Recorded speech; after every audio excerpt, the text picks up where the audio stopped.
Abbott, what time is it? It's time for the Abbott and Costello Show. We're on the air for ABC here in Hollywood. Well, what are we waiting for? Let's go with the Abbott and Costello Show.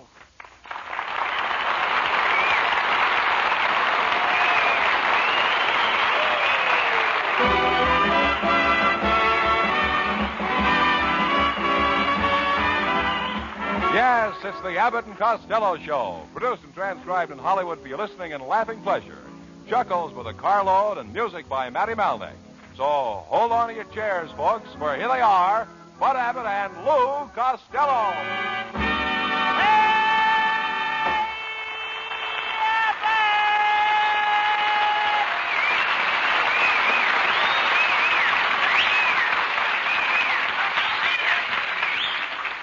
All right, Costello. Hey, Abbott! Hey, Abbott! Costello, here I am. What are you so excited about? What am I excited about? Yeah. The two motorcycle cops just chased me up Sunset Boulevard. What? Boulevard. What for? What for? Yeah. Just because I had the green light with me for 6 blocks. Well, wait a minute. Now, look. If you had the green light with you, why were the cops chasing you? I had it in the back seat of my car. You and your whole family are always in trouble with the law. I guess you're right, Abbott. No, I guess you're right. Yes, indeed. During the last war, my brother Pat got arrested because he forgot to register for the draft. He forgot to register. Yeah, he was too busy milking his cows. Milking his cow. Mm-hmm. He should have been at the front. What for? The milk was at the other end. You're a hopeless idiot, Costello. Oh, please don't say that, Abbott. It isn't my fault. I had a very sad home life. You did? I did. I was born on a streetcar, and I never saw my mother. Why not? She forgot to get a transfer. I'm convinced that you're a schizo. A what, so? A schizo. Skis. Haven't you ever experienced a schizophrenia? Yes, the first time I put on a pair of skis, I fell on my frenia. But don't bore me out, Abbott. I don't feel so good. I went to the doctor, and he told me I was as sound as a dollar. Well, if you're as sound as a dollar, then why are you feeling so bad? Do you know the shape the dollar is in these days? Costello, how does it feel to be a moron? It feels pretty good once you're used to it. Oh!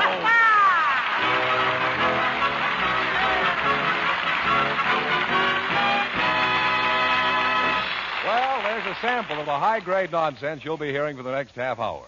But before we get back to it, listen to this.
Stop howling, That's the Costello. new one. Stop howling.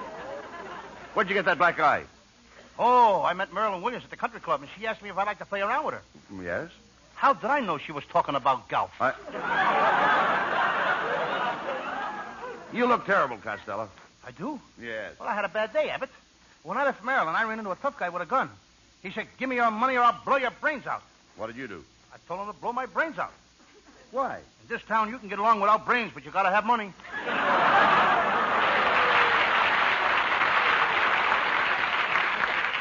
Well, never mind that.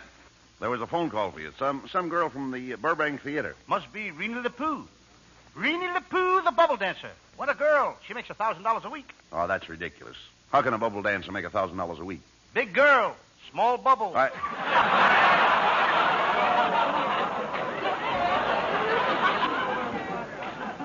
Does Marilyn Williams know that you're running around with this bubble dancer? Oh, sure. I told her, and she took it like a trooper. Like a trooper. A storm trooper. Well, now, don't be too hasty in giving up Marilyn. For Lena LaPoo, especially. No, Reenie LaPoo. Reenie, is it? She's French girl. Oh, French girl. Are you sure that Miss LaPoo loves you? Oh, sure. Have her, she'd do anything for me. Okay. She loves me so much that she goes out with other fellas so I can get the proper rest. Ain't she a nice girl? Do you think you'll marry her? Nope. We got different ideas about marriage. She wants to have 5 boys, enough for a basketball team. Well, what's wrong with that? I'm a football fan myself. So stupid. Tell me, is there a school for morons? Oh, sure there's a school for morons. You mean you didn't know it? No, I didn't. And all the time we thought you were playing hooky. Costello, you'll be the death of me yet. What was that? I said you'll be the death of me yet. Promises. All I get is promises.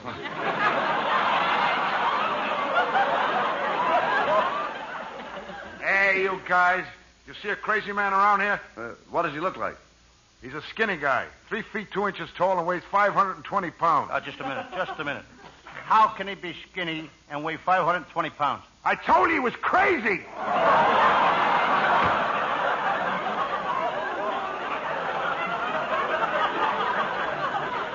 You know the door shut before he went out? 2 to 1, the sound guy's got the script upside down. Well, he's crazy. Hey, every week more crazy people come into this show. Last week, Abbott's wife walked in here with a rubber plant. Now, wait a minute. What's the matter with my wife walking in here with a rubber plant? Growing out of her head? Mr. Costello. Hey, Mr. Costello. All right, Norman, all right. What's the trouble? Well, you know that box of matches you gave me yesterday for my mother? Yes? Well, she can't light them. Well, here, give me the box. Now, I'll show you how to light them. Look, I just striped them on the seat of my pants. I know, but she can't wait for you to come over to the house every morning when she wants to light the stove.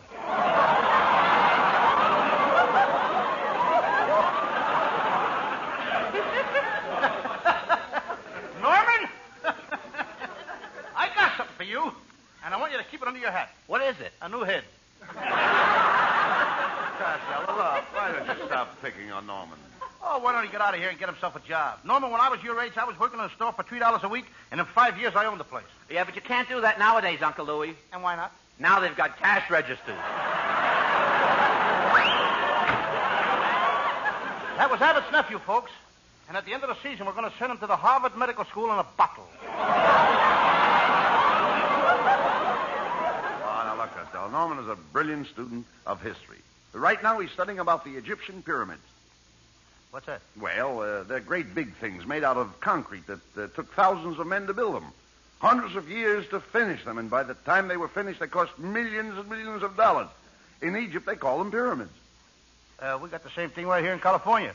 Yeah? We call it the Hollywood Freeway. Talking about pyramids, you see those cars on top of one another? Yeah, yes, I saw them. The joke vinks, don't it? Yeah. Well, I gotta go now. I got myself a new job. I'm with Phil Spitalny's all-girl orchestra. Well, that's fine. How do you get along with all the girls? Wonderful. He's got 40 girls, and every night after rehearsal, I'll grab each one of them and I kiss her goodnight. Wait a minute. You kiss 40 girls?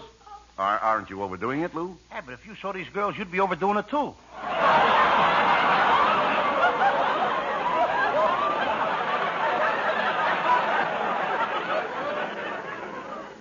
What's your job with the orchestra, Lou? Well, I tell you, I'm in charge of the girls' cello section. I'm the head bender. Head bender. Yeah. Every night when they get through playing, I help get their legs back in shape.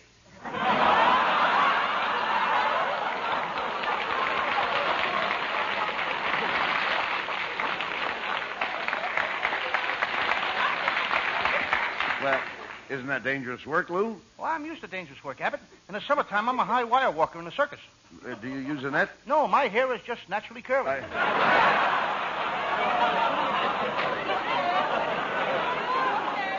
Have you ever had any other jobs working around women? Oh, yeah. In my spare time, I'm the intern at the movie studios. I treat stars when they get hurt or something. Oh, are you kidding? What do you know about first aid? Suppose a big star like Rita Hayworth fainted on the set. Now, how would you go about reviving her?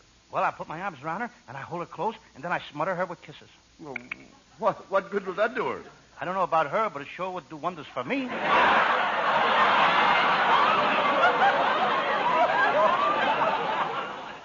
boys. Well, look, Costello, it's our singing star, Marilyn Williams.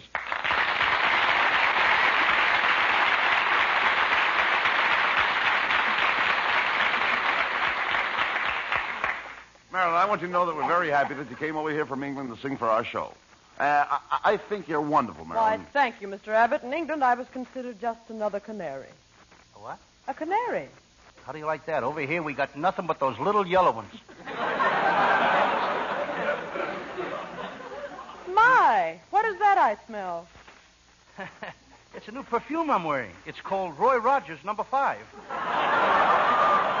Do you like it? Why, yes. Trigger comes through just as clear as a bell. Marilyn, why don't you marry me? I'll take you away from all this. Oh, but I'm very happy, Lou. I have mink coats, diamond rings, automobiles, and thousands of dollars. Okay, then I'll take all this away from you. Don't pay any attention to him, Marilyn. Why don't you let me take you out over the weekend? Oh, I'm sorry. I have a date with a very sporty friend of mine, and if I go with him, he'll take me to the El Rancho Vegas and let me play roulette. If you go with Abbott, he'll take you to the La Brea tar pits and let you pitch pennies.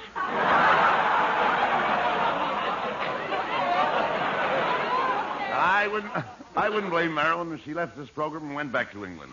You haven't done a thing for her since she's been with us, Lou. Oh, no? No. What about that lovely big present I sent you? You mean that manhole cover? That was no ordinary manhole cover. That one came from Beverly Hills.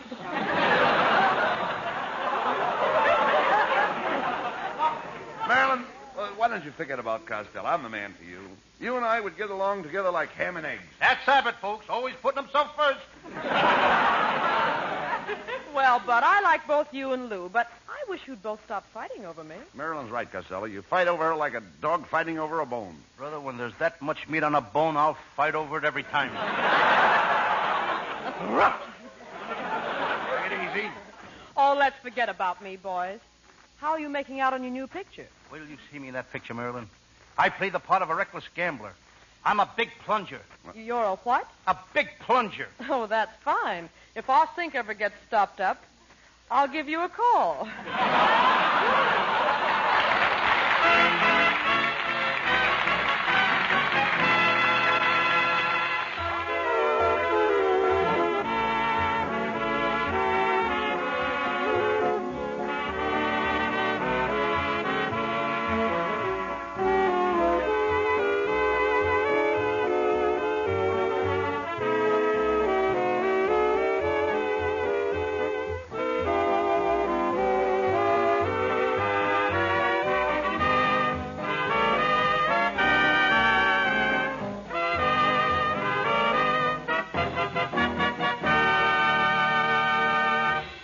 Come on, Abbott. Now let's get going. Now, wait a minute, Costello. Let's turn on the spotlight. Let's turn it on our singing gal from England. Oh, that's great for us, and it's great for everybody listening.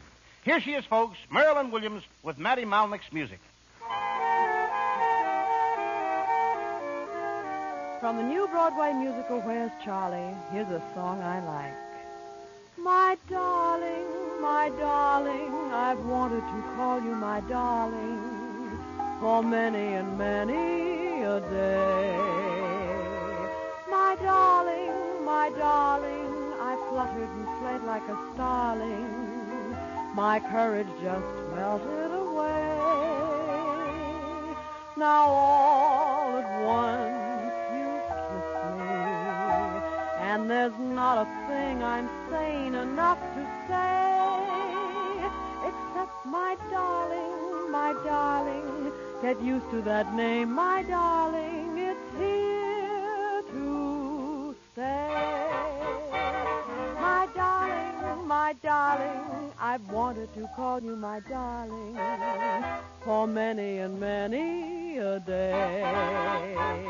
My darling, I fluttered and fled like a starling.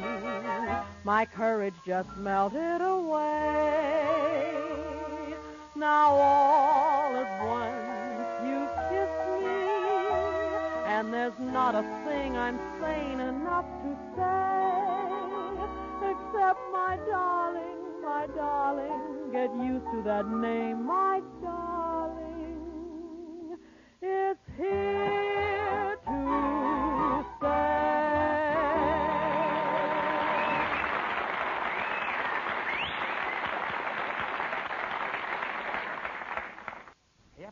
I just got myself a swell job. Washing the windows of the chorus girls' dressing rooms at Earl Carroll's theater. Some job. Washing windows of the chorus girls' dressing rooms. What can you see in that? Plenty. After I get them clean.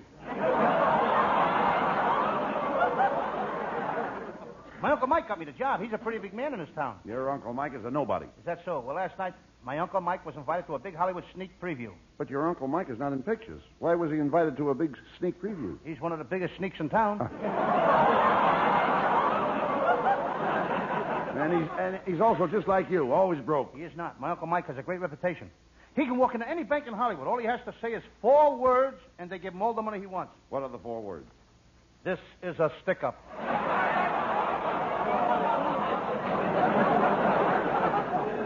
No, I don't see how your Aunt May puts up with Mike. Well, they get along pretty good. I can't see it. Uncle Mike is the boss in this house. Aunt May runs the kitchen, and she tells the cook what to do. She tells the maid what to do, and she tells the gardener what to do. What about Mike? He can say anything he wants to the cat. Well, at least he's got some home life. Costello, why don't you find a nice woman? That's the home type. I got one. Last night I said to her, let's go out for dinner. She said, no, Louis, I'll cook dinner for you. Then I said, how's about going to a nightclub? And she said, no, Louis, we'll stay home and listen to the radio and save money. Oh, wait a minute. She sounds wonderful. Where did you meet her? My father introduced me to her. What did he say? He says, Louis, this is your mother. Yeah, dummy, why don't you find a nice girl and ask her to marry you? I did have it. I asked that little blonde school teacher next door to marry me. Then what did she say? She said, ask my father. Well, did you ask her father? He didn't appeal to me. Oh,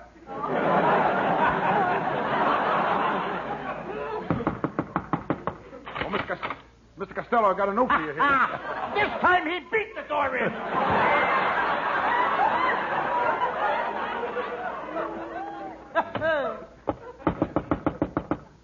Oh, Mr. Costello.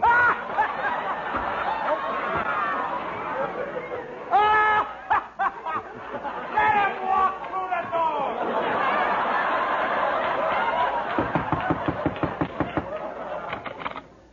Oh, Mr. Costello, I got a note for you here. I'm not answering you. I like it the other way.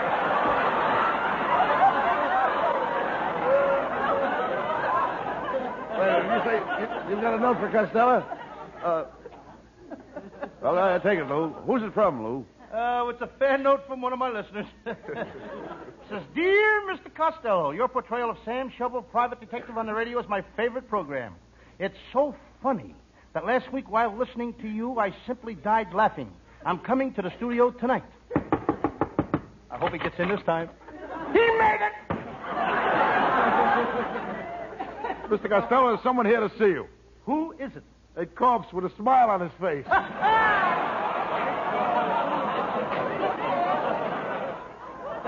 Abbott, a Sam Shovel detective. I'm scaring half the people in the country to death. What about the other half? The Thomas Committee will take care of them.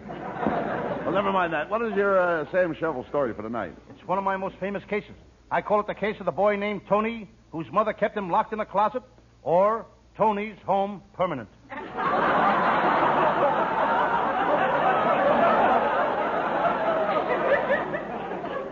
Sounds interesting. Well, let's get on with the case.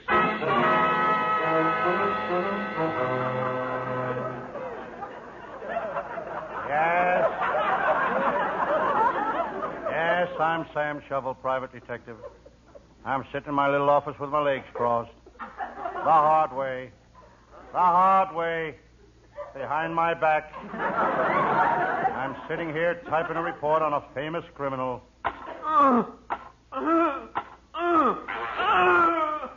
Pulling the criminal out of the typewriter. I turn to my desk and pick up a piece of paper. Do, re, mi, fa, sol, la, si, do. It's note paper. I decide to clean out my desk and throw all the old bills into the wastebasket. That was my light bill. That was the water bill. That was just plain bill.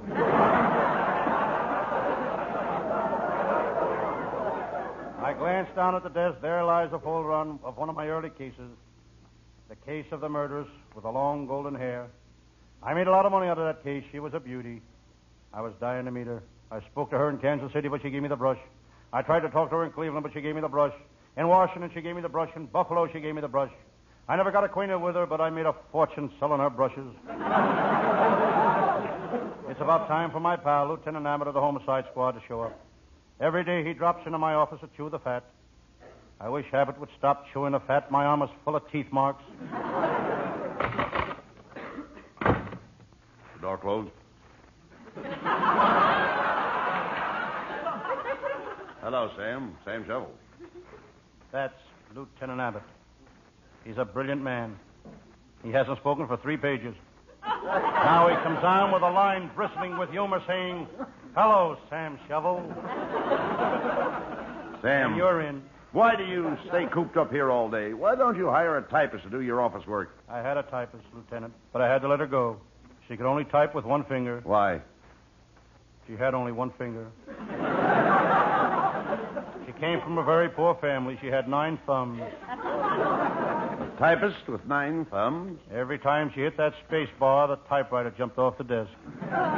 Any new cases today, Sam? Yes, a guy came in here this morning and told me he shot both of his aunts. He put 6 bullets in one of them and 4 bullets in the other. And he wanted my advice. Well, what'd you tell him to do? I said, go home and get the lead out of your aunts.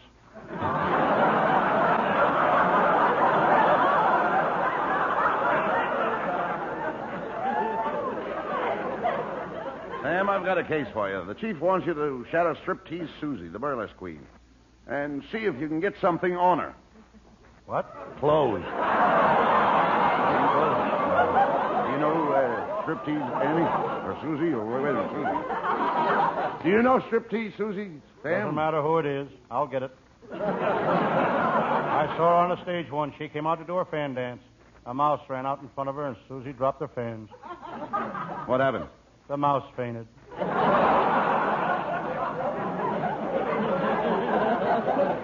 Well, forget about that case, Sam. How would you like to help me collect some evidence against Waterfront Lil? I think her cafe on the riverbank is a hangout for the smugglers, but I need more information. I'll help you, Lieutenant Abbott. I'll go down there with you. Hand me my fishing pole and that can of bait. What do you want with the bait? I'm going to worm the information out of her. Sam, you're a tough detective. Waterfront Lil used to be your girl, and here you are ready to double-cross her. Yes, Lieutenant Abbott. I'm a detective through and through. Why, I'd double-cross my brother. Hello, Sam. Get out of here before I double-cross you. Who was that? My brother. Now, come on, Sam. We're going to Waterfront Lil's Cafe.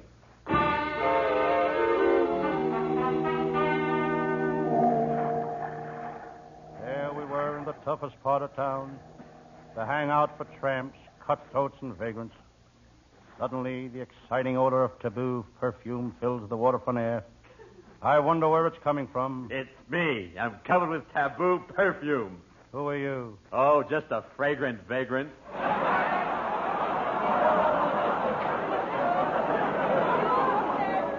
No matter what we give Abbott's nephew, he gets nothing. Go on, Just Sam. a check every week. That's Yeah. all he gets. Hey, Sam, there's Waterfront Lil's Cafe over there. I don't like the looks of that place, Lieutenant. Why not? Sailor just come out of the door and he's walking down the street holding his girl's arm. Well, lots of sailors walk down the street holding their girl's arm. While the girl is still in the cafe.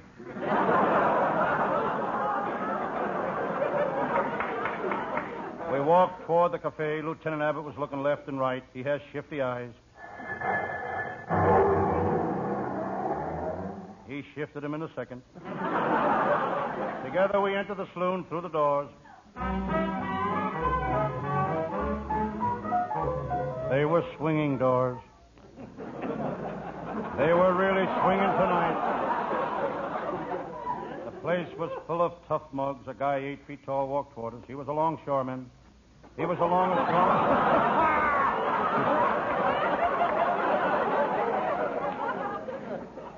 I just got it myself.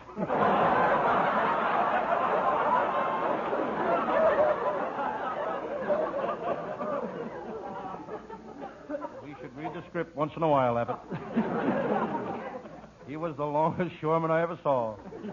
He took a punch at Lieutenant Abbott's chin. Abbott has a glass jaw. I wasn't going to stand there and let that man do that to my friend, Lieutenant Abbott.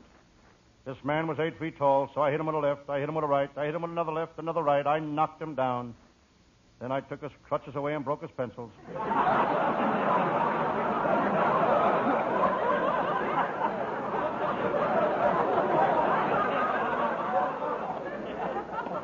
I looked up. Waterfront Lil was standing beside me. She was more beautiful than ever. She spoke. Hello, Sam. Hello, Miss Waterfront. Call me Lil, you gorgeous hunk of man. Okay, Lil, you gorgeous hunk of man. Never mind the romancing, Sam. You've got to find out if she's a smuggler. Okay. Be subtle. Don't let her know you're after information. Okay, take it easy. All right. Okay. Lil, are you a smuggler? Sam, I'll tell you if you promise not to turn me over to the police. Now, promise you won't turn me over. Why should I turn you over? You can't look any better on the other side. Oh, Sam, you're so sweet. Come here. I'm going to give you a kiss that will take the curl out of your hair. Well, Sam, speak to me. Lieutenant Abbott, call up my mother and tell her I'm no longer a Tony twin. Well, Lil, we've got you at last. I'm taking you in. Oh, no, you're not. You'll never take me alive. Quick, Sam, put the handcuffs on her. She got me. I'm shot. Oh, I'm sorry, Sam. Quick, Lieutenant, call an ambulance. We'll take Sam to the hospital. No, not the ambulance. Sam, don't you want to go to the hospital? Yes, but I ain't riding in no ambulance through that Los Angeles traffic. A man can get killed that way. I'll walk. Oh, quick, get him out of here.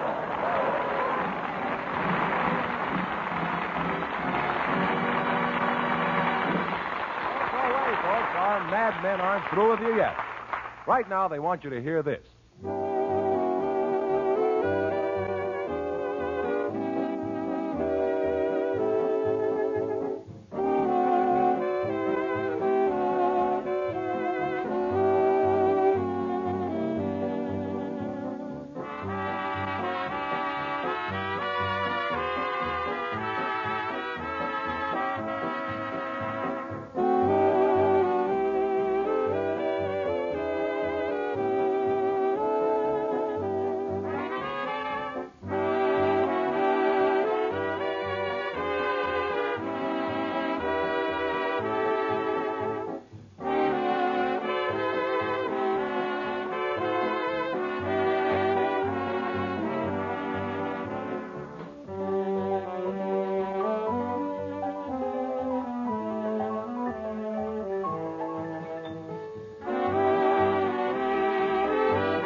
Well, Costello, you certainly gave a brilliant performance as Sam Shovel tonight. Thank you, Bud Abbott. You're full of pep. Yes, sir, you certainly were effervescent tonight. Did you ever see me when I ever wasn't? Ever wasn't. Now I know what happened to Baron Munchausen's riders. We've got them. Oh, good night, folks. Good night to everybody in Patterson. Good night.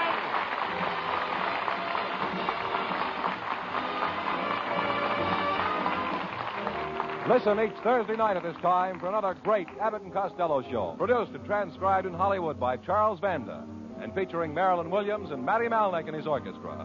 Be sure to stay tuned for the outstanding entertainment which follows throughout the evening on this ABC station.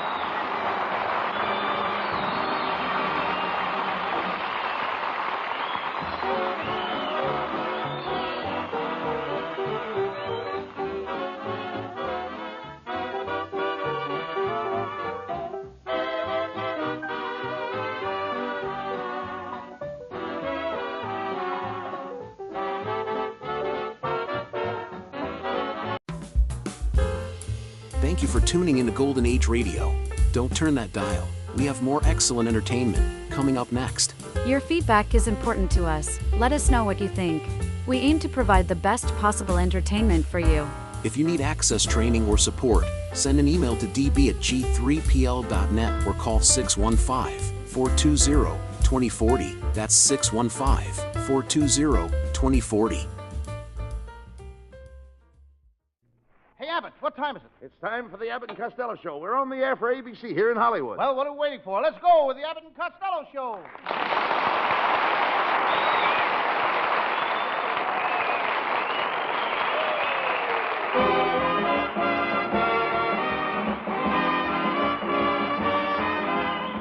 Yes, it's the Abbott and Costello Show, produced and transcribed in Hollywood for your listening and laughing pleasure. Chuckles with a carload and music by Matty Malnick. So hold on to your chairs, folks, for here they are, Bud Abbott and Lou Costello.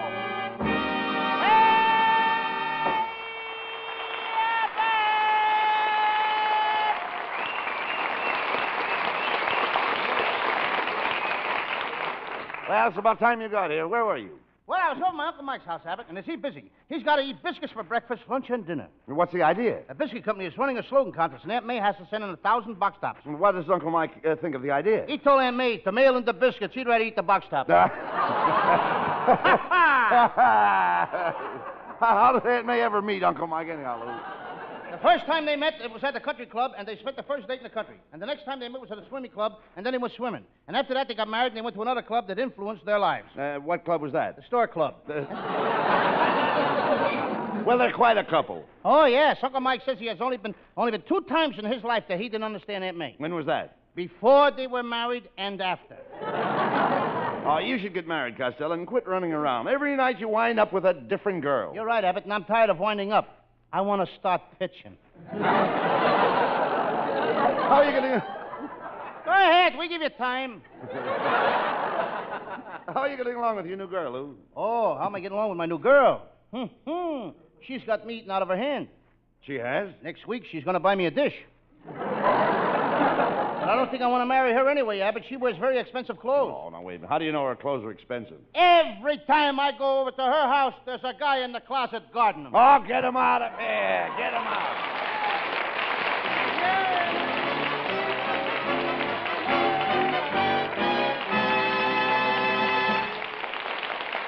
Now, before we get back to the laugh department, let's listen to what this fella has to say.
Wait a minute.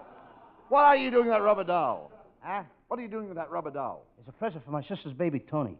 He's 1 year old today. Has the baby learned to walk yet? Abbott, the kid is only 1 year old. He only learned how to drive the car last week.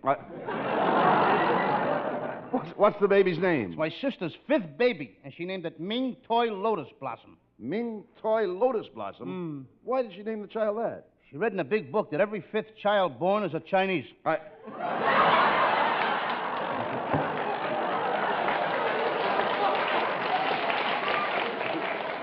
Well, never mind that, Lou. What is your sister's husband doing now? Oh, what's he doing now? He had a little filling station. And what a filling station. But they picketed him and closed him up. Now he's opened a skunk farm. A skunk farm? Mm-hmm. A skunk farm? He figures that's one business the union won't stick their nose in.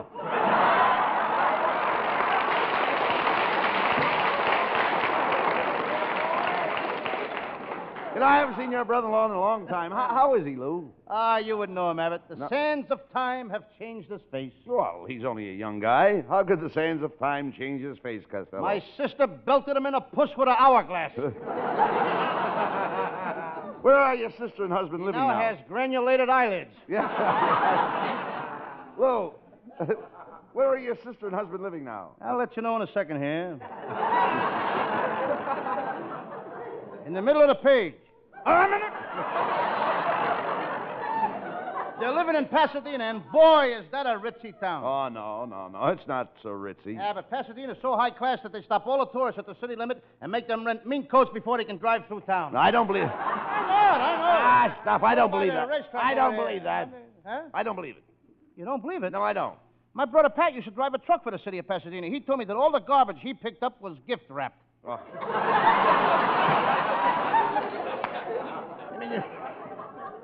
You mean your brother Pat drives a garbage truck? Oh, he's just doing that until he gets his new invention on the market. His invention will change the whole toothbrush industry. What is it? A tooth on a stick to clean brushes.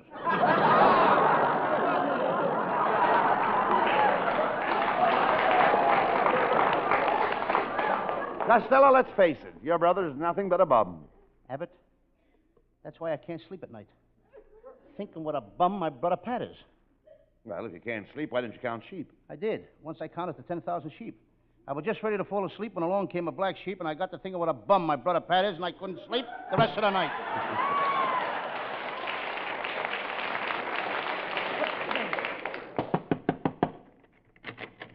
Miss Costello, here's that bicycle that you ordered. Thank you. Hey, wait a minute. What's the idea of buying a bicycle, Costello? I didn't want to tell you, Abbott. Wasting your money like that buying a bicycle. I insist that you tell me what you're going to do with it now. Oh, well, if you must know. I must know. I'll tell you. Well, tell me.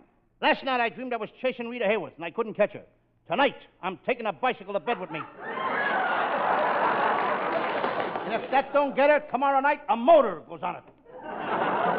Costello, with all the thousands of people that have no place to live and are looking for vacancies, how can you walk around with a big empty head like that? Show me in the script where it says anything like that. Oh, wait a minute. I can tell a joke. I'm a pretty good showman. Yeah? Yeah? You tell a joke like P.T. Barnum. P.T. Barnum is dead. You keep telling those kind of jokes, you'll join him. I don't know.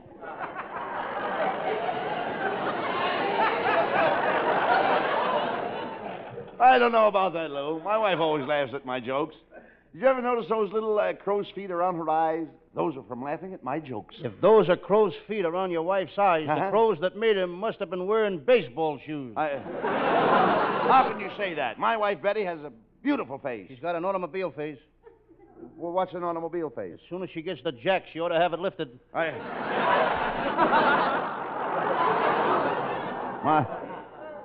My wife is okay. And you'd better be off if you found a nice home. Well, you'd be much better off, Lou, if you found a nice home with a loving girl and got married yourself. Do you know where you're at? No. I don't.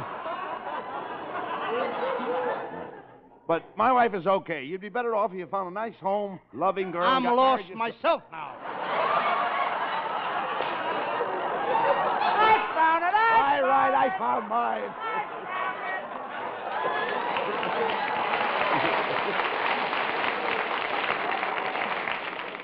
Have you got your place? Have you got yours? Oh, yes. Let's go. Let's go from scratch. My wife is okay. You'd be better off if you found a nice, home-loving girl and got married yourself. Well, we gave you enough time to rehearse That's it. right. I had a home-loving girl, and I had to get rid of her. Why? When I wasn't around, she was home loving some other guy. Well, you should go out more and meet some nice girls. I'm going out tonight. There's going to be 26 girls at this party. I'm going to kiss every one of them. Now, that's the trouble with you. You have no manners. Now, when there are 26 girls at a party and you talk about kissing, every one of them, remember, 1 dozen. 1 dozen? No. Well, tell me which one it is, and I'll cross her off my list. Did you get it? No, I didn't get it. They're lost where we were before. Costello, you should be satisfied with 1 girl.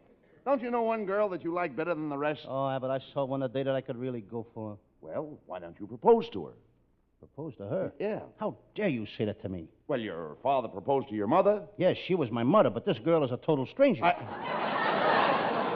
Well, why don't you start courting her? I did. I sent her some orchids. Not orchids. It says here orchids. No, not orchids. Orchids. Kids, Orchids. kids. Oh, sure. Probably after we're married. No. No, you dummy. You don't get the girl with orchids. You get her with orchids. Kids. Just a minute. Where am I getting all these kids? I ain't even married yet. You talk sense. I'm talking about orchids. Orchids are raised in a nursery. Your kids might have been raised in a nursery, but our kids are going to be raised at home. No. You don't understand. I'm talking about orchids. We have orchids at home. They're potted. They take after you, don't they?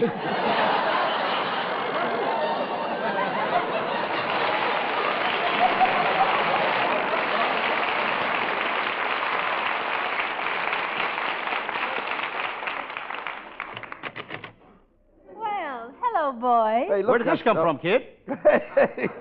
It's our beautiful new secretary, Viola Vaughn.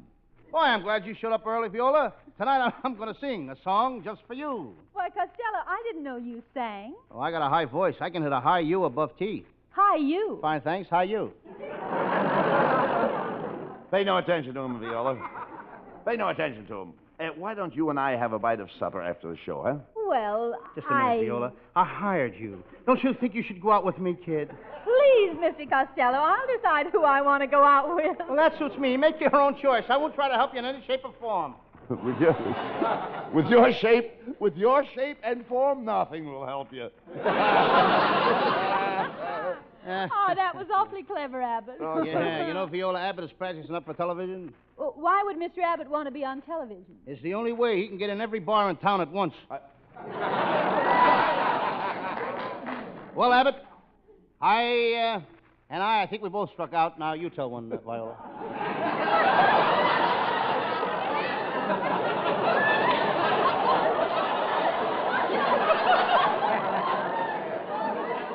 Well, I guess I'll have a try at it. Did you... I knew it was too good to last. Well, I'll have a try at it.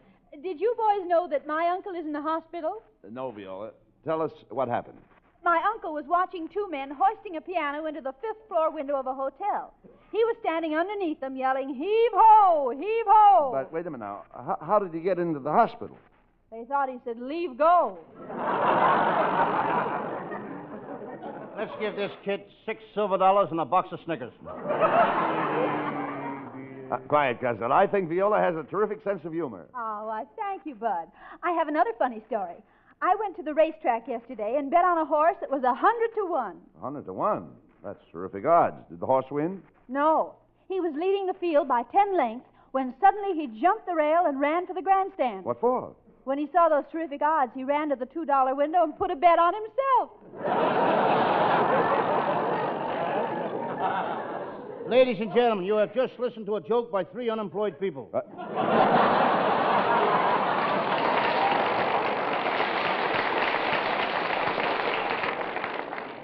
Three unemployed people? Yeah, you, Viola, and the guy that wrote the stuff.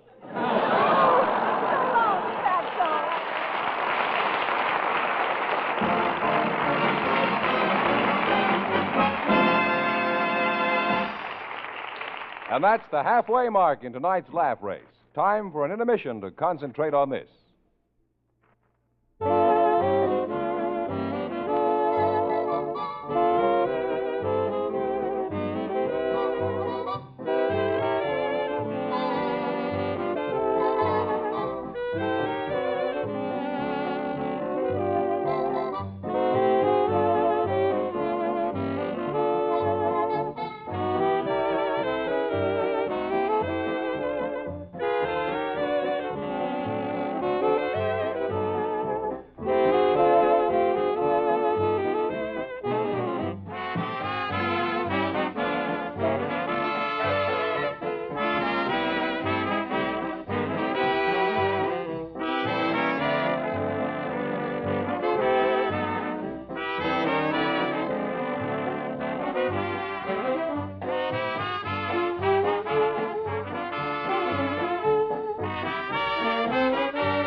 Before we go back to work tonight, let's hear from our blonde cutie pie, little bitsy Virginia Maxie.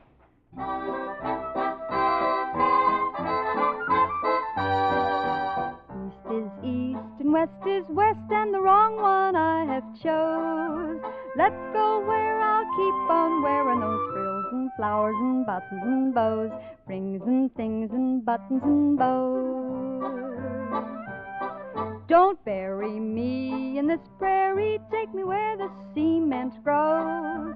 Let's move down to some big town where they love a gal by the cut of her clothes, and I'll stand out in buttons and bows.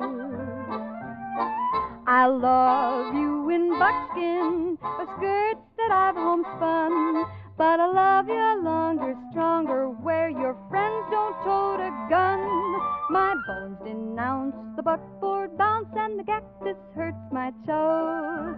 Let's vamoose where gals keep using those silks and satins and linen that shows, and I'm all yours in buttons and bows. I love you in buckskin, or skirts that I've homespun, but I love you longer, stronger, where your friends don't tote a gun. My bones denounce the buckboard bounce, and the cactus hurts my toes.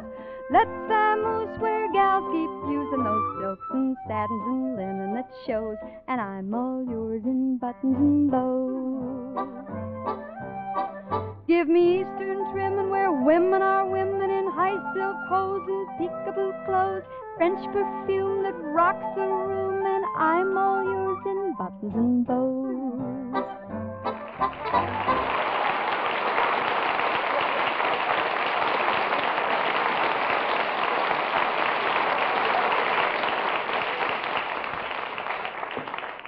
All right, Viola. If you're so fussy, I'll take somebody else. What's the matter, Costello?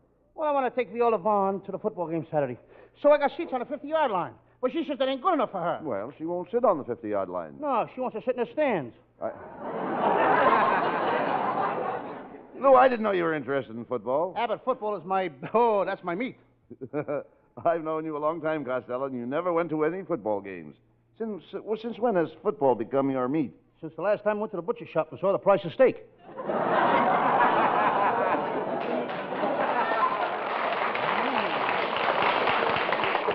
I thought so. You know nothing about football. Ah, don't be silly, Abbott. I used to play football. The coach says I played like a tiger. Oh, you must have been good. Nah, after all, what does a tiger know about playing football?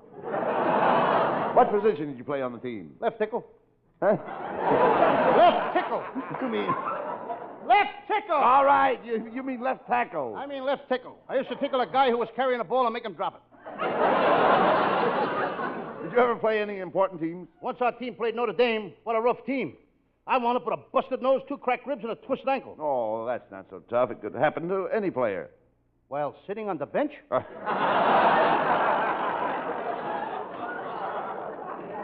Costello, I've been a football fan for years, and I've never heard your name mentioned in connection with any team. Oh, around Patterson, New Jersey, I was famous. Patterson High School, Colt Hill. They remember me as the guy that invented the Costello hidden ball trick. Well, did your hidden ball trick work good? Good? Hmm? That was 20 years ago. Nobody's found the ball yet.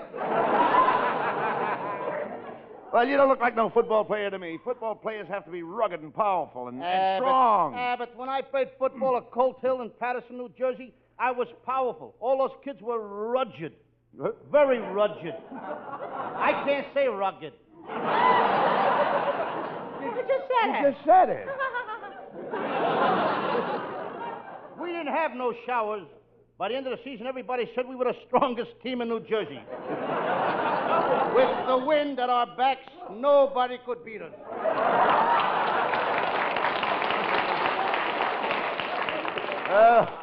That must have been some football team. I remember our last game, Abbott. I was calling the signals. Mildred, Maine 6664. Gladys, Hollywood 7953.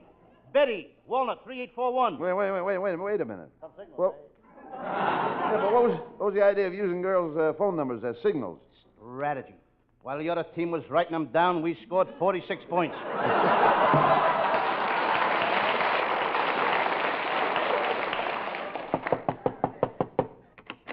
Telegraph for Lou Costello. Telegram for Lou Costello. Yeah, boy, I'll take it.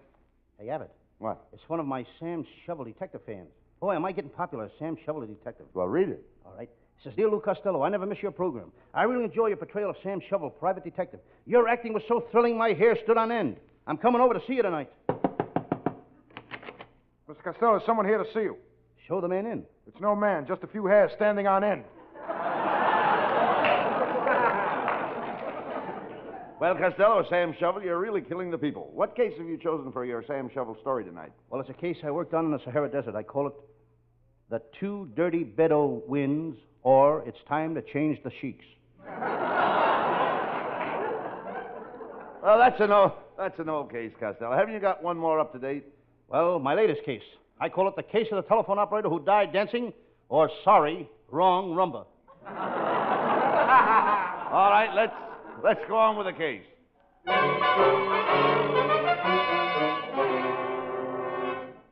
Yes, I'm Sam Shovel, private detective.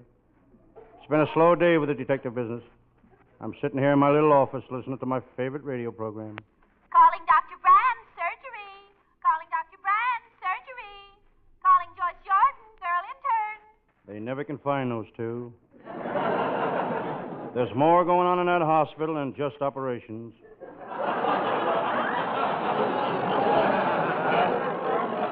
I turn off the radio. I listen to the wind howling on the outside. You all partner?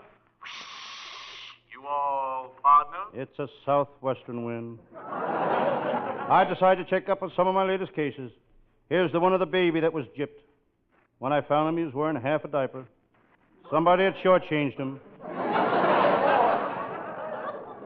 I think I'll relax. I feel like a smoke. That reminds me, I read in the paper this morning where most of the doctors who switched to camels are now back driving automobiles.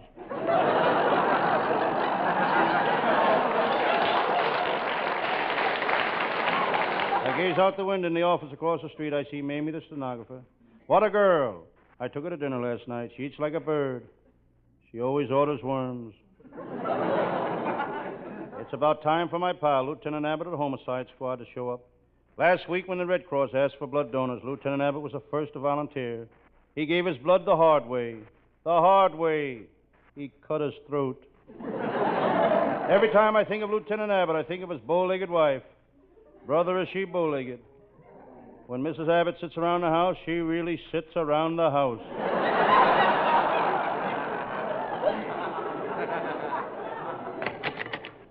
Hello, Sam Shovel. I've come over to tell you that Martin, the murderous midget, is on the loose again. Martin, the murderous midget, the toughest midget in the world, known to the police as public enemy number 1/2.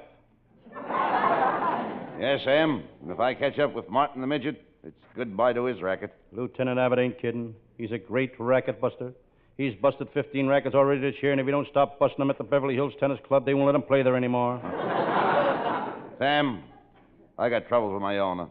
I'm thinking of divorcing my wife. Last night I decided I can't stand her cooking. Lieutenant Abbott, you've been married to that woman for 30 years. How come you just decided you can't stand her cooking?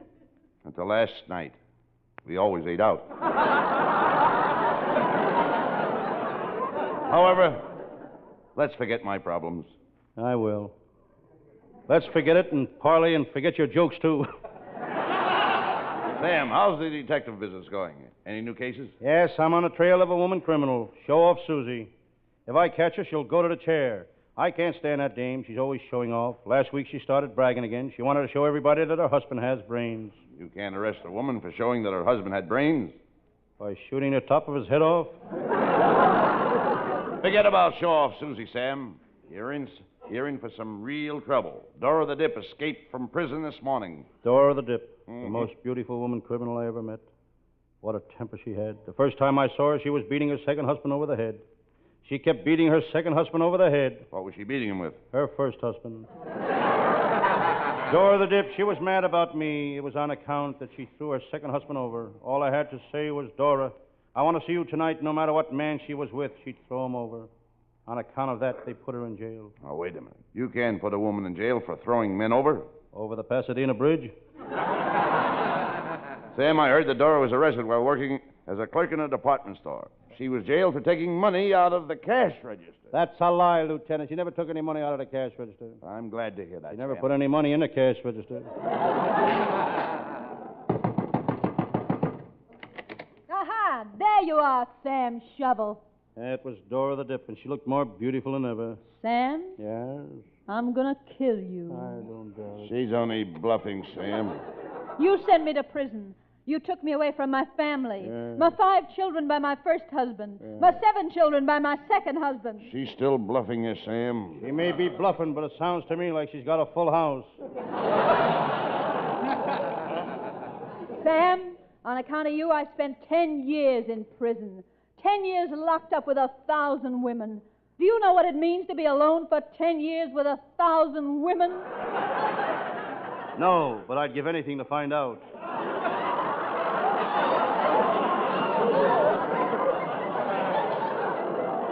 It must have been terrible in prison, Dora. Lieutenant Abbott, you don't know what I went through. All day long I had to pose with my twin sister for pictures for prison magazine ads.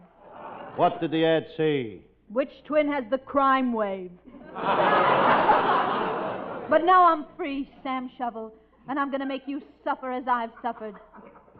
Sam, Yes? part of me died in that prison.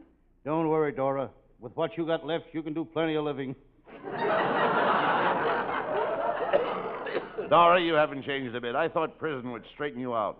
If they straighten her out, she could sue them for every cent they got. Sam Shovel, in spite of what you did to me, I'm still mad about you. You are? Yes, Sam. You're different from any man I ever met. Now you tell me the same. Okay. You're different from any man I've ever met.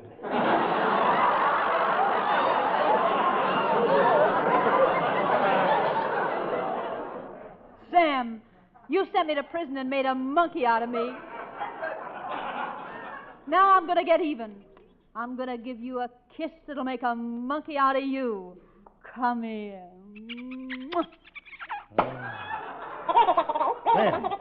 Sam Shovel, speak to me.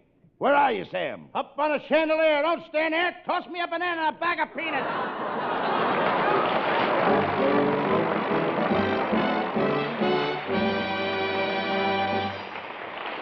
There's a curtain call coming up, folks. But first, you'll be interested in hearing this.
Well, Costello, you sure worked hard tonight. Yep, but you know my motto. Hard work never hurt anybody. That's what I keep telling the people that do my work. Well, you should thank... You should thank the people that do your work. I'm going to do that right now, Abbott. That's First, well. I want to thank our writing staff, headed by Eddie Foreman, with Paul Conlon, Pat Costello, Martin Ragaway, and Len Stern. Wait a minute. And our band leader, Matty Malnick. You're right. And let's not forget our producer, Charles Vander. See you next Thursday night, folks. Good night, folks. Good night to everybody in Patterson. Good night.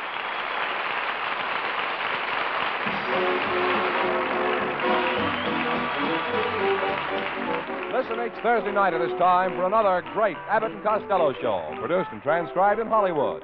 Be sure to stay tuned for the outstanding entertainment which follows throughout the evening on this ABC station.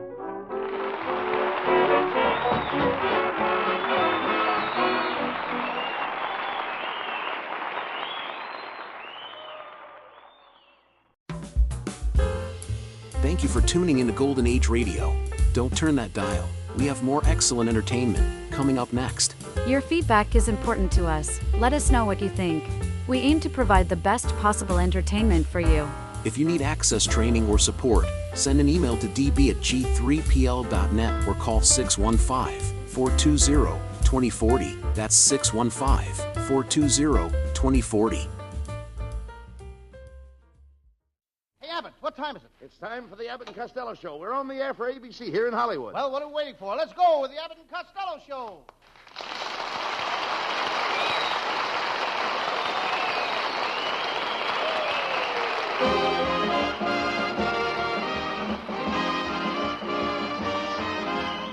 Yes, it's the Abbott and Costello Show, produced and transcribed in Hollywood for your listening and laughing pleasure. Chuckles with a carload and music by Matty Malnick. So hold on to your chairs, folks, for here they are, Bud Abbott and Lou Costello.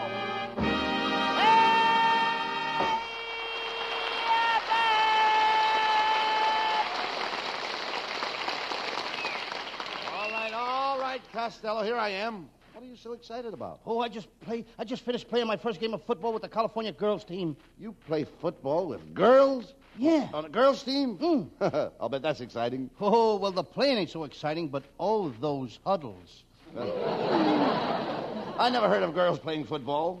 Where do they get their players? Oh, they pick the girls according to the shape. You know, quarterbacks, halfbacks. You ought to see those fullbacks. I'm going steady with the center. Is she pretty? Well, she's the next thing to Lauren Bacall. She is? Yeah, she looks like Humphrey Bogart. But she loves to play games. Last night we played Parcheesi. Parcheesi? Yes. First I would kiss her, and she would kiss me, and then I would kiss her. Wait a minute. Who told her that was Parcheesi? I did. Ain't I a stinker?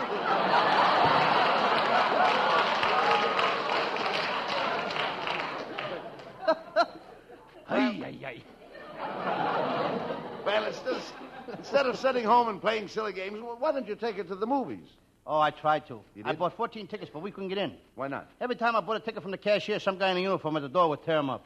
Well, I don't know why a girl would bother you with you in the first place. You're ugly, fat, dumpy, ignorant. Before you go any further, I want to say one thing. What's that? Don't go any further. When it comes to idiots, Costello, you can go to the head of the class. Thank you, Mr. Rabbit, and I sure worked hard enough to get there. That's what I thought.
Hey, wait a minute.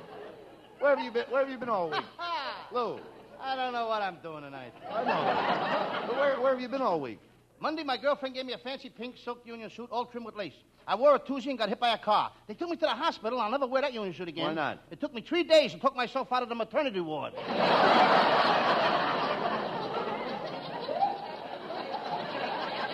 They treat you nice in the hospital?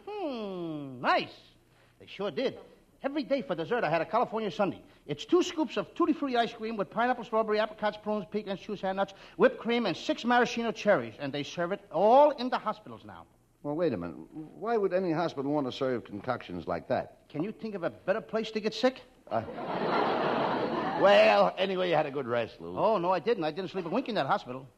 Well, how did you sleep? On your right side or your left side? I sleep flat on my back. There you are. That's your trouble.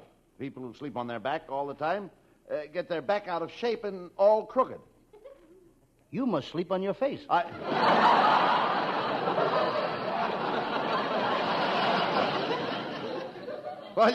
While you're in the hospital, you should have consulted a psychiatrist, Lou. A psychiatrist? Yes. Any guy who would go to a psychiatrist ought to have his head examined. Costello, how did you ever become such a complete idiot? I got friends in Washington.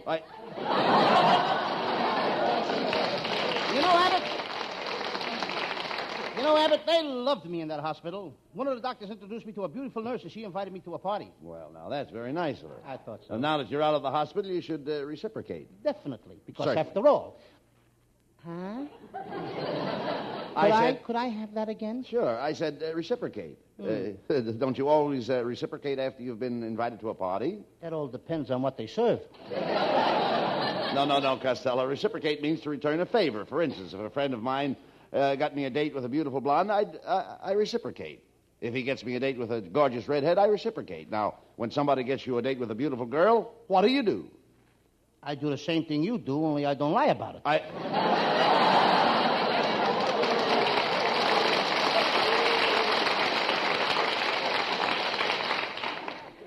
Never mind that. What was in that big package that arrived for you this afternoon? It's a new television set I bought for Uncle Mike. Oh. I got to go right back home and hook it up. Oh, what does your Uncle Mike want with a television set? He wants to see what Dr. IQ does with that woman in the balcony.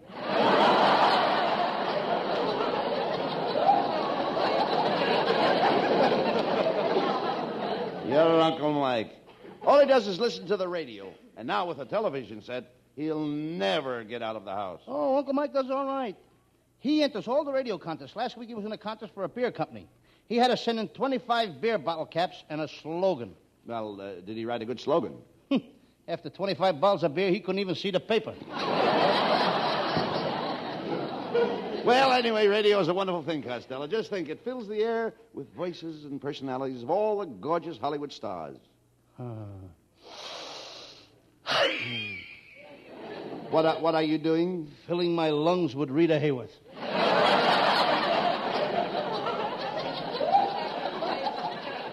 Rita Hayworth is all right, but she's just like any other girl. What do you mean? Well, take away her beautiful hair and her lovely complexion. What have you got? I don't know, but you can send it over to my house in the morning.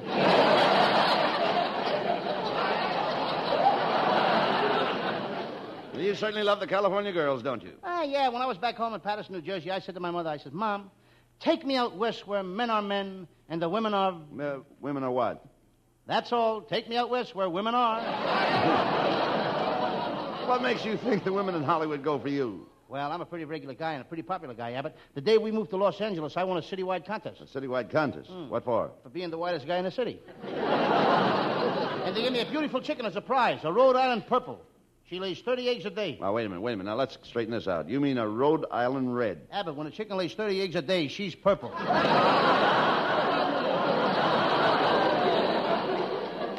Costello, I've come to the conclusion that you're the most stupid man in the world. Even as a child, you were stupid. Oh, no, I wasn't. Back in Patterson, when I was only 1 year old, I proved that I was the smartest baby in town. How'd you do it? One day I was playing around the stove. I picked up a red-hot coal. Nobody had to tell me to put it down.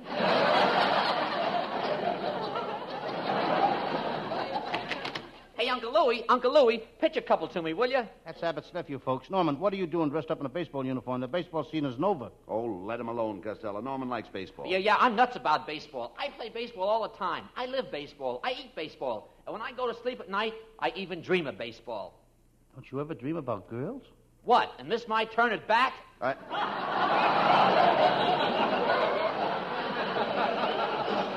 Get out of here. Okay, but before I go, I'd like to tell you, I sure like that moron tie you're wearing. You mean maroon tie.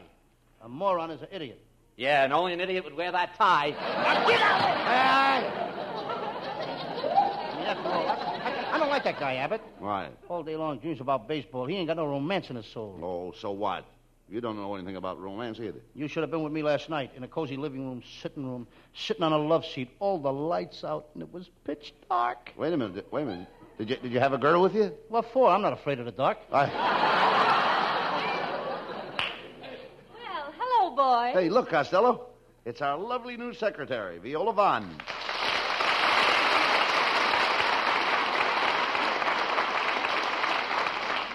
Chief Viola, you look lovely tonight. That's a gorgeous dress you're wearing. Oh, well, thank you. Do you think it brings out my curves?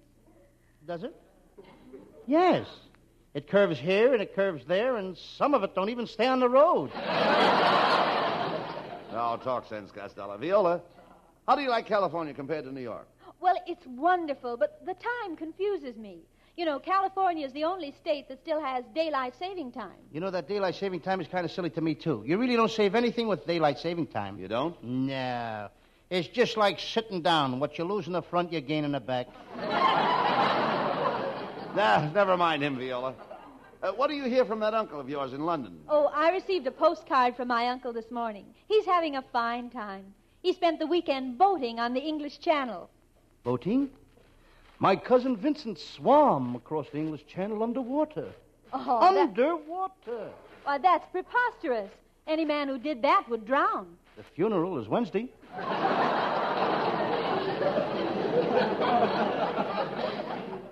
Gee, Viola, I'm glad you came to work for us. How about giving a little kiss? Oh, you Hollywood men are so impetuous. The first night you meet a girl, you want to kiss. Well, I mean, a guy like me has to. They don't show up the second night. Oh, Viola, I've noticed you've been rather cool towards Costello. You never put your arms around him or nothing. Well, I was sort of waiting until... Till you know me a little longer? No, till my arms get a little longer. By the way, isn't today your birthday, Viola? Yes, it is. I'm 18.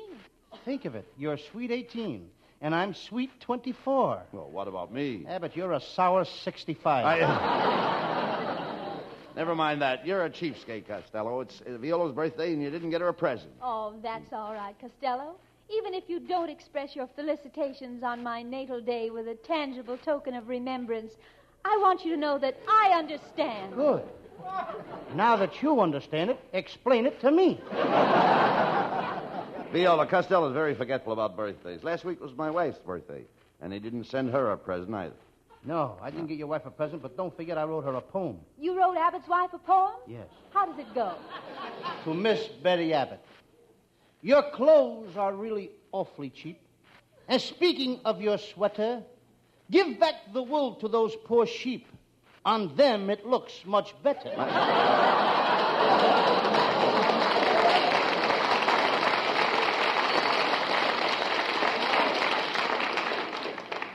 That's a terrible poem, Costello. Abbott's got a terrible wife. Now, you'll have to forgive Costello, Viola. He is ignorant and he's uneducated. Now, just a minute, Abbott. That's what do you not mean, so now, just a because minute? I went to school and I studied science. For instance, I know that the sun is 5 billion miles from the Earth, and the light from the sun comes down to the Earth in exactly 30 seconds.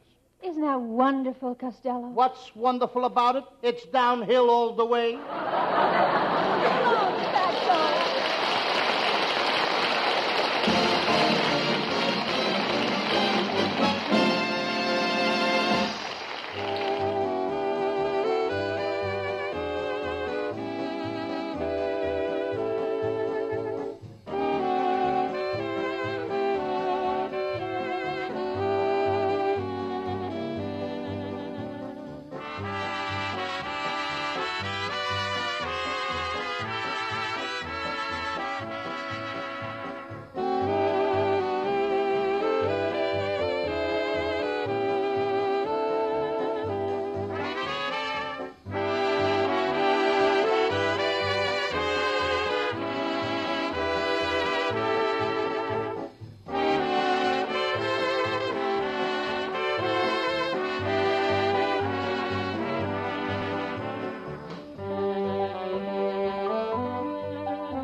Before we go back to work tonight, let's hear from our blonde cutie pie, little bitsy Virginia Maxie.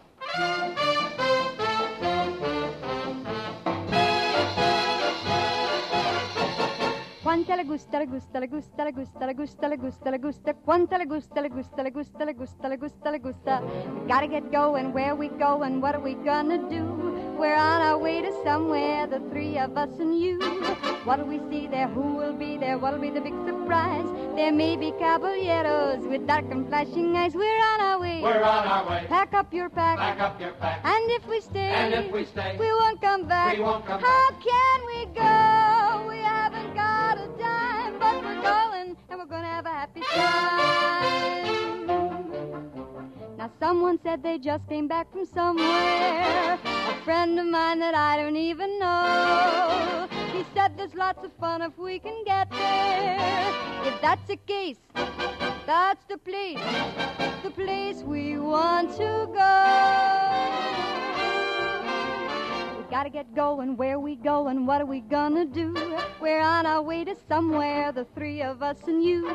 What do we see there? Who will be there? What'll be the big surprise? There may be caballeros with dark and flashing eyes. I'll take a train. You'll take the train. You take a boat. We'll take the boat. I'll ride a plane. You'll take the plane. You take the gun. We'll ride the Oh, we don't care. We'll either walk or climb, but we're going and we're gonna have a happy time. Quanta la gusta, la gusta, la gusta, la gusta, la gusta, la gusta, la gusta. Quanta la gusta, la gusta, la gusta, la gusta, la gusta, la gusta. We're going, we're gonna have a happy time.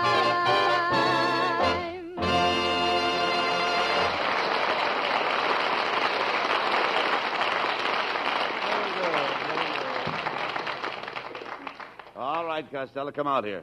What's that you have in your hand? It's a picture of my grandfather, General Stonewall Costello. What a hero, Abbott. He fought in the Spanish-American War. Every time he went off to battle, all the girls in Patterson would line up to kiss him goodbye. Wait a minute. Every time he went to battle, all the girls in Patterson kissed him goodbye? Yes. The war ended in 1898. But they couldn't get Grandpa to stop fighting till 1935. He must have been some fighter. Yes, he taught me to fight. I became quite a boxer. I remember my first fight. In the third round, my manager threw the towel in, and I won. Well, wait a minute. How could you win if your manager threw in the towel? He threw it over my opponent's eyes. You dummy, you're no fighter. You're not an athlete. There's not an athlete in your whole family. Oh, yes, there is. My brother Pat's a famous athlete. Just last week, he pitched a no-hit game. Oh, lots of guys have pitched no-hit games. In football?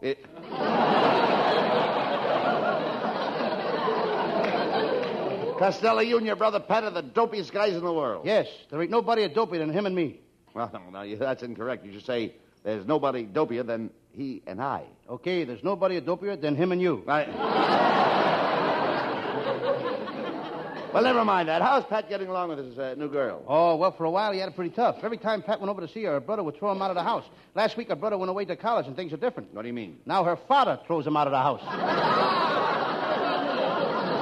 Is Pat working? Oh, yes. He's got a job with a milk company, and he works like a horse. What does he do? He pulls one of the wagons. Costello.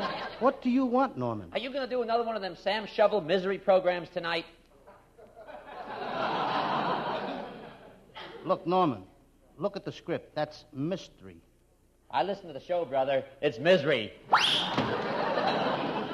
Abbott, if you don't keep that nephew out of here, I'm going to flatten him. I'll hit him in the head so hard that his shoes will have 3 tongues. I'll lay off here. Leave him alone.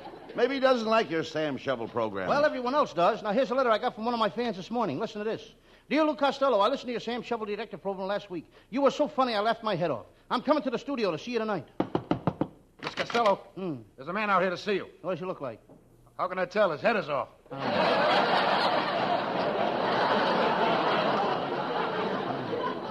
Well, enough of this nonsense, Costello. What is your Sam Shovel detective story about tonight? It's one of my greatest cases, Abbott. I call it the case of the Russian diplomat who took the 6 p.m. boat back to Russia, or Red Sails in the Sunset. Well, that sounds interesting. Let's get on with the case. Fair enough. And now, the makers of Swanee River Cold Cream bring you the adventures of Sam Shovel, private detective. But first, a word about our product. Swanee River Cold Cream is the only cold cream that contains peanut butter. What a time-saving device this is. Ladies, now you can cream your face and have your lunch at the same time. And friends, remember, We can sell Swanee River cold cream cheaper than any other brand because we've done away with costly containers. We use no tubes, no boxes, no jars. Just walk into your drugstore, ask for Swanee River cold cream, and hold out your hand.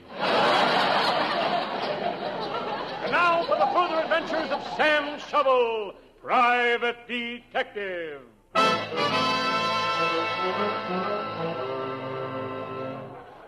Yeah, I'm Sam Shovel. Sam Shovel, Private Detective. The detective business has been lousy lately. I ain't got a nickel to my name. I guess it's just as well. How would it sound if people called me Sam Shovel Nickel? Last night, somebody ransacked my office. They went over it with a fine-tooth comb. I know they went over it with a fine-tooth comb because this morning when I came in, the horsehair sofa had a part in it. I'm so mad I can see red. Hi, Sam. Hi, Red. In the office across the court, I see the beautiful stenographer combing her hair. She just combed out her bangs. I'm a little thirsty. I think I'll have some orange juice. I squeeze my orange juice the hard way. The hard way. I place the orange in my mouth, stick my head in the doorway, and slowly close the door.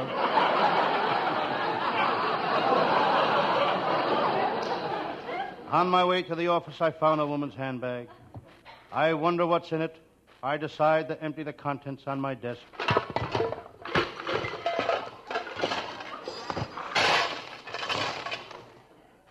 That takes care of the change purse. I wonder what's in the bag. I look at my appointment book. I see that tonight I have a date with a gorgeous peach. I think I'll break it and make a date with a girl. I look out the window. In the garage across the street, the mechanic is working on a car. On your mark, get set, go! No matter what car comes in, he always races the motor.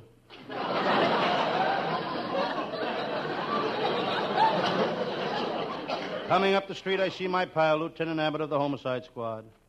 What a cop. Whenever the police department makes a raid, Lieutenant Abbott is a spearhead. Not that he's so brave, but he's the only cop in the department with a head like a spear. Abbott is a quiet cop. Every Sunday he sits home and listens to the radio. He's trying to win the jackpot on Stop the Music. He's trying to win it the hard way. The hard way. He has no telephone.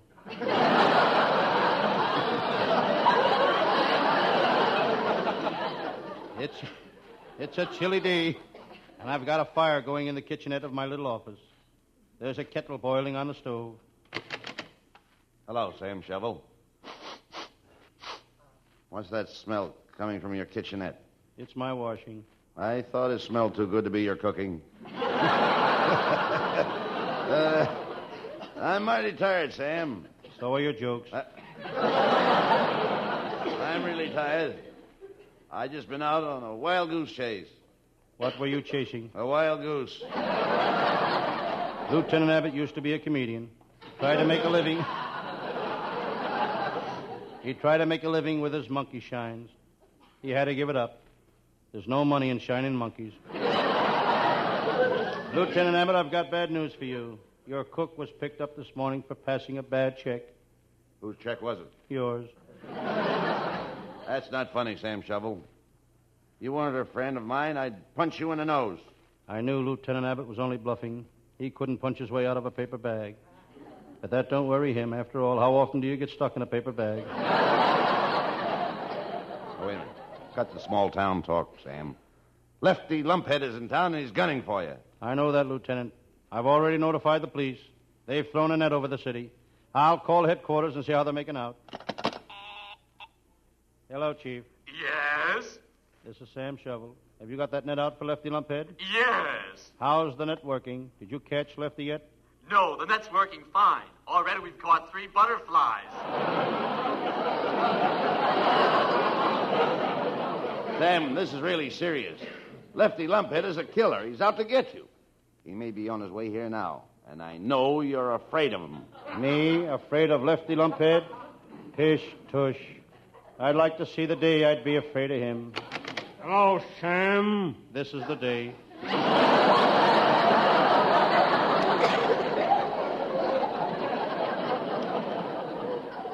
Before me stood the toughest killer on the coast. When he was 8 years old, he shot his father and mother. Then he asked the judge for mercy on the grounds that he was an orphan.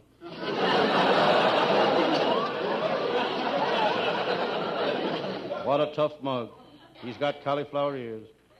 Never was a fighter, it's just that his ears was made out of cauliflower. I noticed Lieutenant Abbott's hand reach for his holster. Abbott's gun barked. Okay, coppers, I got you covered. Sam Shovel, I got one bullet in this gun. It's for you. I'm going to give you a break, Sam. I'll put that bullet wherever you say. If it's all the same to you, put it in Lieutenant Abbott. You're pretty clever, Lefty Lumphead. You're one of the smartest burglars in the business, but there's something I want to ask you. Huh? How is it you've never been caught robbing a house? It's easy. It's easy. I only rob houses on Thursday nights. Why did you pick Thursday nights? Because Abbott and Costello are on the air Thursday nights, and, brother, when they're on the air, nobody stays home. Lefty, that's a lie. Abbott and Costello are on right now. I'll prove it's a lie by checking with the police department. Hello, police department. Can you tell me... We ain't got time to talk to you now. Why? Every house in town is being robbed.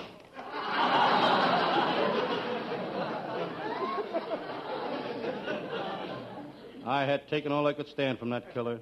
Quick as a flash, I pulled my gun.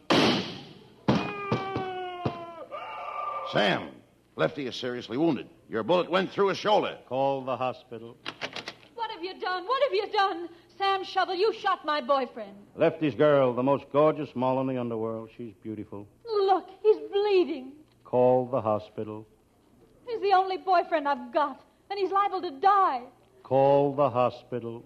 If he dies, who's going to love me and squeeze me and kiss me? Call the morgue.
Costello, I got to give you credit. You're in there pitching tonight. Yes, and I'd like to give a little credit to our team, Abbott. Everybody knows I'm always pitching, and Abbott, you're always catching. But we got other players on the team. Oh, sure. What's on second? No, we're not going to start that. I just wanted to say that our writing staff is headed by Eddie Foreman with Paul Conlon, Pat Costello, Martin Ragaway, and Len Stern. That's right. And Matty Malnick leads the band. And all this nonsense is put together by our producer, Charles Vander. And we'd love to have you all with us again next Thursday night. Thanks to them for working, and thanks to you for listening. Hope you'll be back next Thursday night. Good night, folks. Good night. Good night to everybody in Patterson. Good night.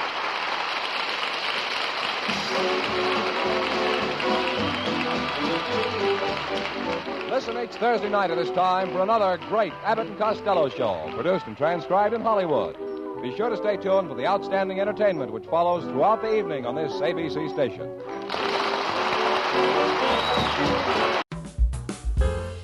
Thank you for tuning in to Golden Age Radio. Don't turn that dial. We have more excellent entertainment coming up next. Your feedback is important to us. Let us know what you think. We aim to provide the best possible entertainment for you. If you need access training or support, send an email to db@g3pl.net or call 615-420-2040. That's 615-420-2040. Hey, Abbott, what time is it? It's time for the Abbott and Costello show. We're on the air for ABC here in Hollywood. Well, what are we waiting for? Let's go with the Abbott and Costello show.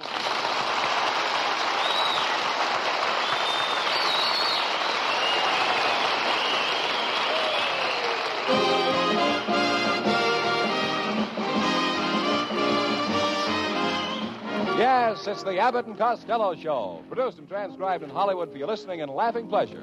Chuckles with a carload and music by Matty Malnick. So hold on to your chairs, folks, for here they are, Bud Abbott and Lou Costello.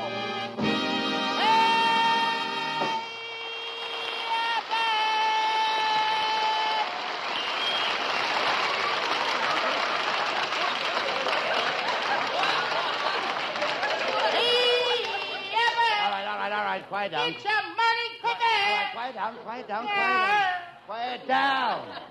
What are you doing with those boxing gloves? I'm going to enter the Golden Gloves tournament. I've been training. You, a prize fighter? Yes, I'm known as Butcher Boy Costello. Butcher Boy Costello? Yes, I gave my opponent a left to the heart, a right to the kidneys, a left to the chops, and a right cross to the short ribs. And then? He knocked me on my pot roast. You don't even look like a fighter. Being strong is all in the mind, you know, Costello. It is? Sure. You have to think strong. Think of Atlas, and you'll have a shape like him. Think of Hercules, and you'll have a shape like his. That method won't work with me, Abbott. Why not? I keep thinking of Rita Hayworth. What do you think will happen to you if you got knocked around and got punched, drunk, and goofy? I can always be a straight man like you. Sure you can. How do you think you'd look with a cauliflower ear, a mushroom nose, and a squash face? I'd be the only guy in Hollywood with a built-in home garden. Costello, you're a moron. What's that? You're a moron. That's enough, Abbott. One more word out of you and I'll fight. Idiot. That ain't the word. Costello, you're in a class with an imbecile. I know. Want me to help you out with your homework? I'll get him out of here.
Terrible. I never saw you looking so bad, Lou. What happened to you? What happened? Yeah. You know what happened. What? I don't get a chance to do nothing on the show. Oh, stop. Oh, I went to that quiz show. Truth or coincidences? They asked me a question. When I didn't give them the answer, they hit me over the head with a crowbar and ripped my clothes off and hit me in the face with a pie and squirted dirty water all over me. Well, that's terrible. Yeah, but the joke was on them. It was? Mm-hmm. I knew the answer all the time. You should quit hanging around quiz shows trying to win something for nothing. You ought to get yourself a job and go to work. I tried to. I studied to be a bartender. I went to the bartender school for 2 years, and I still can't get a job. Why not? I can't fix a television set. I thought so. You're just stupid. Your whole family is stupid. How can you say that? My Uncle Mike is a very brilliant man. He invented the cotton gin, the telephone, and the steamboat. What about Whitney, Bell, and Fulton? Leave the Andrews sisters out of this. What is your Uncle Mike doing now, Lou? He's part-time lifeguard at the Del Mar Hotel swimming pool. Are you kidding? Uncle Mike can't even swim. That's why he's only working part-time. He had a lot of trouble with Aunt May last week. He did? Yeah, he got her a new set of false teeth, and he told her not to take them out. He begged her not to take them out. He pleaded with her not to take them out, but she did. What happened? Her head collapsed.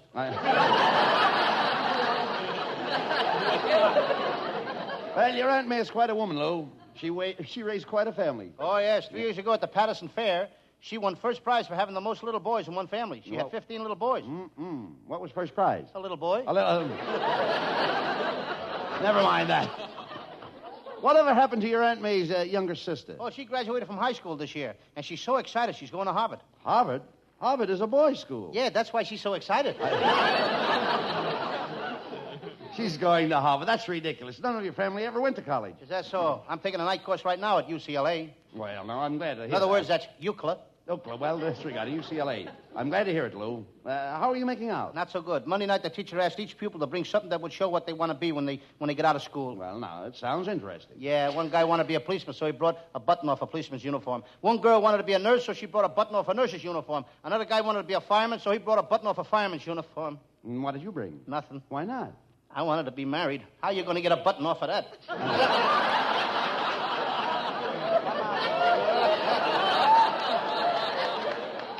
You want to be married. You don't know the first thing about marriage. You don't even know what it takes to make a marriage. I do so. It only takes two people to make a marriage. Well, that's right. A single girl and an anxious mother. As far as I'm concerned, marriage is a three-ring circus. What do you mean a three-ring circus? Well, first the engagement ring. Yes. Then the wedding ring. Yes. And then suffering. Oh, stop. Are you still going with that striptease dancer at the burlesque show? Oh, sure. Every night I bring her 3 roses. Does she wear them? She has to. It's her custom. What about that new girl that moved in the apartment next to you? Well, I tell you, Abbott, I had a date with her, and she's a bachelor girl. Well, what makes you think she's a bachelor girl? She looks more like a bachelor than she does a girl. How old a girl is she, Lou? Abbott, asking a girl's age is like buying a used car. What do you mean? Well, you know the speedometer has been set back, but you don't know how far.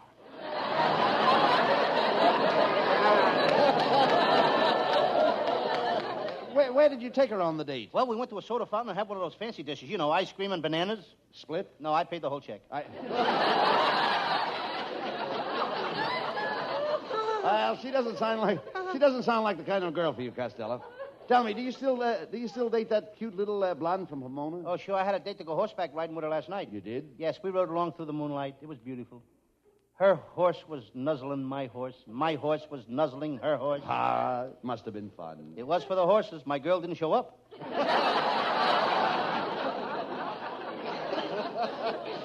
I guess she saw at me because I bought her mother a girdle, and her mother got mad, too. Well, what size does her mother wear? Small, medium, or large? Oh, no.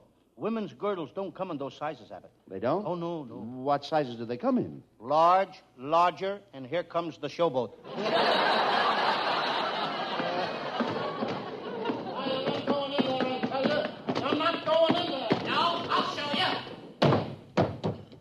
Hello, Uncle Bud. Hello, Uncle Louie. It's Abbott's nephew, folks. I left orders with the doorman not to let you in. Now, how did you get past him? I held your script under his nose and then stepped over his body.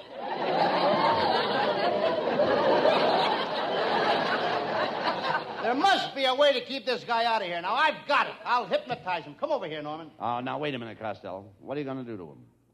I'm going to hypnotize him and put him to sleep. Look me straight in the eye, Norman. Okay. You're going to sleep. Abba-dabba, sleep. Abba-dabba, sleep. Abba-dabba, sleep. I think it's working, Uncle Louie. It is? Yeah, my Abba-dabba is asleep. Now, you lay off, Norman. He's my sister Olive's boy. And Olive's a very lovely person and a big woman in this town. I noticed that. Your sister Olive is built like the state of Indiana. Just what do you mean? She has a large South Bend. My sister Olive is a leader of society. Before she moved to Hollywood, she was the rage of Kansas City. Your sister Olive would throw any city into a rage. She came to the right place when she came to Hollywood. She's a typical Hollywood girl. What do you mean? A Hollywood girl at 30 has wrinkles. At 35, she has gray hair. And at 40, she becomes a blonde and starts all over again. Say what you want about my sister Olive, but she's a very well-educated woman. She's a college graduate. And she has a sheepskin. I noticed that. She ought to try using Jergens lotion.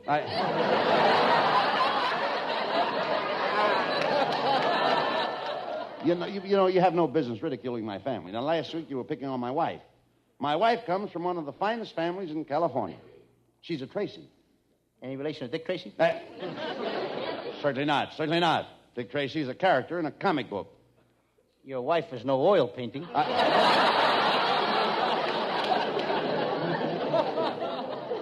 Hello, boys. Hey, look, Costello, it's our secretary, Viola Vaughn. Well, Viola, you certainly look lovely tonight. What is that you're wearing? Oh, do you like it? This is my nightclub dress. Nightclub dress? Don't you get it, Abbott? No cover. No cover. Viola, you look gorgeous tonight. You and I would make a lovely pair. We'd be just like a couple of lovebirds. Would we? Well, I'll show you. First, I put one wing around you like this. Uh-huh. Then I put my other wing around you like this. Then I beak up close to your beak. Then I coo softly. Oh, what do I do? Don't stand there, Viola. Drop a worm in his mouth. Cut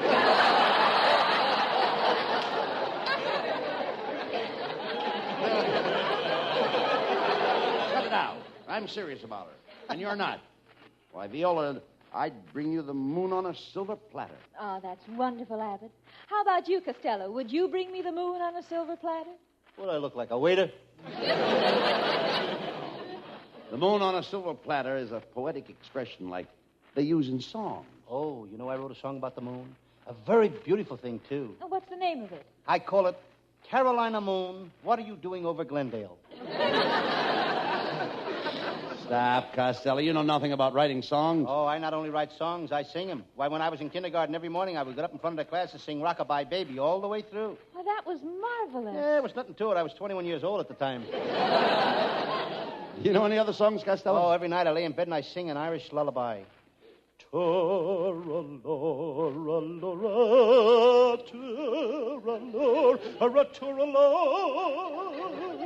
that put you to sleep, Costello? Certainly. You don't think I'd stay awake and listen to that howling, do you? Well, I saw you last night, Costello. I saw you. You had a cat on a leash. Hey, that certainly is a funny-looking cat. Is he yours? Yes, he's mine. He's a football cat. I call him First Down. What do you name the cat First Down? Every night he's got 10 yards to go.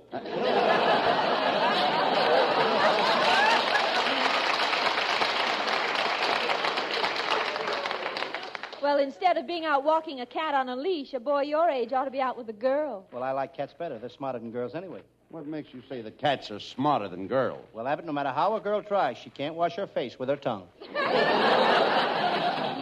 Pay no attention to him, Viola. Why don't you come over and see the preview of our new picture, Viola? Huh? I do some love scenes in the picture, and I want you to see my fade-out kiss. You mean she'll see your faded-out kisser?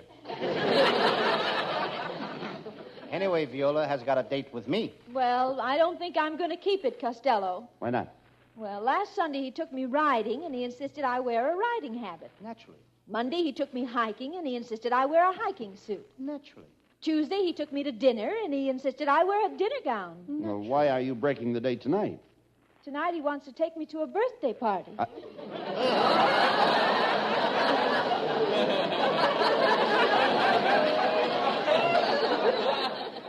Well, that did it. It's been a lot of fun, and it's been a beautiful evening up to now, Mabel.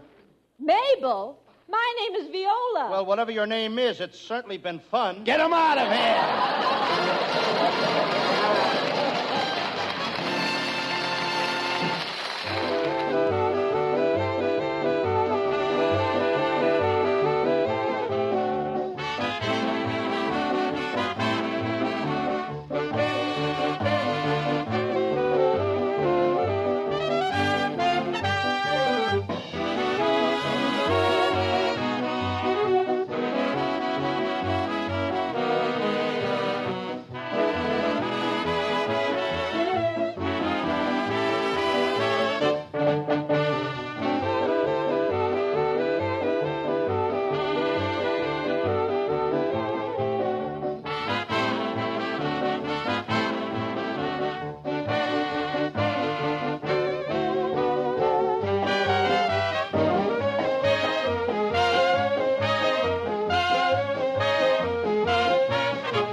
Ladies and gentlemen, Abbott and I heard a young singer in New York several weeks ago, and we liked him very much, and we brought him back to Hollywood to join our show, and here he is, and we hope you like him too, Hal Winters.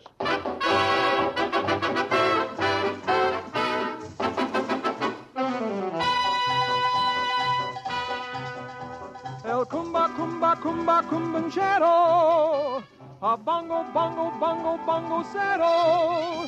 Brigadi che va suonando il cumbanchero. Bongo cero che se va, bongo cero che se va. El cumba, cumba, cumba, cumbanchero. A bongo, bongo, bongo, bongo cero. Riccati che va suonando il camboncero, bango cerro che se va, bango cerro che se va. I sueños ritambo, riccati, bom bom bom ba. I sueños ripica, riccati, bom bom bom ba. El cumba cumba cumba cumboncero, a bango bango bango bango cero. Riccati che va suonando il camboncero, bango cerro che se va, bango cerro che se va. El cumba cumba cumba cumboncero, a bango bango bango bango cero. Riccati che va suonando il camboncero, bango cerro che se va, bango cerro che se va. A cumba cumba cumba cumboncero, a bango bango bango bango cero.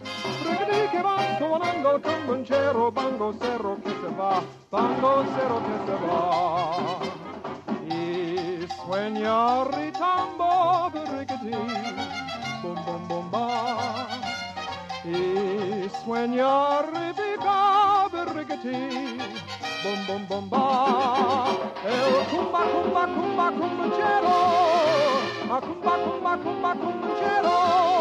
Riccati che va suonando il camboncero, bango cerro che se va, bango cerro che se va.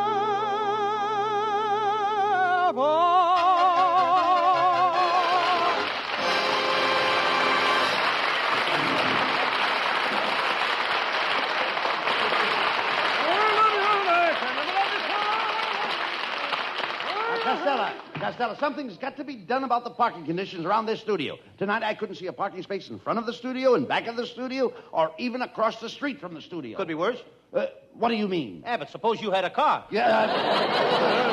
Well, never mind that. Did your Uncle Mike drive you down here tonight? No, my Uncle Mike just took his California driver's test today. You should have seen him. He got in a car with the inspector, backed into a truck, bumped into a streetcar, and then he crashed into a stone wall. Did he pass? We won't know till next Wednesday. Why not? That's the day the inspector gets out of the hospital. Did your Uncle Mike go to see his favorite program, What's Doing, Ladies? Yes, and there was a line in front of that studio 2 blocks long. Never mind that. How did he like What's Doing, Ladies? I don't know. By the time he got in, they were through doing it.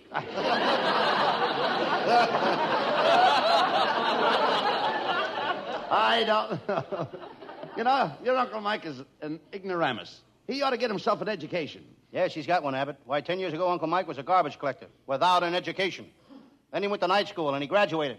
And what a difference that made in him. What is he now? A garbage collector with an education.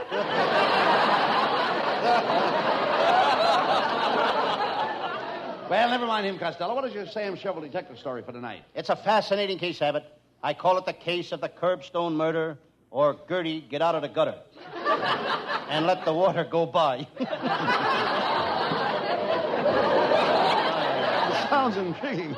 Let's get on with the case. Yeah, let's do that. And now the makers of Smudge Pot cigarettes present the further adventures of Sam Shovel, Private Detective. But first, a word about our product, Smudge Pot cigarettes. Smudge Pots are the only cigarettes that contain no nicotine, no harmful tars, no tobacco. These cigarettes are made only from the finest domestic and Turkish towel.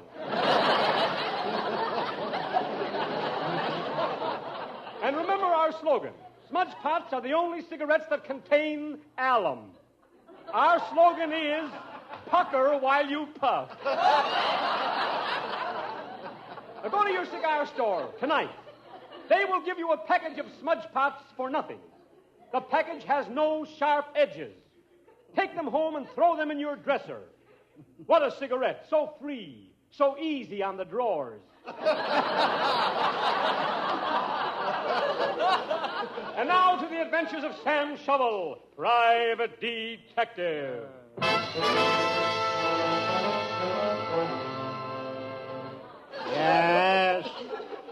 Yes, I'm Sam Shovel, Private Detective. I'm sitting in my little office looking at my new office safe. This time I got a real office safe. When I go home at night, I lock my office in it. I see a piece of string around my finger. Suddenly I remember what it's for. It's to remind me to take the string off my finger. I reach in my pocket for my tobacco. There's a big hole in my pocket. That's the last time I'll buy chewing tobacco.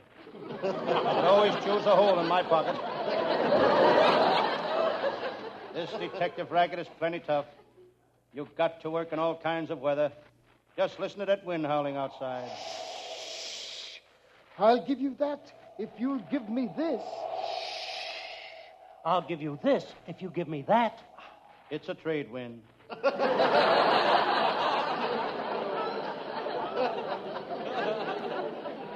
It was such a nice night as this that I was called to solve the famous farmyard murder. A fiendish farmer had cut off his hired man's head. He hid it in the alfalfa. What a tough case. It was like finding a noodle in a haystack. I decide to shave. I lather my face. The razor hums through my whiskers. St. Louis woman with all her diamond rings. I always use Gillette Blues blades. I decide to dial up a little in case a client should come in. I put on my swallowtail coat. I take it off. Seems silly for a man my age to wear a coat made of swallowtail. I noticed the headline in the morning paper. The country is in a strange position. On the next page it says eggs are going up. Chickens must be in a strange position, too.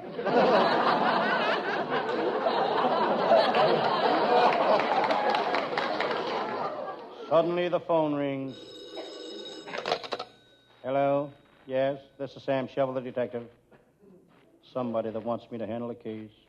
Yes? No. No, I can't work that cheap. No, you know my price. What's that? 5,000? Okay, I'll take the case. Right, 5,000. But remember, all Tootsie Rolls, no jelly beans.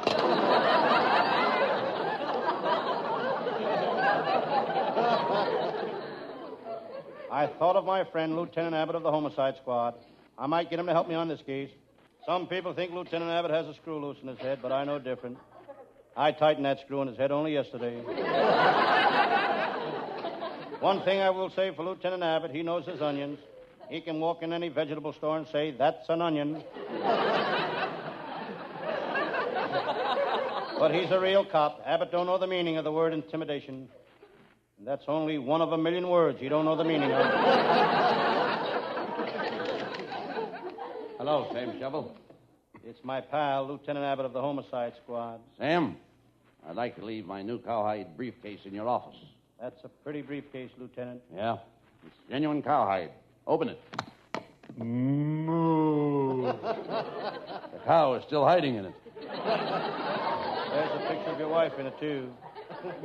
She looks kind of different in this picture. It's her hair. She's wearing a page boy. Don't she look nice? It's hard to tell. The page boy's feet are hanging down over her face. Enough of this nonsense, Sam. The cops caught an old friend of yours last night. Shirley, the shoplifter. Beautiful Shirley, the shoplifter. I once trailed her through a department store, through the shoe department, through the jewelry department, the furniture department, then I caught her in men's underwear.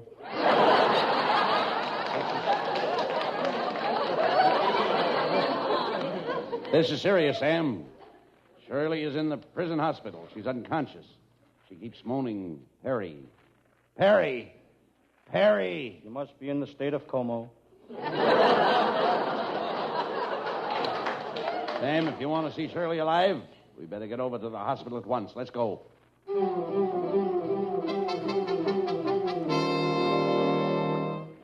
We arrived at the hospital. We were walking down the corridor. I was reading the signs on the door. Dr. Kildare, surgery, back in 10 minutes. Dr. Nichols, surgery, back in 15 minutes. Dr. Condon, perjury, back in 20 years. Sam, here comes the doctor that's taking care of Shirley the shoplifter.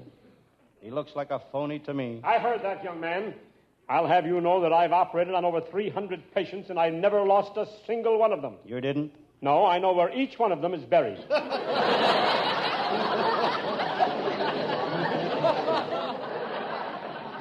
Doctor, can we go in and see Shirley now? Yes, but don't stay too long, please. The patient must not have too much excitement. Why not?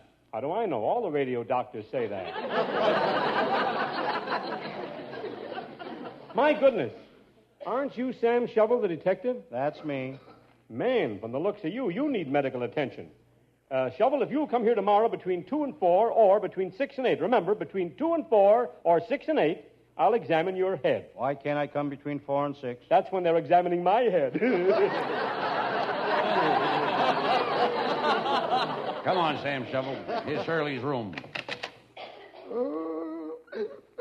Oh, poor Shirley, my poor Shirley. Sir, who are you? And what are you doing here? I'm Shirley's father. She's in the next room. She's got appendicitis. None of the doctors will operate on her. I'm afraid she'll die. Cheer up, friend. I will operate on Shirley. You? I thought you were a detective. Before I became a detective, I was known as young Dr. Shovel. Are you sure you can do it, Sam? Am I sure I can do it? Certainly. I'll skin out to the car and get my satchel of surgical instruments.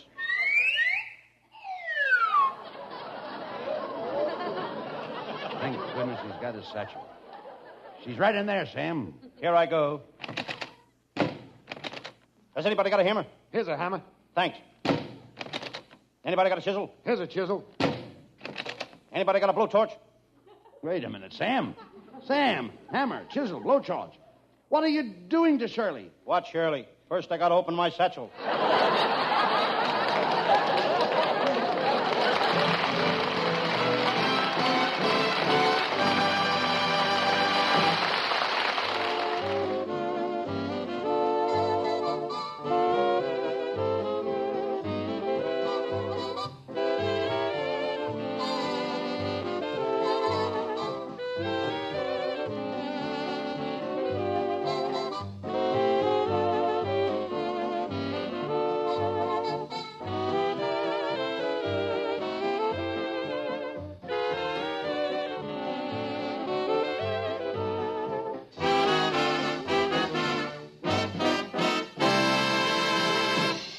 Costello, Sam Shovel, you were really digging him up tonight. Get it? Shovel, digging him up? It's a joke, son. I dug up a joke. Yes, and you'd better bury it again. Abbott, let's leave the jokes to our writer. You mean we got writers? Oh, he's only kidding, folks. He knows our writing staff. We're headed by Eddie Foreman with Paul Conlon, Pat Costello, Martin Ragaway, and Len Stern. And I know that our producer is Charles Vanda. That's pretty good for Abbott, folks, when you consider Vanda's only been on the show 2 years. Good night, folks. Good night, everybody. Good night.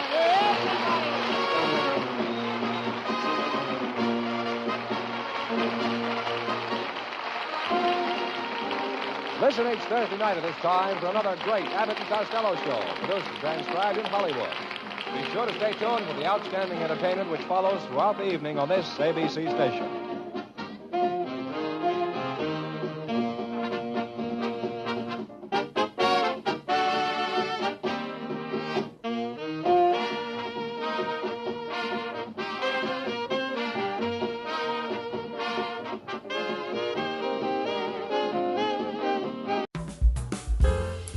Thank you for tuning into Golden Age Radio. Don't turn that dial. We have more excellent entertainment coming up next. Your feedback is important to us. Let us know what you think. We aim to provide the best possible entertainment for you. If you need access training or support, send an email to db@g3pl.net or call 615-420-2040. That's 615-420-2040. Hey, Abbott, what time is it? It's time for the Abbott and Costello Show. We're on the air for ABC here in Hollywood. Well, what are we waiting for? Let's go with the Abbott and Costello Show.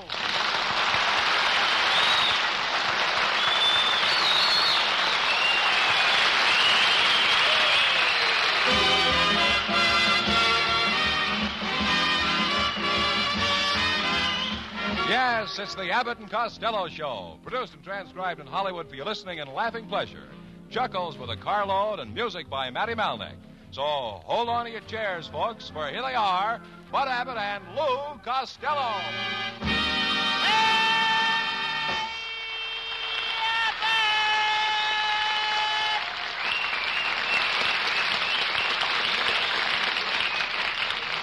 Well, it's about time you got here. Where were you?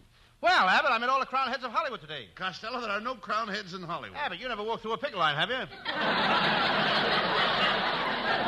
It's stop this nonsense and tell me where you've been. Well, I was helping my Uncle Mike with his new invention. He's invented a plane that goes 5,000 miles an hour and goes to London in 5 minutes. Wait a minute. If it goes 5,000 miles an hour and goes to London in 5 minutes, how does it stop? Let London get a guy to work on that. Costello, your Uncle Mike is as big a dope as you are. Oh, yeah? Well, my Uncle Mike is a smart man, Abbott. For 10 years, he ran the Chase National Bank for the investors. He did? Yes, sir. And for the next 10 years, investors ran a national chase for Uncle Mike. Has Uncle Mike ever been in jail, Lou? Yes. One time he got so full of Christmas spirit that they threw him in jail for singing Christmas carols. Well, lots of people sing Christmas carols. On the 4th of July? Poor Uncle Mike, he's in a hospital. He's got a mule on his nose. Not a mule. You mean a mole? No, not after the mule kicked him in the kisser. He's got a mule there. All right. Costello, what keeps you from being the biggest idiot in the world? I guess I'm too fat for my height. Oh, get him out of here.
Come out here. Where have you been? I was across the street having a beef stew. Well, how was it? Terrible. It had nothing in it but beef tongue and oxtails. Well, what's wrong with beef tongues and oxtail? Nothing. But who's getting all that stuff in between?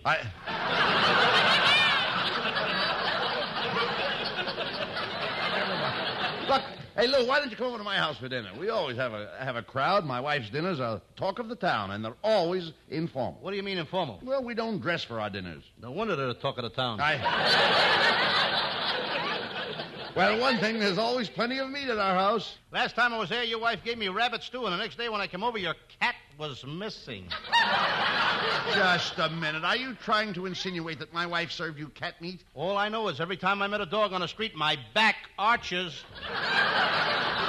My wife is a very particular cook. Her kitchen is immaculate. That's more than I can say about your Aunt May. Her kitchen is a disgrace. Her sink is filled with eggshells. The drawers in her kitchen cabinet are full of carrot tops and wilted lettuce. She's sloppy. She is not. That's her hobby. She collects garbage. You know, garbage is the same as antiques. Garbage is the same as antiques? Certainly, it's a collector's item, ain't it? Costello, you must study to be an ignoramus. You couldn't be any dumber if you were twins. Oh, yes, I could. If I was twins, there'd be two of us, and we could help each other. Costello, I don't know why I associate with you. I'm a college man, a fraternity man. See this? Phi Beta Kappa. Ha-ha. Look at this. What's that? Half a can of tuna. Your trouble is, you're illiterate. You spend your spare time... Why don't you spend your spare time reading, Lou? Trying to improve your mind. Take me. I read a lot. There's nothing to improve your thinking like a bookcase well stacked. Abbott, when I think of something well stacked, I ain't thinking of a bookcase. Costello man would have to go a long way to meet a dope as stupid as you. Oh, no, you wouldn't. I'm willing to travel. The trouble with you is that you're an ignoramus. Do you know what an ignoramus is? Sure, and I like his partner, too. His partner? Ain't you ever heard of Ignoramus and Andy? No. That's a sample of your mentality. Costello, you ought to see a psychiatrist. I went to one last week. He told me I got a split personality. I'm really two people, Abbott. You've got enough personality to split with 10 people. Just a minute. Don't laugh. Show me where it says that in the slip. Never mind. Now, watch out, Abbott. You're getting me mad. I can hardly hold my temper in. It's kind of silly for you to hold your temper in when the rest of you is spread out all over the place. Are we both on the same page? I don't know where to go. Certainly we are. The trouble with you is you can't read. You never went to school. I just saw. I went to Colt Hill High School in Patterson, New Jersey. Well, wait a minute. When did you go to high school? September 11th, 1935. You mean you only went one day? You mean you're supposed to go back?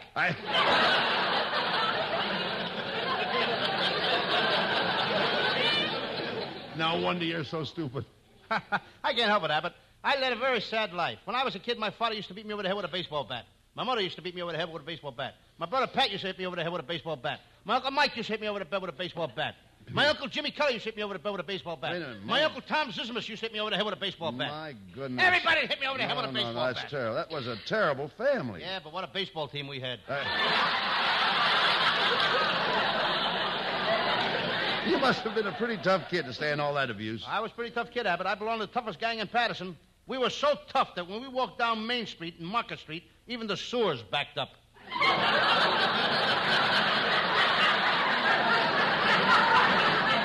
Did any of your old gang become successful, Lou? Oh, yes, they did. Did you ever hear of Joe Buzzo? Yes. He went into business. He's making money hand over fist. No, you mean hand over fist. He's in a tire business, and in that business, it's hand over fist. Lou, I remember Bozzo. I seem to remember him. Wasn't he the kid that got lost? Wasn't he the kid that got lost in the woods? Yes, he was in the woods for 5 days, had nothing to eat but pine needles. Pine needles? Yep. Did they have any bad effect on him? Well, only when he got home. His mother made him a big dish of spaghetti and his stomach knitted a pair of socks out of it. Well, you ought to be ashamed of yourself. Everybody in that gang, they all amounted to something but except you. I'm doing all right, Abbott. Only yesterday, MGM called me up and wanted to use me in a screen test, but I turned him down. You turned down a screen test? Why? They wanted to throw me against it and see if it was strong. You couldn't work for anybody. I ought to get rid of you myself and get myself another partner. Who would work with you? Oh, I could work with a cow. I could get lots of laughs. How could you get a lot of laughs with a cow? You'd be surprised at the things I could pull on her.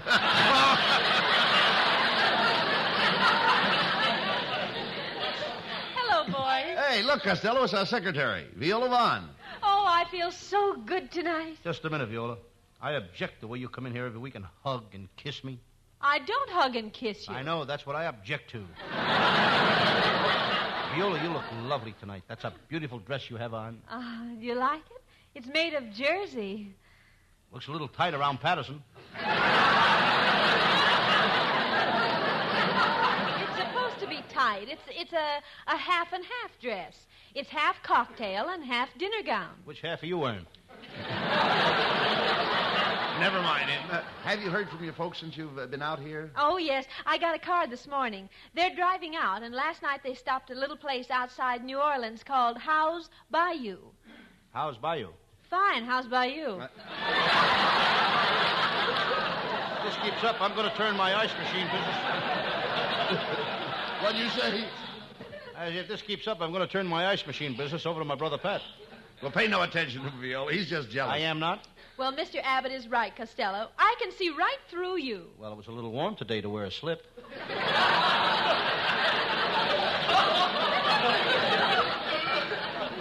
Costello, you're not fooling anybody. Viola's getting wise to you. Last week was her birthday, and you didn't even buy her a present. Well, I didn't really expect any, Bud. I think Costello's the type that gets cheap around Christmas time. Just a minute, Viola. That's a nasty thing to say. Hey. Costello gets cheap around Christmas time? Thanks, Abbott. Costello's just as cheap all the rest of the year.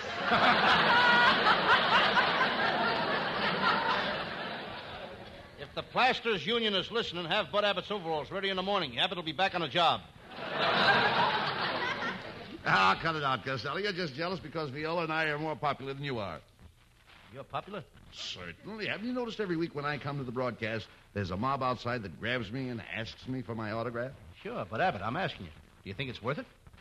What do you mean, is it worth it? Dressing up every Thursday like Dinah Shore. You see, Viola? He is jealous of our popularity. Go ahead, Viola.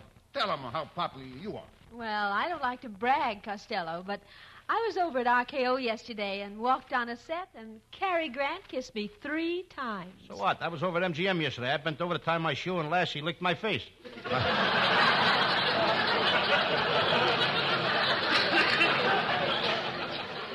Costello, have you been showing Viola around Hollywood the way you promised? Sure, I took her to Republic Studios. All the cowboys were there. Didn't we have fun, Viola? Oh, yes, Costello. It sure was funny when you ran in that dark closet to play post office, and that cowboy shoved his horse in with you. His horse?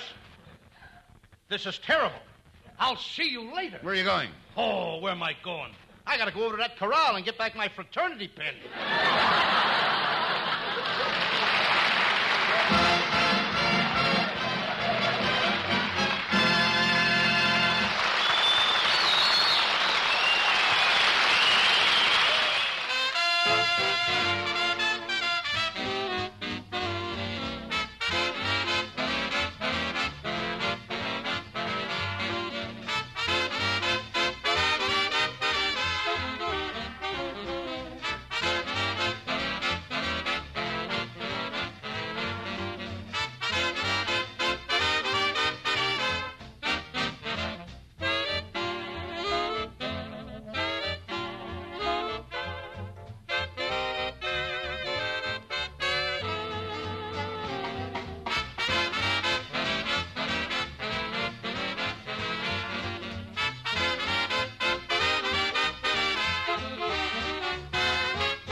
Ladies and gentlemen, Abbott and I heard a young singer in New York several weeks ago, and we liked him very much, and we brought him back to Hollywood to join our show, and here he is, and we hope you like him too, Hal Winters.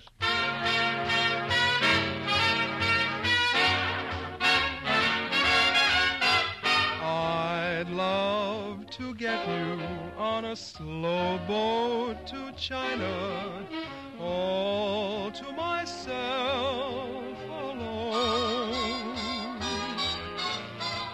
Get you and keep you in my arms evermore. Leave all your lovers a-weeping on the faraway shore. Out on the briny with the moon big and shiny, melting your heart of stone. I'd love to get you on a slow boat to China, all to myself alone. There is no verse to this song, 'cause I don't want to wait a moment too long to say that I'd love to get you on a slow boat to China, all to myself alone. I'd love to get you on a slow boat to China, all to myself alone.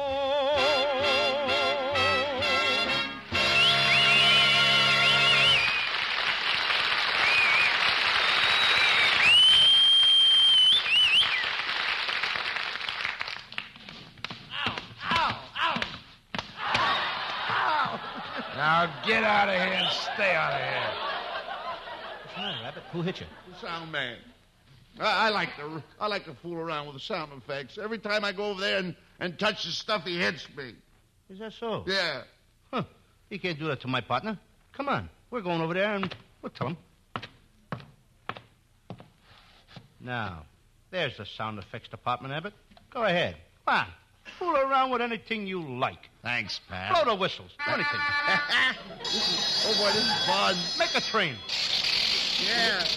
So, you're fooling around with my stuff again, eh? Ow! Ow!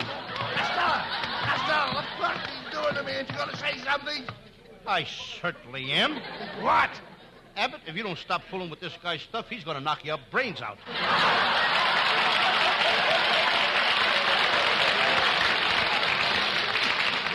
my fault for listening to you. From now on, I'll take care of myself. I can stand up for my rights. Why don't you stand up for your rights with that guy? How could I? His lefts kept knocking me down. Let's go back there, Abbott. Somebody's writing us wrong. Let's go back there, Abbott. I'll take care of you. I'm plenty tough. Here, feel my muscle. Go ahead and feel it. Muscle. I can't feel anything but a red corpuscle. Yeah, but ain't it got a hard head? Who are you kidding? I'm the guy who's got muscle. I used to be a prize fighter. I was one of the cleanest fighters in the ring. You should have. You should have been. They threw enough water on you. I'm the guy that can fight. I remember the last guy I fought. I hit him so hard that he hollered uncle. Well, who were you fighting with? My little 3-year-old nephew, Tony. I thought so. You can't fight and you can't act. In fact, none of your family has any talent. Just a minute. Yeah. How about my cousin Vincent? He had a great voice, but he could only sing while taking a bath. They used to wheel him out on the stage in a bathtub. He'd sing while taking a bath, but they fired him after his first performance. Why? When the people started applauding, he forgot himself and stood up and took a bow. What is he doing now? Writing songs. You should hear his new song. He took a little of it from Irving Berlin, a little from Cole Porter, a little from Sigmund Rundberg. And what did he get? 3 lawsuits. Forget about your cousin. Wait a minute. What's all that mail doing in your pockets? Abbott, that's my fan mail. Mine? Everybody in the country is talking about my great character, Sam Shovel. Here, I'll read one. Dear Lou Costello, I'm simply crazy about your Sam Shovel detective programs. Last week, as I sat listening to your show, you were so thrilling I froze to my seat. I'm coming over tonight to see you. There's a guy out here to see you, Costello. What does he look like? He's a short man with a frozen seat. Come on, Costello. Let's get on with the show. What is your Sam Shovel case for tonight? It's one of my smaller cases, Abbott. I call it the case of the sailor who was shot while having Hedy Lamarr and Lana Turner's pictures on his chest, or he died with his buttes on.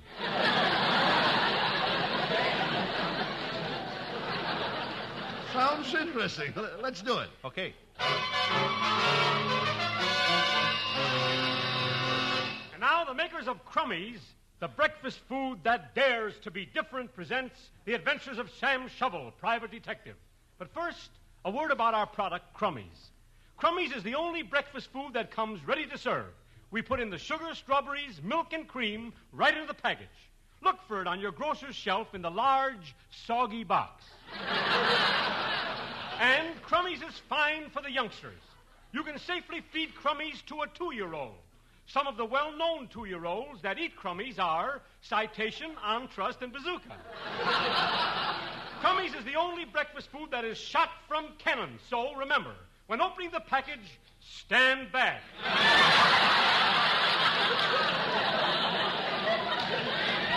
And friends, mark my words. No cereal is as good as Crummies. You can put that in your pipe and smoke it. In fact, it tastes better if you put it in your pipe and smoke it. And now for the further adventures of Sam Shovel, Private Detective.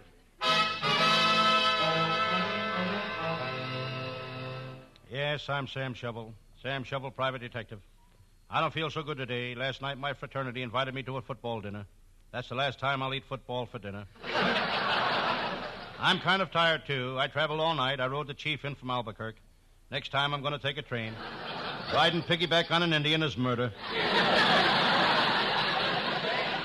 I was down there trying to get a conviction on one of my cases, Maxie the murderer. But he had a clever lawyer. I charged him with murder, but the jury whitewashed him. I charged him with larceny, but the jury whitewashed him. Then I took him to a Turkish bath. I had to get all that whitewash off him. My correspondence was piled up a lot while I was away. I see a carbon copy of the letter I sent to Sears and Roebuck for a pair of handcuffs. It reads, send handcuffs. If good, we'll send check. Then I pick up their answer. It reads, send check. If good, we'll send handcuffs. That reminds me I may get called on another case. I think I'll clean my Remington before I put it back in my pocket. Someday I'm going to buy a gun. I get tired carrying a typewriter in my pocket. Suddenly I look up. There on the wall of my office is an oil painting. Bought it last year. It's pretty. But it's a lot of trouble. Every day I got to oil it. I glance across the court. The beautiful stenographer in the insurance office is just coming to work. She's punching the time clock. The clock punched her back. I pick up my morning paper. On the front page is a picture of John L. Lewis. John L. Lewis on the front page. I study his face. I'm trying to figure which eyebrow has the Tony. Looks like another slow day for the detective business. As I sit here in my little office, I'm unhappy. I'm down in the dumps. Whenever I'm in this office, I feel down in the dumps. That's not strange. My office is located at the dumps. Across from my office is a stationery store. There's no sign on it, but I'm sure it's a stationery store. I've been watching it for 2 years. It hasn't moved an inch. I just remember last week my pal, Lieutenant Abbott, invited me to dinner, and I must send his wife a bread and butter note. That's a sloppy job. There's nothing I hate worse than writing on bread and butter. I glance out at the window in the parking lot. They're getting ready to move my car again to let another one out. I hope the owner moves it, not the reckless attendant.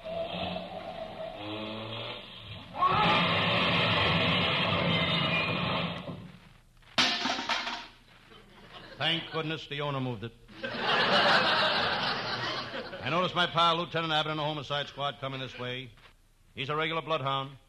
When he's after a crook, he can smell a trail. In fact, he smells any place. One thing about Lieutenant Abbott, he speaks straight from the shoulder. He's got to. That's where his mouth is. Just then, Lieutenant Abbott walks into the office. Hello, Sam Shovel. Sam, I just had the most sensational lunch. What a meal. I ordered pork chops, bacon, fried ham, pig's knuckles. When Lieutenant Abbott eats, he goes hog wild. Well, a cop has got to keep his strength up, Sam. I never know when I'll get in a fight. Lieutenant Abbott is right. One thing I'll say for him, he never ran away from a fight. He always takes a taxi. Sam, I'm happy today. I'm feeling pretty chipper. I'm really chipper. Lieutenant Abbott is not lying. Nobody is chipper than he is. He's the chippest man I ever met. He lives at the Fiddle Hotel. It's a violin. The rooms are $1 a night and up. If you get a room for $1, you're up all night. Sam, I thought I heard something moving. The sound came from that bureau. We crossed the office to the bureau and started opening the drawers. There's nobody here. You won't find me here. It's my Bureau of Missing Persons. Speaking of missing persons, Sam, what happened to that crooked musician you were trailing? Lieutenant Abbott was referring to Matty Banjo Head Malnick, the leader of one of the crookedest bands in this country. Sam, how can you say that? Matty's boys are all artists. They must be artists. I know they're not musicians. Lieutenant, when Matty Banjo Head Malnick heard I was after him, he took it on the lam. That was 3 weeks ago. Hiya, Sam Shovel. He's still on that lam. Sam, you gotta help me. That Bergman gang is trying to shake me down for $10,000, and I'm afraid I'll have to pay through the nose. Why should you have to pay through the nose? That's where I keep my money. What a clever crook that Malnick is. When he needs money, he don't have to blow a safe. He just blows his nose. Just look at it. I'd like to have his nose full of Canadian nickels. Malnick, you'll have to get out of here.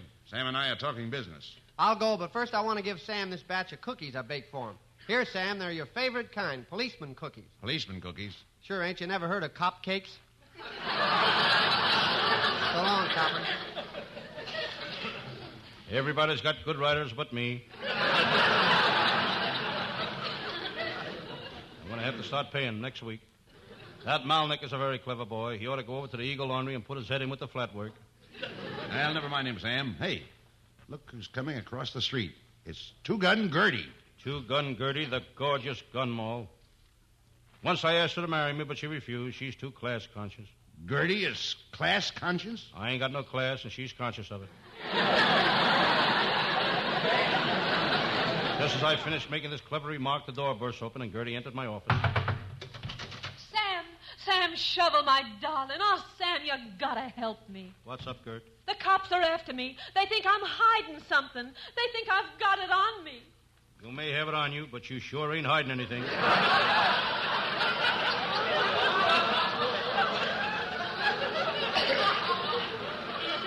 Careful, Sam. She's up to something. Oh, Sam, you gotta help me. If you do, I'll be your slave. I'll cook for you. I'll bake for you. I'll sew for you. I'll... Keep going, Gert. You're bound to hit something I like. You're a cod, Sam. Come here. I'm gonna let you kiss me. Sam Shovel, where are your manners?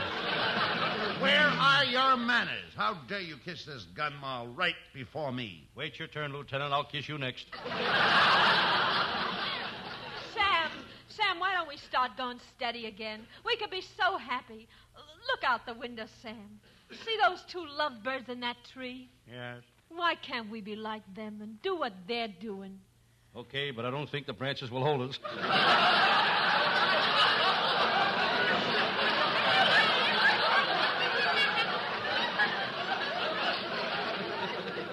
Sam, this is ridiculous. You're a cop and she's a crook. She's not for you. Keep out of this, Flatfoot. I'll prove to Sam that I'm the girl for him.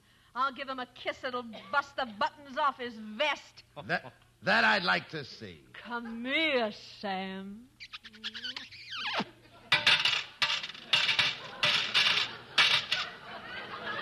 Sam. Sam Shovel, say something. Has any lady in the audience got a needle and a thread?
Well, Costello, we're a little late, so you better say thanks to this lovely audience in the studio and to all the swell people who are listening in at home. Thanks for listening, folks. And I would like to thank the people that help us bring you this show every Thursday night. Our writing staff is headed by Eddie Foreman with Paul Conlon, Pat Costello, Martin Ragaway, and Leonard Stern. And thanks to Matty Malnick and all his boys and our vocalist, Hal Winters. And thanks also to our producer, Charles Vander. We'll be back again at the same time next Thursday. Good night, folks. Good night to everybody in Patterson. Good night.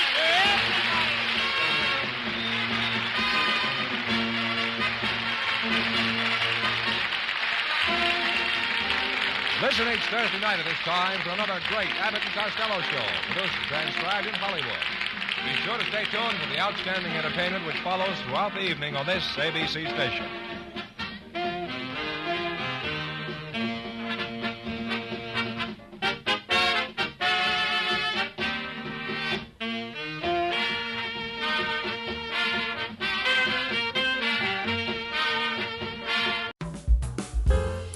Thank you for tuning in to Golden Age Radio. Don't turn that dial. We have more excellent entertainment coming up next. Your feedback is important to us. Let us know what you think. We aim to provide the best possible entertainment for you. If you need access training or support, send an email to db@g3pl.net or call 615-420-2040. That's 615-420-2040. Hey, Abbott, what time is it? It's time for the Abbott and Costello Show. We're on the air for ABC here in Hollywood. Well, what are we waiting for? Let's go with the Abbott and Costello Show.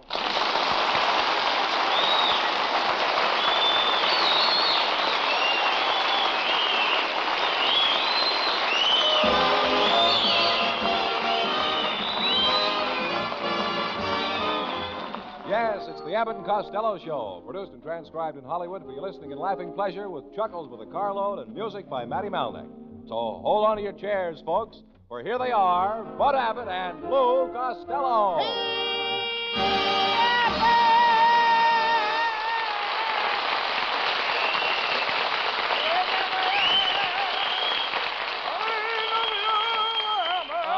All right, Costello. All right, Costello. Like I've never loved Wait a minute. What's the idea coming in here singing? I'm going to sing on a program tonight. What do you know about music? You wouldn't know a bass from a soprano. Is that so? You wouldn't see me sliding in a second soprano, would you? And besides, my new girl wants me to sing on the program. You've got a new girl? Yes, every night she knocks on my door, throws her arms around me, hugs and kisses me, and calls me Gregory Peck. She calls you Gregory Peck? Gregory Peck. Why don't you tell her you're not Gregory Peck? Silly boy.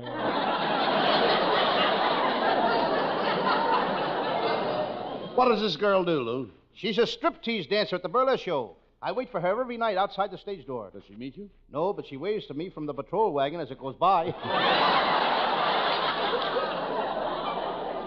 Sense. I used to chase girls like you, and I never got anywhere. And one day I decided life wasn't worth living. I tried to shoot myself, and somebody stopped me. I tried to hang myself, and somebody stopped me. Too bad. I tried to drown myself, and somebody stopped me. Some people never know when to mind their own business. Well, all I have to say to you, Costello, is adios. Adios? Yes, that's goodbye in Spanish. Well, Los Angeles traffic. Los Angeles traffic? That's goodbye in any language.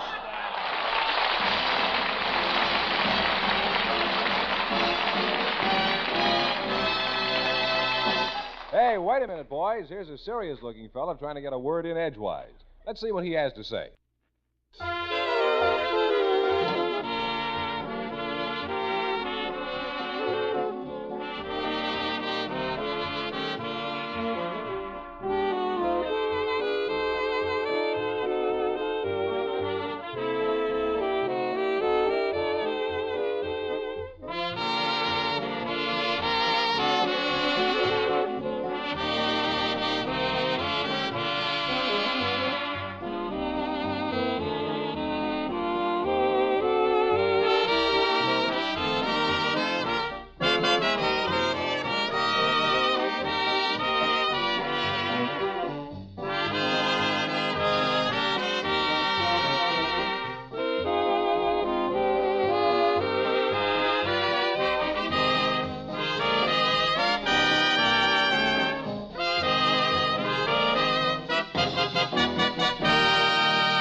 What are you hollering about this time? I've been chosen a man of distinction by the Boy Scouts of America. And my picture is going to be in all the magazines. What picture? There it is. It's a picture of me leaning up against my scoutmaster, drinking a glass of buttermilk. You must be pretty popular with your Boy Scout troop. Yes, sir. I'm the only Boy Scout in California that's got a hot rod. Yeah, you don't even know what a hot rod is. Oh, yes, I do. A hot rod is a jalopy that smokes Mexican cigarettes. You idiot. You running around with a bunch of kids at your age? There must be something wrong with you. What's the matter with you anyway? Can't figure it out, Abbott. I sleep good at night. I sleep good in the morning. But during the day, I just seem to twist and turn. No wonder nobody will associate with you. You haven't got a friend in the world. How can you say that, Abbott? I'm the most popular guy in my hometown. Every one of the 300,000 people in Patterson, New Jersey love me. Wait a minute, Costello. 300,000. Patterson only has 140,000 people. When were you there last? 2 years ago. Well, people have children, you know.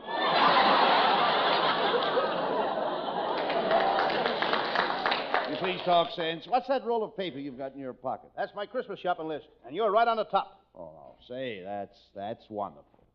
What are you going to get me, Lou? I'm going to get you a handful of nickels and dimes and put them in your mouth. What do you want to give me a handful of nickels and dimes to put in my mouth? I'd like to hear some change in your conversation. Never mind. Who else is on your list? Well, there's my Uncle Mike. I don't know what to get him. Last year I got him a smoking jacket. Did he like it? Oh, sure. Christmas morning he stuffed it into his pipe. Didn't it burn? Yeah, but not as good as tobacco. I think I'll get my Aunt May one of those old man river girdles. What's an old man river girdle? It helps you tote that barge and lift that bale. I'll either get that or I'll get a book, a volume by O. Henry. Oh, a volume? Yeah. Oh, Henry only wrote short stories. How much can you write on a wrapper off a candy bar? What is Uncle Mike going to get Aunt Maylou? I don't know. Last year he gave her a fur piece. He shot it under the house. Had a white stripe down its back. That was a skunk. Huh? That was a skunk. Why'd Uncle Mike shoot it? After he shot it, he asked himself the same question. Well, now, wait a minute now. After all, skunk is pretty expensive. If your Uncle Mike had to buy it, he would have had to sell his house to pay for it. After he shot it, he had to sell the house anyway.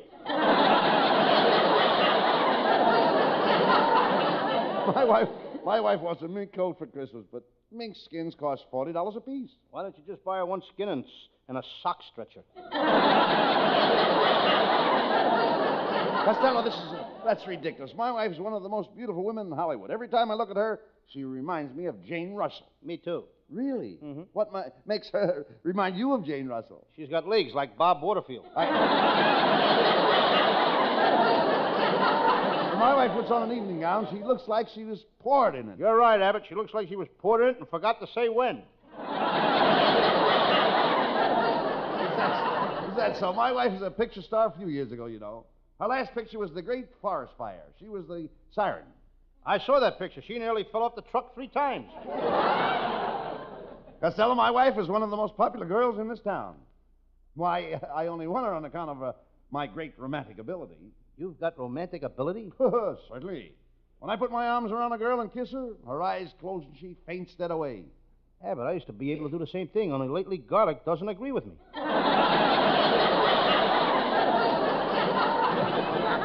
Tell me, Costello, how's your romance coming with that rich girl from Pasadena? She wasn't serious, Abbott. I found out it was nothing but puppy love on her part. When did she break the engagement? When she found out I wasn't a puppy.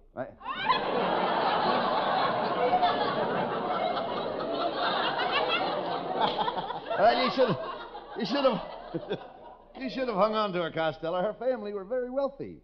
Their home has 20 bathrooms.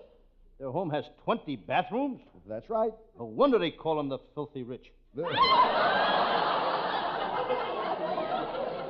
know, she was a nice girl, Abbott, but there was only one thing wrong with her. She had $1 million smile. Well, what's wrong with that? She'd only smile at guys that had $1 million. Well, now that you've broken off with her, why don't you make a play for my younger sister, Babe? Your sister, Babe? Mm-hmm. Don't tell me she's out here in California now. Sure, she's always wanted to come out here to the West where men are men and women are women. Yes, out here in the West where men are men and women are women. And now your sister, Babe, has to come out here and confuse the whole thing. Costello, my sister Babe may be fat, but remember, she's a slick chick. She's slick, all right. The last time I had a date with her, I'd been over to kiss her goodnight and her hair slid off. Are you trying to insinuate that my sister Babe is bald? I wouldn't say that, Abbott. She's got one of those new sunny tuft hairdos. Sunny tuft hairdos? Yeah, it's sunny down the middle and there's a tuft on each side.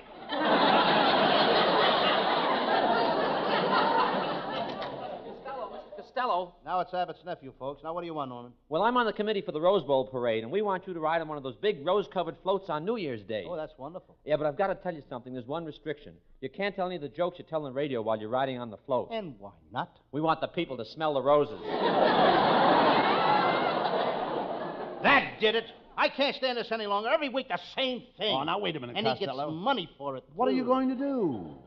Huh? What are you going to do? What am I going to do? Yeah. Norman, this studio isn't big enough for the two of us. Now, here, you take this gun and I'll take this gun. And we'll shoot at each other until one of us is dead. Okay. You want to bet a quarter I win? Bet a quarter? What for? I just thought you might want to make it exciting.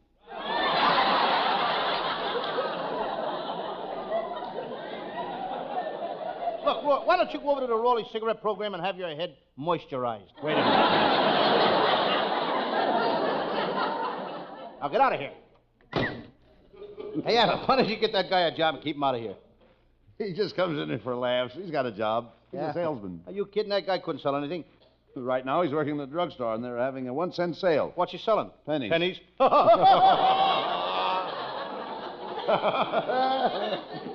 Cucamonga, 32. Pomona, 31. San Fernando, above 32. Riverside, 28. Wait a minute, Costello. What are you doing? Figured as long as I ain't getting any laughs, I just might as well read the frost warnings. That's no attitude to take. After all, Costello, this is Christmas time. Don't you feel the spirit of Christmas? Yes, I guess you're right, Abbott. I feel like helping everybody. I've got nothing but good in my heart. See that old man over there? The one with the beard and the patches on his pants? Yes. I'll show you I got the spirit of Christmas. I'm going over there and help that old man out. That's the spirit, Costello. Hiya, buddy. Could I talk to you for a minute? Oh, what do you want? Well, I don't want to be forward, and this being Christmas, you know, I'm Lou Costello, the actor. I thought that maybe you'd sort of, well... Well, here's a dime. Get lost.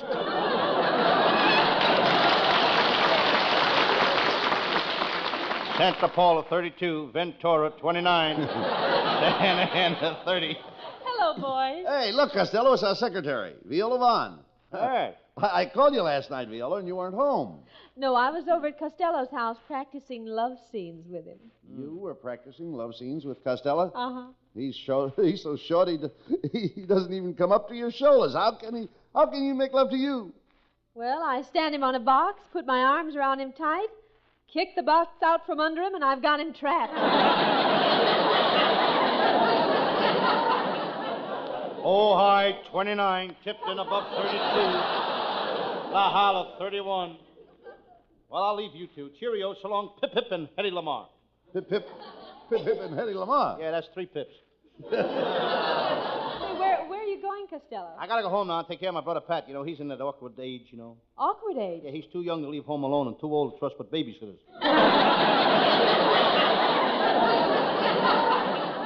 Why waste your time with your brother Pat? Why don't you take Viola to the movies? Oh, no, I'm not going to go to the movies with Costello after what happened the last time. What happened? Viola and I were holding hands, but we had to let go because we were tripping too many people. You were tripping people? Yeah, she was sitting across the aisle from me. Now, do you see why I won't go to the movies with him? You don't have to go with me, Viola. I can get plenty of girls. Only tonight coming down here, Ann Sheridan says, "Hiya, Lou." When did you ever meet Ann Sheridan? I've seen her so many times on a screen, she thinks she knows me. Are you kidding? You don't know anybody in pictures. I don't, huh? Here comes Alan Ladd. I'll show you who my pals are. Hi, Alan. Hiya, Mac. Mac? Mac? I thought he was your pal. Ah, he's a little... Why did he call you Mac? He's a little nearsighted. He thought I was Fred McMurray.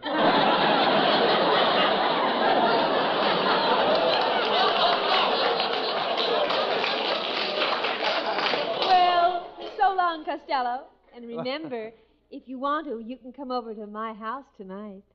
Oh, yeah? Costello, that was nice of Viola to invite you over for dinner. Yes, but I ain't going to go to her house anymore for dinner. She's too wishy-washy. Wishy-washy? Yes, every time we get through with dinner, she always says, "I wishy you'd washy the dishes." Get him out of here!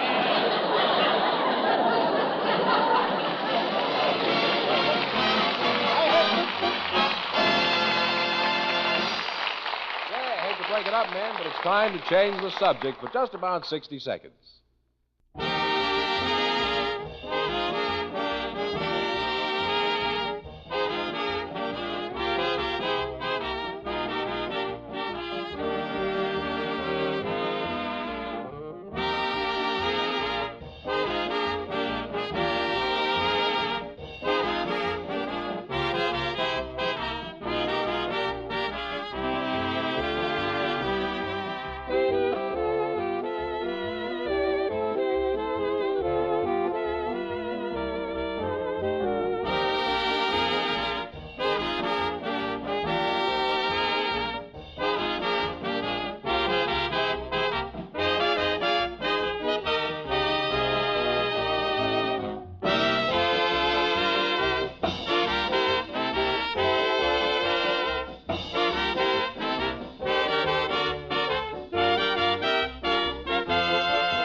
Now, ladies and gentlemen, here's our new singer, Hal Winters. Let's give Hal a nice big hand. A nice big hand for Hal Winters.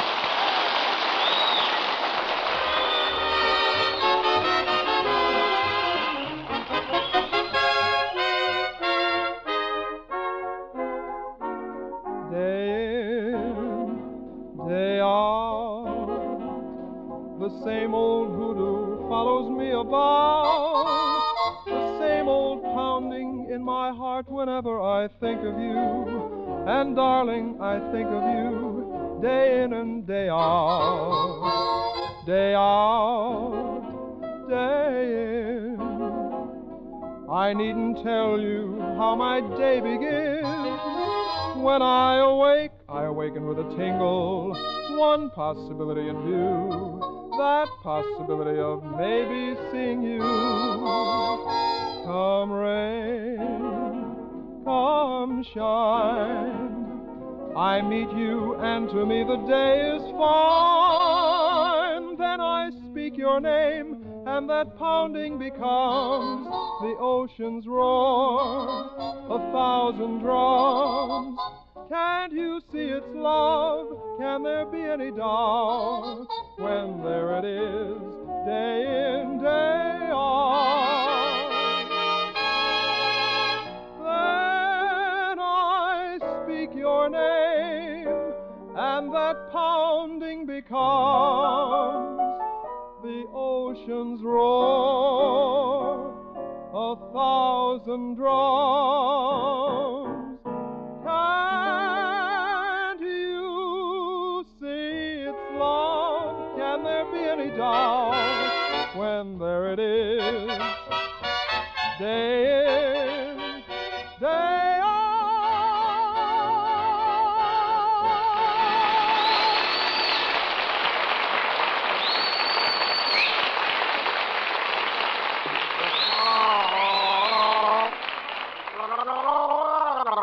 Costello, put down that water pitcher. Put down that water pitcher. What are you doing? I put it down. What are you doing? Well, I'm drinking water. Doctor told me to drink water an hour before I eat, and I don't like it. Why not? I've been drinking for 20 minutes. If I take another swallow, I'll bust. What doctor did you go to? My cousin, he's a doctor. Dr. Vincent Varello. Is he a good doctor? Good. He's the greatest doctor in Cucamonga, the most skillful doctor in Cucamonga. There's no better doctor in Cucamonga. What makes you so sure? He's the only doctor in Cucamonga. Yeah, I mean, why do you go all the way to Cucamonga? There's a doctor right in your block. Yeah, but he's a baby doctor. I ain't got no confidence in him. Why not? Very few babies make good doctors. Forget about it. Have you heard any more from our sponsors about how they like your Sam Shovel detective stories? Indeed, I have. Here's a letter from one of them that came this morning. I'll read it. Dear Lou Costello, since I heard you were going to continue your Sam Shovel detective series, I have decided to take the old picture off our bottles and replace it with your picture. For as long as you do your Sam Shovel series, every bottle of our product will have your picture on the label. What product do they make? Iodine. I thought so. What is your Sam Shovel detective mystery for tonight, Gus? It's one of my minor cases, Abbott. I call it the case of the babysitter who was fired because he neglected his work, or it was time for a change. Well, let's get on with the case.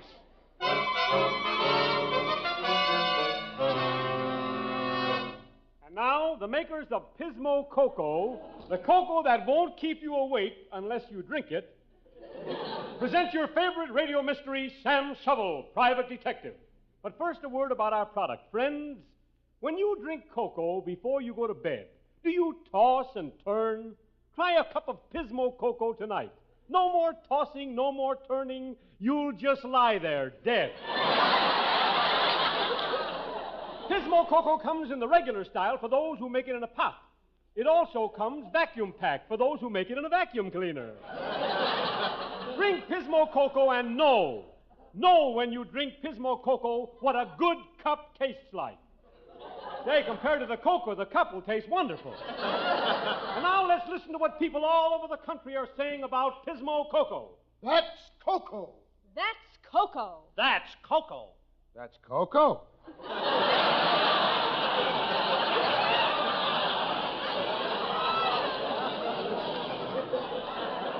Friends, we're proud of Pismo Cocoa.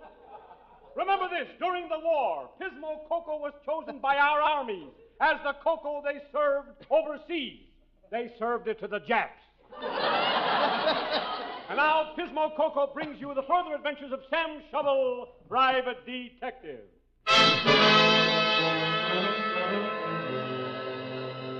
Yes, I'm Sam Shovel, Private Detective. I've had a tough day. I'm sitting here in my little office dozing. I'm sleepy. Suddenly I see a Dunhill, a K. Woody, a corncob, a briar. I'm having pipe dreams. The telephone company was here this morning and put in a phone. I look at my new phone number, Elephant 6688. Must be on a trunk line. I just finished listening to my favorite radio giveaway show. It's the only real giveaway show on the air. If you guess the answer, they give away the show. I see the mailman's shadow on the window of my office door. He's bringing my mail.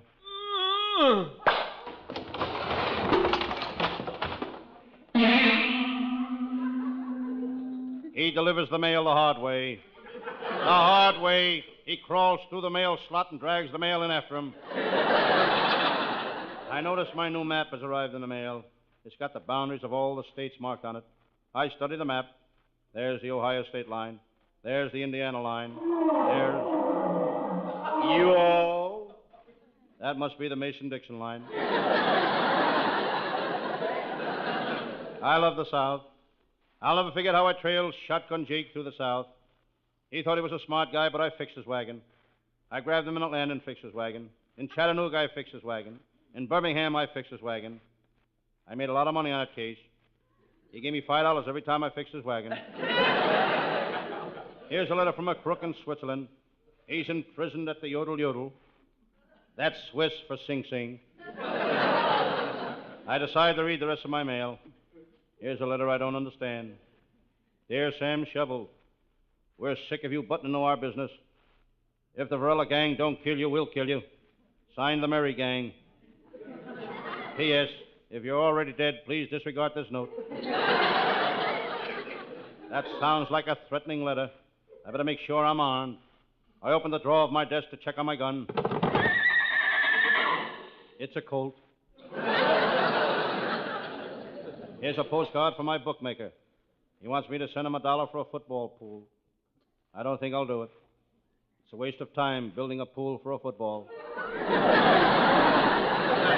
It's about time for my pal, Lieutenant Abbott of the Homicide Squad, to show up. Abbott is a fine cop. Abbott, the chief wants to put him on the headquarters squad. No wonder.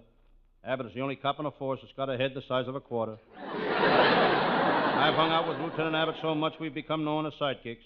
It's not because we're so friendly. It's just that every time we meet, we kick each other in the side. Suddenly, I hear footsteps outside my door. Hello, Sam Shovel. Glad you shut up, Lieutenant Abbott. How about paying me the $5 you owe me? When April showers, they come my way. Every time I ask for money, he gives me a song and dance. Where have you been, Lieutenant Abbott? I just arrested a guy for changing a tire. You can't arrest a man for changing a tire. From my car to his. Car? Lieutenant Abbott also changed that joke from my punchline to his punchline.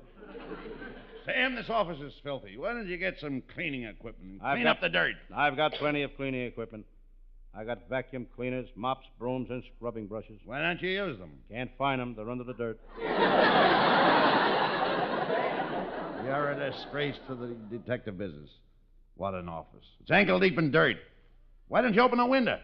The only window in the place is in my kitchenette. Well, open it. What, and let the sun come in and kill my mushroom beds? As I said this, I heard a creepy sound in the hall outside. I turned and looked. Lieutenant Abbott and I said, quick, somebody's coming. Hide behind that marble slab. Sam. Sam, you were right. There's someone at the door. The door slowly opened.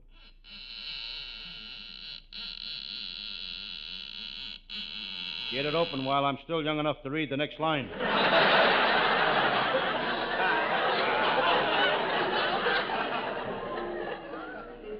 Standing in the doorway was the most gorgeous girl I've ever seen. She spoke. Oh, Monsieur Sam Chauvel, I have heard that you are a great detective, no? That I am. I looked at this lovely creature. She was wearing a low-cut evening gown. Sam Chauvel, will you help me out? Lady, don't you think you're out far enough already? Sam Chauvel, who is your so charming friend? This is Lieutenant Abbott of the Homicide Squad. Ah, the famous brave Lieutenant Abbott. Lieutenant, I am in great danger. You can help me, n'est-ce pas? Mais oui, mademoiselle. Oh, chérie, que vous êtes le plus bel homme du monde. Oh, I don't think I could do that. Oh, mais je crois que vous êtes un méchant garçon. I couldn't do that. Oh, mais vous n'avez pas besoin d'être si insolente avec moi. I couldn't do that. What's she saying, Abbott? Maybe I could.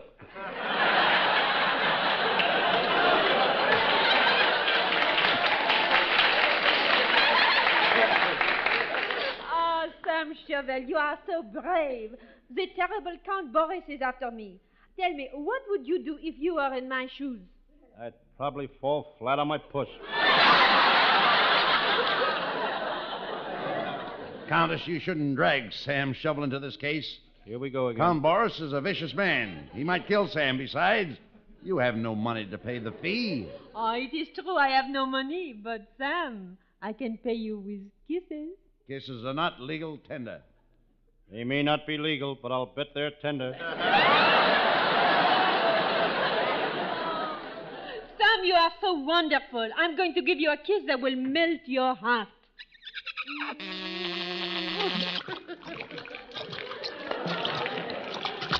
Sam, say something.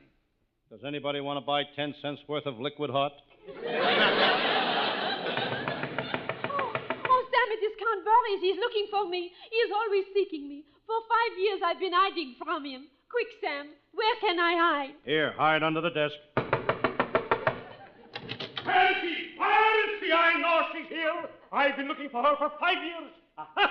There you are under the desk, huh? Come out, Countess Borden. I have found you, and you know what that means. What are you going to do to her, Count Boris? Nothing. Only now it's my turn to hide. She's got to find me. Get him out of here, will you?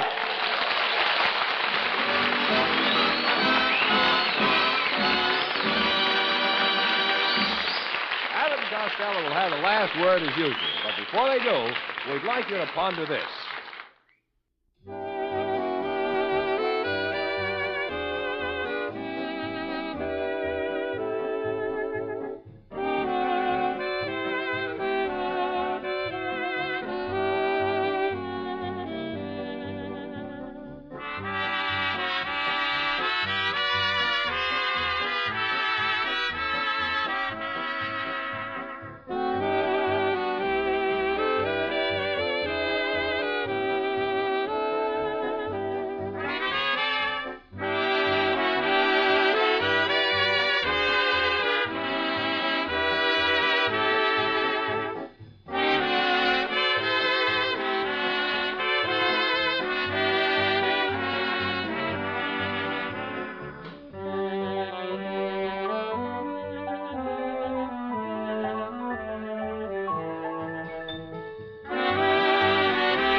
Before we say goodnight, ladies and gentlemen, I would like to say that the part of Sam Shovel in tonight's show was played by Luke Costello.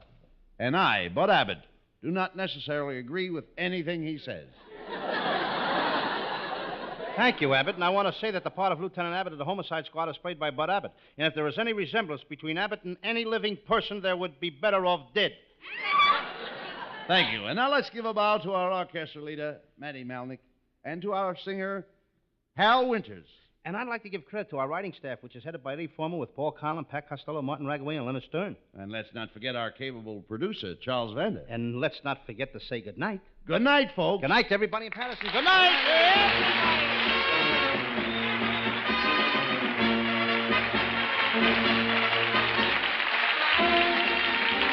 Listen each Thursday night at this time for another great Abbott and Costello show, produced and transcribed in Hollywood. Be sure to stay tuned for the outstanding entertainment which follows throughout the evening on this ABC station.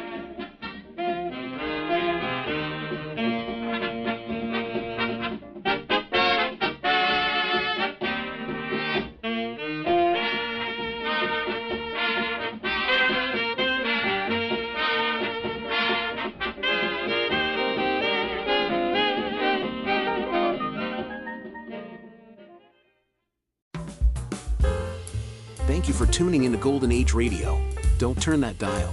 We have more excellent entertainment coming up next. Your feedback is important to us. Let us know what you think. We aim to provide the best possible entertainment for you. If you need access training or support, send an email to db@g3pl.net or call 615-420-2040. That's 615-420-2040. Hey, Abbott, what time is it? It's time for the Abbott and Costello show. We're on the air for ABC here in Hollywood. Well, what are we waiting for? Let's go with the Abbott and Costello show.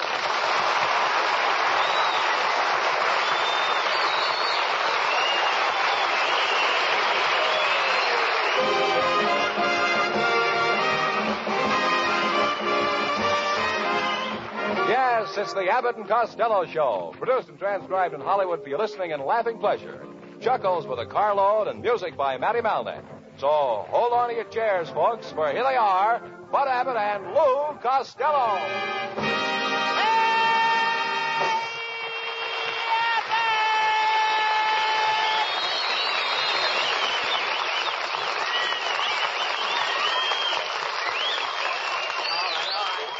Stop that yelling, Costello. Come over here. I need $10,000 in a hurry. Will you loan it to me? Ha ha!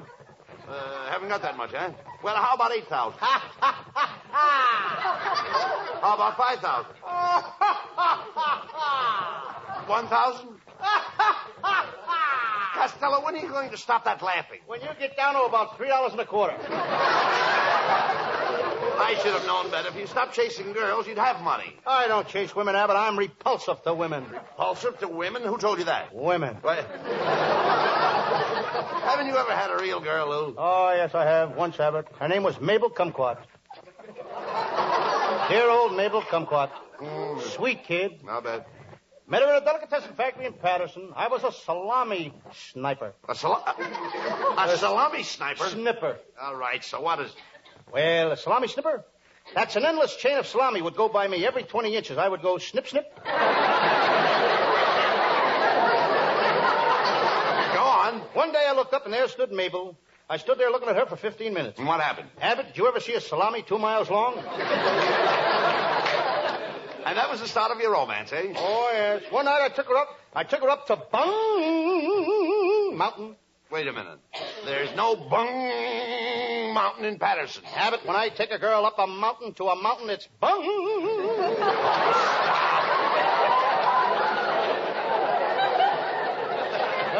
Then we became engaged. I slipped the ring on her finger. I didn't have a ring, so I used a cigar band. Where did you get the cigar band? Mabel happened to be smoking a White Owl at the time. I know it was a White Owl. I could smell the feathers. Costello, you could graduate with honors from an idiot's college. Thank you, Professor.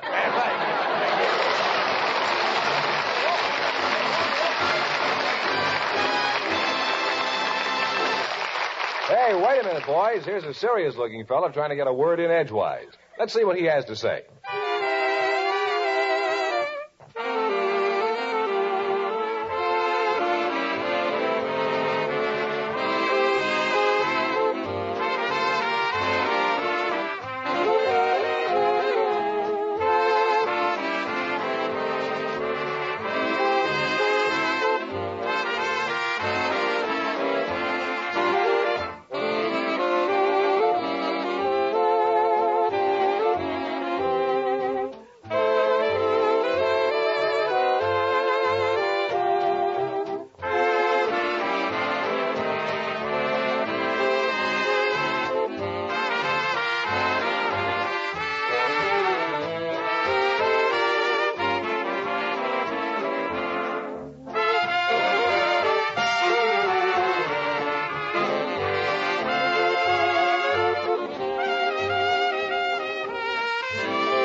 Costello, stop that yelling. Where have you been? I've been hiding my Christmas present. Have you finished with your Christmas shopping, Lou? No. On the way down here, I stopped at Nancy's department store, and boy, was that place crowded. Lots of people, eh? Yeah, but it was so crowded. While I was in there, my belt broke, and it was 20 minutes before my pants fell down. Another thing, I can't stand those women shoppers. What's wrong with women shoppers? Well, I was standing by the notion counter. There was one woman there. She was turning everything bottom side up to see where it was made. She was turning everything bottom side up? Everything bottom side up. The floor worker saved me just in time. Never mind that. Would have got me for $1.94. Look, Lou, skip that. Did you write your letter to Santa Claus yet? Did I write my letter to Santa Claus? Yes. I ain't gonna tell you. Oh, come on. Did you or did you not write a letter to Santa Claus? Well, if you must know, I did. And I asked him to bring me a new bicycle. But Santa Claus brought you a new bicycle, a brand new bicycle, 2 years ago. Yes, but don't you think I'm old enough now to have a boy's bicycle? Hello. I hate to interrupt your program, but I've got some bad news for you. Out with it, man. What is it? Mr. Costello, your Uncle Tom was just run over by a truck on Wilshire Boulevard. My Uncle Tom was run over by a truck on Wilshire Boulevard? Thanks for telling me. Abbott. What? You got a pencil? What do you want with a pencil? I want to cross Uncle Tom off my Christmas list. How can you say that, Costello? How can you be so heartless? Isn't there any love in your family around Christmas time? Oh, sure. Our family all love each other. Last Christmas, my Aunt May gave my Uncle Mike a broken arm for Christmas. A broken arm? Yep. What kind of a Christmas present is that? Well, after she broke it, she wrapped it up as a gift. I'll bet your house is a pleasant place around Christmas. Oh, you should have been there last year. Aunt Alma called Uncle Jim a no good, and Aunt May hit her over the head with a vase. Then my uncle hit my brother Pat over the head with a cane bottom chair, and then Uncle Tom hit my cousin Vincent with the umbrella stand, and my sister Marie fired 3 shots at my sister-in-law. What happened? Well, before you knew it, an argument started.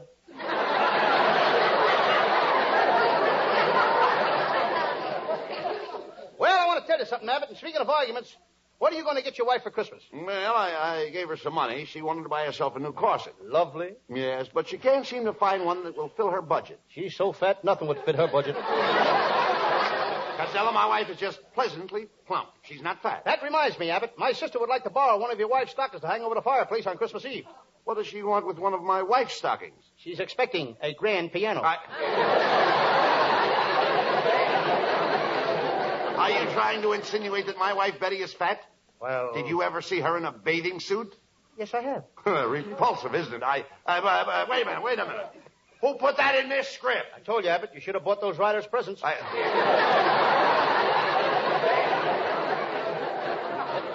Did you buy the presents? No, but I asked them what they wanted, and they said to me, Louie, you know what we like best. You just go out and get it. Wrap it up and put it under the Christmas tree. Well, why didn't you do it? Abbott, you can't wrap up a saloon.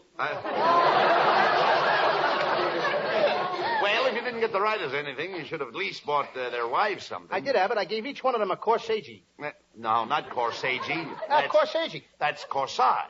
Spelled A-G-E is pronounced like odd, as in corsage or garage. Now, where did you get them? From the man who picks up the garbage.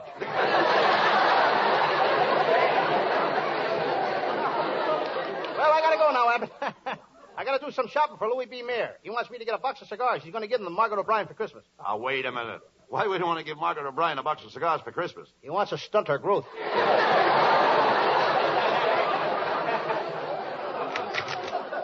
All right, Costello, that did it. Now I'm going to tell you what I think of you. You're the lousiest comedian on the radio. You tell the worst jokes on the air, and furthermore... It's my brother-in-law. I wouldn't come to see your show again if you gave me $1 million. You stink.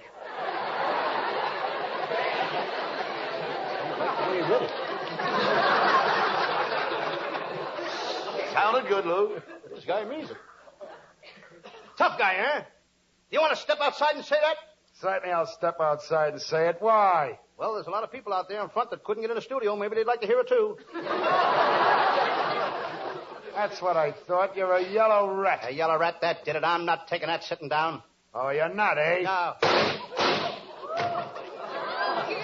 He got me, Abbott. Where'd you get you, Costello? As I said before, I'm not taking this sitting down.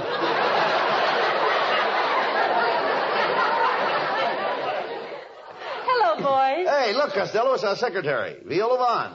Why, Costello, I didn't expect to see you here tonight. I thought you'd be up at the North Pole looking for Santa Claus. Nah, it's too cold up there. My Uncle Jim moved up there to the North Pole. Last I heard of him, he was keeping company with a girl polar bear, and he was going to get married. To a girl polar bear? What stopped them? Her parents objected. If I remember right, your Uncle Jim took your cousin Vincent to Alaska with him, didn't he? Yes, and one day Vincent was fishing for whales. He hooked one and started to pull in his line. Then the whale pulled, then Vincent pulled, then the whale pulled. Where's Vincent now? I don't know. But every time I get a postcard from him, he sends regards from Jonah. Viola, you look so pretty. Why don't you and I step out together after the show? I'm in a gay mood tonight. I'm feeling my oats. Yes, Abbott. Have you been out to lunch with Trigger again?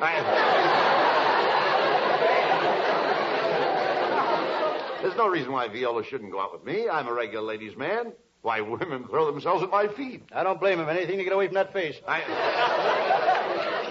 Costello, it's my turn to go out with Viola. Why, you've been over to her house 5 nights running. Oh, no, Mr. Abbott. Only 4 nights running.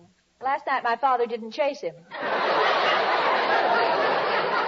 Now, look, there's no use in you boys fighting over me. I want to find a big, strong, robust, romantic man. How about me? Okay, you can help me look. Costello, I don't blame Viola for not wanting to go out with you. You're fat, you're ugly, your front tooth is missing. Oh, no, it's not. I got it right here in my pocket. Costello, honey, what are you going to get me for Christmas? You know, I need a new car. A new car? Well, Costello, as soon as a new car prices come down a little, maybe you can get her a new car. I don't think so, Abbott. I went to a dealer yesterday, and I said, how long will it be before I can get a new car for $900? He felt my pulse and says, you'll never make it. Oh, forget about Viola. We've got a lot of people on this show, and we've got to get them Christmas presents. Come on. Let's go across the street to the department store.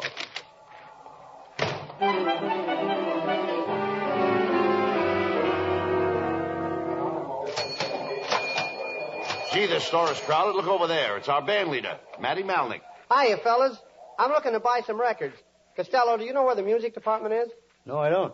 Well, you take down this aisle to the escalator, then you take the escalator to the next floor, then you go towards the front of the store. Just a minute, wait a minute. You asked me. I asked you what? How to get to the music department. Well, you go down this aisle to the escalator, then you're right in. Come on, now, get out of here. Matty Malnick. Now, look, Costello. Some musician. He just don't give a toot. Look, Costello. Costello, there's Santa Claus in the toy department. Hey, come on over there. I want to talk to him. Are you Santa Claus? Oh, yes. I'm Santa Claus. Yes, little man. Oh! What's the idea of kicking me in the leg? That's for last year. Costello, that's no way to act. Santa Claus is here to find out what you want for Christmas. Now, go ahead and tell him what you want for Christmas. Gee, Santa Claus, I wish that Christmas morning I could find Rita Hayworth in my stocking. With those fat legs of yours, you'd have plenty of room for the Andrews sisters. Say, Santa Claus, that was pretty good. Oh, it's nothing. I tell those jokes all the time up at the North Pole. Who's your straight man? A penguin. You want to trade? No, I don't want to trade. I'm too fond of this penguin. I keep him in a bottle of ink. Oh, a fountain penguin. Santa Claus. Costello's just a kid at heart. He craves affection. The thing for you to do is mother him. Oh, well, that's different. Sure. Here. Come on, get up on my knee, fat boy. Now, put your head under my beard. Now I've got you. Santa Claus, what are you doing? I told you to mother him. Oh, I thought you said smother him.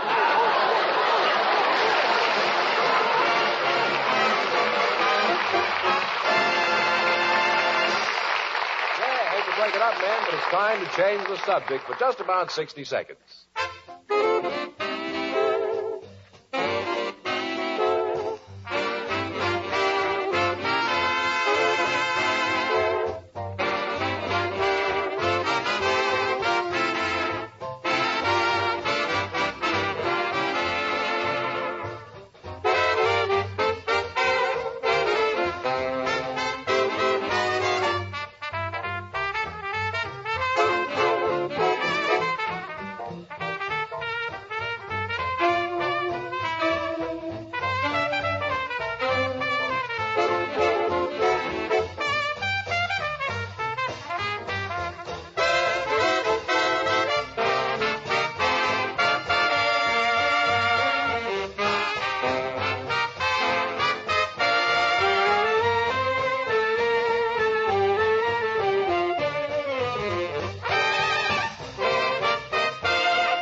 Our musical Christmas gift to all of you, Hal Winters in a Christmas Song, along with Matty Malnick and his music.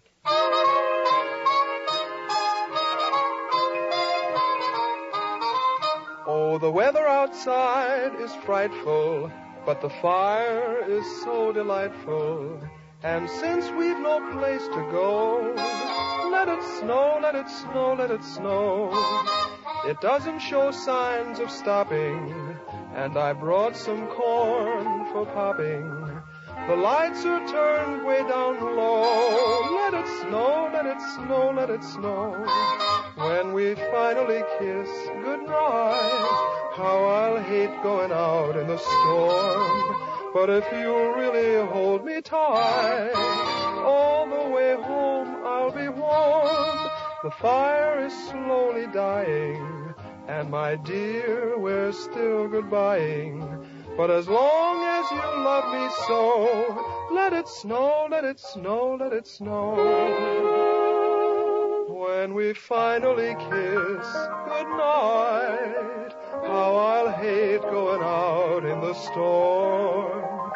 But if you'll really hold me tight, all the way home I'll be warm.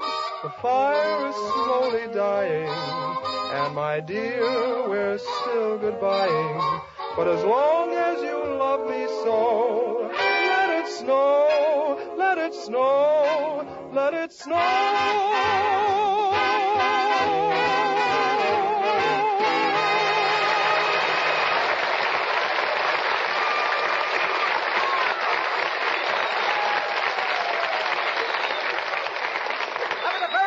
Summer song by Hal Winters.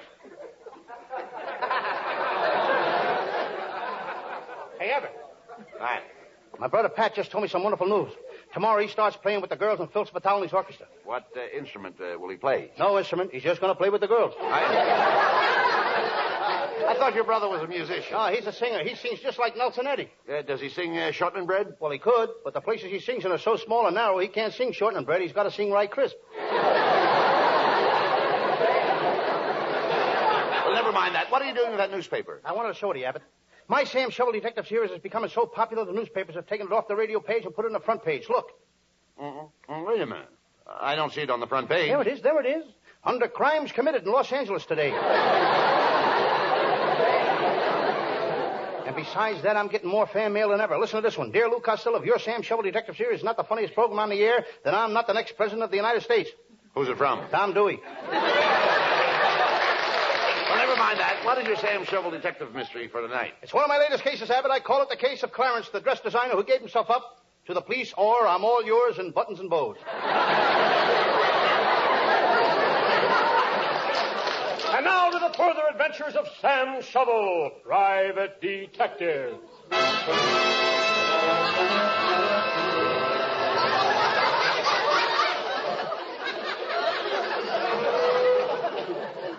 Yes, I'm Sam Shovel. Sam Shovel, private detective. I'm sitting here in my little office. It's mighty chilly in here. I think I'll throw another log on the fire. Every time I build a log fire in my office, the landlord complains. Maybe it's because I have no fireplace. I pick up the newspaper. I drop it on my desk. It was the Mirror.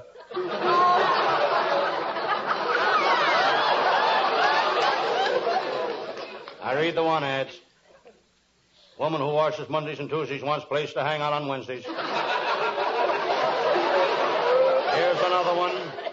Wanted man to teach nuclear division of atomic astrophysical cyclotronic fissures. No experience necessary. I glance out of my window to see what's playing in the movie across the street. Chicago. Cleveland. Boston. Must be that new picture, The Cry of the City. Next door to the movie is a Hollywood nightclub. Those Hollywood nightclubs cut the liquor so much the bartenders have to have a barber's license. In the winter, they have to put alcohol in the whiskey to keep it from freezing. I remember once my pal, Lieutenant Abbott of the Homicide Squad, was so disgusted that he went into that joint to drink himself to death. He didn't get drunk, but there was so much water in the whiskey he nearly drowned. Suddenly the phone rings. Sam Shovel speaking. Sam Shovel, you're on the spot. Get wise to yourself. You've got to play ball with us. Who are you? UCLA football team. We'll play anybody. One line went south. I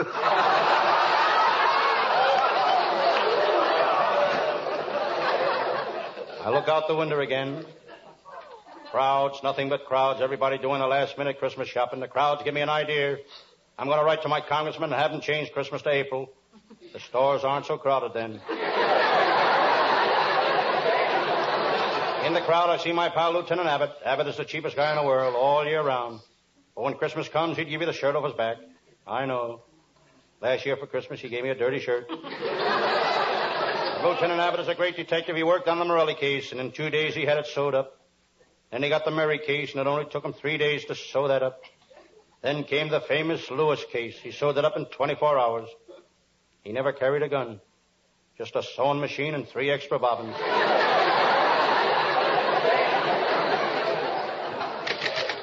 Hello, Sam Shovel. Sam, tomorrow's Christmas Eve, and I dropped in to find out what you want for Christmas. Well, I live just a stone's throw from Hetty Lamar's house, and my bedroom window is just a stone's throw from her window. What do you want for Christmas, Sam? A stone. Lieutenant, why don't you send me some mistletoe so I can kiss the girls under it? That's not mistletoe. That's mistletoe. Missile, not muscle. When I want to kiss a girl, I gotta use muscle.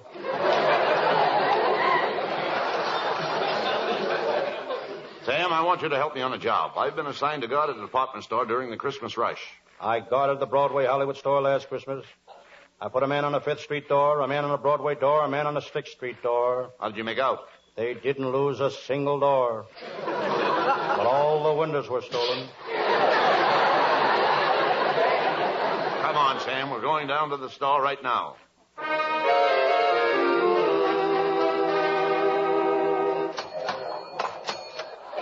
Sam, this is a big store. They sell anything from sailboats to a pound of pecans. I see. They got everything from sloop to nuts. Come, gentlemen, you'll have to go to work right away.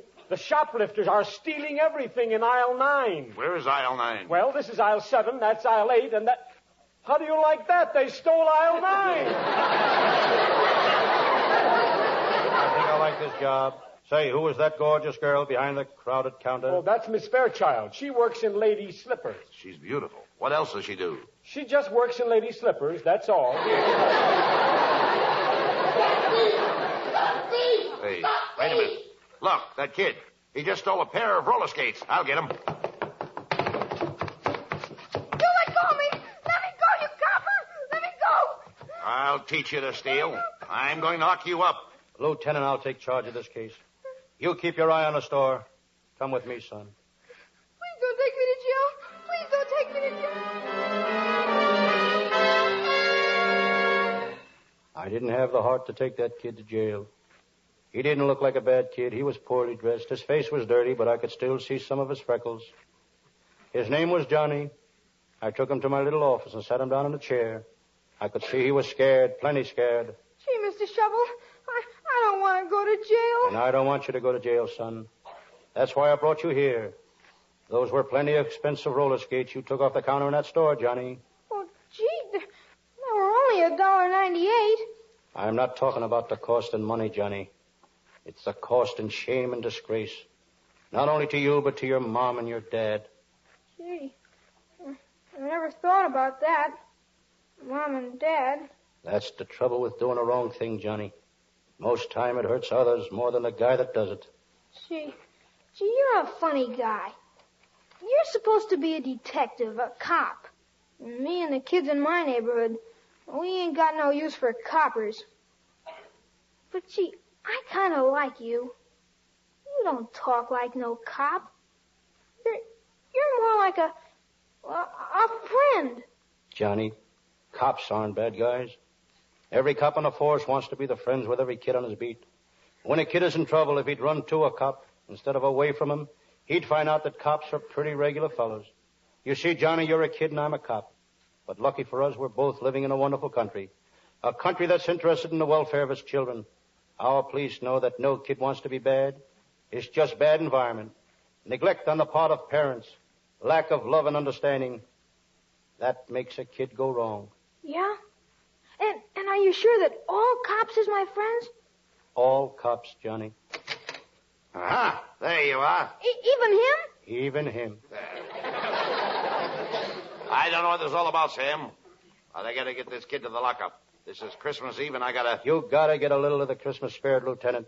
I think Johnny's very sorry for what he did. He'll never do it again. Well, he tried to get away from me. He ran from the law. That's a sign of guilt. Honest, I won't never do it again. I promise I won't. Besides, Lieutenant, I think I've made Johnny understand that cops are his friends. Yeah? Johnny, if you know the cops are a kid's best friends, you've really learned something.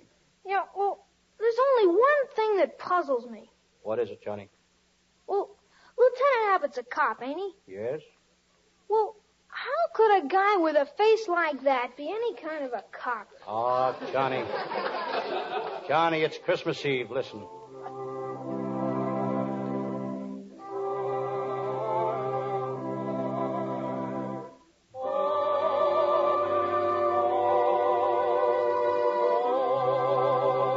Well, it's Christmas Eve again, and I promised my wife I'd be in church, saying my prayers and singing hymns. And here I am in this broken down... You don't have to be in church for that, Lieutenant. How about it, Johnny? Know the words to that song? Yeah, I think so. Johnny, let's try it, huh? What do you say?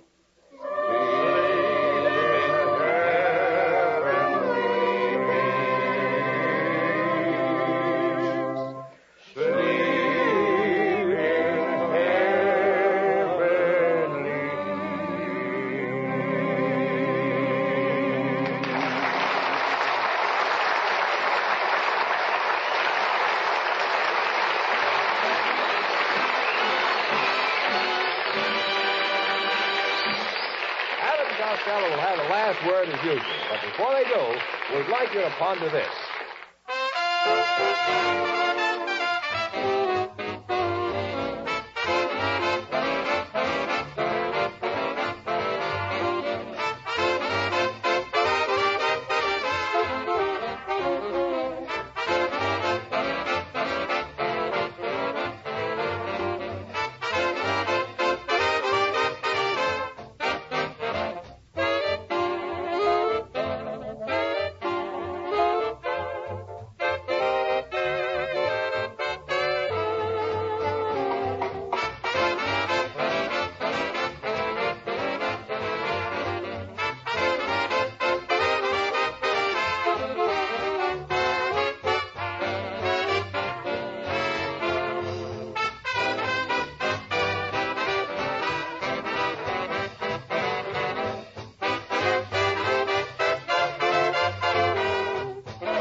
Costello, before signing off, let's wish all our listeners a very Merry Christmas.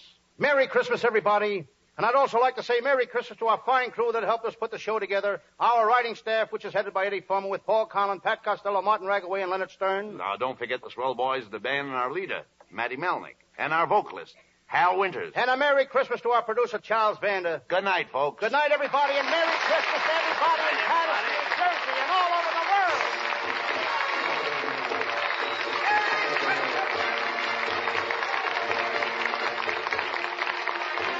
Listen each Thursday night at this time for another great Abbott and Costello show, produced and transcribed in Hollywood.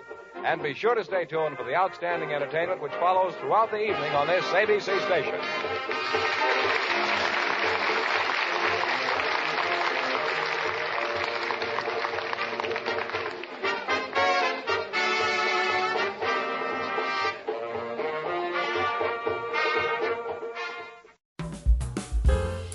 Thank you for tuning into Golden Age Radio.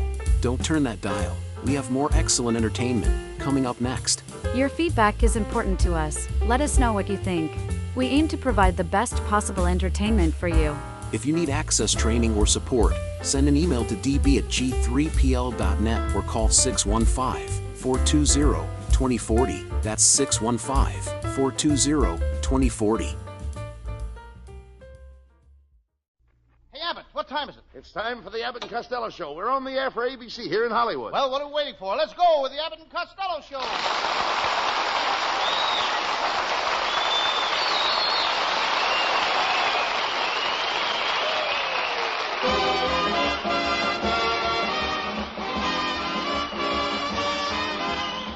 Yes, it's the Abbott and Costello Show, produced and transcribed in Hollywood for your listening and laughing pleasure. Chuckles with a carload and music by Matty Malneck. So hold on to your chairs, folks, for here they are, Bud Abbott and Lou Costello.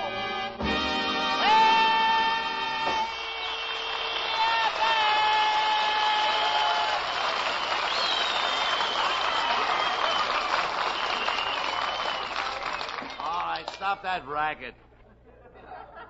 Where have you been all afternoon? Where have I been all afternoon? Yeah. I took a tour of the movie stars' homes.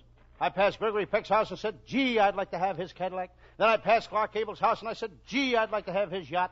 Then I passed Harry James' house and I said... Yes? What would I do with his trumpet? You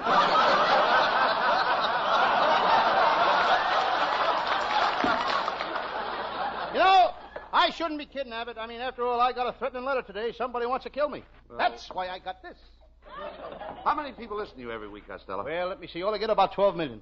That's amazing. Then I got... Oh, you mean that I got so many listeners? No, now that you only got one threatening letter.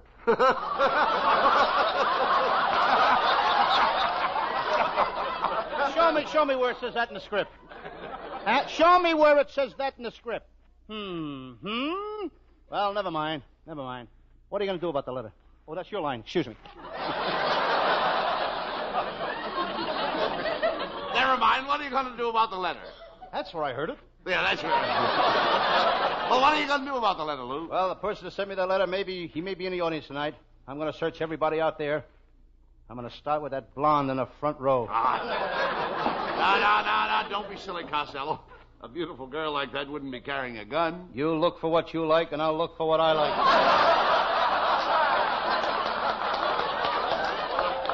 You aren't so ignorant and stupid you wouldn't pay any attention to the letter. Who's stupid and ignorant? I was very smart in school. When a teacher asked a question, I was always the first one to raise my hand. You are? And sometimes it was to answer the question.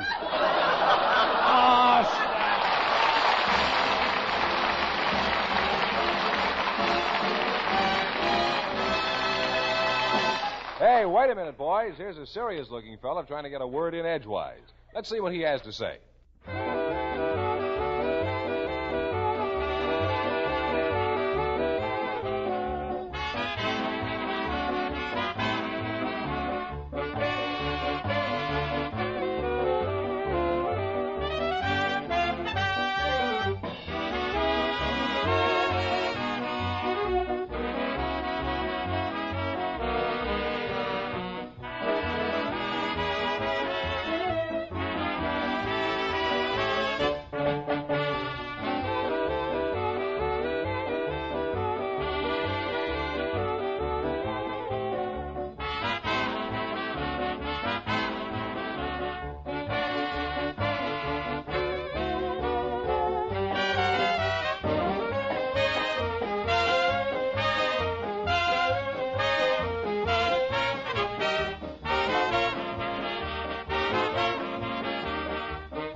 Stop that yelling. Come over here. What have you been doing in that telephone booth all afternoon? Well, I'm giving a big party tomorrow night. It's New Year's Eve, you know, and I've just got to get Earl Flynn and Hetty Lamar as my guest of honor. Why do you have to have Earl Flynn and Hetty Lamar? Well, you see, Abbott, this year New Year's Eve comes on Friday night.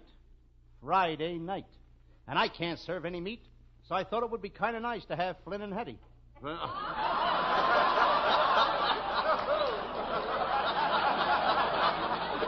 never mind that. Is your brother Pat going to have a nice New Year's this year? Oh, yes. You know, this is the first year since he's been out of the Navy, Lou. Yes, he's very happy about it. The Veterans Committee got him an apartment for $250 a month. Does he like... Does he like it? Yes, him and his wife and his baby and his father-in-law and his mother-in-law are all living there in one room. Well, isn't it kind of crowded? Only at night when the landlord backs his car in.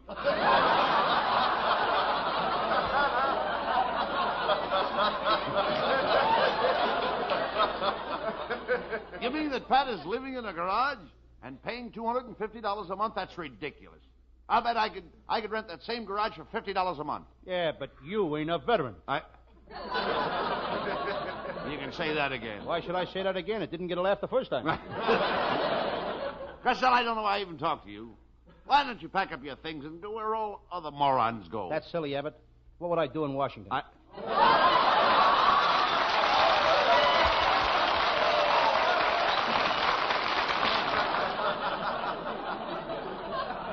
Well, never mind that. I want you to remember that 1949 is only a couple of days off. And I hope that next year you'll settle down and get married. What for? You should get married. Don't you miss being married? Don't you miss having a little woman around the house? No. I hang wet nylons in the bathroom. I scatter bobby pins all over the floor. I smear all my towels with lipstick. And you'll be surprised how I don't notice there isn't a woman around. Well, if you come to my house tomorrow night, I'm having quite a party, and I'll introduce you to some nice girls. Well, I can't, Abbott. You see, we're having a party at my Uncle Mike's house, and I can't wait to play that new game he invented. This game will take the place of jigsaw puzzles. How do you play it? Well, you open up a can of crushed pineapple and try to put the pieces together. Yeah, but are you going to play any other game? Oh, sure. We play the regular game we play at our house every New Year's Eve. It's called Scotch Punch. How do you play that? I punch the first guy that touches the scotch. Will your Uncle Mike be at the party? I don't think so, Abbott. He's in jail for reckless driving. You know, the sheriff won't let him out. He won't? No. Well, if the sheriff won't let him out, you know the mayor, the Vita. You know him, Mayor don't you? DeVita? Yeah. Oh, sure I know. Well, why don't you call him? Maybe he could swing it. You must know somebody that can swing it. I think I'll call Carmen Miranda. Carmen Miranda? She don't even know the sheriff. I know, but brother, can she swing it?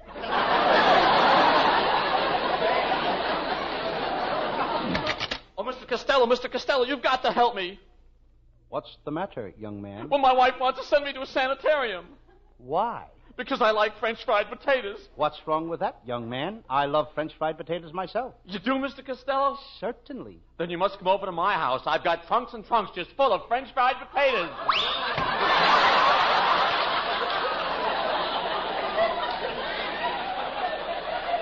You know, Abbott, he looks familiar to me. I think I saw him at the $2 win at the Bank of America.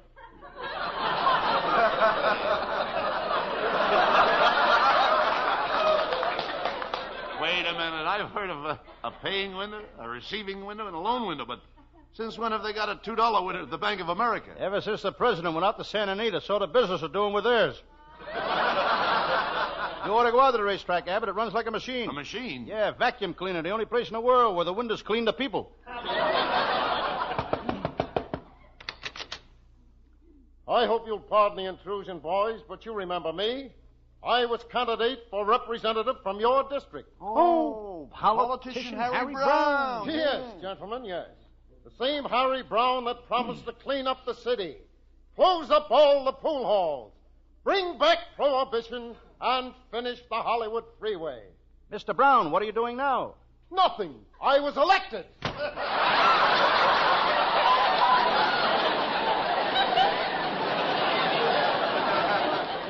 By the way, Costello, I want to thank you for inviting my wife and sister, Babe, to the Rose Bowl with you next New Year's Day. But I still can't understand why you invited them. Very simple, Abbott. Both your wife and your sister, Babe, have peroxide blonde hair. What's that got to do with it? Well, they're all out of tickets, and I figured I'd better bring my own bleachers. Well,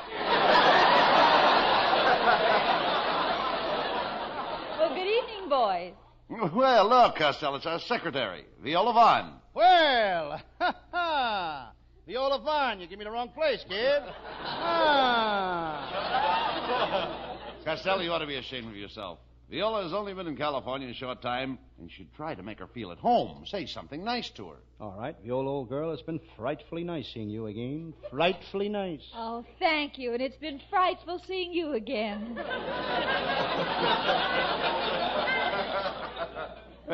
Quiet, Costello. Let me handle it. Viola, you look très charmante tonight. Oui, oui, and ooh la la. Do you speak French? Oh, I get around. Listen to this. Chevrolet Coupe, Griffith Park. Costello. That wouldn't get you very far in France. Yeah, I do pretty good with Glendale, oh.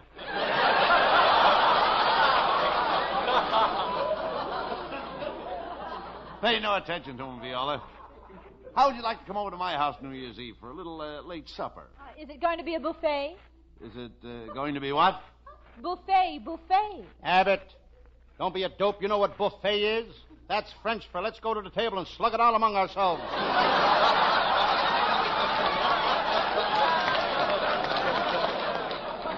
On second thought, Costello, I don't think I want you at my house on New Year's Eve. Your table manners are atrocious. Oh, Mr. Abbott, let him come over to our house. Costello, you just watch me. I have perfect table manners. Well, is that so? Well, there's one thing I've been meaning to ask you. Every time you drink coffee, you always stick your finger straight out. What's that for?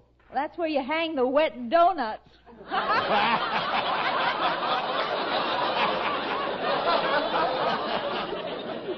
Viola, that was very, very funny, and all I can say to you is what the skunk would say to his brother.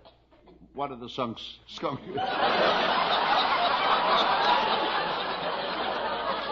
I still would like to know what page you're on. What did the skunk say to his brother? I beg your pardon? What did the skunk say? All right, folks, we all go back to page 16. What did the skunk say to his brother? Got your teeth back in, eh? Answer the question, yes or no. I'll just have it just once more. What did the skunk say to his brother? You do, too. You do...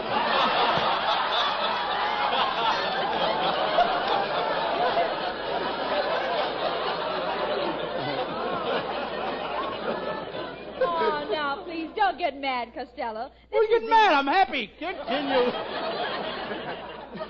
This is the end of the new year and New Year's Eve. The end of the old year, dear. Could have been the end of the script.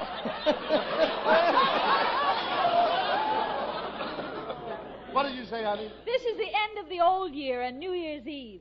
Now I'm going to give you the hottest, burning, sizzlingest kiss you've ever had. You are? Yes. Attention, New York and Chicago. Stay tuned in. This may be just what you need to melt the snow off your streets.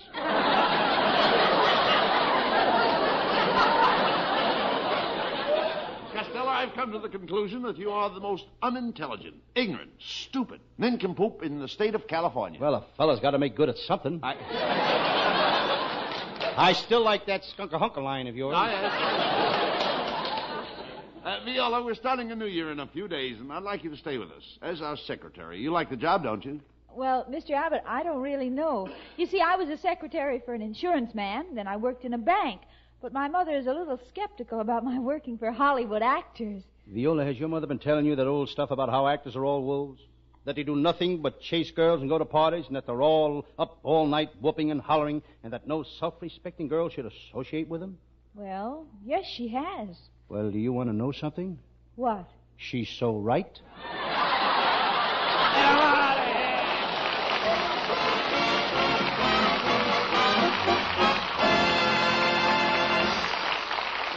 Break it up, men, but it's time to change the subject for just about 60 seconds.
Ladies and gentlemen, all over the world, let's end this year on a good note.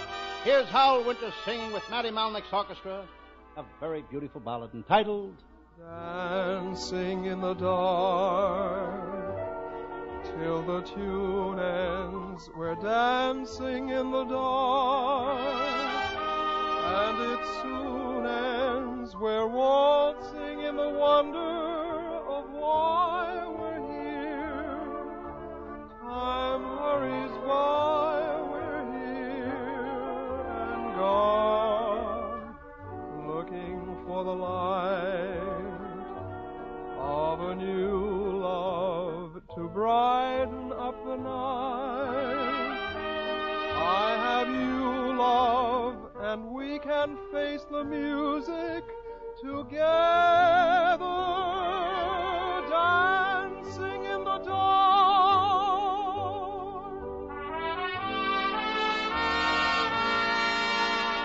What though love is old, what though song is old, through them we can be young. Hear this heart of mine, make yours part of mine, dear one. Tell me that we're one.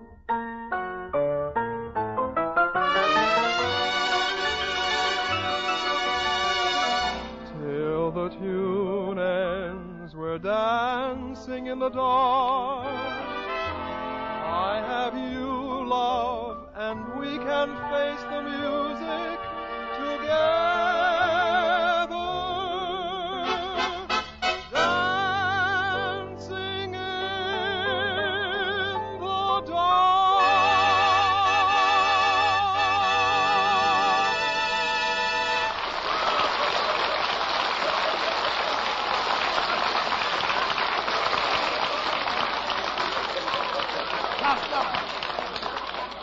Come over here. What are you writing in that little book?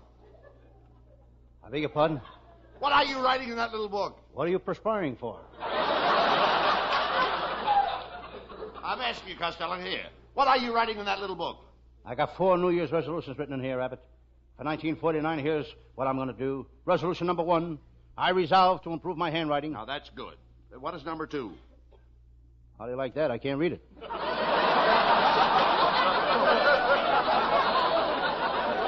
Well, skip it. What's number 3? Love thy neighbor. And number 4? Move next door to Hetty Lamar.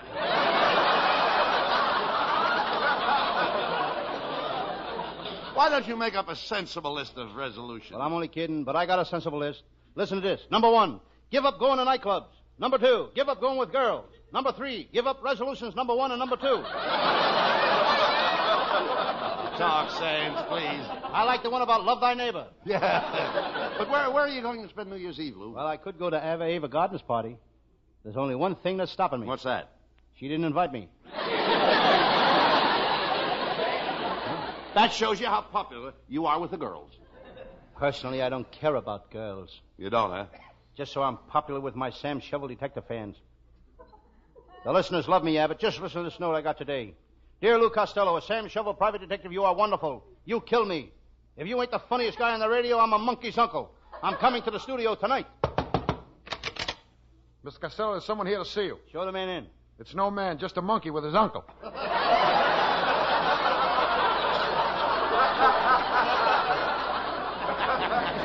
Well, never mind him, Costello. What is your Sam Shovel detective mystery about tonight? It's one of my greatest cases, Abbott. I call it the murder at the radio quiz show, or I've got a body in a balcony, Doctor. Well, that sounds like a dandy. Let's do it. Right. We'll do it.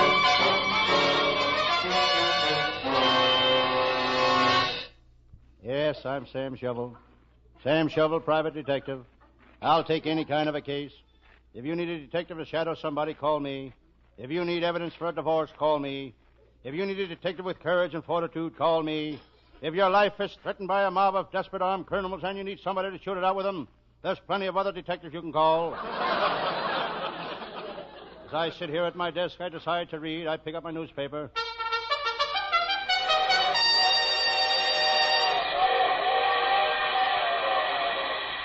It's the Herald Express. I see an ad for California grapefruit. You can always tell it, genuine California grapefruit. If it don't squirt juice, it squirts fog. While reading, I decide to smoke. I reach for my old Indian peace pipe. It's a genuine old Indian peace pipe. Instead of tobacco, it's filled with pieces of old Indians. I glance out the window at the beautiful secretary across the hall. She's wearing a new mink coat she got for Christmas. She got that mink coat the hard way. The hard way. She bought it herself. I hear a strange sound coming from the dentist's office next door. Molars, right face. Bicuspids, squad's left. He's drilling somebody's teeth. My ceiling just cracked. A piece of plaster fell on my desk. There's something written on the plaster. It's as wide as a chicken crossed the street. It's corn plaster. My ceiling is full of old cracks. So are my writers. On my wall, I notice a picture of Trigger Finger Tessie. What a girl. She shot from the hip and she could hit anything. Then one day she bought a gun. But she threw it away. She found out she could hit more people with a hip. Tessie was a gun moll. Every time she started to pull a job, I cooked her goose. In Cleveland, I cooked her goose. In Boston, I cooked her goose. In Albany, I cooked her goose. And one day, she asked me to marry her. She said, Sam, nobody can cook a goose like you. I gave her a job as my secretary, but she never could get any work done. In the office, she was a bottleneck. Every time I opened a bottle, she'd want a neck. Well, here I am all alone, and it's New Year's Eve. I look out at the window at the crowds in the street. What a racket. Everybody's celebrating. Half the men have noisemakers. The other half left their wives home. In the crowd, I see my pal, Lieutenant Abbott of the Homicide Squad. Abbott is a shrewd cop, but he's very tight with money. He gave his wife a bottle of perfume for Christmas. The perfume was so cheap that when she put on her fur coat, 2 moths flew out, holding her nose. Lieutenant Abbott is a drinking man. And how? He loves beer. But in 1949, he's going on a wagon. Not because he wants to quit drinking, but he figures if he goes on a wagon, he'll have to be that much closer to the beer. Suddenly, my office door opened. Hello, Sam Shovel. Happy New Year. Where have you been? I haven't seen you all week. I've been helping out with a Christmas rush at Nancy's department store. They fired me. I made a mistake. I took a sign-off address and put it on a bathtub. What did the sign say? How would you like to see your girl in this for $1.98?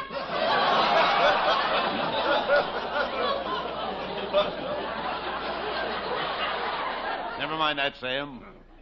Are you coming to my house to play poker? None of your wife is going to play. What's the matter with my wife? She's a great poker player. My wife has a real poker face. Every time I see her, I want a poker face. What a New Year's Eve. The police department is going nuts with the traffic problem. I wonder how Officer McShane is doing on Hollywood and Vine. Officer McShane is now at Sunset and Figueroa. Who moved him away down there? Brand new red Hudson going 90 miles an hour. Forget about that. Are you going to a nightclub to celebrate New Year's Eve? Not me, Lieutenant Abbott. It's too expensive. I went to a Hollywood nightclub Saturday night. Ringside tables were $50. The last row was $25. Cost $5 way back at the bar. I paid 50 cents. Could you see the show? Yes, I did. But it was very annoying. All night long, some guy kept brushing me off with a whisk broom.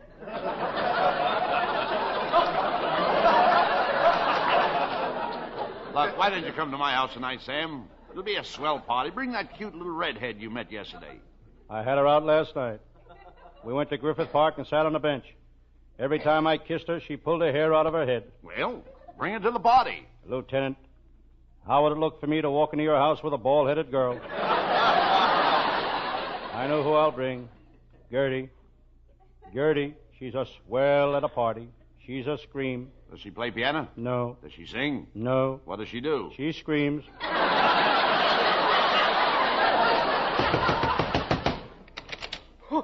Where's Sam Shovel? Where's Sam Shovel, the great detective? I gotta see Sam Shovel. Oh, please, calm down, sir. What's the matter? Please. There's something on your mind? There must be something on his mind. There's nothing on his head.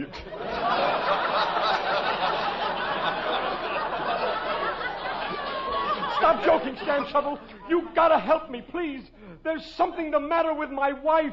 She's asleep. I can't wake her up. Sam, I can't wake up my wife. Have you tried shaking her? Shaking her? I've been doing better than that. For the past 2 hours, I've been hitting her on the head with a hammer.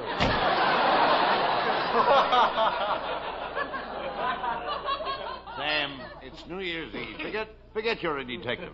Let's go to my house for a New Year's party.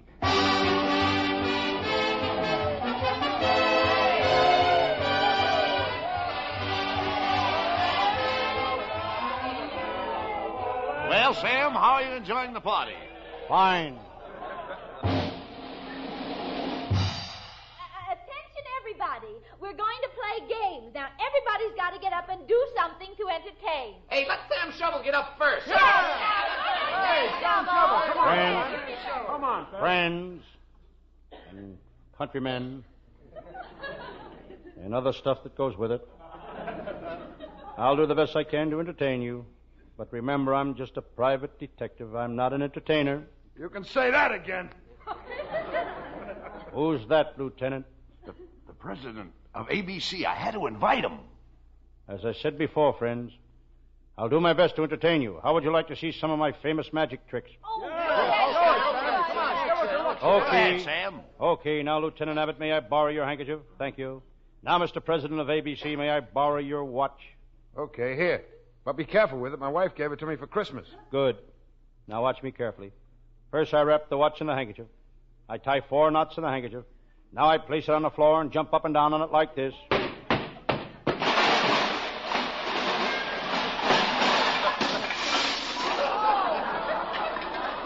Hey, what kind of a trick is that? You busted my watch to pieces. Yes, but I want you to notice there's not one wrinkle in the handkerchief. Get her out of here!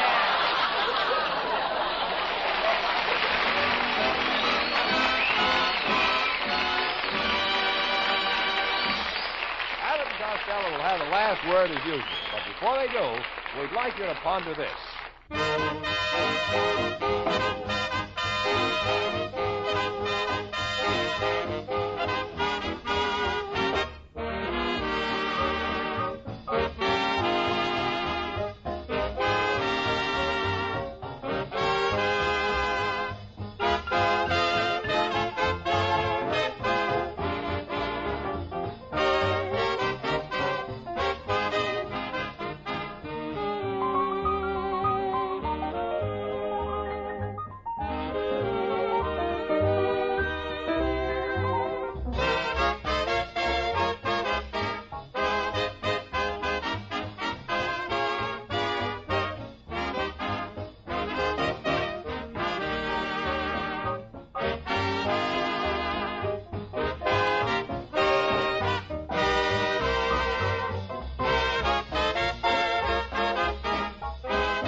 Well, Costello, the next show we do will be next year. Yes, folks, and I'd like to wish all of our listeners health, wealth, and prosperity in 1949. And that goes for all the folks that work for us. Matty Malnick and his fine crew of musicians and our vocalist, Hal Winters. And don't forget Viola Vaughn and our writing staff, which is headed by Eddie Former with Paul Conlon, Pat Costello, Martin Ragaway, and Len Stern. And our producer, Charles Vanda. Good night, folks. Good night, everybody, and Happy New Year to everybody in Patterson, New Jersey, and all over the world. Happy New Year, Mother, and everybody.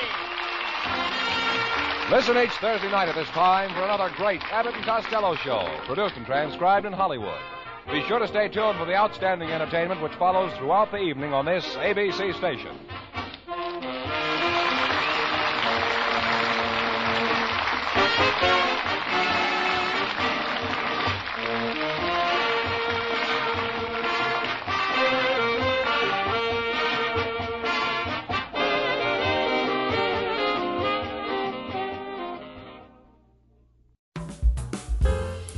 Thank you for tuning into Golden Age Radio. Don't turn that dial. We have more excellent entertainment coming up next. Your feedback is important to us. Let us know what you think. We aim to provide the best possible entertainment for you. If you need access training or support, send an email to db@g3pl.net or call 615-420-2040. That's 615-420-2040. time is it? It's time for the Abbott and Costello Show. We're on the air for ABC here in Hollywood. Well, what are we waiting for? Let's go with the Abbott and Costello Show.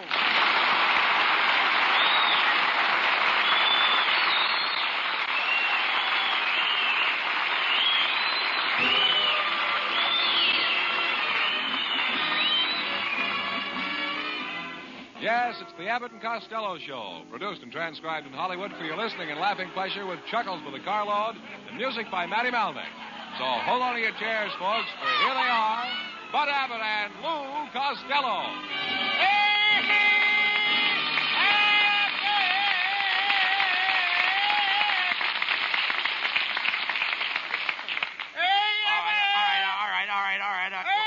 All right, what's all the excitement about?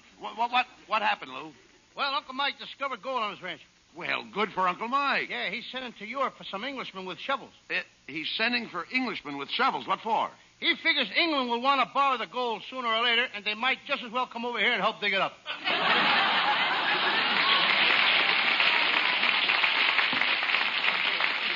Oh, let's face it, Costello. Your Uncle Mike is a moron. Oh, no, he's not. No? He's going to be a great scientist someday. Right now, he's working on a new insecticide. He is? Yes. Last week, he got out his notebooks and locked himself in his laboratory with 10,000 mosquitoes. He released the mosquitoes and was going to write down the mosquitoes' behavior. And what did he write? Nothing. He was so busy scratching, he didn't have time to write. Just as I thought. He's as big a nincompoop as you. No, he's not. Right now, he's crossing a rubber plant with a banana. And what does he expect to get? A girdle you can slide into.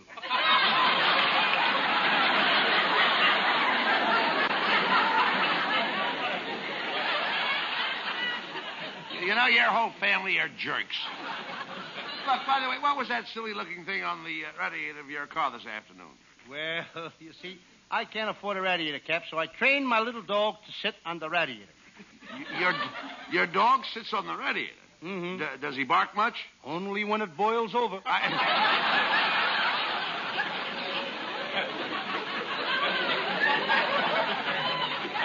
I gotta leave you now, Abbott. I got a job as a babysitter. You a babysitter? Yep. Babysitters are girls. Well, what's wrong with the man? My Uncle Jim Kelly was a sitter. He isn't around anymore, though. He isn't? What happened? While he was sitting, the warden pulled the switch. Oh, get him out.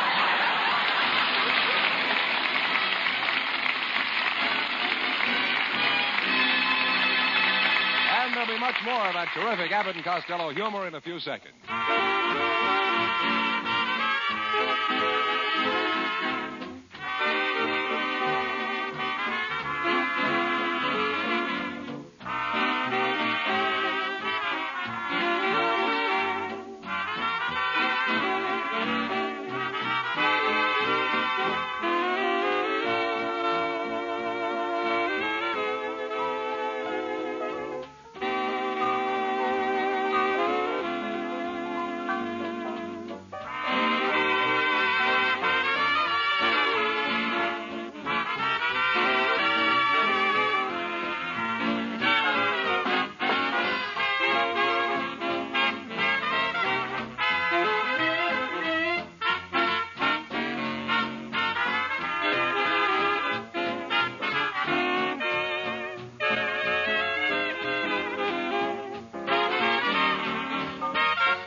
Take it easy. What are you so excited about? Calm down. What's the matter? I'm worried, Abbott. What do you mean?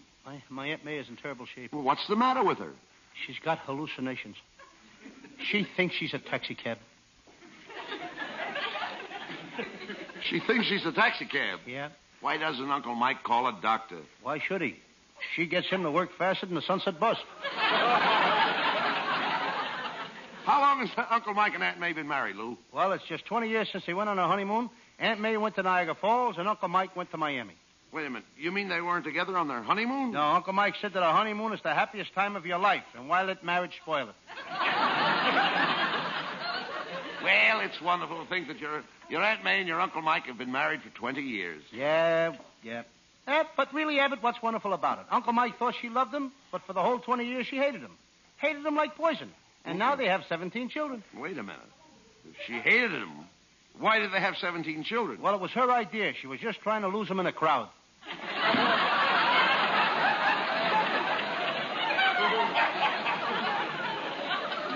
Is that mean to him, Lou? Well, she beats him up all the time. He wouldn't mind it if it wasn't for the children. The children? Yeah, they beat him, too. He must be really henpecked. Yes, he is. She tries to keep him in the house every night. Saturday, when he started to take his bath, she put 6 boxes of Jell-O in the tub so he'd get stuck. Luckily, it was raspberry, and he ate his way out.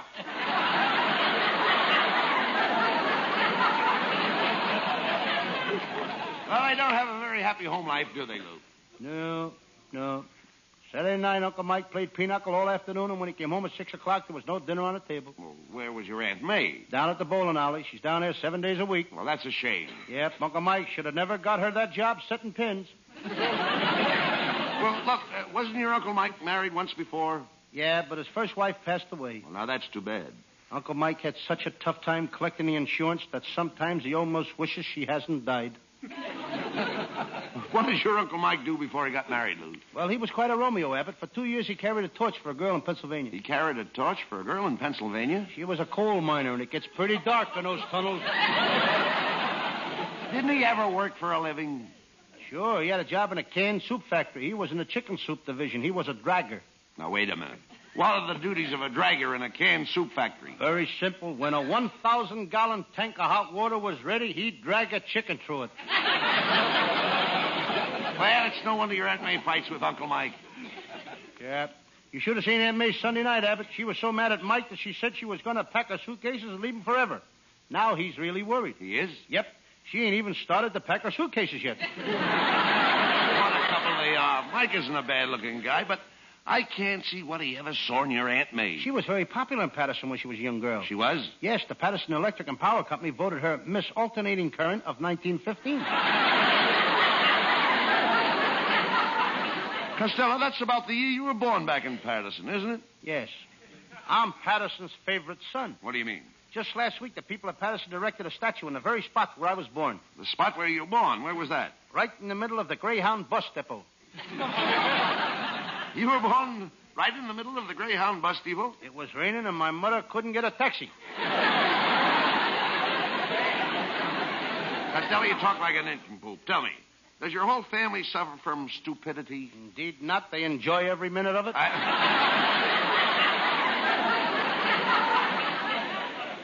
Hey there, Costello. I want to talk to you. Mister, do I owe you any money? No. Mm-hmm. Did I ever give you a tip on any of my horses? No. Have you got a redheaded sister in Chicago? No. Okay, go ahead and talk to me.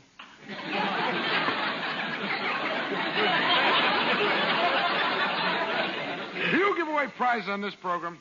Can I win a refrigerator or something? Nope. Well, goodbye. I've got to go hurry over to the Gangbusters radio show. Last week, I got $164 on that program. Wait a minute. Gangbusters don't give away anything. Oh, I forgot to tell you. I'm a pickpocket, too.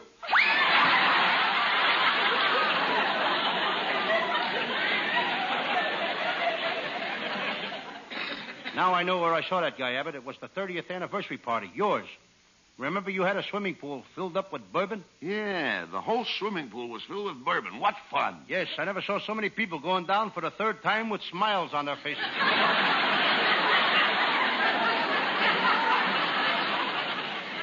Well, never mind that. The whole town is talking about my anniversary party. Didn't my wife Betty look beautiful? I'm very proud of my wife. Every man in town was fighting over her, but I got her. Abbott, you didn't fight hard enough. My wife is a beautiful woman. She hasn't got a wrinkle in her face. She hasn't, huh? Then what are those things? Dents?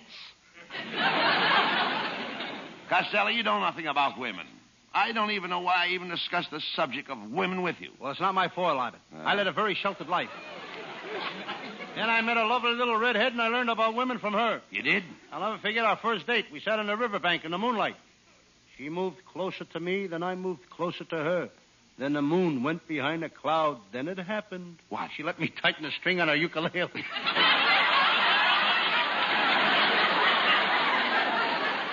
she kiss you, Lou? Yes. Did you like it? Oh, boy. How did it make you feel? How did it make me feel? Yeah. Did you ever stand on a hot buttered waffle and have somebody pour maple syrup down your spine?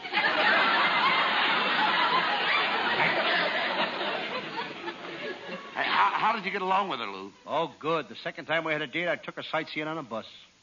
Rubberneck? No, but I tickled her a little.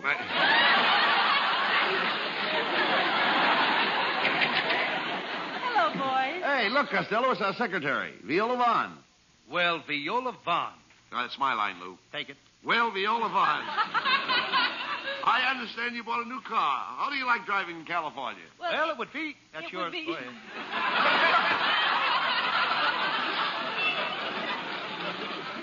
It would be all right if it weren't for the pedestrians. What's wrong with the California pedestrians? Well, I was driving down here tonight, and one of them whizzed right past my windshield. The dirty coward was pole vaulting across the street. Sneaky devils, ain't they?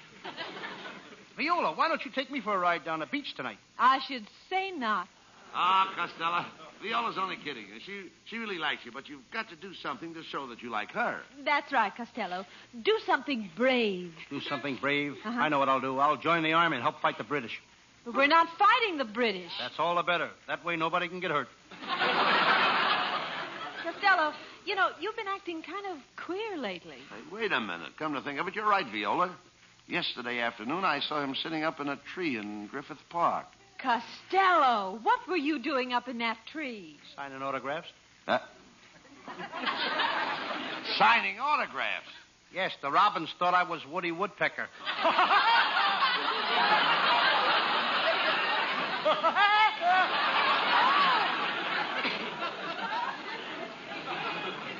Costello, here's another thing. Why do you always carry an umbrella on your arm?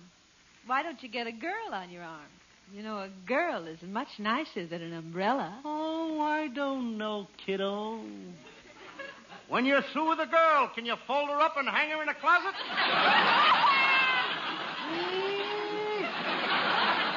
Why, you simple-minded, no-good, low-down... Now, just a minute, Mr. Abbott. Have you ever stopped to consider that Costello's reasoning capacity and his functional capabilities for logical delineation are coordinated, comprehensive, and negligible? Is it compulsory to you to abuse this poor, moronic, social incompetent simply because the poor slob doesn't possess the mental capacity of an imbecile? But Viola... Just a minute, Abbott. You've had this coming to you for a long time. Let her finish. Continue. Tell them what a slob I am. Viola, Viola, I can't help it if Costello's stupid. Who's stupid? I want to tell you something, Abbott. I'm always studying, always reading. I just finished a book called When Frankenstein Meets the Wolfman in Dracula's Garden, where the Spider Woman killed the cat girl. What's the story about? Two bums living in the La Brea tar pits. Well, I've got to go now, boys. I'm taking my painting lessons. Do you paint? Oh, yes. I draw birds with charcoal. I paint flowers in watercolor. What do you do in oil? Fry potatoes. Go on, Costello. You know, Abbott, there's a girl going places. She is? Yes, sir. If she hurries, she can be the first one in line to collect her unemployment insurance. I'll get him out.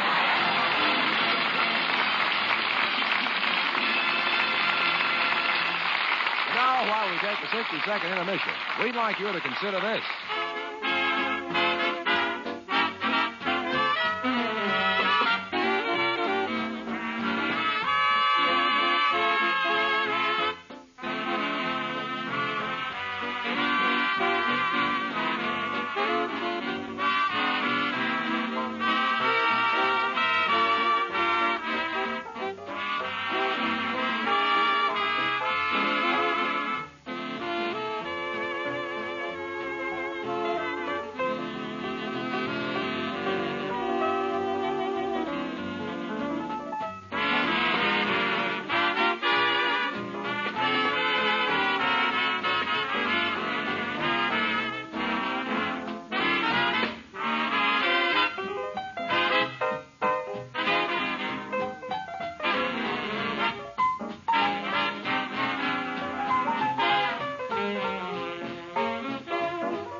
ladies and gentlemen, that singing star of the Abbott and Costello show, Hal Winters.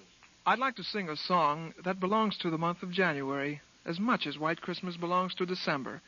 With Matty Malnick's orchestra, here is the Ralph Ranger, Leo Robin perennial, June in January.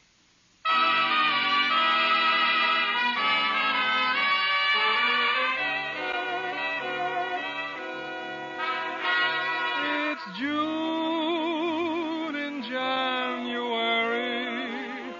because I'm in love. It always is spring in my heart with you in my arms. The snow is just white blossoms that fall from above. And here is the reason, my dear, your magical charms. The night is cold, the trees are bare, but I can feel the scent of roses in the air. It's June in January because I'm in love, but only because I'm in love with you. The night is cold, the trees are bare, but I can feel the scent of roses in the air. It's June in January because I'm in love, but only because I'm in love with you.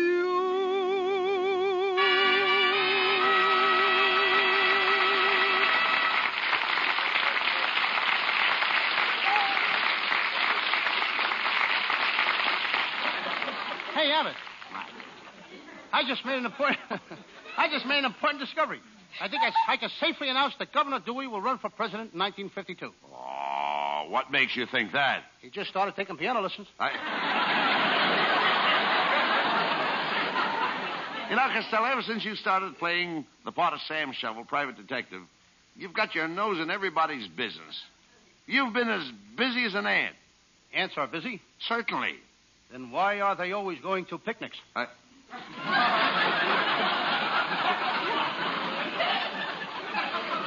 Will you talk sense? What is that letter you have in your hand? Well, Abbott, it's another fan letter. Listen to this. Dear Lou Costello, a Sam Shovelly detective, you are the greatest thing on radio. I love your show. But my wife won't listen to it. She says she needs you like she needs a hole in the head. I'm sending her to see you tonight. Mr. Costello, there's a lady to see you. What does she look like? She's a short, fat woman with a hole in her head.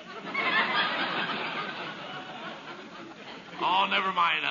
What is your Sam Shovel detective story for tonight, Lou? I think I'll do one of my old Western cases. I call it the case of the general, who opened up a drive-in and was caught selling horse meat, or Custer's last hamburger stand. Well, now you're talking. Let's do it.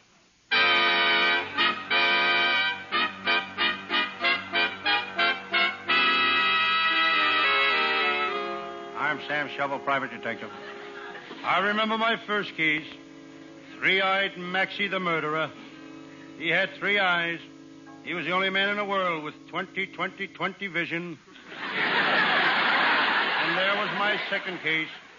Terrible Tony, the toughest gangster in Los Angeles.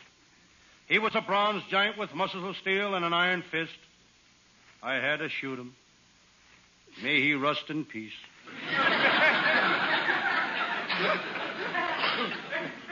15 years in the detective business takes a lot out of you. But I feel as strong and vigorous as the day I started. Right now, I could tear Superman in half. But I don't want to ruin the rest of the paper.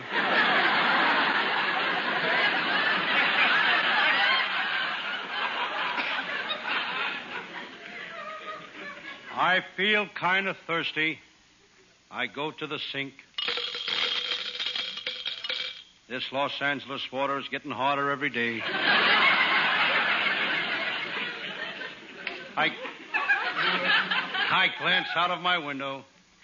There's the headquarters of the Republican Club. On the window there's a sign, GOP. I just found out what GOP means. Gone out permanently.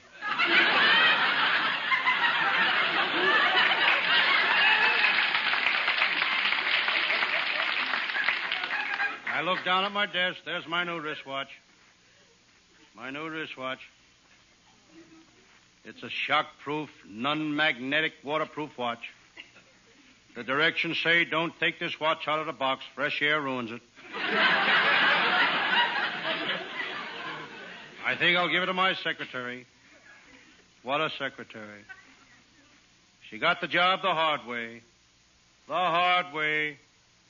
She knew how to type. Lying next to my watch is my shotgun. I decide to see if it's loaded. I pointed at the floor and pulled the trigger. I looked down at the floor. When did I buy open-toed shoes?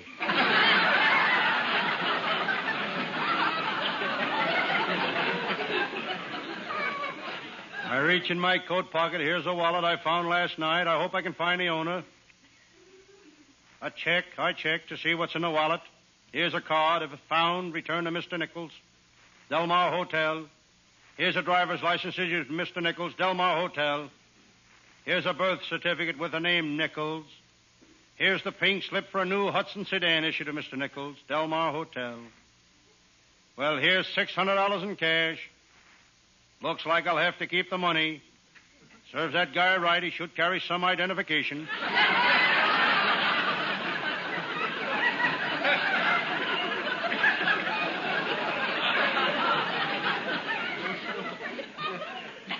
The name on the money is Washington.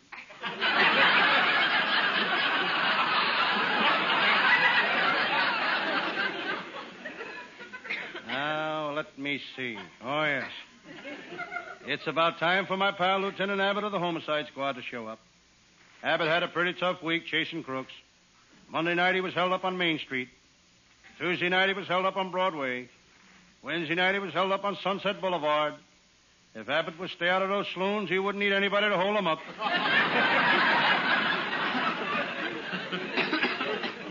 Lieutenant Abbott don't have to work. He was born with a silver spoon in his mouth.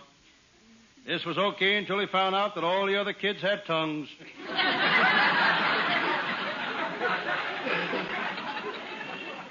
It's not easy to be born with a silver spoon in your mouth. Up to the time Abbott was 19, all he could say was Rogers Brothers, 1847.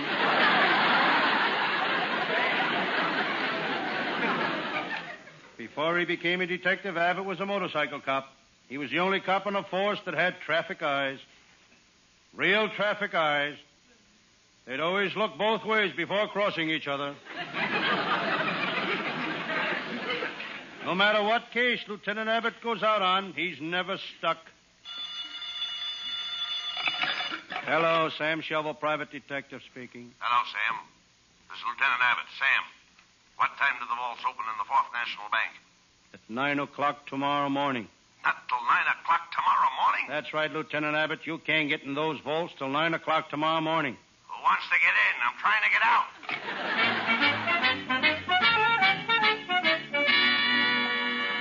Suddenly, my door opened. Sam Shovel. It was my pal, Lieutenant Abbott. He was scared to death. He was perspiring.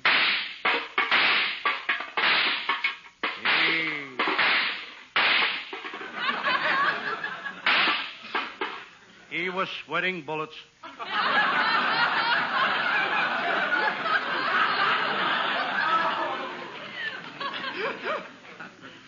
Lieutenant Abbott, how'd you get out of that bank vault?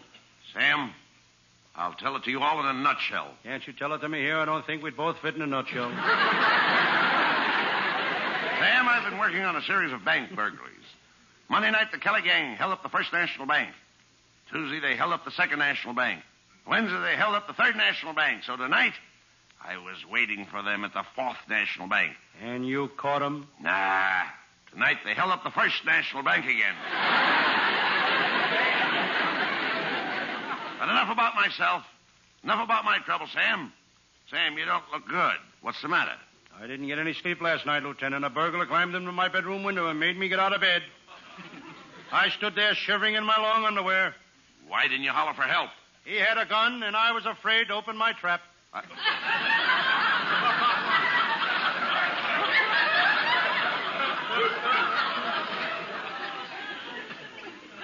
After the burglar left, I still couldn't get any sleep. I was worried about my brother Pat. He kept poking his head into my room. Well, lots of guys poke their heads into their brothers' rooms. On the end of a stick?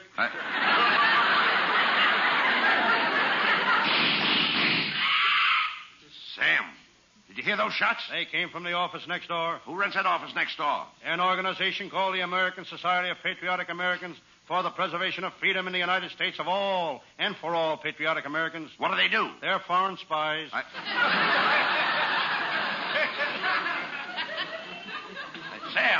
Sam, look. There's the guy that did the shooting. He's coming in here. He's got a gun. So this is the place I've been looking for, eh? Where's Sam Shovel, the private detective? What do you want with him? I'm going to kill him. I hate radio detectives. I hate them all. The Thin Man, the Fat Man, Ellery Queen. But most of all, I hate Sam Shovel. I'm going to gouge his eyes out. I'll fill him with lead. Now, who are you? Oh, I'm just an ordinary policeman. Yeah? Honest, mister, I'm not a radio detective. And you? Who are you, fatso? Well,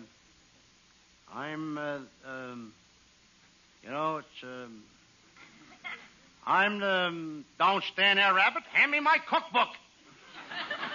Cookbook? Who are you? Don't you recognize me? Mary Margaret McBride. Oh, so you're the one that gives out those recipes, huh? Mm-hmm. Well, if there's anything I hate worse than radio detectives, it's those recipe programs. I'll kill them all. I'll tear them like a hen. Get out of here.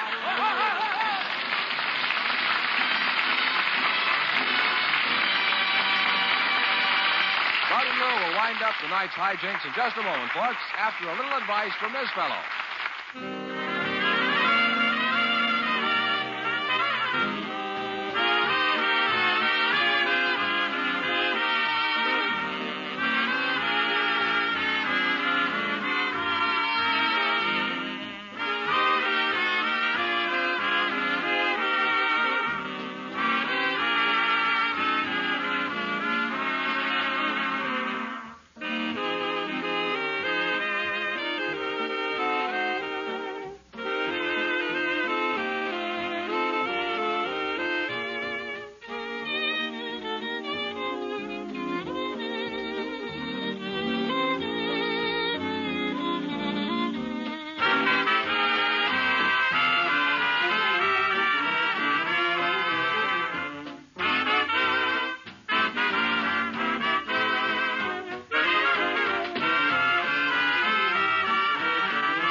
Costello, are you sure the folks at home like this Sam Shovel series we're doing? Oh, certainly, Abbott. Listen to this letter. Dear Lou Costello, other radio detectives get you to listen, expecting something big on their shows. Then in the end, they have nothing. You never disappoint the listener. You have nothing right from the start.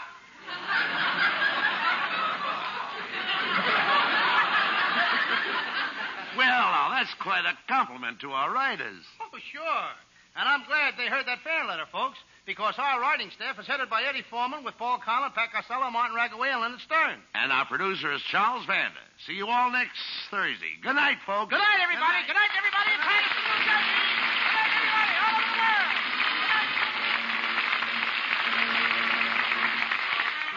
Listen each Thursday night at this time for another great Abbott and Costello show, produced and transcribed in Hollywood. Be sure to stay tuned for the outstanding entertainment which follows throughout the evening on this ABC station.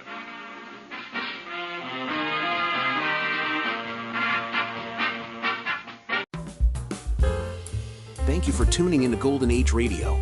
Don't turn that dial. We have more excellent entertainment coming up next. Your feedback is important to us. Let us know what you think. We aim to provide the best possible entertainment for you. If you need access training or support, send an email to db@g3pl.net or call 615-420-2040. That's 615-420-2040. Hey, Abbott, what time is it? It's time for the Abbott and Costello Show. We're on the air for ABC here in Hollywood. Well, what are we waiting for? Let's go with the Abbott and Costello Show.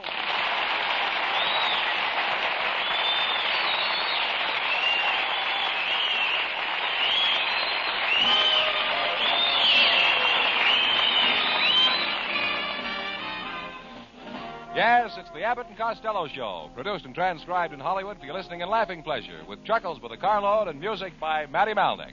So hold on to your chairs, folks, for here they are, Bud Abbott and Lou Costello.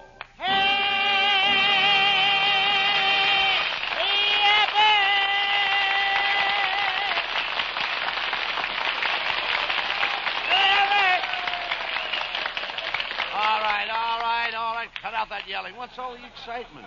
Well, I went to a party last night, Abbott. There were 30 girls there. Not one of them would dance with me or even talk to me. You didn't have any fun then? No, I was as lonesome as Fred Allen on Sunday night. I thought you were such a big shot with the girls. I don't believe you ever had a girl. Oh, yes, I did, Abbott. I had a very beautiful little blonde once, and everything was swell until one day she ran off to Florida. She married a guy, and now she has 5 children. After that, we just sort of drifted apart. She had...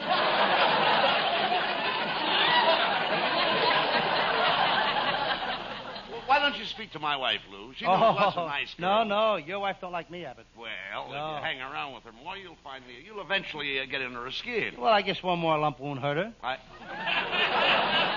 How can you talk that way about my wife? Remember the first night you met her? Yes. The minute she walked in the room, I said, there's either an ugly woman or a good-looking man. Costello, do you know you're getting more stupid every day? Gee, thanks, Abbott. I'm glad to know I'm not stagnating. Oh, get it.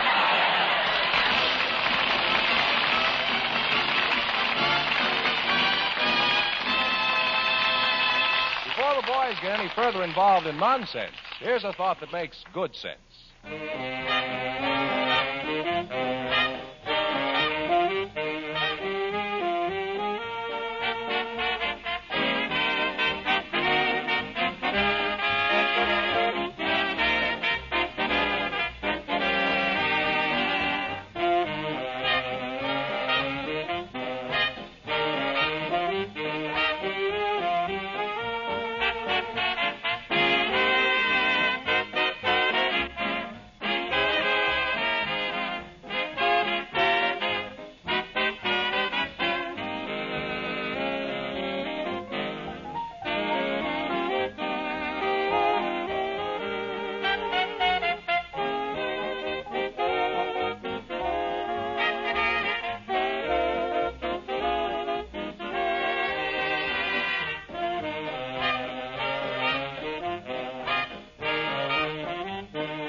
Stop that howling.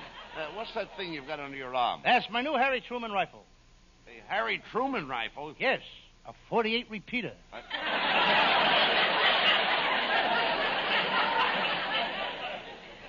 What happened to you last night? I called your house and you weren't home. Well, I went to the movies, Abbott. I saw one of those old-time pictures. It was all about the Romans. They had a chariot race in it, and it was won by a guy named Ben-Hur. Yeah. You dummy, you mean Ben-Hur, not him, her.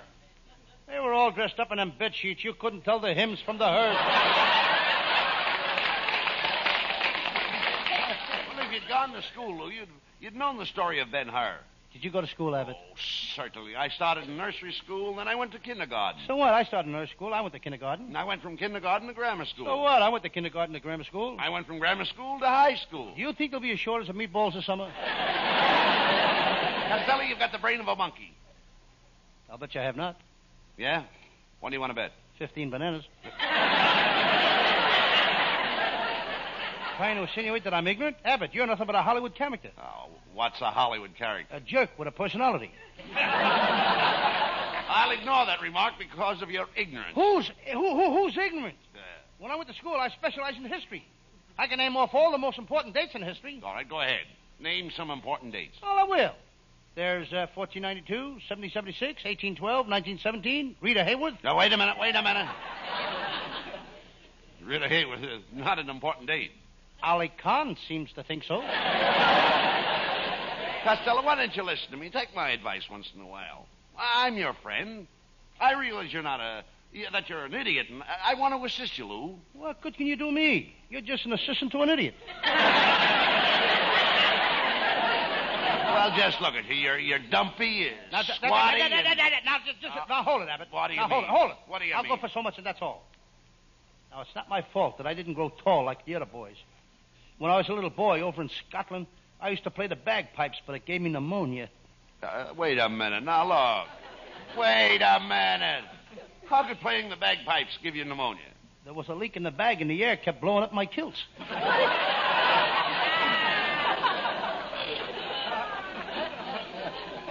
Instead of wearing a whisk broom in front of my kilts like the rest of the Scotsmen, I had to wear a hot water bottle.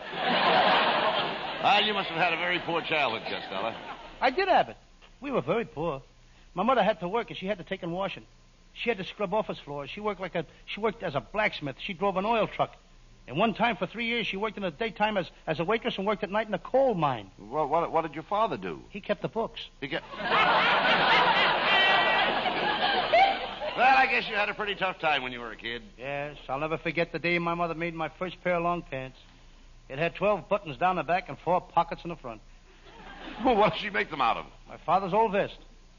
I was the only kid in school that had a watch fob hanging from a knee.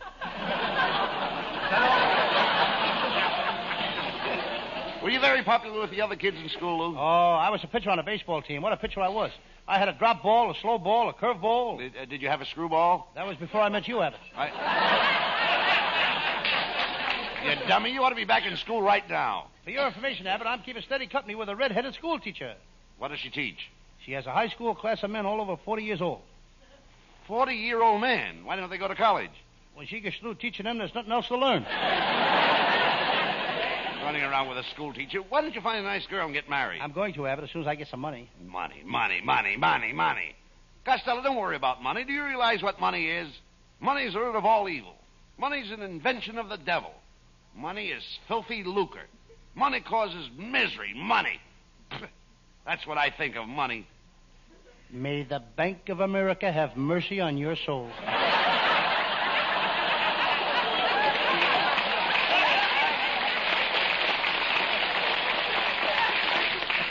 Costello, you don't need money.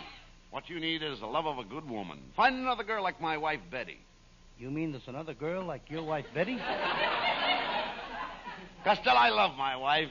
My Betty's a real cookie. Your wife is a cookie? That's right. Abbott, you just set baking back 20 years.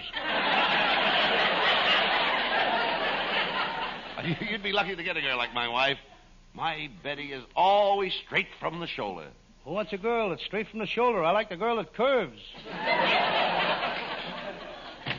Oh, Uncle Bud, something terrible just happened to me. And this is really his Uncle Bud, and this is the nephew. We don't kid about it. He's got to work. Abbott's nephew. Pay attention to what he says, folks. This may be his last performance. What is it, Norman? Nephew Norman? Why are you so excited? Well, Uncle Bud, when I was coming through the pass in the mountains, a mountain lion jumped right in the car beside me. Yes, then what happened? The lion killed me!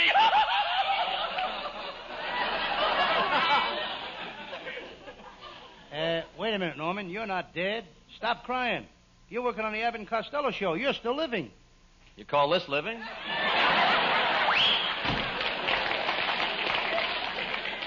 Really, though, sincerely, there goes a brilliant boy. His brain is on a slow boat to the Mayo Brothers. Now, you lay off, Norman. He's a very intelligent boy. He's always studying and reading. It wouldn't hurt you to do a little reading once in a while. Oh, Abbott, I do plenty of reading. When I was 7 years old, I started my first book, Little Red Riding Hood. I rented it from the library. It's the last time I'll ever rent a book from the library. Well, didn't you like Little Red Riding Hood? Abbott, up to now, I owe that library $2,800. And Little Red Riding Hood has yet to meet the wolf.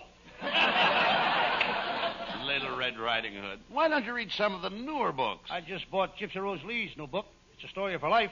Well, what does Gypsy Rose Lee call her new book? The Leg and I. Why don't you read something educational, Lou? I am, Adam. I just bought a book on inventions. It tells all about new gadgets. I bought one yesterday for my Aunt May. What kind of a gadget did you buy for your Aunt May? It's a new girdle that's made from surplus paratroopers' harness. And it's a handy little thing. At night, she doesn't have to undress. She doesn't? No, she just jumps off the top of the dresser and pulls the ripcord. That's ridiculous.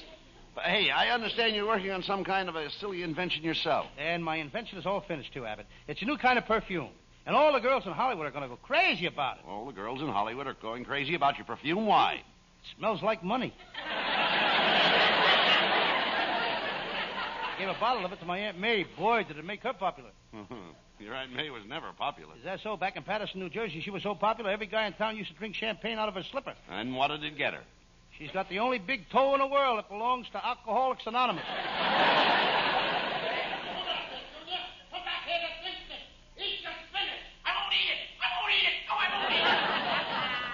Mister, what's going on here? That's this darn kid of mine. He won't eat his spinach. Junior, you've got to eat your spinach. I ain't gonna do it. I don't like spinach.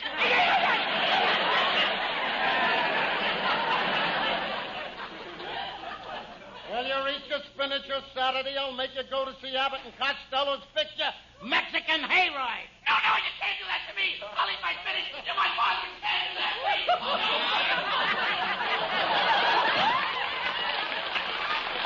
Abbott, I'd like to take that kid over to Santa Anita Saturday. What for? I want to drop him in a claiming race. Oh, hello, boy. Hey, look, Costello, it's Viola.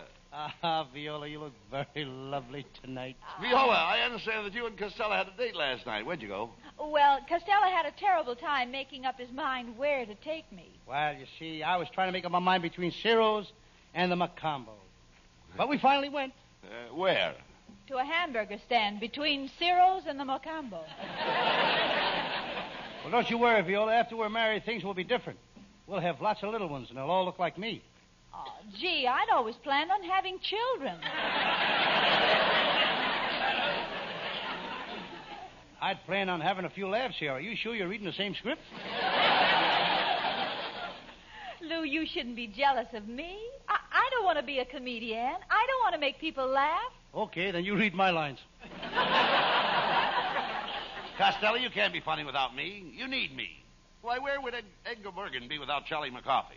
Where would Amos be without Andy? That's true. Certainly. One thing goes with the another. Like Dorothy L'Amour. Where would she be without her sarong? I don't know, but I sure would like to be there. Costello, I think you're girl crazy. I'm not the girl for you. But, Viola, you can't leave me. What would I do without you? Don't worry about that. I'll fix you up with a girlfriend of mine. Oh, you'll be just crazy about this girl. When she meets you, she'll rush over and she'll throw her arms around you like this. Yes. And she'll squeeze you like this. Yes. And she'll kiss you like this. And this. And this. And this. There. Now, what do you think of that? When am I going to meet this girl?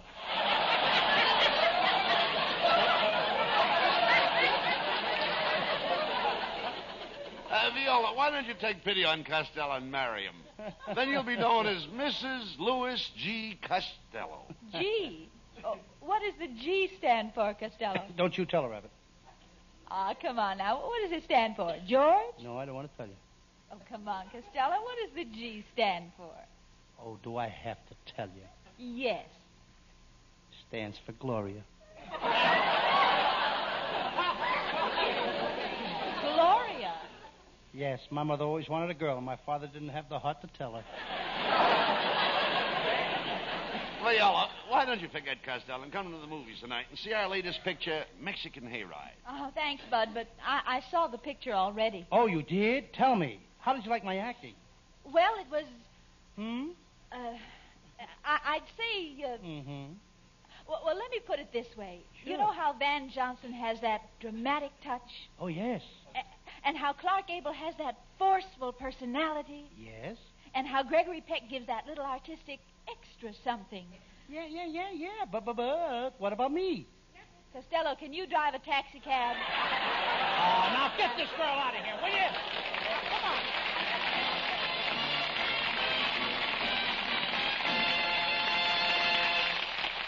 And that's only half the fun, folks. Just as many laughs yet to come. But first, listen to this.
Now the spotlight turns to Hal Winters, our singing star. Here he is with Matty Malnick and his orchestra.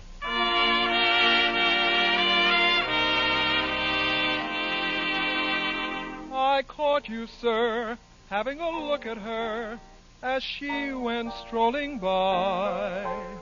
Now, didn't your heart beat boom, boom, boom, boom, boom, and didn't you sigh a sigh? I warn you, sir, don't start to dream of her. Just bid such thoughts be gone, or it'll be boom, boom, boom, boom, boom, boom, boom, boom, boom, boom, boom. From then on, for once in love with Amy, always in love with Amy, ever and ever fascinated by her, sets your heart afire to stay. Once you're kissed by Amy, tear up your list, it's Amy.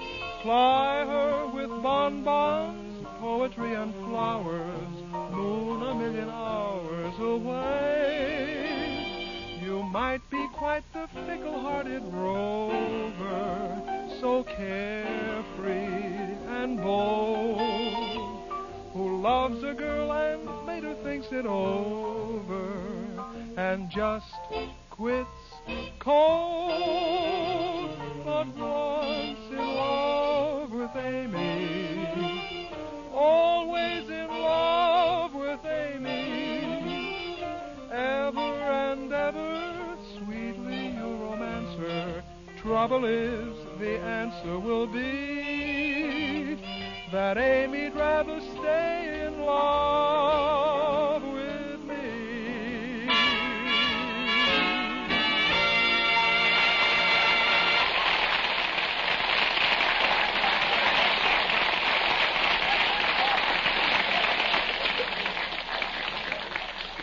Hey, Costello, come here.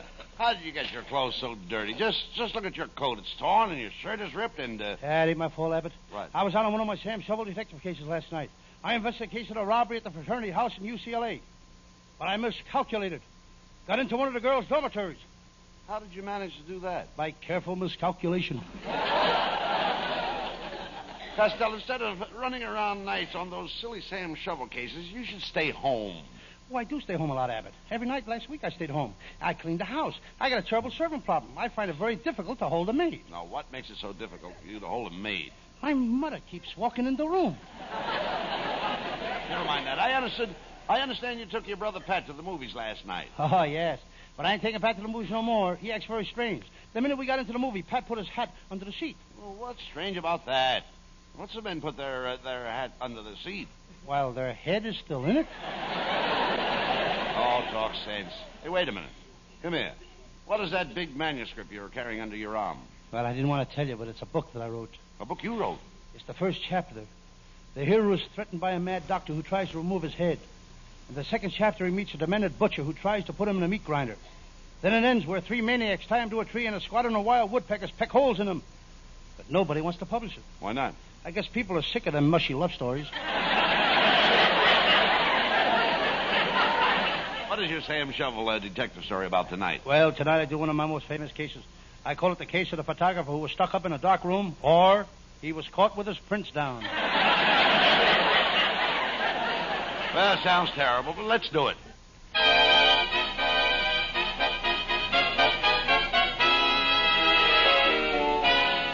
And now, the makers of Bebop Bubble Bath present the adventures of Sam Shovel, Private Detective. But first, a word about our product, Bebop Bubble Bath. Friends, would you like Bubbles in your bathtub? You would?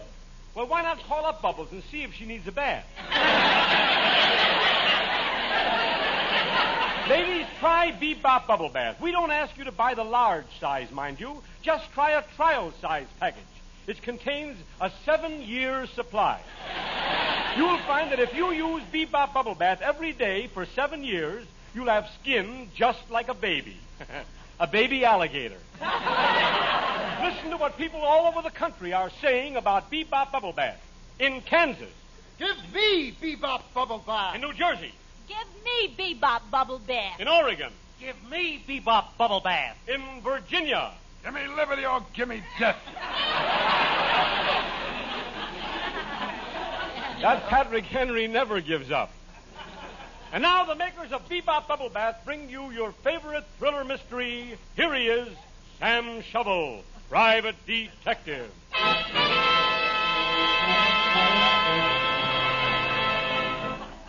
Yes. I'm Sam Shovel. Sam Shovel, Private Detective. The detective business has been mighty slow lately. Last night, having nothing to do, I went to a big public library and buried my nose in a book. This morning, I had a heck of a job finding it. I forgot what book I buried it in.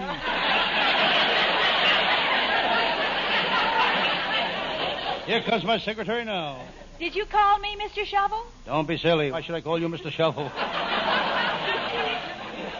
My name is Mr. Shovel. By the way, Miss Jones, did you find the file on that crook, Joe Kirk? What's his name? Who? Joe Kirk. Never heard of him. Miss Jones, you and I have got to work late in the office tonight. Are you prepared? Oh, yes. I brought my brass knuckles, my fencing mask, and a baseball bat. Clever girl. She's so stylish. She was voted one of the 10 best-dressed women in Azusa.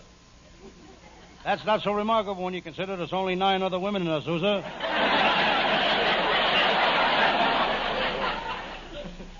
Suddenly, the inter-office communication system buzzes. It's my secretary. She speaks. Mr. Shovel, there are 2 men here to see you about a case. Mr. Cohen and Chief Lightfoot Running Deer. I'll see the Indian first. You can go in now, Mr. Cohen.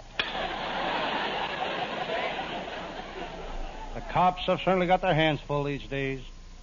Full of 5s, 10s, 20s.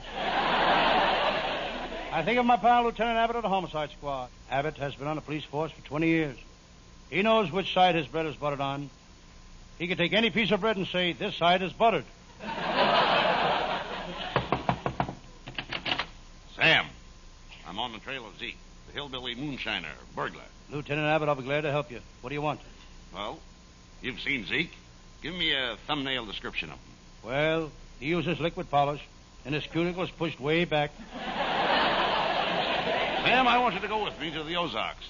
I've got to capture Zeke. It'll be a dangerous trip. Those hillbillies are strange people. They're always arguing, shooting and farming. Yep, shooting, fighting, and fertilizing.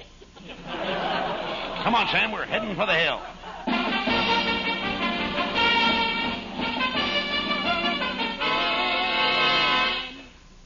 Lieutenant Abbott and I arrived in the hillbilly country. Sam, these hillbillies are strange people, but you'll have to admit they're solid citizens. They've got both feet on the ground.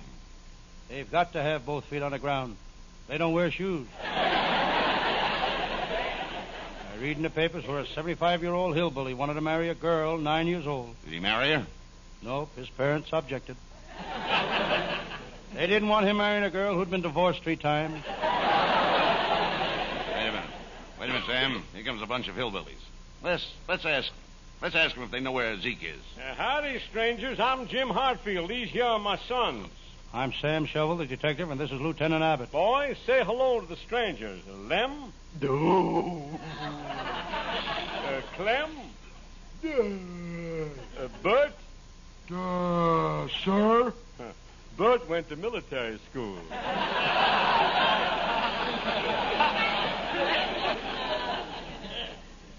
I don't like the looks of these guys, Abbott. The skinny one has got an ear of corn and 2 pumpkins. So what? They're farmers, and farmers have corn and pumpkins. Blown out of their heads? Well, gotta go now. We're working on the farm. 2 weeks ago, we dug a hole. Last week, we dropped the seed in it. And today, we're going to cover it up. Do you always work that hard? Yeah, except when the weather gets bad, then it slows us up a little.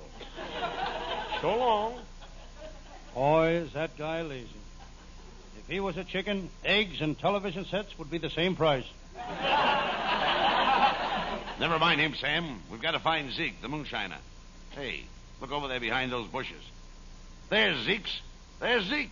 The moonshiner still. Come on.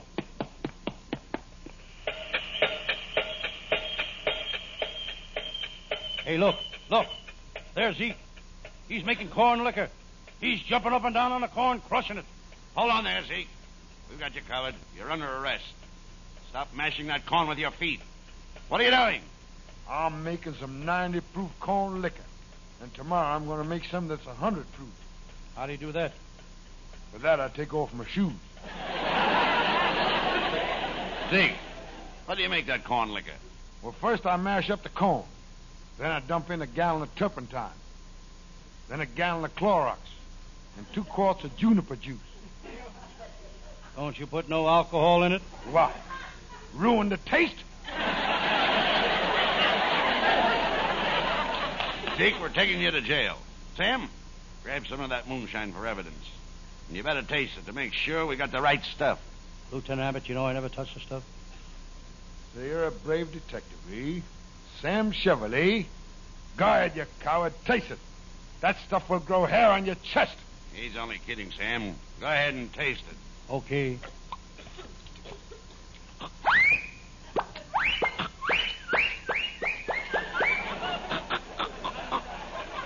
Sam! Speak to me, Sam! Don't stand there, Lieutenant. Call a barber. This hair is so thick I can't see where I'm going. Get me out of here!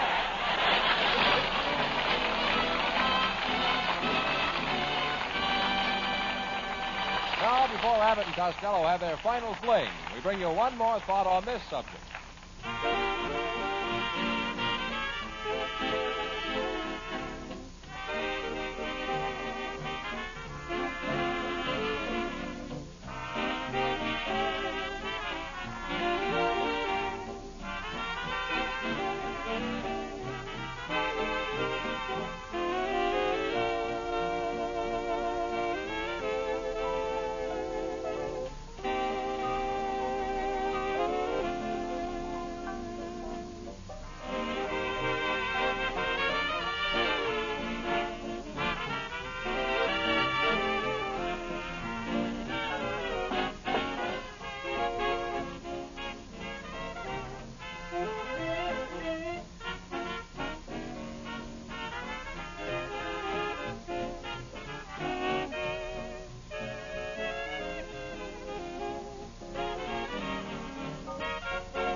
Costello, why don't you tell the folks about your next week's Sam Shovel story?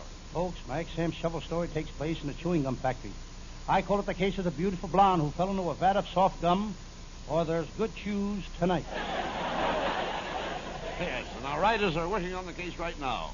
Our writing staff is headed by Eddie Foreman with Paul Conlon, Pat Costello, Martin Raggaway, and Len Stern. And our producer is Charles Vander. Be sure to be with us next Thursday night. Good night, folks. Good night, everybody in Patterson. Good night, come on. Aunt May, Uncle Mike, Uncle Tom, Aunt Eva. Listen each Thursday night at this time for another great Abbott and Costello show, produced and transcribed in Hollywood. Be sure to stay tuned for the outstanding entertainment which follows throughout the evening on this ABC station.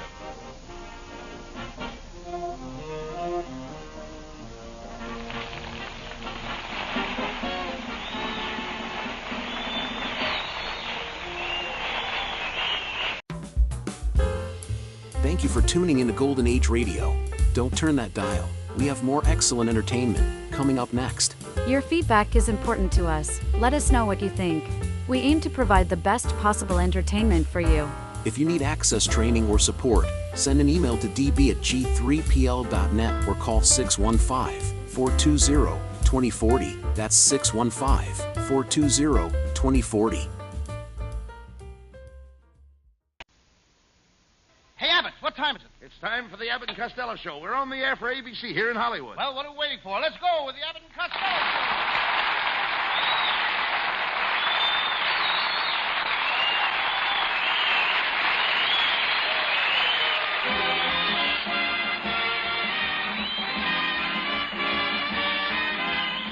Yes, it's the Abbott and Costello show, produced and transcribed in Hollywood for your listening and laughing pleasure.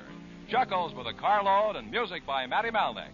So hold on to your chairs, folks, for here they are, Bud Abbott and Lou Costello.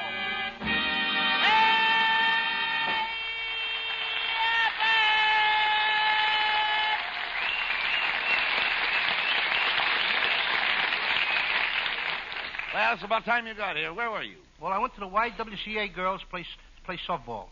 And one girl was running to third base. She slipped and fell and landed in my lap, and boy, was I mad. Why? The umpire made me put her back in the game. Was she a pretty girl? Oh, pretty. Abbott, she was gorgeous. I made a date with her after the game, and brother, did she send me. She did? Yeah, but when I got back, she wasn't there.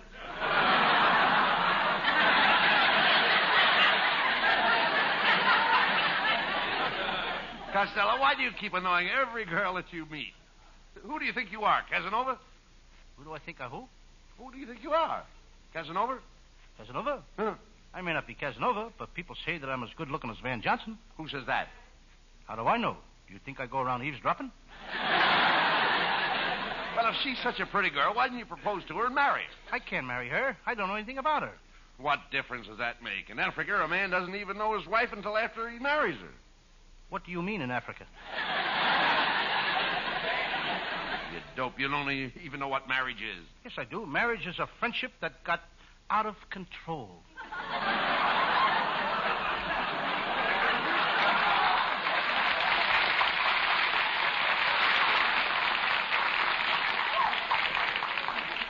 Costello, you shouldn't have any trouble Lou, you shouldn't have any trouble getting married. Do you know that out here in Hollywood, there are 2 girls for every man? 2 girls for every man? Are you sure? Certainly. Then some dirty sneakers got 4. Costello, it's no use. You'll never get a girl until you settle down and become a man of regular habits. I am a man of regular habits. Then how come you were out until 4 o'clock this morning with that redhead that lives next door? That's one of my regular habits. Costello, I can't understand how girls go out with you in the first place. Abbott, it's my terrific magnetism. You've got magnetism? Yes, last week I picked up 2 blondes, a redhead, a brunette, and a rusty nail. Why don't you be like me, Costello? I've got a way with women. You haven't got away with many lately. Is that so? I happen to be the reason that women leave home. Yes, the day you were born, your mother took one look at you, and she hasn't been back since. Oh, get him out of here.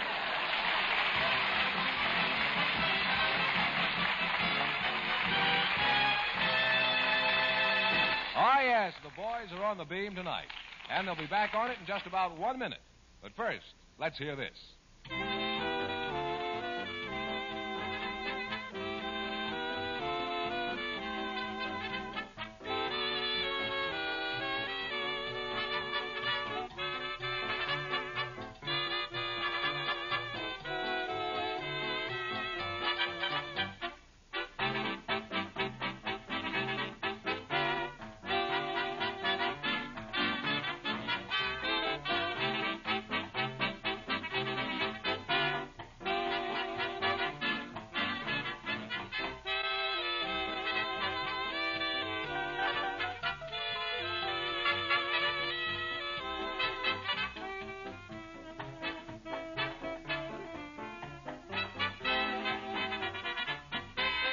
Costello,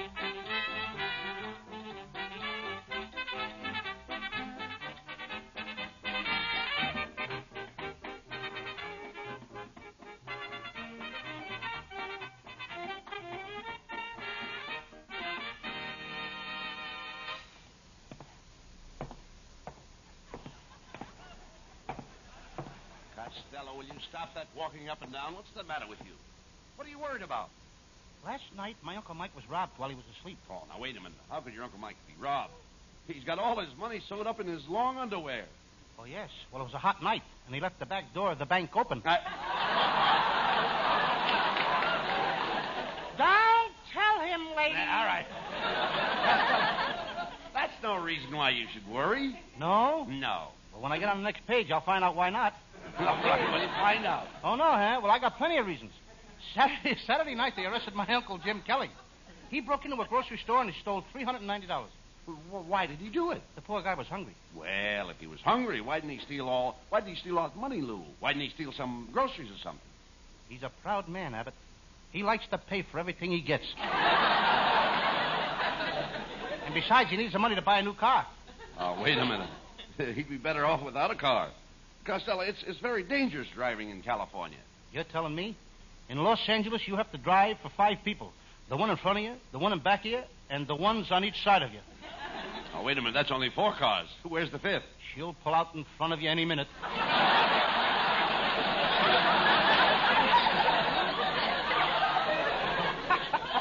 Well, Abbott, I gotta leave now. I got a new job with my brother Pat in the trucking business. Has he got his own truck? Yeah, you should see it, Abbott. It's 1 inch wide and a block long. A truck 1 inch wide and a block long? Mm-hmm. What does he deliver in it? Spaghetti. Next week he's going to buy a round truck. A round truck? What for? Meatballs. Talk sense. Is your brother Pat making any money in the trucking business, Lou? Oh, yes. He did so good last week that he bought his wife one of those new electric blankets. It saves her a lot of time around the house. Now, wait a minute. How can an electric blanket help her with the work around the house? Well, she takes the eggs and the bacon to bed with her. And when she gets up in the morning, breakfast is ready. That electric blanket is making her very popular, too. What do you mean? Last night, she turned it on too high, and now... Yes? She's the toast of the town. Oh, Mr. Costello, I've got to talk to you. I've got a great idea. Wait a minute, mister. What's the idea of breaking in here like this? Well, I've got an idea that will make you two the most popular comedy team in radio. What is it? I'll stamp your name underneath every cow in the country. Wait a minute. How will that make us popular? Well, at least you'll have all the farmers pulling for you.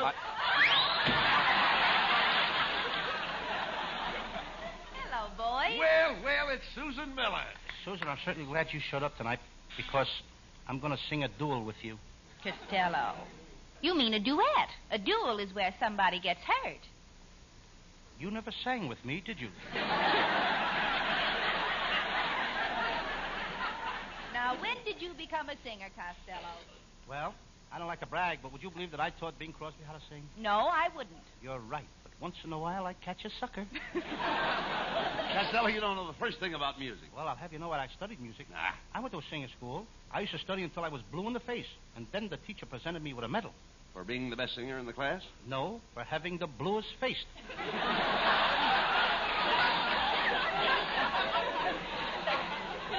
Well, I've got to go now, boys.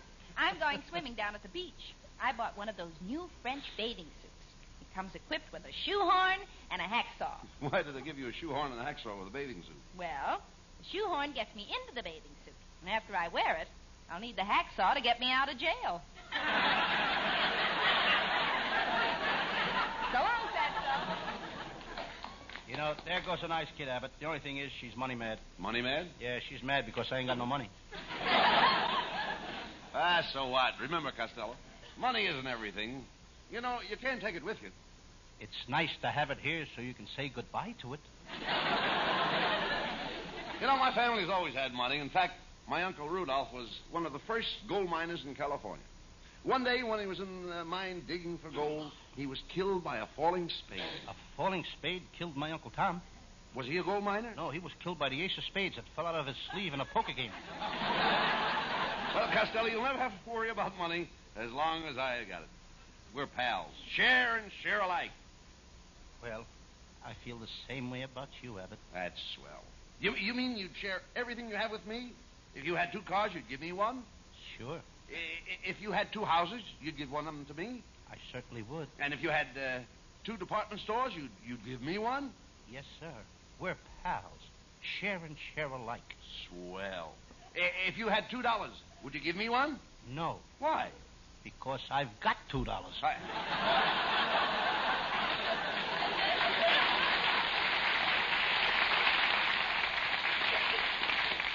So that's the way you feel, eh? I thought I was your pal. Are you trying to tell me that money means more to you than I do? I didn't say that, Abbott. Well, does it? Yes. That settles it, Costello. I'm going on my vacation to New Jersey, and I'm not taking you with me. Who wants to go to New Jersey now? When we were there last summer, the mosquitoes were so big they were carrying baseball bats.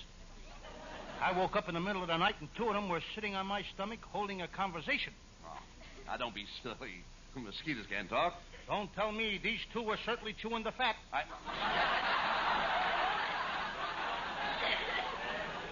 You idiot. The only mosquitoes that bite are female mosquitoes. Well, the one that nipped me when I was bending over to tie my shoe was no lady. The night your Uncle Roy got drunk, the mosquitoes were biting him all night, and it kept me awake. Well, if they were biting him, why did it keep you awake? Well, they'd bite him and then come over and sit on my bed and hiccup.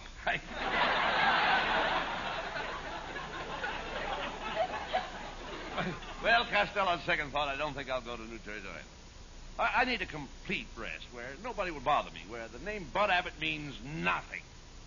Oh, you're staying in town, eh?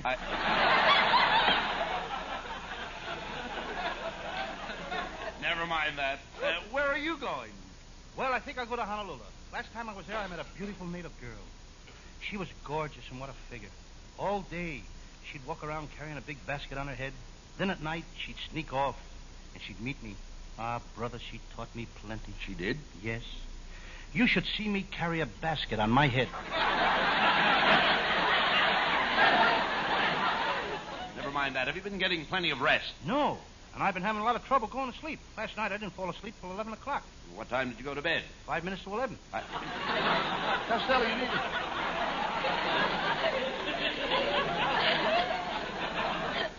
Costello, you need a vacation. You've got to stop running around with girls. It's affecting your brain.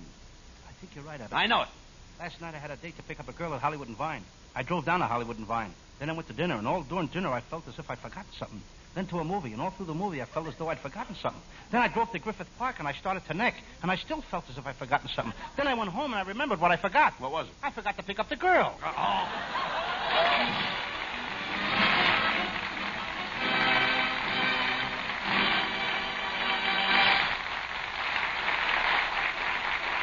And each week at this time, the Abbott and Costello Show presents our feature singer, and here he is, ladies and gentlemen, Hal Winters with Matty Malnick and his orchestra.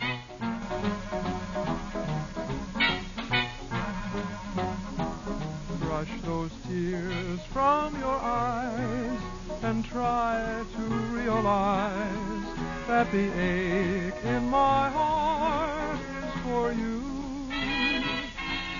Brush those tears from your eyes and try to realize that from now on I'll always be true. I went away, but I didn't mean to stay, and I will regret it until my dying day.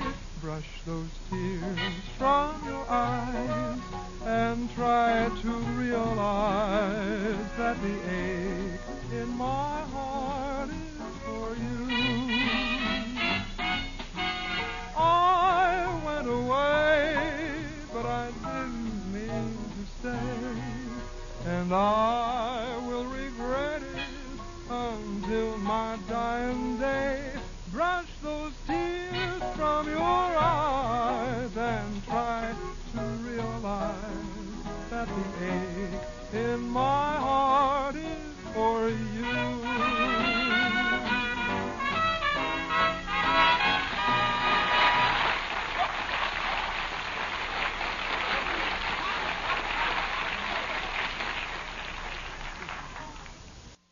Well, Costello, if we're going to do a murder mystery, we'll need a leading lady. Now, how about that blonde actress you're so crazy about? I ain't going with her anymore, Abbott.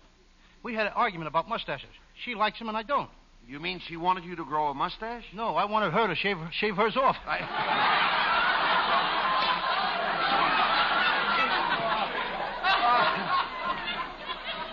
I thought she was rather pretty. She has such pearly white teeth. Yes, and when we broke up, I asked her for a picture of her face so I could remember her lovely teeth. Well, did she give you the picture?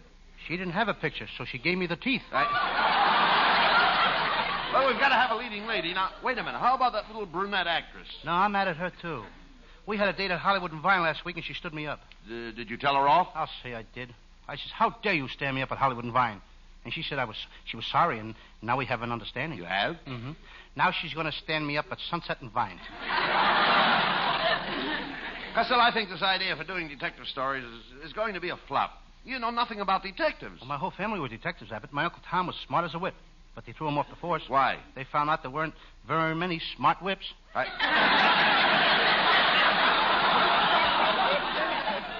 don't believe that. Why did Tom really get thrown off the force? Well, if you must know, he was taking bribes. He used to put the money in his shoes, and the chief found it out. If he put the money in his shoes, how did the chief find out? He got 18 inches taller the first week. Who else in your family were detectives? Well, my twin uncles, Gus and Billy. They joined the force on the same day. Billy's first assignment was to find a gorgeous secretary who had stolen $1 million from her boss. What was Gus's first assignment? To find Billy. Were any of the other Costello's detectives? Yes. Two of my cousins, Bert and Harry. They were working on a case at the racetrack. They had to find a gang that was doping horses. A difficult case? Oh, very difficult. Difficult, eh? Yeah, very difficult. Bert and Harry disguised themselves as a horse and slept in the stables. One night a guy came along and jabbed them full of dope. What did they do? What could they do? They came in third and paid $280. Well, never mind that. What is your Sam Shovel story for tonight? It's one of my most famous cases. I call it the case of the boy named Tony, whose mother kept him locked in a closet, or Tony's Home Permanent.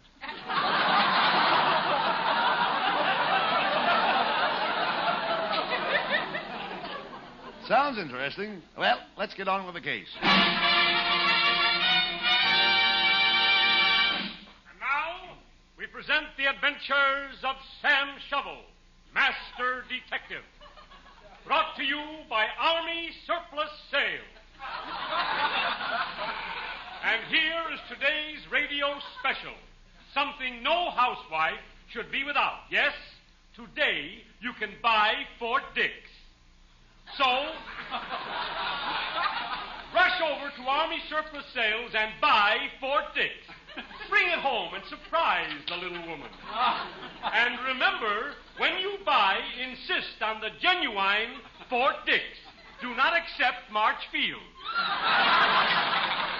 And now for the adventures of Sam Shovel, Private Detective.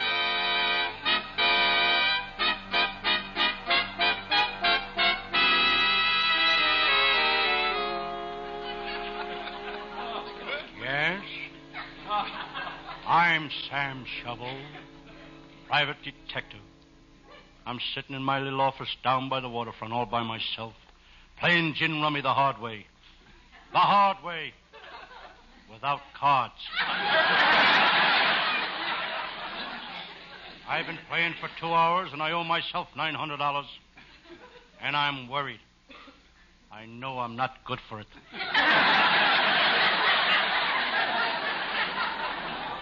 Being a private detective isn't a bad racket.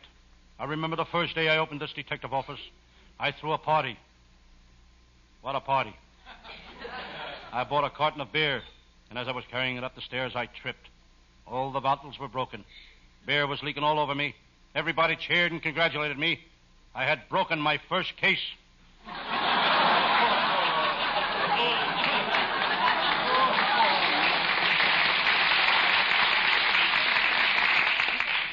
As I'm sitting here now, I feel something creeping up behind me. It's Lieutenant Abbott of the Homicides Bureau. The man who single-handed caught Babyface Nelson, Babyface Cooper, and Babyface Brown, which wasn't too difficult considering they were all babies. Detective Abbott speaks. Hello, Sam Shovel. My, it's dark in here. Why don't you pull up the shades? Okay, I will. Sam, it's still dark in here. I know. I don't have any windows.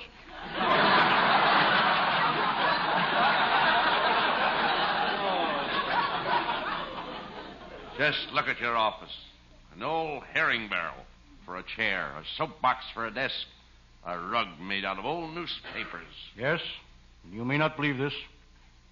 Lieutenant, 5 years ago I started out with nothing. Look out! Look out! Look. I scared you! Look. You got another fire. You got another one. Look out! Look out! Hey, look. Somebody made a bullet hole in the ceiling. Just missed killing me. How could a bullet shot at the ceiling hurt you? If I happened to be sitting on a chandelier, I would have been killed.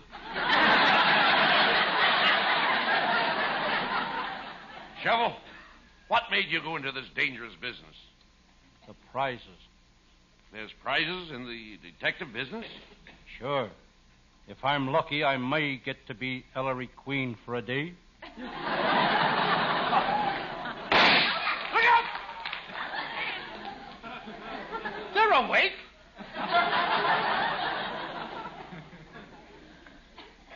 What was that? Oh, just the backfire of an automobile. What was that? That must be one of the tires yelling for help. That sound came from the building next door. Who occupies it? The Universal International Overseas Interstate Trucking Company. Where do they ship to? Glendale. We'd better go next door and investigate. It may be the killer. Wait till I get my weapons. My gun, my blackjack, and today's newspaper. Today's newspaper's a weapon? If I mess with the gun and the blackjack, I'll show him the headlines in the paper and he'll worry himself to death. Let's go. Help! Help! Hey, look. There's a man on the floor. He's in trouble. What happened, mister? Oh, I've been stabbed. They put a bullet in my shoulder, a dagger in my back, and all my ribs are broken. Oh. Does it hurt? Only when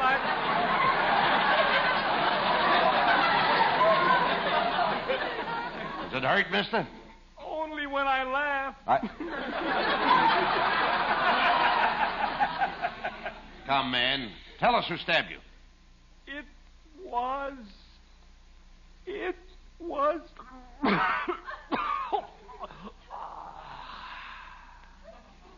This man is dead. We've got to find out who the killer is. I know. I'll ask Herman the stool pigeon. He'll sell us the information. What makes you so sure he will?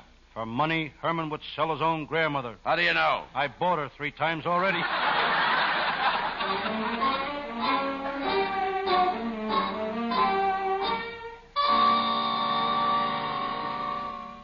Well, I left Lieutenant Abbott and went looking for Herman the stool pigeon. Then made a trip to the Los Angeles waterfront, the toughest part of town. What a tough neighborhood. The only place in Los Angeles where the pedestrians knock the cars down. I was scared, plenty scared. My throat was so dry I could feel the seeds in my Adam's apple. I drew my trusty revolver. I didn't know whether to put it in my holster or in my pocket. Then I decided to check if the gun was loaded. I held it against my head and pulled the trigger. Putting the gun in the hole in my head, I started for the docks.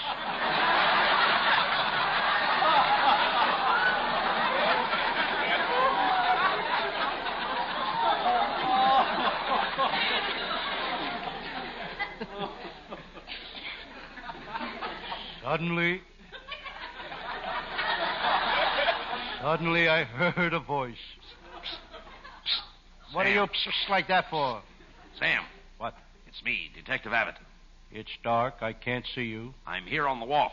On the what? Walk. I can't hear a word you're saying. There's a dog barking someplace.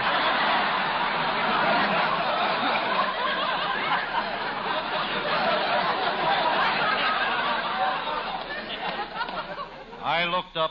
Waterfront Lil was standing beside me. She was more beautiful than ever. She spoke. Hello, Sam. Hello, Miss Waterfront. Call me Lil, you gorgeous hunk of man. Okay, Lil, you gorgeous hunk of man. Never mind the romancing, Sam. You've got to find out if she's a smuggler. Okay. Be subtle. Don't let her know you're after information. Okay, take it easy. All right. Okay. Lil, are you a smuggler? Sam, I'll tell you if you promise not to turn me over to the police. Now, promise you won't turn me over. Why should I turn you over? You can't look any better on the other side.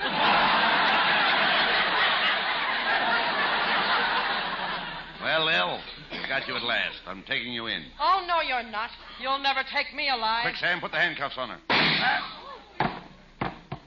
She got me. I'm shot. Oh, I'm sorry, Sam. Quick, Lieutenant, call an ambulance. We'll take Sam to the hospital. No, not the ambulance. Sam, don't you want to go to the hospital?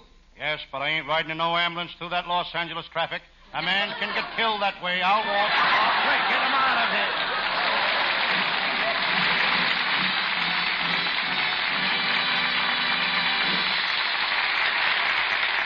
Keep the house lights down, boys. We'll have a curtain call by Abbott and Costello after a final reminder on this subject.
Well, Costello, you certainly gave a brilliant performance as Sam Shovel tonight.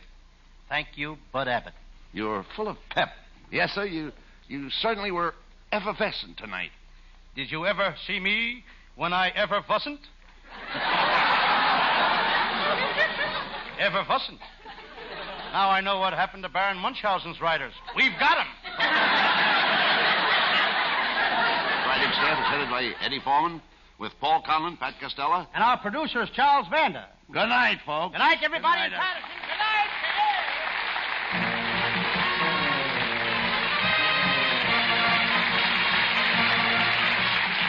Listen each Thursday night at this time for another great Abbott and Costello show, produced and transcribed in Hollywood. Be sure to stay tuned for the outstanding entertainment which follows throughout the evening on this ABC station.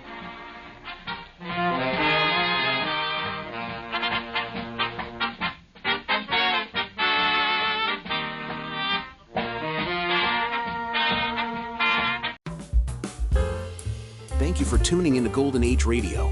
Don't turn that dial. We have more excellent entertainment coming up next. Your feedback is important to us. Let us know what you think. We aim to provide the best possible entertainment for you. If you need access training or support, send an email to db@g3pl.net or call 615-420-2040. That's 615-420-2040. Hey, Abbott, what time is it? It's time for the Abbott and Costello show. We're on the air here in Hollywood. Well, what are we waiting for? Let's go with the Abbott and Costello show.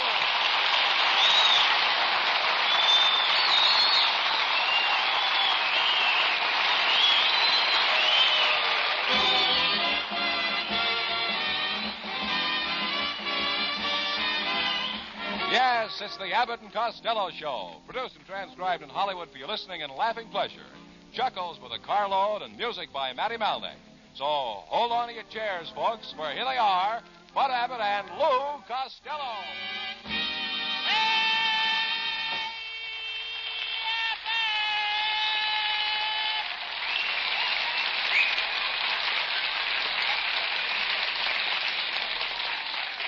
Yeah, please. All right.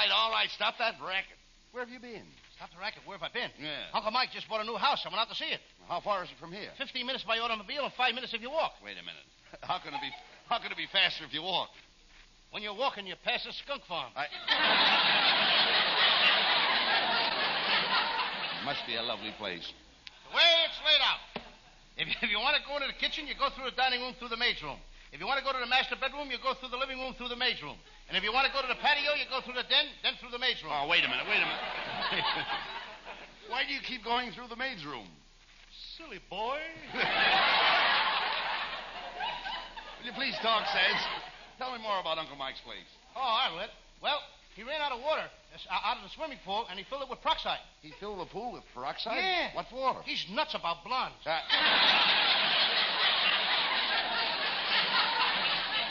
By the way, how's Aunt May getting along with Uncle Mike? Just fine. You know, Mike is expecting a blessed event at their house next Tuesday. Well, wait a minute. They've been married for 35 years, and they're expecting a blessed event? Mike's mother-in-law is leaving for Patterson.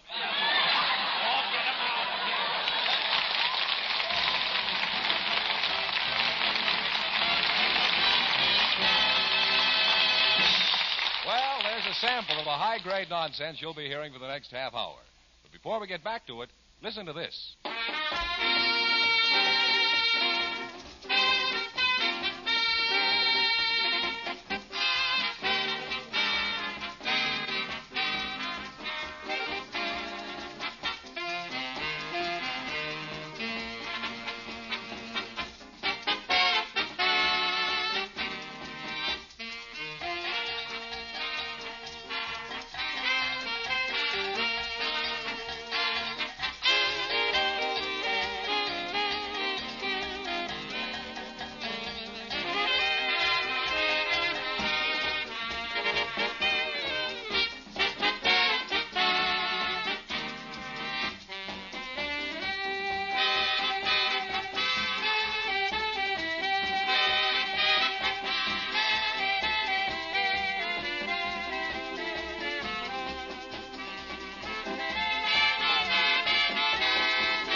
Costello.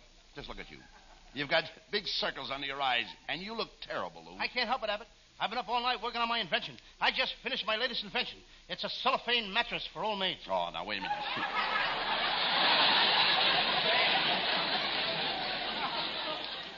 Yeah, but what good would a cellophane mattress be to an old maid, Lou? Well, she could look under the bed to see if there's a guy under there without getting up. Yeah, but no, you and your inventions, you're wasting your time. I think you got something there. But really, I'm not. Get a load of this invention. My sister and I, we're working on it now. We're crossing a roll of pink ribbon with a rubber plant. What for? So we can raise ladies' garters.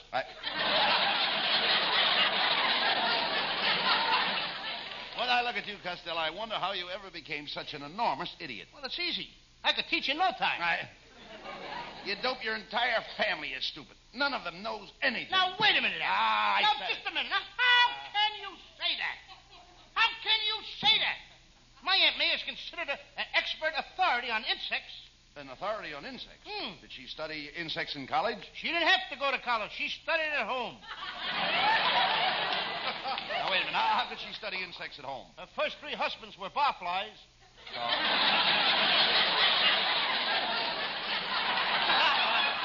Are you still living with your Aunt May and Uncle Mike? No, I decided I wanted a nice place to stay, so I reserved a room at the YWCA. You idiot. The YWCA is full of girls. Isn't that a nice place to stay? So, you like girls, I gather. I like girls anybody gathers. You idiot. All you think of is girls. Am I tempted by girls? No. When a girl flirts with me, do I flirt back? No. Why, I could go out with a different girl every night, but do I do it? No.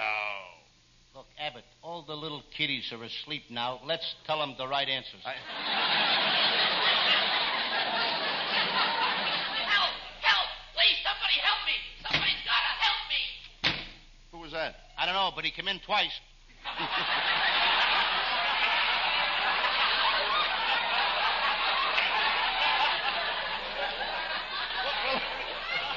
Well, who was it, Lou? Did you know him? Yeah, that was little Johnny from the Philip Morris show. He finally found a store window he couldn't step out of. Now, Costello, be careful what you say about that little Johnny. You know, I've heard he's a pretty tough kid. I ain't afraid of him. I could fight that little Johnny with one hand tied behind his back. You mean one hand tied behind your back? Who's fixing this fight, you or me? If you're so tough, Costello, why don't you enter the heavyweight division? You know, Joe Louis is retired, and they're looking for a new champion. There's only one reason why I don't become heavyweight champion, Abbott. I'm so tough and ferocious, I can't control myself. The minute I get in the ring, I see blood. It's terrible. Well, what's terrible about it? It's my blood. Well, you couldn't fight your way out of a paper bag. Is that so? You're talking to a man who can lick anybody. Why, I'd take that Joe Louis apart and see what makes him tick. I'd take Joe Walcott apart and see what makes him tick. I'd take Lee Savold apart and see what makes him tick. I'd take Gus Lesnovich apart and any champion. Name any champion and I'll take him apart. All right, I'll give you an easy one. How about the swimming champion, Esther Williams? Could you take her apart? Anything put together that good don't need tinkering with.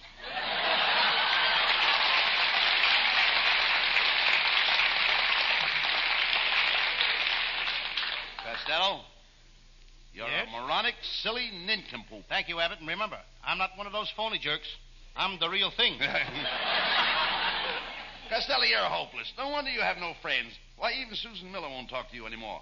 And do you know why? Why? Because you don't know how to treat a girl. Then why are certain types of women crazy about me? What kind of women are crazy about you? Crazy women?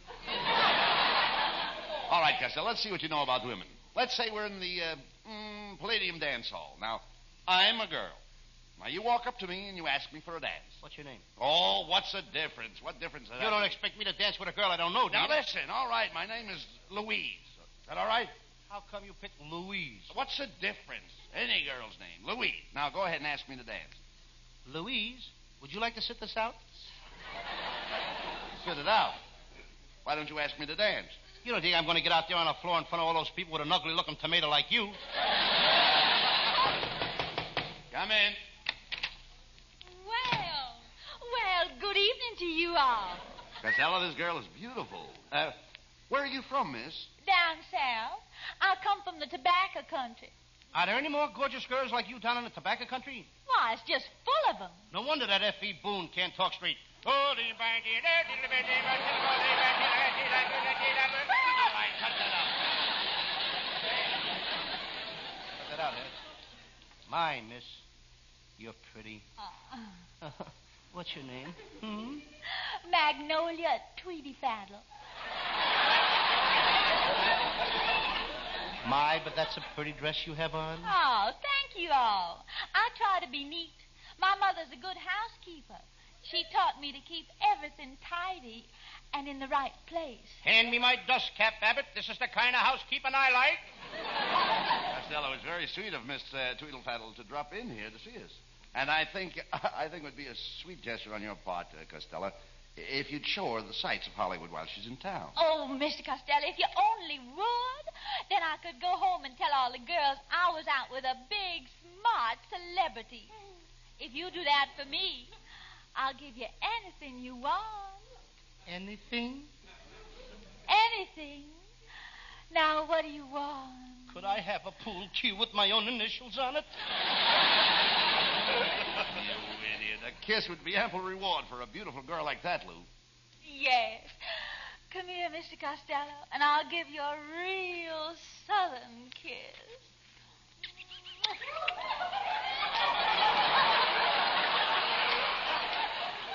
There.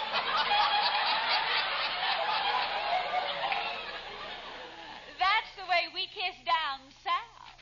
Now I know Costello, why, General Sherman marched to the sea. He had to go down there to cool off.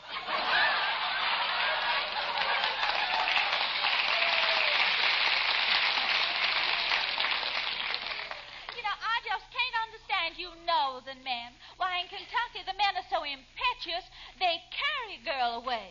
In California, we got cars. Pay no attention to Costello, Miss Tweedlefaddle. Tell me, are you a single girl? Oh, yes, indeed. And I came up north to get married. Well, I don't like to brag, but I'd make a nice husband. I can cook. And what's the matter with me? I can sew. And I can do housework and wash dishes. And I know how to take care of babies and do the washing.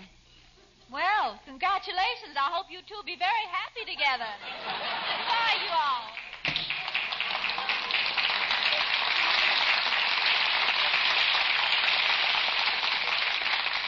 Costello, you missed a great opportunity. That girl is the daughter of Colonel Tweedlefaddle. They're very wealthy. Yeah, but I got a notion to put on one of my Sam Shovel detective disguises and follow that girl. Mr. Costello, I've got to talk to you. I'm Costello. What can I do for you? Mr. Costello, I've been listening to your detective series, and I think you're marvelous as Sam Shovel, the great detective. And, Mr. Shovel, I need your help. My wife has disappeared. When did she disappear? Yesterday morning at 7 o'clock. She left the house dressed in a nightgown. She had a frying pan in one hand and a box of matches in the other. Mm-hmm. Sounds like a pretty tough case. You say she left the house yesterday morning at 7 o'clock wearing a nightgown and carrying a frying pan and a box of matches? Do you have any idea why she left the house? Oh, sure. She was cooking breakfast and the stove blew up. Hey, you know, there was something familiar about that guy. Costello, isn't he your brother-in-law? No, sir. My brother-in-law is living. Oh,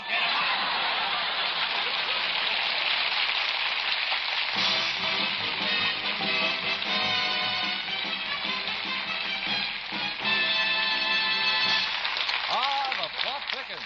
But before it gets too thick, let's interrupt it for another reminder on a serious subject.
The spotlight turns to Hal Winters, our singing star. Here he is with Matty Malnick and his orchestra.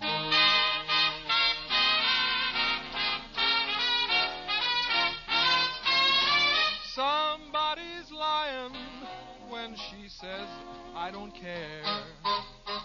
Somebody's lying and she's not playing fair. Somebody's lying when she says that I'm untrue. You know I'll never love no one but you. Somebody's hoping we'll break up someday, waiting and hoping you'll send me away. Don't you believe what someone else is saying? Somebody's lying, sweetheart.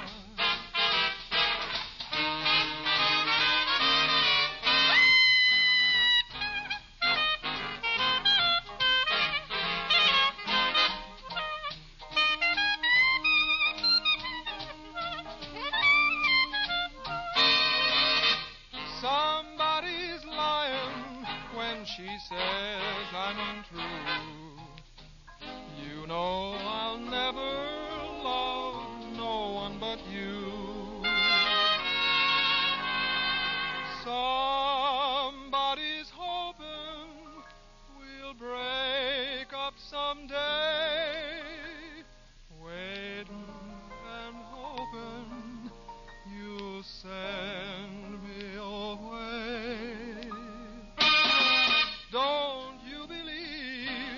what someone else is saying. Somebody's lying, sweetheart.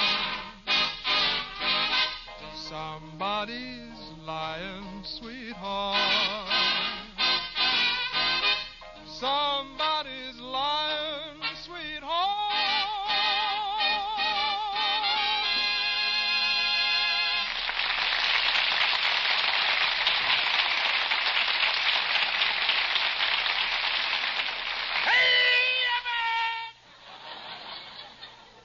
You know, it looks like you'll have to get some new girls, Lou. How about those two girls that moved in next door to you? They're strangers in town. Why don't we double date them? Oh, I don't think you'd like them, Abbott. One of them has 3 warts on her nose. She's got buck teeth, and she's bald-headed. How about the other one? She's ugly.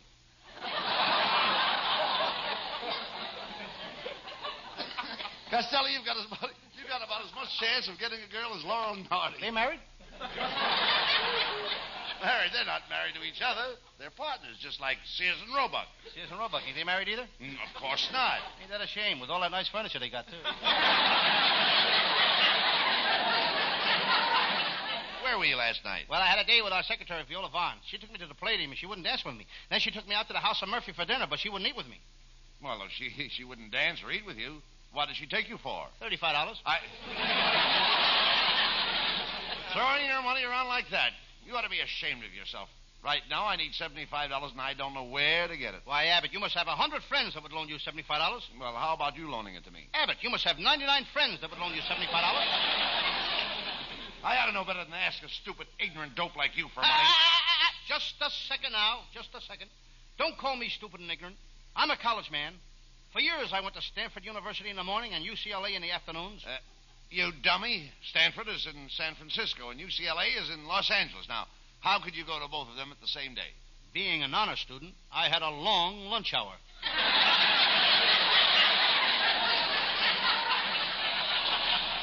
Honor student. How did you ever get to be an honor student? Well, I took the brain of a monkey and I put it in the head of a man. And today that man is alive and can talk. What does he say? Hey,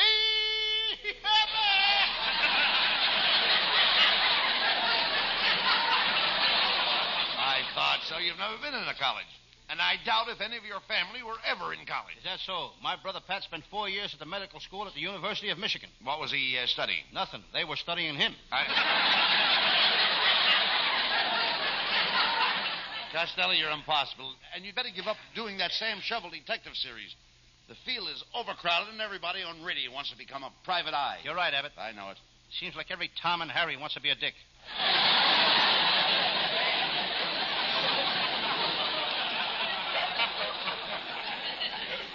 Thank you, Nita. That ain't going to stop me, Abbott. Tonight I'm going to do one of my most famous cases. I call it Murder in a Butcher Shop, or have you seen those prices lately? Well, that doesn't sound like a very interesting case, Costello. Pick another one. Okay, here's a very, very interesting one. I call it the case of the man who drowned in the Los Angeles River, or Dust Be My Destiny. Oh, let's get on with the case.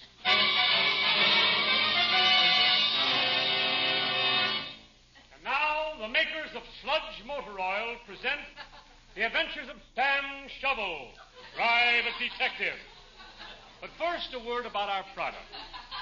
Motorists, have you been changing your oil every month? Switch to Sludge. When you use Sludge, you never have to change oil. Of course, every 6 months you'll have to get a new car.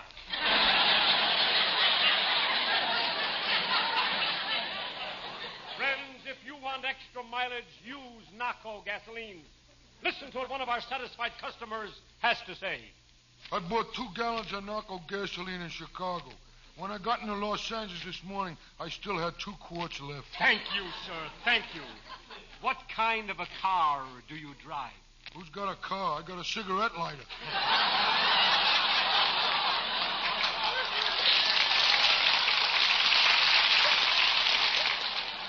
Now for the further adventures of Sam Shovel, Private Detective.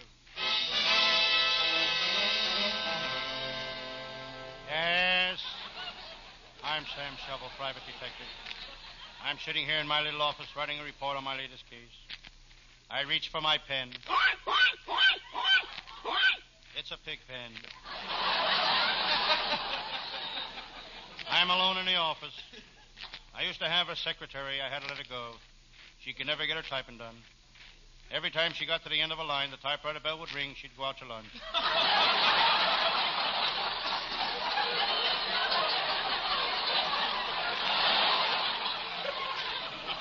I'm getting sick of this detective business. Always on the run. I don't even get a chance to eat. Last night I sat down to a bowl of chicken broth. I started to eat the broth. The phone rang. I had to go out and catch a crook. I came back, started to eat the broth again. Another call came. I had to go out and catch another crook. When I came back, the broth was cold. The moral: too many crooks spoil the broth.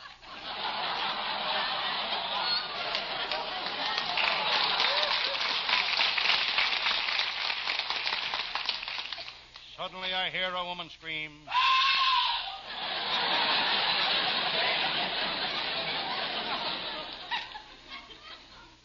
Came from the window across the street. I can't see who it is. I reach for my opera glasses. They're gone.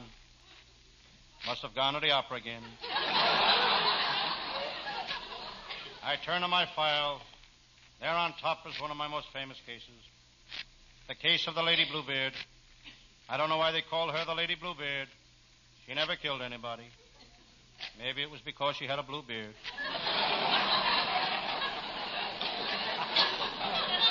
She was a hard woman to catch. I'd have never caught her except she was a flirt. She gave me the eye in Pasadena. She gave me the eye in Pomona. Then I caught her in Pisno Beach. It was easy. I had both her eyes. Kid was lost, couldn't see where she was going.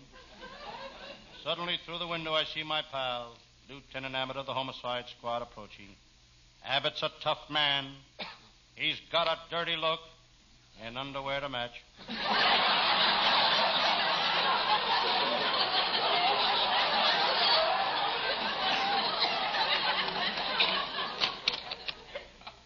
Hello, Sam Shovel.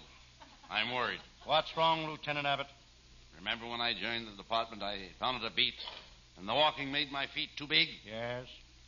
And then I was transferred to the traffic department, and waving my arms all day made my hands too big? Yes. Now I'm really worried. They want me to ride a horse.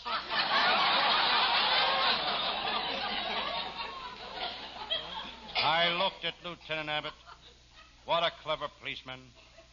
He's got a trigger mind, and he ought to give it back to Trigger.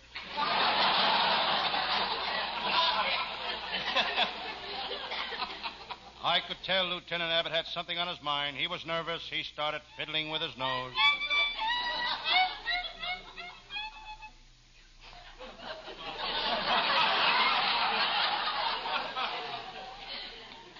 Lieutenant Abbott had a tough day at headquarters. All day he had been given a rubber hose the 3rd degree. He kept hitting it with a detective.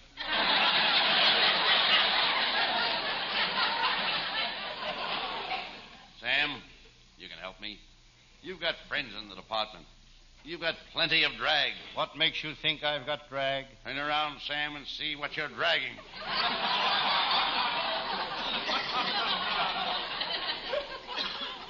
Lieutenant Abbott has insulted me again.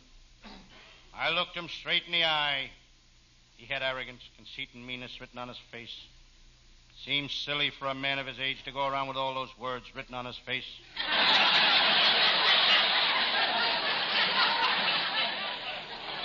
Sam, it's very warm in here. Why don't you open that door that leads to the balcony? I can't. I haven't got a key, and I don't know how to open it. Why don't you use your head? I don't think my head will fit in the keyhole.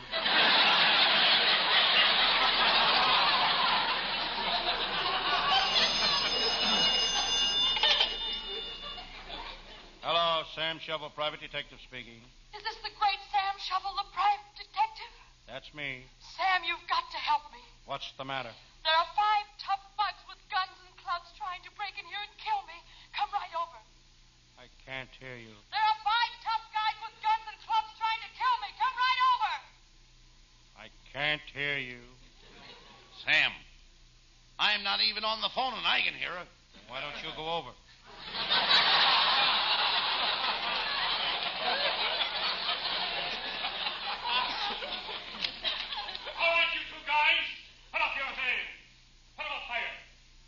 lift him up any higher, I'll break my suspenders. Lift up your hands.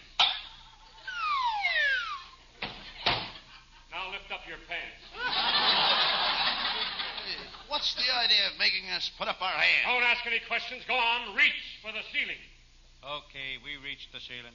What's the idea of this stick-up? This ain't no stick-up. Then why have you got us standing here with our hands on the ceiling? Me and my crew are repairing this building. We're ready to tear out the walls, and somebody better be holding up that ceiling.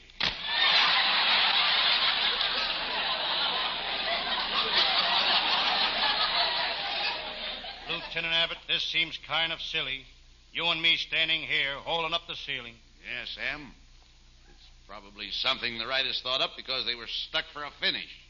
It's ridiculous. Let's put our hands down.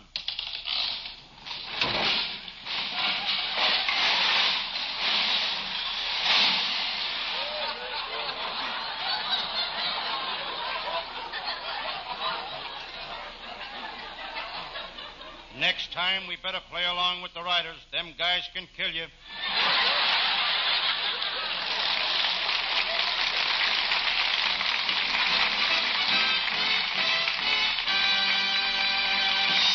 Don't go away, folks. Our mad men aren't through with you yet.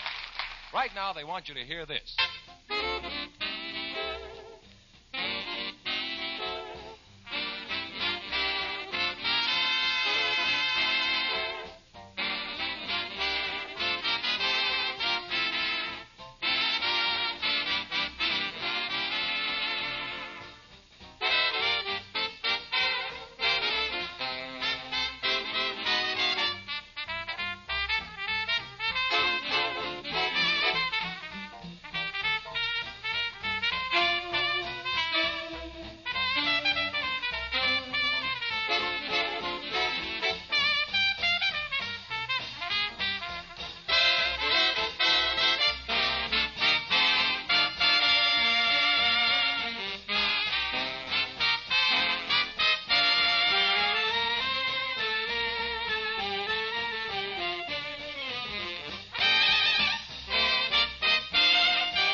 Two tickets to the Blanos-Williams fight on the 29th, please. What name? Paul Douglas. The actor? That's what it says in my contract. I thought you'd be in St. Louis on the 26th for the opening of It Happens Every Spring. Well, I'll be there, but I'm flying back for this great champ battle. It's for the benefit of the kids at the Lou Costello Jr. Foundation, and it's to help juvenile delinquency. And that's good enough to get my support. Our writing staff is headed by Eddie Foreman, with Paul Conlon, Pat Costello. Our producer, Charles Vander. Good night, folks. Good night, everybody. Patterson, good night. Thank you for tuning into Golden Age Radio. Don't turn that dial. We have more excellent entertainment coming up next. Your feedback is important to us. Let us know what you think. We aim to provide the best possible entertainment for you. If you need access training or support, send an email to db@g3pl.net or call 615-420-2040. That's 615-420-2040.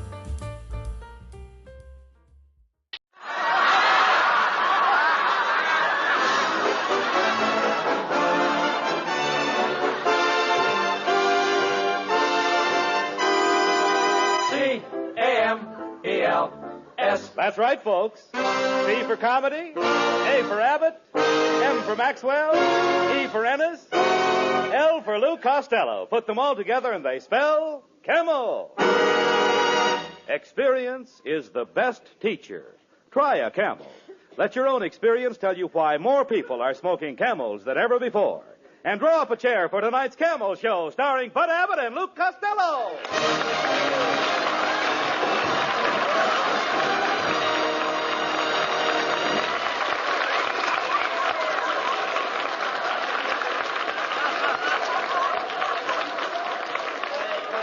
Costello, come here. Costello, will you come over here, please? Will you listen to me? What are you writing on that pad? Hey, Abbott. What are you writing on that pad? I'm just making out a list of girls I'm going to kiss next week. Here's who I got picked out. Lizzie Schwartz, Maggie Mugglemeyer, Tessie Tinfoil, Lana Turner. Now, wait a minute. No. Lana Turner wouldn't kiss you. Oh, no? Oh, no. Then I'll scratch her off my list. I love you. You dummy, always thinking of girls. Girls, girls, girls. Now, great men don't waste their time on girls. Where do you suppose Benjamin Franklin would have been if he'd have thought of girls all of the time? In the front row at Earl Carroll's? No. Costello, I've been telling you for the past 3 weeks. You've got to quit chasing girls and get yourself a job. Look at you. Look how sloppy you are. Look at your socks. I can't help my socks, Abbott. It's those new Hickok plastic garters. What's the matter with them? Your socks stay up, but your legs fall down. Telegram for Luke Costello. Here, boy. Out of the way, Fatso. I'm looking for Luke Costello. Boy, he is Luke Costello. The famous Luke Costello? Certainly. The one and only Luke Costello? Yes. That's me. Gee, I listen to you on the radio every Thursday night. You break me up when you say, how do you do? Wait a minute! That ain't me, that's the mad Russian. You're saying? I'm right. Who's going to take this telegram? I'll take it. It's collect, $14. He'll take it. Oh, give it to me. Here, boy. Hey, Costello, this telegram is from Joe DiMaggio. Listen to this. Dear Lou, as you know, I am recovering from a foot operation. I would appreciate you taking my place. Appreciate you taking my place on the New York Yankees until I recover. Please report to the Yankee Stadium immediately. Signed, Joe DiMaggio. Abbott. Hey, that's wonderful. News. That's the news I've been waiting for. I'm going to be a big league ball player. Yes. DiMaggio probably heard about my playing with the Cucamonga Wildcats last year. You a ball player? I don't believe it, Costello. You know nothing about ball. Oh, no, I eat baseball. I live baseball. All night when I'm asleep, I dream about baseball. Don't you ever dream about girls? What, and miss my turn up at bat? Oh! That's ridiculous. What's the matter with you? Yes. And another thing, Abbott. What page are you on? Never mind what page you're on. And another thing, Abbott. Not only that, in Paterson, New Jersey, I worked out with a baseball team. I used to stay out till 4 o'clock in the morning. Why did you stay out till 4 o'clock in the morning? This was a girls' baseball team. Costello, if you're going to play with the New York Yankees, you really have to know something about big league baseball, Lou. I know all about baseball. All right, suppose there's a left-handed pitcher pitching. What do? I put in a right-handed batter. Now, suppose there's a right-handed pitcher pitching. I put in a left-handed batter. But now I trick you. I take out the right-handed pitcher and put in a left-handed pitcher. Then I double-cross you. I take out my left-handed batter and put in a right-handed batter. Now, wait a minute. Where are you getting all those right-handed batters? The same place where you're getting all those left-handed pitchers. Oh. Hello, Bud. Hello, Louis, honey. It's Marilyn Maxwell.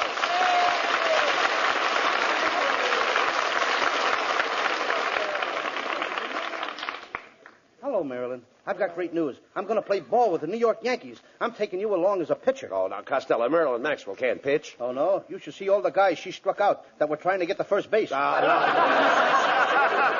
This kid has got some nice curves. All right. Oh, Louis, you're so sweet. But I do hope you be careful. You know, big league baseball is a very dangerous game. Oh, what's dangerous about baseball, Marilyn? Well, I read in the paper this morning that in the opening game in Boston, 5 players died on base.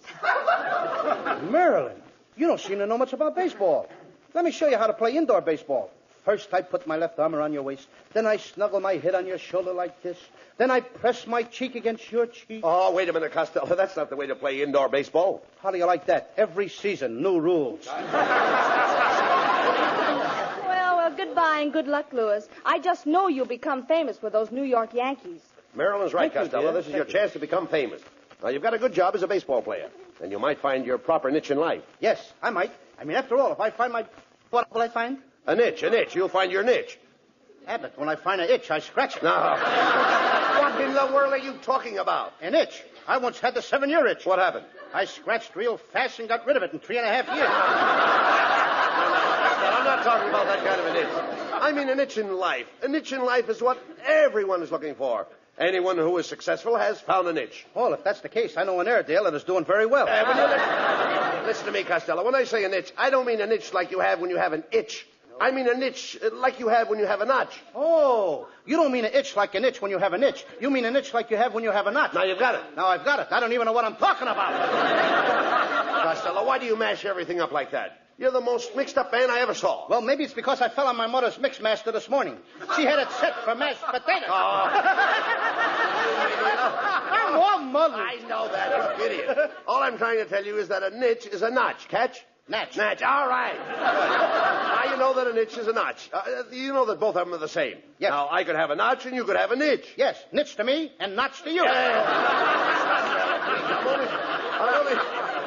I'm only trying to impress you the importance of being a big league ball player and having a good income. Did you ever draw a nice big fat salary? No, I never drew a fat salary, but I once sketched a skinny tomato. No. So when I say draw, I don't mean draw like you draw when you draw. I mean draw like you draw when you draw a salary. Abbott, let me smell your breath. Just as I thought. You've drawn one too many already. Will you listen to me, please? When I say you draw a salary, I mean you draw money. Now he's got me drawing money. Wait till the FBI finds out about this. I'll probably draw 20 years in a clink. And they don't feed you any celery in there either. Costello, when I say you draw money, I mean you draw like you draw money to spend it. Not like when you draw on an easel. That's what I always say. With money, it's easel come, easel go. Everybody draws money. I draw money. I've been drawing money for years. My brother draws money. He's been drawing money for years. You draw and your brother draws? Certainly. Just as I thought. You and your brother are an old pair of drawers.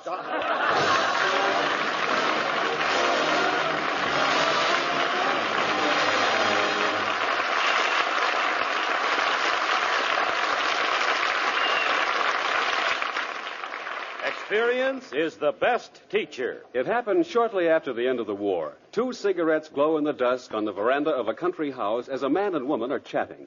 The woman remarks, Robert, you've changed your cigarette brand. This is a Camel. I can tell without even looking. Yes, I have changed my brand. You know how we smoked whatever cigarettes we could get during the war? Don't I? Yes, I must have tried all the brands during that shortage.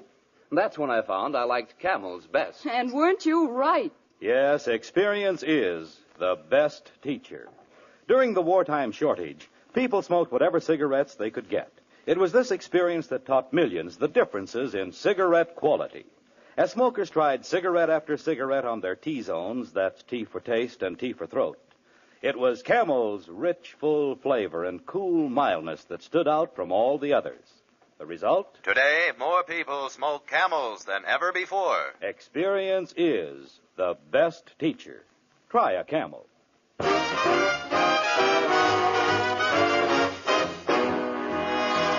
And while you light up a Camel, here's Skinny Ennis with Linda. When I go to sleep, I never count sheep. I count all the charms about Linda. Lately it seems, in all of my dreams, I walk with my arms about Linda. But what good does it do me? For Linda doesn't know I exist. Can't help feeling gloomy. Think of all the loving I've missed. We pass on the street, my heart skips a beat. I say to myself, hello, Linda. If only she'd smile, I'd stop her a while, and then I would get to know Linda.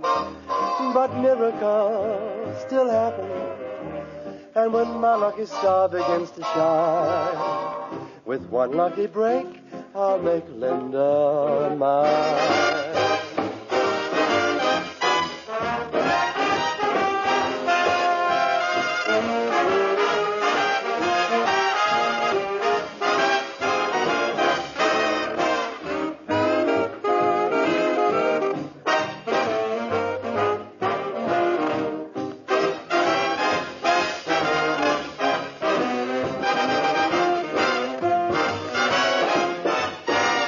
On the street, my heart skips a beat. I say to myself, hello, Linda. If only she'd smile, I'd stop her a while, and then I would get to know Linda. But miracles still happen, and when my lucky star begins to shine, with one lucky break, I'll make Linda mine.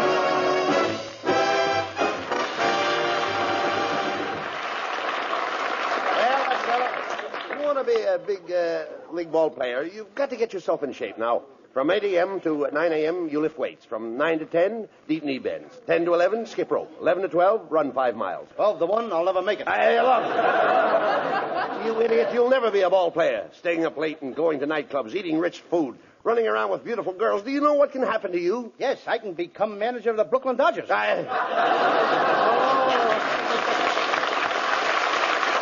Costello.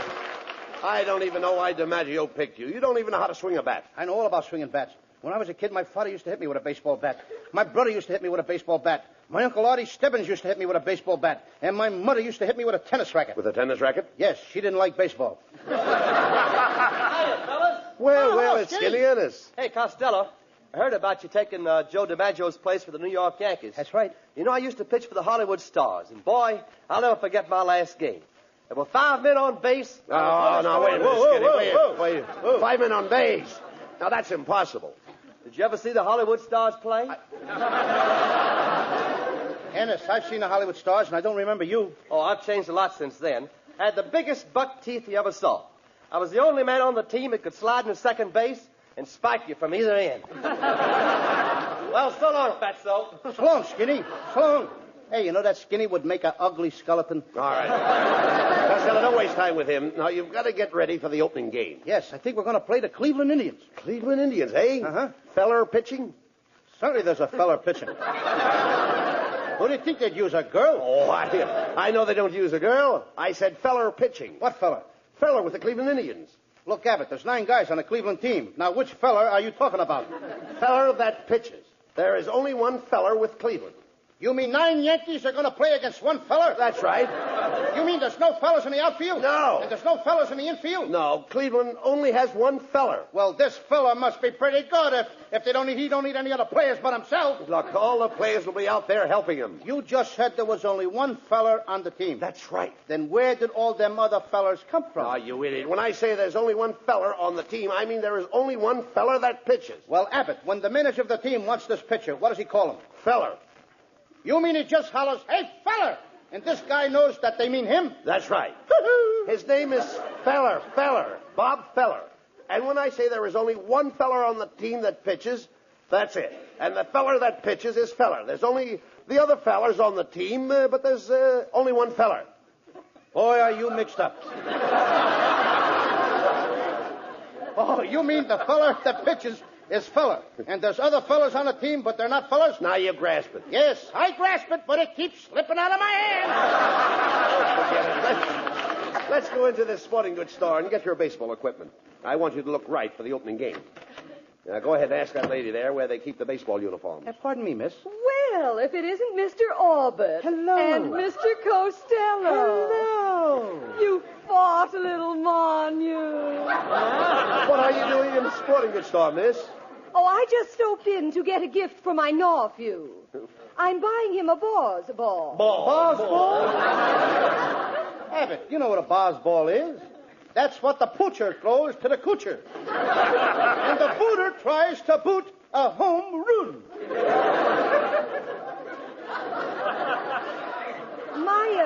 My nephew is just a lotto chope, but his ambition is to be a Brooklyn Doger catcher. Well, if he's only a little guy, why don't he join the Detroit Tougers and be a short stoop? Well,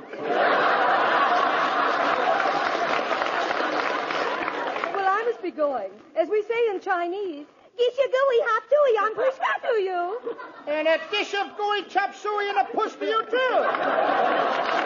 Hey, look, that fella. Here comes the salesman now. Oh, good morning, boys. As Johnny Weissmuller said to Buster Crabbe, what dive did you come out of? Well, my friend and I are here to get some baseball equipment. I'd like to see a baseball uniform that would fit Costello. So would I. Look, as Adam said to Eve, quit ribbing me. However, I'll do the best I can. We'll start with the spiked shoes. What size do you wear? 8. Oh, let me see. I've only got one pair left, and they're size 5. Maybe you can squeeze into them, Costello. Go ahead and try. Okay. What do you know? Open-toed baseball shoes. Now for the uniform.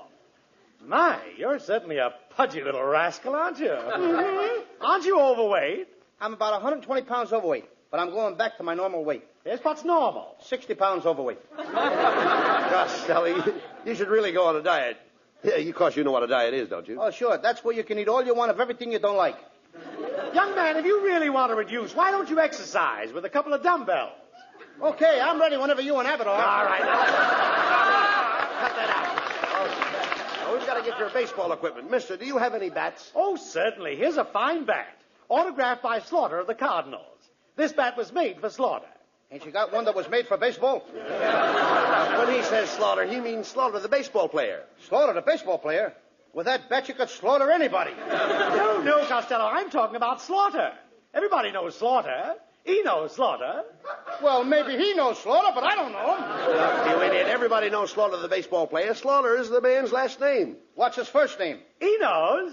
Now, there's the clever guy. He knows his first name. Oh, look. Let's forget about the bet. Look, mister, do you have a baseball cap that will fit Costello's head? What size pencil sharpener does he wear? Yeah. Oh, a baseball cap. Oh, yes, here's a dandy. This is the kind fella wears. What fella? The fella with the Cleveland Indians. There's 9 players with the Cleveland Indians. Which fella are you talking about? Oh, young man, when I say fella with the Cleveland Indians, I am only referring to one fella. The fellow that pitches for the Cleveland Indians. When you say the fellow with the Cleveland Indians, you're only referring to one fella. The fella that pitches for the Cleveland Indians. Yes. As Orville said to Wilbur, you're right.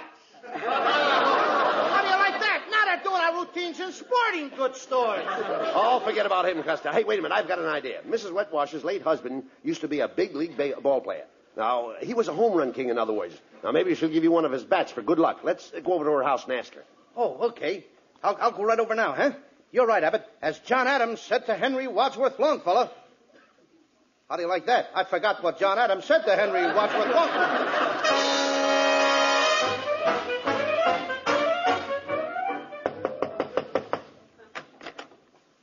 Well, good morning, Mrs. Wetwash. Oh, hello, Mr. Abbott. Oh, my, you know you ought to muzzle that St. Bernard dog.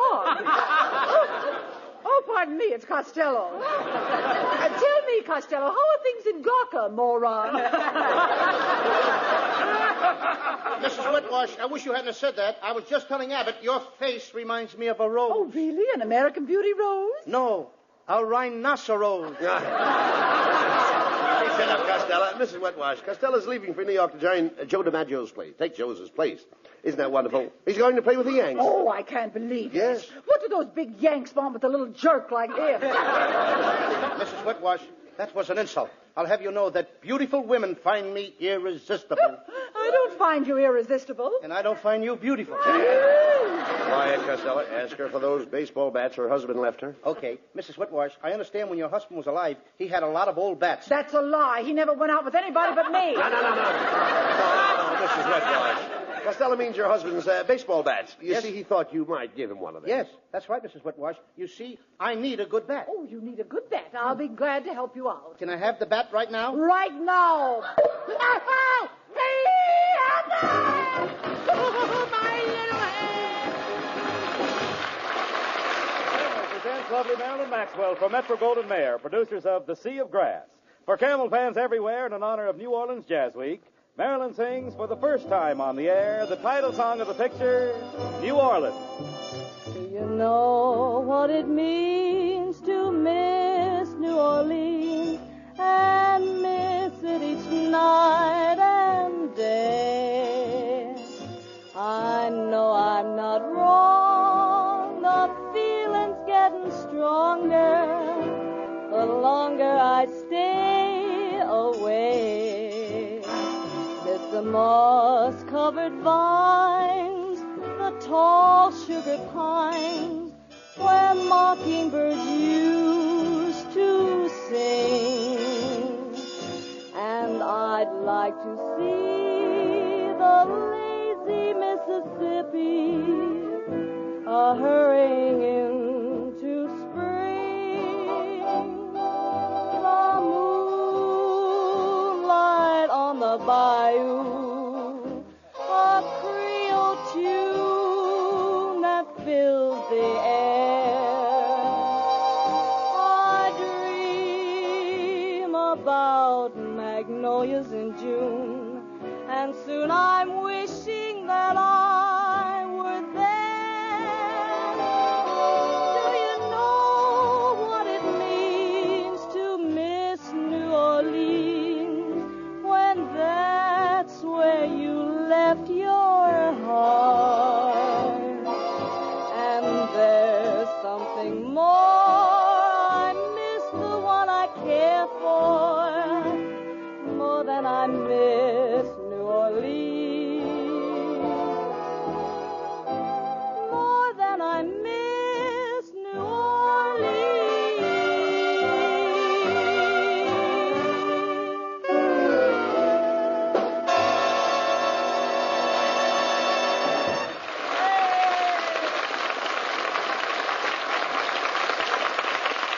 According to a recent nationwide survey, more doctors smoke Camels than any other cigarette. 3 leading independent research organizations asked this question of 113,597 doctors. What cigarette do you smoke, doctor? The brand named most was Camel. Now, you probably enjoy rich, full flavor and cool mildness in a cigarette just as much as doctors do. And that's why, if you're not a Camel smoker now, try a Camel on your T-zone. That's T for taste and T for throat. Your true proving ground for any cigarette. See if Camel's rich flavor of superbly blended choice tobaccos isn't extra delightful to your taste. See if Camel's cool mildness isn't in harmony with your throat. See if you, too, don't say, Camels suit my T-zone to a T.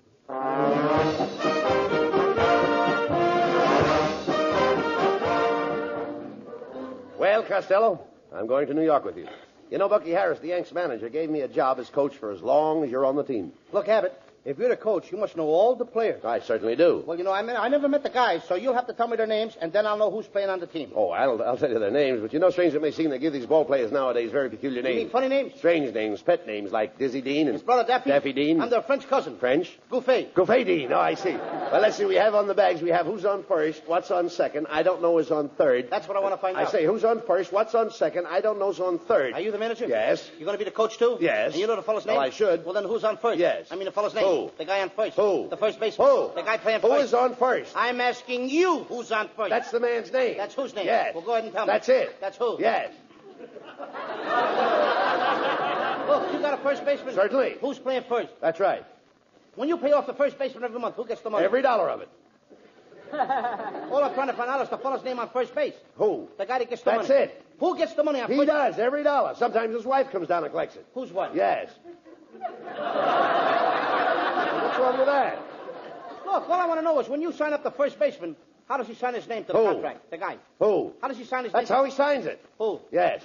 All I'm trying to find out is what's the guy's name on first base. No, what is on second base? I'm not asking you who's on second. Who's on first? One base at a time. Well, don't change the players around. I'm not changing nobody. Take it easy, buddy. I'm only asking you, who's the guy on first base? That's right. Okay. All right. I mean, what's the guy's name on first base? No, what is on second? I'm not asking you who's on second. Who's on first? I don't know. Oh, he's on third. We're not talking about him. Now, let's Now, how did I get on third base? Why, you mentioned his name. If I mention a third baseman's name, who did I say is playing third? No, who's playing first? What's on first? What's on second? I don't know. He's on third. There I go, back on third again. Will you stay on third base and don't go off it? All right, I don't even know. Now, who's playing third base? Why do you insist on putting who on third base? What am I putting on third? What is on second? You don't want who on second? Who is on first? I don't know. Third base. Look, you got outfield? Sure. The left fielder's name. Why? I just thought I'd ask. Well, I just thought I'd tell you. Then tell me who's playing left field. Who is playing first? I'm not. Stay out of the infield. I want to know what's the guy's name in left field. No, what is on second? I'm not asking you who's on second. Who's on first? I don't know. Third base.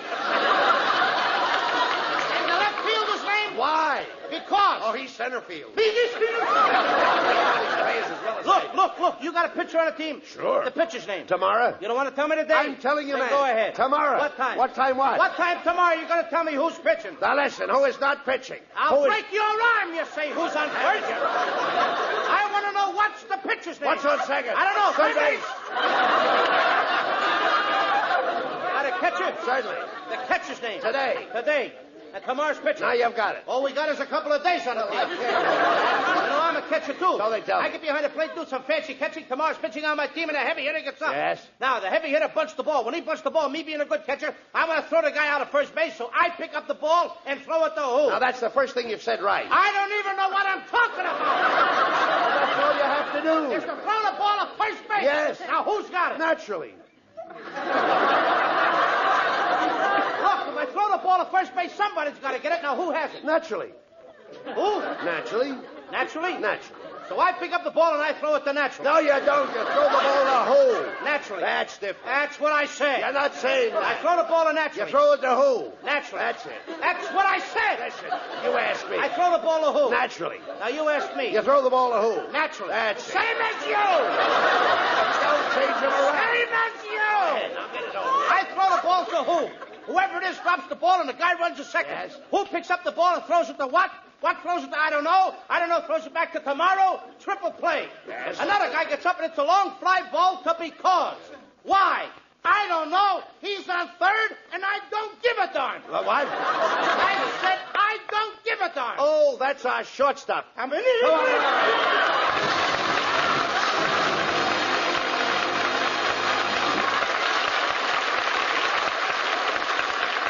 Costello will be back in just a moment for Camel cigarettes.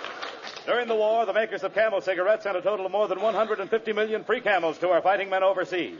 Now free Camels are sent to servicemen's hospitals instead. This week, the Camels go to Veterans Hospital, Fort Lyon, Colorado, USAF Station Hospital, Davis-Monthan Field, Tucson, Arizona, U.S. Naval Hospital, Quantico, Virginia, U.S. Marine Hospital, Baltimore, Maryland, and Veterans Hospital, Palo Alto, California. Camel broadcasts go out to the United States 3 times a week. Are rebroadcast to practically every area in the world where men are still stationed, and to our good neighbors in Central and South America. And now back to Bud Abbott and Lou Costello. What is that, Lou, you've got in your hand there? Another telegram? Hey, Abbott, look, I just got a telegram from Joe DiMaggio. Well, go ahead and read it. Okay. Dear Lou, just heard your show. I think you have the makings of the world's greatest natural ball player. You have spiked teeth, a club head, and you've been off your base for years. Good night, folks. Good night, everybody, and a special good night to Joe DiMaggio. Get well quick, Joe.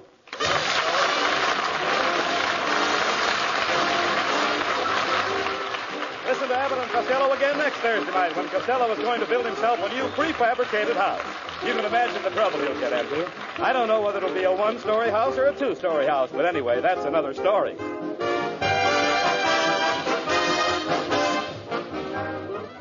Prince Albert Pipe Appeal. They're one and the same thing. Any tobacco burns, makes smoke, but where else can you find the tobacco that has the pipe appeal of Prince Albert? The coolness, mildness, the rich, full flavor. Prince Albert is specially treated to ensure against tongue bite. Crimp cut to smoke slow and cool. So pack your pipe with mellow, rich PA. Enjoy Pipe Appeal with Prince Albert. And while we're speaking of enjoying yourself, be sure to tune in on Grand Ole Opry on NBC Saturday night. You all know and love the songs of America, but this week you have something extra special in store for you. Red Foley and his guests, Ernest Tubb and Roy Acuff. Grand Ole Opry Saturday night on NBC.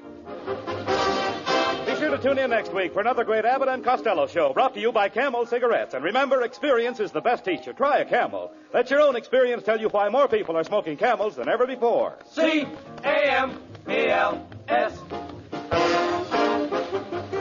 Abbott and Costello's famous baseball routine, Who's on First, is now available at Phonograph Records.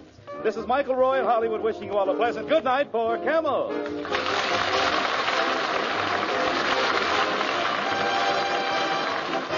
NBC, the National Broadcasting Company.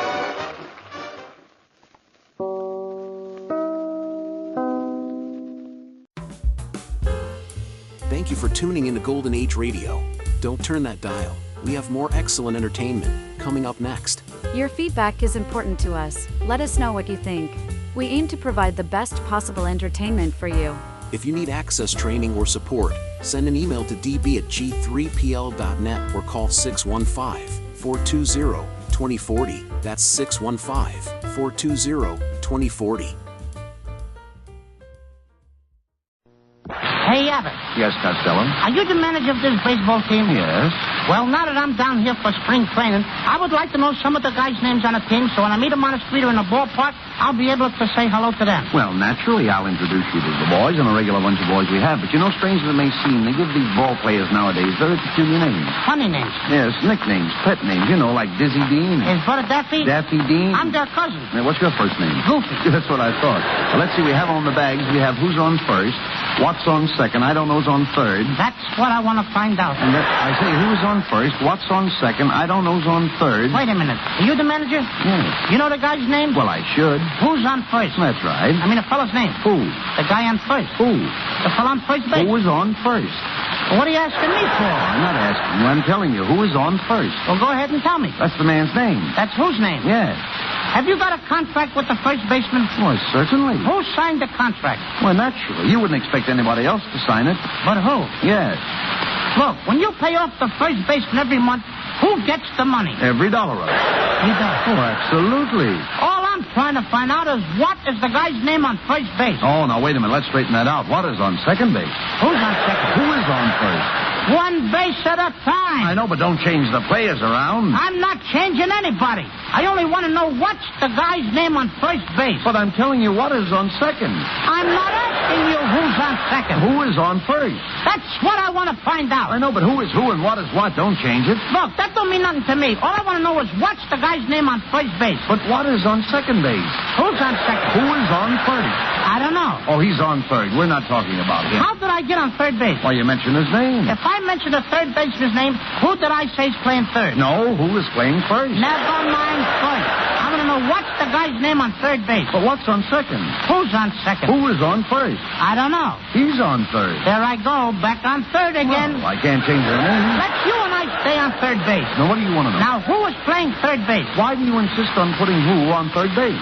Who am I putting on third base? Yes, but we don't want him there. You don't want who there? No. So what's the guy's name belongs there? No, what belongs on second? Who's on second? Who is on first? I don't know. Third base. You got outfield? Naturally. The left fielder's name. Why? I don't know. I just thought I'd ask you. Well, I just thought I'd say. Then tell me who's playing left field. Oh, no. Who is playing first? What's on first? What's on second? I don't know. Third base. Look, the left fielder's name. Why? Because. Oh, he's center field. Look, you've got a pitcher on the team. Wouldn't this be a fine team without a pitcher? The pitcher's name. Tomorrow. You don't want to tell me today? I'm telling you, man. Go ahead. Tomorrow. What time? What time what? What time tomorrow you're going to tell me who's pitching? Now listen. Who is not pitching? Who is... I'll break your rhyme, you say. Who's on first? Go ahead, have it. I want to know what's the pitcher's name. What's on second? I don't know. Third base. You got a catcher? Absolutely. The catcher's name. Today. And tomorrow's pitching. Now you've got it. That's all. We got a couple of days on the team. Well, I can't help that. You know, I'm a catcher, too. I know that. Now, I'll get behind the plate. I'll do some fancy catching, and tomorrow's pitching on my team. The heavy hitter gets up. Tomorrow throws the ball, and the guy up bunts the ball. Now, when he bunts the ball, me being a good catcher, I want to throw the guy out of first base, so I pick up the ball and throw it to who? Now, that's the first thing you've said right. I don't even know what I'm talking about. Well, that's all you have to do. Is to throw it to first base. So? Who's got it? Naturally. Oh, naturally's got it. No. Who's got it? Naturally. That's right. Well, that's what I said. That's right. Now, I pick up the ball and I throw it to naturally. No, you throw it to who? Naturally. That's right. That's what I said. That's what I said. That's what I heard it then. That's right. Now, I pick up the ball and I throw it to who? That's right. Whoever it is drops the ball and the guy runs to second. Who picks up the ball and throws it to what? What throws it? I don't know. Throws it back to tomorrow. A triple play. Yes. Another guy gets up and it's a long fly ball to be caught. Why? I don't know. He's on third, and I don't give a darn.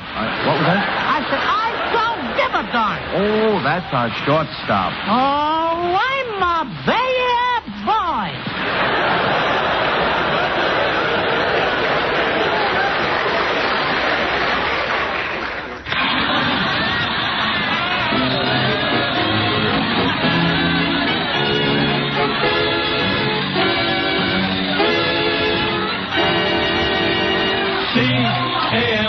C-A-M-E-L-S. That's right, folks. C for comedy, A for Abbott, M for Maxwell, E for Ennis, L for Lou Costello. Yes, they spell Camel. Your taste will tell you about Camel's rich, full flavor. Your throat will welcome Camel's cool mildness. So draw up a chair for tonight's show starring Bud Abbott and Lou Costello.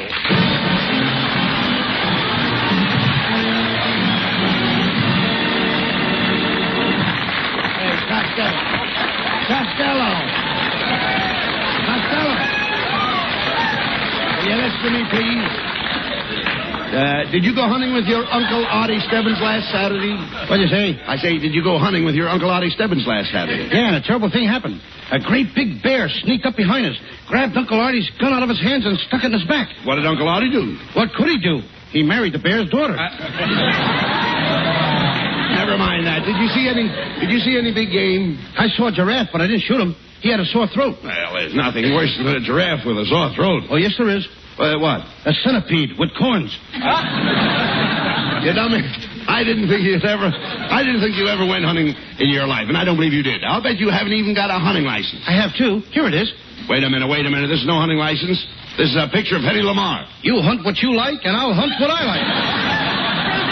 You hunter. Why, that's ridiculous. Oh, yeah, my brother and I, we used to hunt alligators. Alligators? Yeah, one time an alligator was just about to attack my brother-in-law. I fired off both barrels of my trusty rifle. Did you kill the alligator? See this wallet?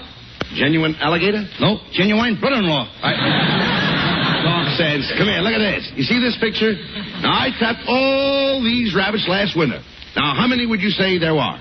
876. That's exactly right. Oh, wait a minute. How did you guess it? Oh, I just count the legs and divide by 4. Costello, have you ever been in Africa on safari?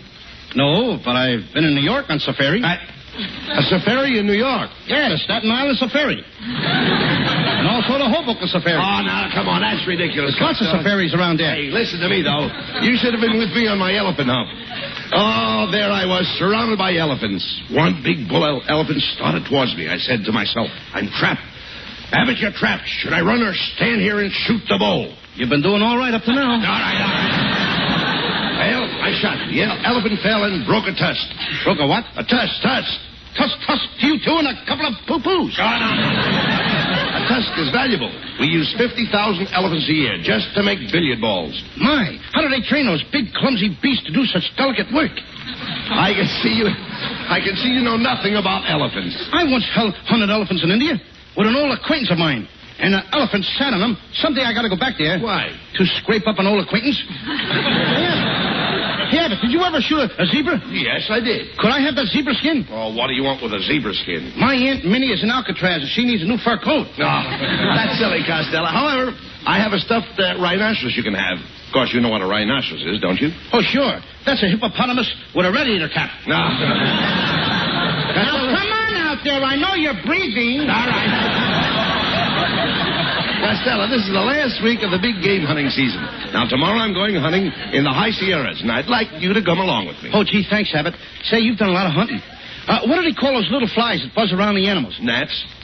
I asked you a civil question. What do they call those little flies? Gnats. And that's to you, too, brother. No, you don't. Gnats are the flies that annoy the animals. Of course, some of them have ticks. Why don't they take the ticks and give those flies a good thrashing? I didn't say sticks. I said ticks. For instance, there's deer sticks. The deer ticks? Certainly deer ticks. Who wound them up? Oh, nobody wound them up. And what makes him tick? Somebody must have slipped a groon in his groove. Stella, when I say... Listen to me, please. When I say deer ticks, I don't mean the deer ticks. I mean deer ticks. Abbott, let me smell your breath. Oh, come on, please. Talk sense. The deer has ticks, and the ticks bother the deer. They used to bother me when I went to school. Ticks bothered you in school? Yeah. Arithmetics, mathematics. And one time a tick got me in trouble with the teacher. Oh, now, wait a minute. How could a tick get you in trouble with the teacher? I ticked my tongue out at the teacher, and she trounced the tweet of my trousers with a twap.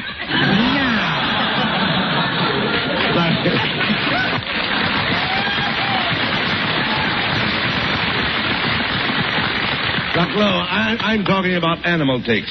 Hundreds of animals in the woods have ticks. That must be a pretty sound when hundreds of animals get together and they all start ticking at once. No, listen, Costello, listen to me. Deer have ticks. Elks have ticks. And one time my father shot a moose with ticks.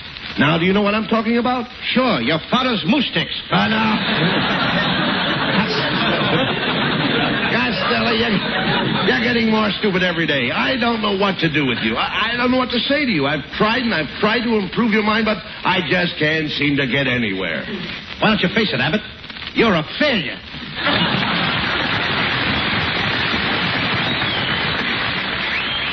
Well, here I am, Abbott, and I'm all ready to go hunting with you up in the mountains. That's fine, Costello. How is your hunting equipment? I got the best, Abbott. Look, Cornell Wilde's old address book. Costello, hunting is a serious sport. Now, suppose you came face to face with a big Bruin. What would you do? Ask him for a ticket to the Rose Bowl game. Oh. You know, Marilyn Maxwell and Skinny Anderson are going to meet us at the hunting lodge. I hope you brought something along. I did. I brought a quart of bourbon in case somebody gets the chills. What are you bringing, Abbott? The chills. Costello, did you bring a gun? Oh, yes, here it is. This is my sawed-off shotgun. Wait a minute. Where is the handle? How do you like that? I sawed off the wrong end. Yeah, come on, Costello. Marilyn and Skinny are waiting for us at the hunting lodge in the mountains. Let's go.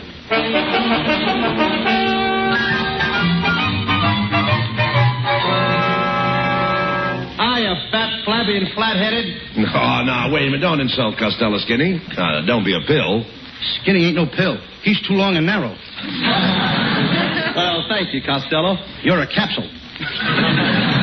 You're a funny-looking hunter, Skinny. Do you know anything about guns? I know guns inside and out. Why, man, when I was a kid with the circus, they used to shoot me out of an air rifle. What do you know about hunting, Costello? Have you seen that big bear rug in my living room? Sure. Well, I shot that bear myself. What a battle. It was either me or the bear. Well, I'm glad it was the bear. You'd make an awful lumpy rug. Hey, look, Costello, here comes Marilyn Maxwell. Hi, boys. And hello, Louis, honey, my chubby little chuckling chipmunk. Oh, Marilyn, my sugar-coated sharpshooter. Plug me with a buckshot of your kisses. Louis, honey, how do you like my hunting outfit? Saks Fifth Avenue. Get a load of mine. Army surplus. Oh, Louis, it's going to be fun hunting with you. What's your favorite wild game? Post office. Louis, post office isn't a wild game. It is the way I play it. Ah, Louis, my little snowman, come melt in my arms. Gee, Marilyn, when I'm close to you like this, I just can't seem to break away. Well, why not? My nose is caught in the trigger of your shotgun. Well, Louis, if you'll excuse me, I'll go up to the hunting lodge and freshen up. As they say in Spanish, mañana o ya noches to you. And your mama's own nice shirt to you, too. Hey, Costello, look up on that mountaintop. Now, there's a mother stork and two little storks. Yeah, Abbott. Can I ask you a question? Well, certainly. When the mama stork talks things over with the little storks, who does she say brings the babies? Help! Beg pardon, stranger. Is there a skinny hombre in your party? Yes, there is. Why? Well, you better go over there and get him. A gopher just dragged him down into its hole. Who are you, stranger? I'm the game warden. Yeah? What's your game, warden?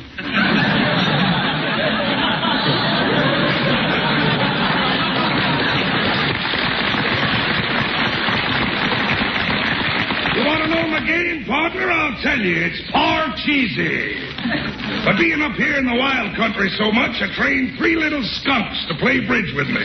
Is it a steep game? No, we only play for 1/10 of a cent. Warden, we're after some big game. Have you seen any hereabouts? Hereabouts? Hereabouts? Abbott, I thought we came up here to shoot deer. I wouldn't shoot a poor little hereabouts for anything in the world. Anybody that will shoot a little hereabouts and make a widow out of a sheabouts ought to be ashamed of themselves. Oh, shut up, you idiot. How about it, Warden? Is there any big game around here? Well, there's a ferocious mountain lion that has been terrorizing the countryside. He's been killing the farmers' chickens, and he's even been stealing eggs. At the price eggs are now, I don't blame him. That's a reward of $1,000 to the man that gets that mountain lion. One of you boys ought to trap him. Which one of us would you suggest? Why don't you try it, Tubby? You got the biggest trap.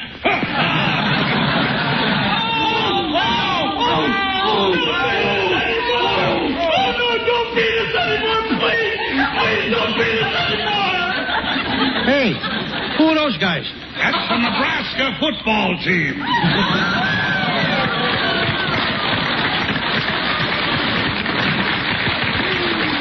Now, remember, if you shoot that lion, I'll give you $1,000 for its skin. I need it to make stockings. What kind of stockings can you make out of lion skin? Nylon stockings. So long, Lordhead. Hey, you hear that, fellows? The line's just north of us. Which way south? Come here, you coward. If you're afraid, you're not afraid to take a chance. You understand? Yeah. Now take this cane. You see it? Yeah. A lion won't bite you if you're carrying a cane. Yeah, but how fast do I have to be carrying the cane? I ain't monkeying around with no lines, Abbott. The last time I saw a lion was in the Adirondack Mountains. What happened? I snapped at the lion, then the lion snapped at me, and then something whizzed past. What was it? Kansas City. Quiet. I hear something. Listen. I love you. Ouch. I love you. Ouch. I love you. Ouch. I love you. Ouch. Costello, what was that? 2 porcupines necking.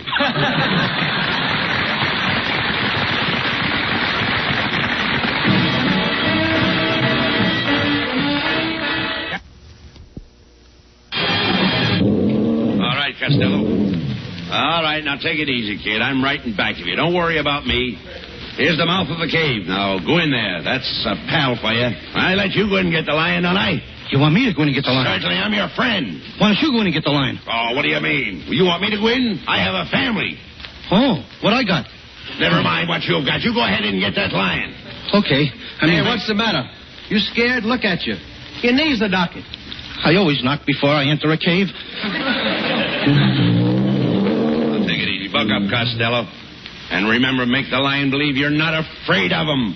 I couldn't be that deceitful. You've got to think of those poor people who've lost their cattle and their chickens and their eggs on account of that lion. How can you face them, Costello? Think of it. How can you face them when they may be starving? How can I face that lion? He may be starving, too. Oh, there you are, Louis, honey. Oh, I'm so proud of you. I know you're going in that cave and kill that lion just for me. I am? Yes.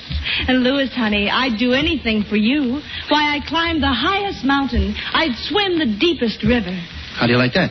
Here I am facing death, and this dame is going to go out climbing and swimming. Okay, I'll go in. But if that lion runs out, don't nobody shoot at him. Why not? I may be inside of him.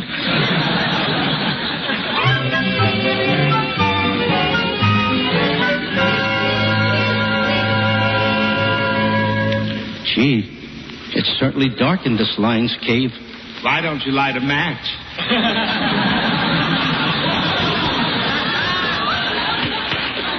Who said that? It's me, the lion. What do you know? A talking lion.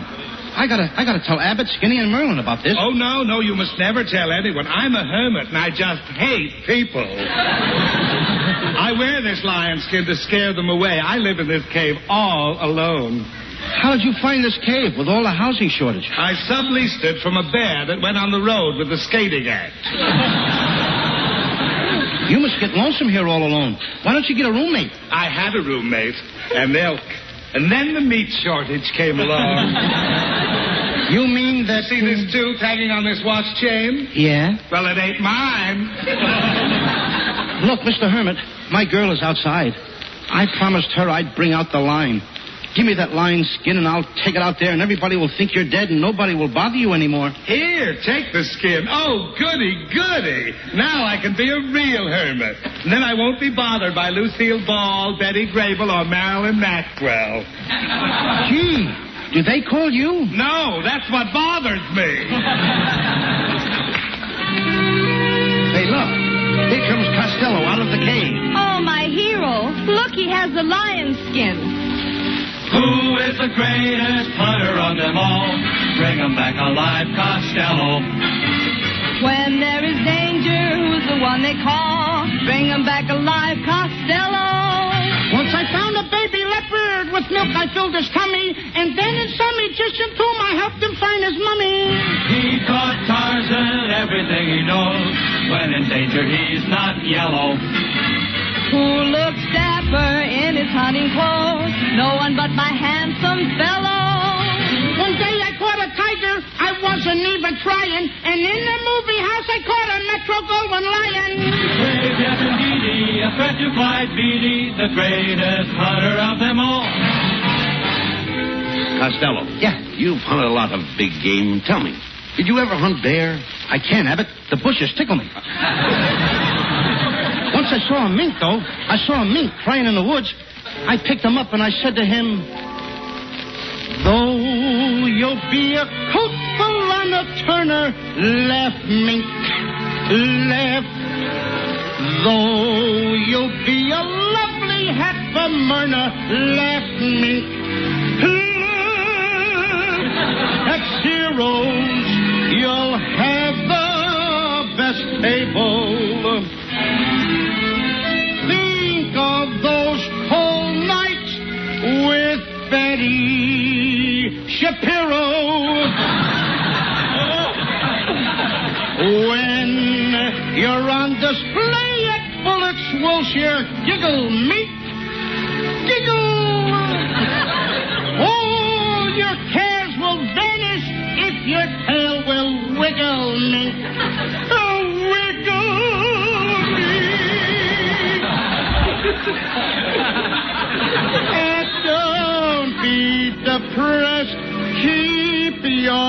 looking up. When you see Frank Buck, just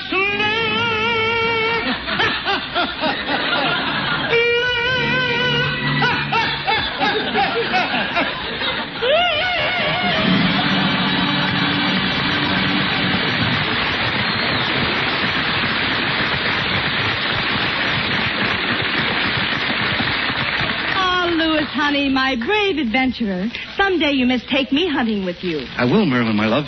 And you can ride on my Papa Jackass. A Papa Jackass? Well, how do you know he's married? All jackasses are married. Oh, my hero. Let's celebrate tonight. We'll go to the smartest restaurant for dinner, see the best show in town, and then visit all the swanky nightclubs. Then I'll kiss you goodnight and... After you've gone and left me crying, after you've gone, there's no denying how lonesome I'll be. There's no one I'll see. Until she finds another sucker like me. Who knows these jungles better than a book? Bring them back alive, Costello. Who'll charm a snake with one hypnotic look? Bring him back alive, Costello. I caught a baby penguin. He looks so awful cute. I haven't got the penguin, but I'm wearing his dress suit. Who makes the wildest panther that protects?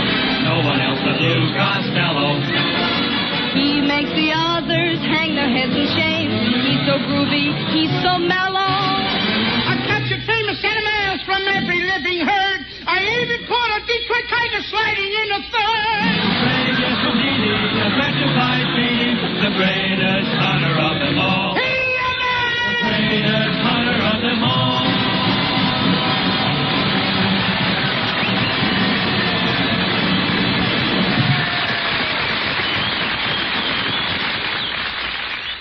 Oh, boy. What a tough battle. But I won. Hey, Abbott, there is the lion's skin. Wait a minute, Costello. There's something phony about this. Turn that skin over. I thought so. There's a label on that lion's skin, Costello. Come on, read it. Eastern Columbia, Broadway at night.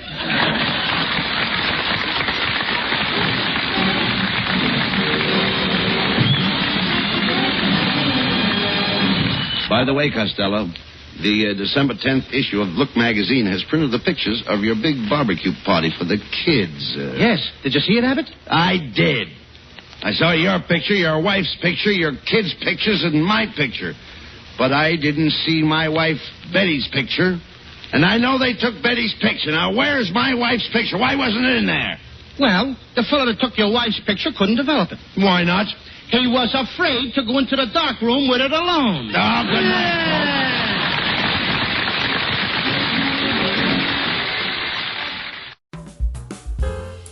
Thank you for tuning into Golden Age Radio. Don't turn that dial. We have more excellent entertainment coming up next. Your feedback is important to us. Let us know what you think. We aim to provide the best possible entertainment for you.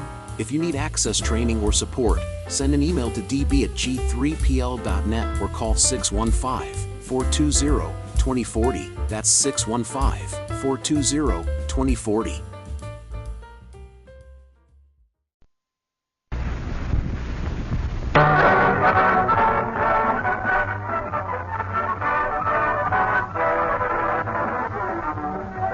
Chase and Sanborn Coffee, the blend that's friendship in a cup, present Edgar Bergen, Bud Abbott and Lou Costello, Ray Noble and his orchestra, our guest W.C. Fields, and... There's a little lad with freckles on his nose, good at being bad, no matter where he goes. We wonder who's his Hercules, or who he is supposed. Everybody's friend but Bill Fields, Charlie McCarthy.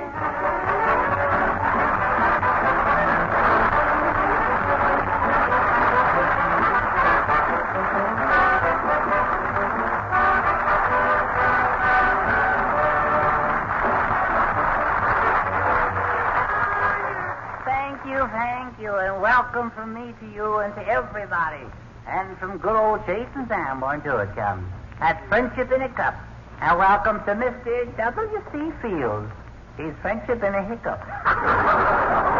All right, Charlie. No.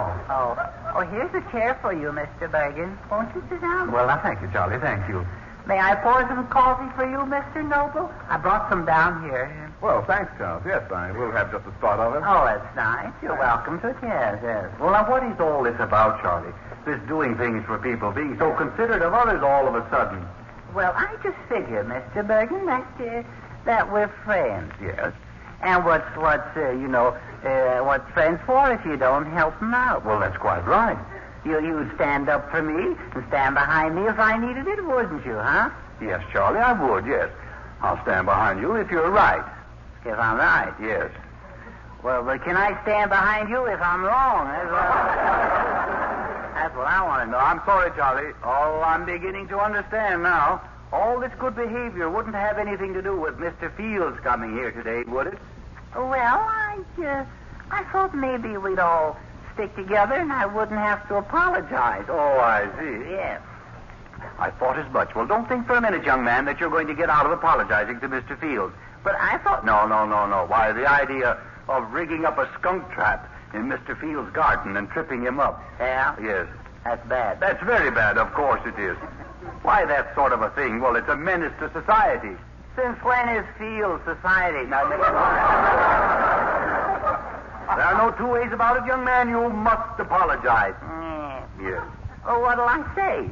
I can say, Mr. Fields, I'm sorry about catching you in my skunk trap. Yes. It was a case of mistaken identity. No. Do you realize that Mr. Fields hurt himself when he fell? He did? Yes, of course he did. I thought maybe his nose would break his fall. Now, wait. Well, young man, it's up to you. An apology is in order, and you must hold out the olive branch. Yeah? Yes. I must hold it out. Yes. What's the use? He'll only fall over that hill. No. Charlie, you should have respect for Mr. Fields. Why? Well, he's a very famous man.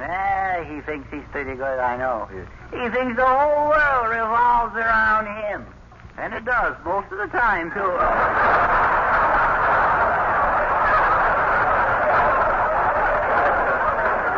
Nevertheless, Mr. Fields deserves an apology. Yeah? Yes, and it must come from you. Yeah? Yes. After all, he's an upright citizen, so it must be done. Yeah. Okay. You get him upright, and I'll apologize. No. Well, that'll be enough out of you, young man. Now, what are you going to say to Mr. Fields? Oh, will you help me out, Mr. Durgan? All right. Why don't you say something like this? My dear Mr. Fields. Yeah? I beg leave to make restitution for my intrusion. That's fancy. Yes. Tears of anguish fall upon my unhappy breast. Can you say that? Sure. Tears of anguish fall upon my unhappy breast. Chest.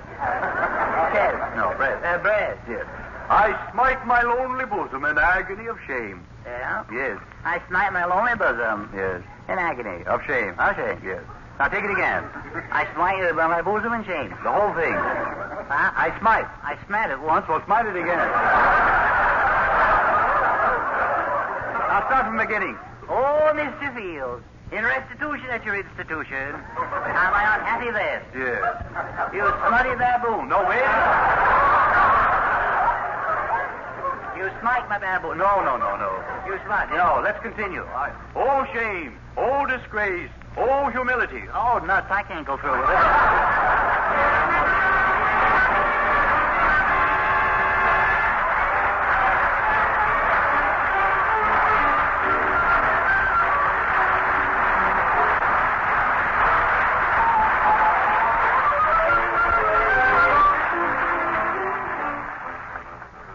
Time to be up and doing. Here's the key to a better start. Darling, breakfast ready. So am I. Good morning, Mrs. Hart, my dear. Mr. Hart, the coffee here is friendship in a cup, my dear. A very good morning to you. To serve safe and Sanborn, my sweetest ma. It's super rich and when to part. It adds to my love for you, Mrs. Hart. A very good morning to you, Mrs. Hart. I love you more and more every day. But only on account of my coffee. Well, it's awfully nice coffee. It's Chase & Sanborn.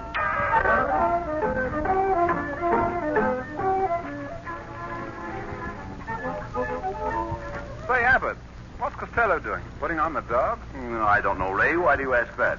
Well, he wanted to know the name of my tailor. Oh, there's nothing wrong with that. The boy probably wants to get himself a new outfit. You see, we're going to do a jungle picture. Costello's going to play a big game hunter. Hey, Charlie! Yes. Hey, McCarty! All right. Hey, Abbott! Quiet. Hey, Abbott! McCarty, everybody. Hey, Costello, what is this? Oh, I'm all ready, Abbott. I'm all dressed for my part in the picture. Well, what are you doing dressed up in that tuxedo? You're going to be a big game hunter. I thought you said a big game hunter. No. What is that? Oh, I don't go around get dressed up like this while hunting. I know like that. It's too hot in Africa to wear a tuxedo. I'm wearing a sarong. You're wearing a what? A sarong. Sarong? Mm-hmm. Wait a minute. What are you laughing about? Have you ever seen me in a sarong? No, but I seen a lamb chop with panties on it. Please, never mind that. That lamb chop had more meat on it than you have. All right, Costello, please be serious. The title of our new picture is Hunting Big Game in Africa. By the way, are you a hunter? Am I a hunter? Mm-hmm. One time in Africa, I come face to face with a ferocious lion. And then what happened? Well, I snapped at the lion. Yes. Then the lion snapped at me. Yes. And something suddenly whizzed past me. What was it? Pomona. Oh, come on, Then my uncle came to my rescue, and I finally brought the lion home stuffed. What was he stuffed with? With my uncle. All right, okay. Now pay close attention. Now, in this picture, Clark Gable is supposed to save Rita Hayworth from a savage... Rita Hayworth? Rita Hayworth from... Rita All right, Rita Hayworth. Rita Hayworth. Now, wait a minute, will you? Just a minute. Now, listen close, will you? He's saving the both of them from a savage, man-eating lion. But instead of Gable fighting the lion, a stuntman jumps in and takes his place. That guy must be nuts. What's his name? Costello. Costello? Oh, I like to meet that guy. Costello? That's me! Yeah, of course it's you. You're going to fight the lion for Gable. And how much money do I get? What do you care about the money? It's the experience you need. Fine experience. Lion meets boy. Lion eats boy. No, come on. I don't get it. Now, don't be silly. This lion is tame. Well, so am I, but I get hungry. All right, now look. Now, here is the scene. As we enter the jungle, we are in search of big game. There you are. Oh! What's the matter? Oh! What's the matter? Oh! A big bird just came out of a pond and flew straight at me. Duck? No! Hit me. What? Oh, quiet. Stay close to me and be on the lookout for wild animals. I hope we don't run into a whiffs enough. What kind of an animal is that? You know, one of those things that looks like a black cat with a streak of white down his back. That's a skunk. A whiffs enough. All right, now. Come on, will you please? Costello, I'll get with it. And watch your step. And follow me. Is that a lion? It wasn't something I yet. Hey, wait a minute. Get us out of here, will you? Quick. Get me out of here. Costello, quick. Peek through the bushes there. Do you see anything? Yeah. What is... There's a mama lion and a papa lion. Where are the cubs? In 6th place. All right. Watch out, Costello. One of the lions is coming towards us. Get ready. It's going to take 2 of us to kill him. It's only going to take 1 of us. How do you figure that out? Because I ain't going to be here. Come back here, Costello. I thought you said you weren't afraid to face death. I ain't, but that lion ain't dead. Oh, come on. How much money did you say I'm going to get for this? What do you care about the money? It's the experience you need. Oh, here comes the lion. Now listen, you do whatever he does. Look, he's staring at you. Stare right back. Okay. Come on, he's roaring at you. Roar back. Okay. Come on. He's wagging his tail. That lets me out. Oh. Wait a minute. Oh. He's coming this way. Hey, Abbott. What? Abbott. What? Let's make a hole for the lion to fall in. Not a hole, a pit. A what? Pit, Costello, pit. Pit. Why don't you say expectorate? All right. Pit. I didn't know you'd talk baby talk. All right, forget about it. Look. The lion sees Rita and Gable. He's getting ready to spring.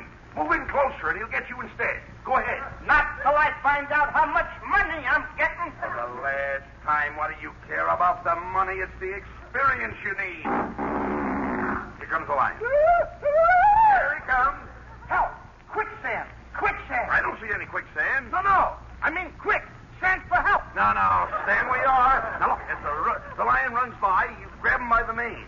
By the mean what? The mane. Lion's neck. They do. What is it now? I don't feel like necking him anyway. Abbott, I got him. I shot him in the foot and knocked his teeth out. Now, wait a minute. How could you shoot him in the foot and knock his teeth out? He was biting his nails. Nice shot, Costello. Your job is complete.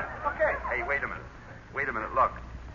Rita Hayworth is getting ready to give our hero a great... Rita Hayworth. Gee whiz! Quiet.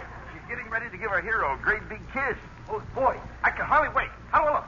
What do you mean? Gable is the hero. You're just a stunt man. I know, but I killed the lion, didn't I? Well... Why can't I kiss her? Well, you're not being paid to kiss her. What do I care about the money?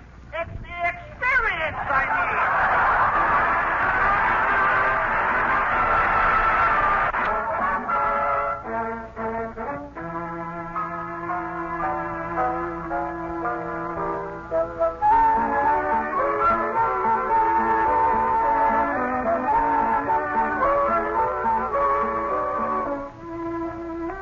Hold on now, and get ready to jump when it hits you, because here it comes. Ray Noble's Yes Indeed.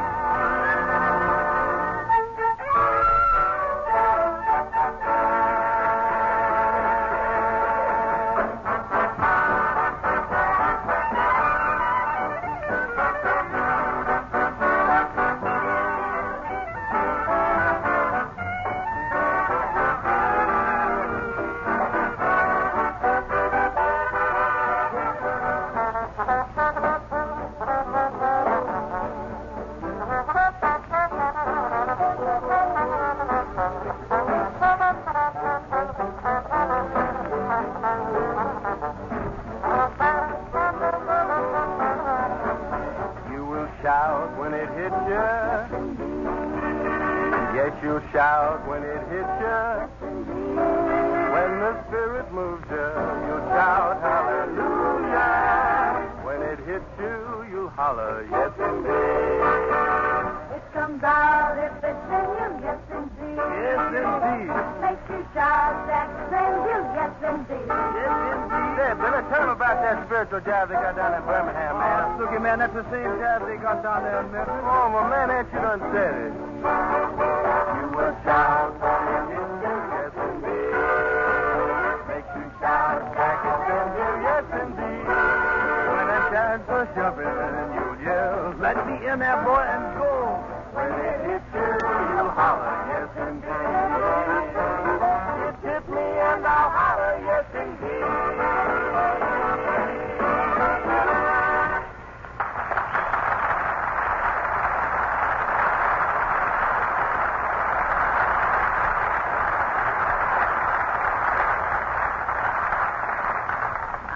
On when he gets here, yes indeed. Oh, I'll sneak around when he gets here, yes indeed. All right, young man. You better stay right here where you are. Yeah. Yes, indeed. And I think I hear Mr. Fields coming. Oh. Oi. Are you sure he's coming, Bertie? No. You kidding me? No. Yes it is. What? Yes, it is, Charlie. Is it really? Yes, it's W.C. Fields, all right. Oh, can you see him? Well, I can just see a little of it. Yeah? I can see him sticking his nose in the door. Sticking his nose in the door, yes. Oh, well, then it'll be 5 minutes before he gets here. Jiggers! Let me out of here. Call the captain, you there. All right. Oh.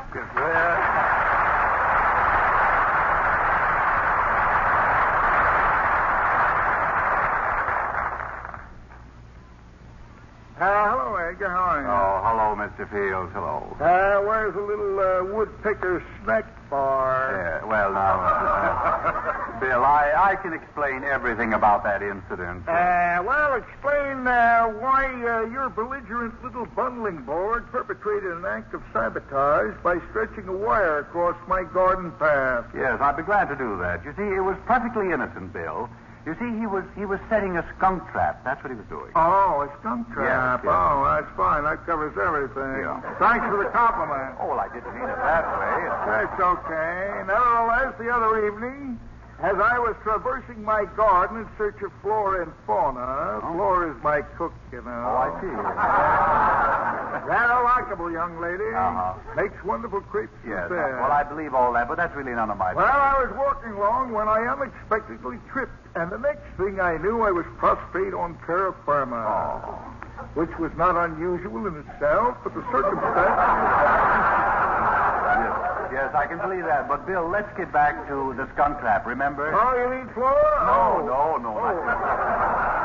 The skunk trap. I see what you mean. Yes. Well, I'll tell you, it was quite an experience. Yeah? I broke my femur and fractured my decanter. Oh, no. Well, now, that does sound rather serious, Bill. Yes, it was. I hurried to the hospital. Clang, clang, clang. Clang. Yes, I remember that. After 2 days in the hospital, I took a turn for the nurse. Work.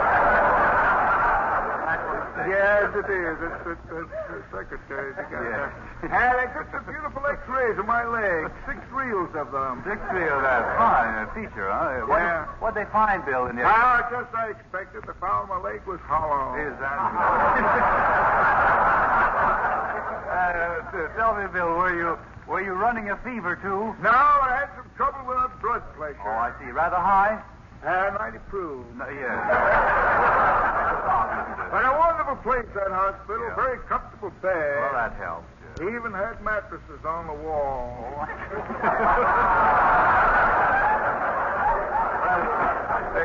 They made you feel right at home, did they, Bill? Oh, yes, he did. Yes, Bill. Until I suffered a nervous breakdown. Now, don't tell me you had a nervous breakdown, Bill. Oh, that's awful. Well, Charlie certainly has caused you a lot of trouble, hasn't he? Oh, I don't blame the little fella, Edgar. I love him. He's all right. Oh, he's light. Even though my fall also caused a pull tendon, Paget's disease, double vision, bad case of pernicious dandruff. No. Not to mention Logo and the Magogo and Ralph Adalva. Oh, now, wait a minute. Yeah, I know. Yeah. Complicated by a slight case of Mithantip and Boppendale and the slip... What?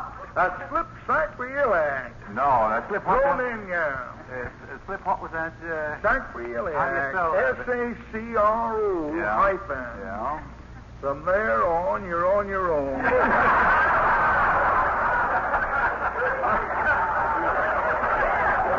You know, Bill, it's really a wonder that you recovered from all that. Oh, yeah. The croakers had given me up in despair. One day they discovered I had a passed the crises. Oh, I see. So now it's crises, is it? Yeah, it's a technical word. Yes. Well, what day was it when you passed this crises? The day they found me blowing the foam off my medicine.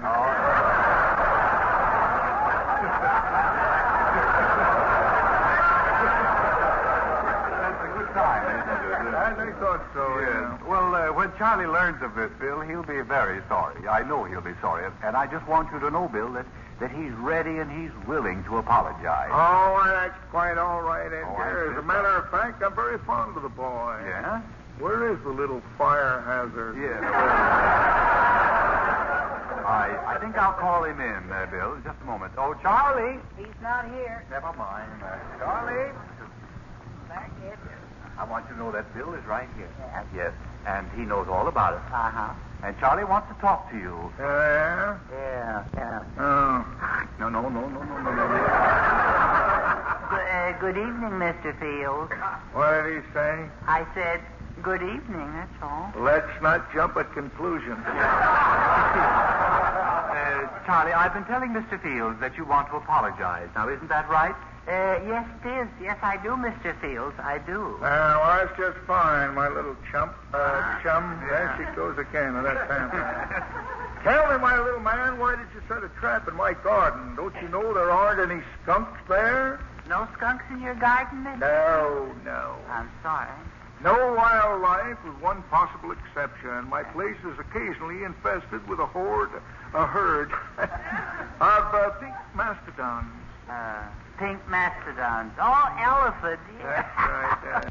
I hear that the elephants around your place take aspirin to get rid of W.C. Fields.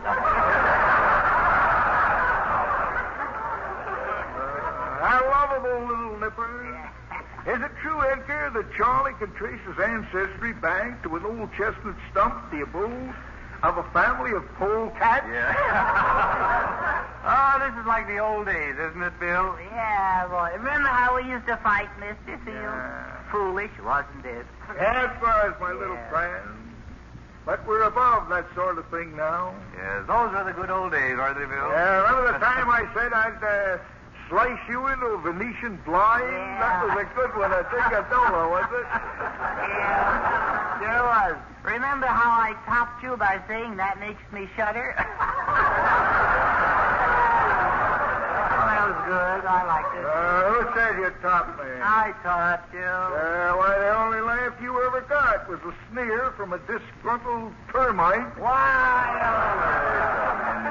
You keep that up and you play a return engagement at the hospital. Better be careful, my little friend. You know, wood pulp is in the priority list. Yeah, well, listen, you long-nosed anteater. Now, wait a minute. Gentlemen, please, gentlemen. Bergen, I'm afraid Mr. Fields just doesn't love me anymore, that's all. Don't tell me I don't love you or I'll break every knot in your body. Now, wait a minute. Please. That's the wrong attitude, Bill. Why can't we be friends? What do you say, Charlie? Okay. I'll make one more attempt at appeasement. Yes. Then I'll fire on sight. You'll do nothing of the kind, Charlie. You're going to be nice to Mr. Fields. But he doesn't like me. Why, I idolize the little chap. I'd do anything for him. Would you, Mr. Fields? Why, I'd be glad to. Anything the little chap craves. Yeah, well, Mr. Fields, I have a new bicycle, you see. Oh, would you like a bell? Well, I can, I'm not affluent, but I could buy you a bell. Well, that's nice that I have a bell, but I was just wondering if I could borrow... Oh, I don't suppose it'd be right. Yes, it's all right, Jones. No, I love the little child. No, it isn't right. Oh. Could I borrow your nose for a tail light? No.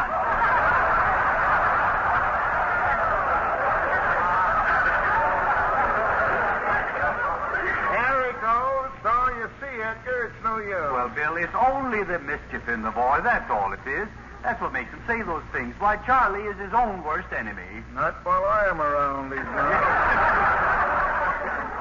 Can he borrow my nose for a tail light? Why, I'll fill him full of lead and use him for a pencil. Yeah. I go my lap, old Bergen. Here, wait a minute. I want to hang one on him. No, you don't, Bergen. Now, stop it. Remember, Mr. Fields is not a well man, are you, Bill? No, that's right, Edgar. Yeah. I've been a fragile thing of beauty ever since I was born. Why, you weren't born. You were squeezed out of a bar rag. Now...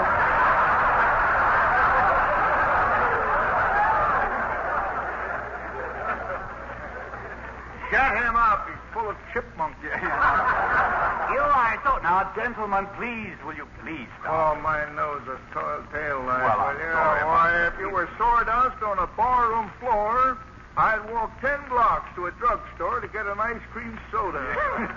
Yeah, Horse ready it flavor. looks like a tail light, that's what I see.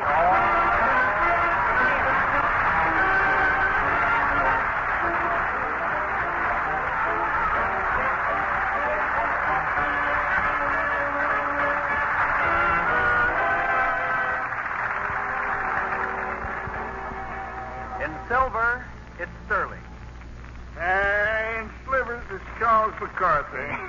In violins, it's Stradivarius. How about W.C. Fiddle? Oh. In Athens, it's the Parthenon. Lovely place. Played a split week there, Warren. In every field, true greatness stands out, head and shoulders above the crowd. I know one field where the nose stands out. Looks like a tail light. That McCarthy needs a new paint job. A good shellacking wouldn't do him any harm. I've got a nose like a tail light, have I? Yes, yes. In our field, it's Chase and Sanborn, a truly great coffee. And great coffee means great flavor to Westerners. The thrill-packed flavor of roaster fresh coffee, super rich and supremely delicious.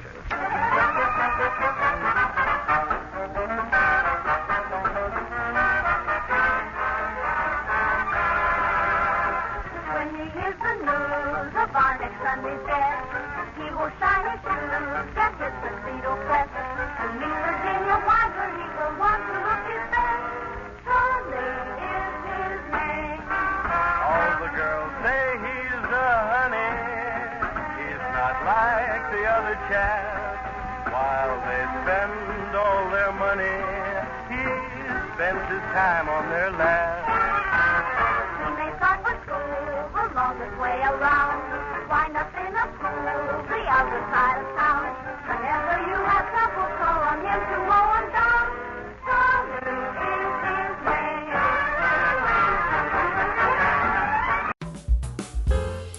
Thank you for tuning into Golden Age Radio.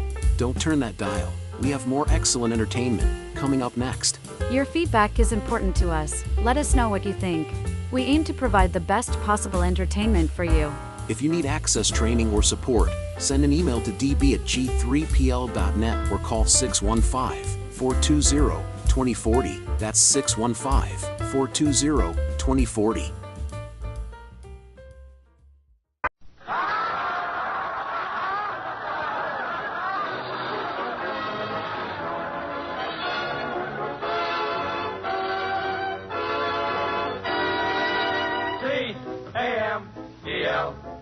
That's right, folks. C for comedy, A for Abbott, M for Maxwell, E for Ennis, L for Lou Costello. Put them all together and they spell Camel. Experience is the best teacher. Try a Camel. Let your own experience tell you why more people are smoking Camels than ever before. And draw up a chair for tonight's Camel Show starring Bud Abbott and Lou Costello.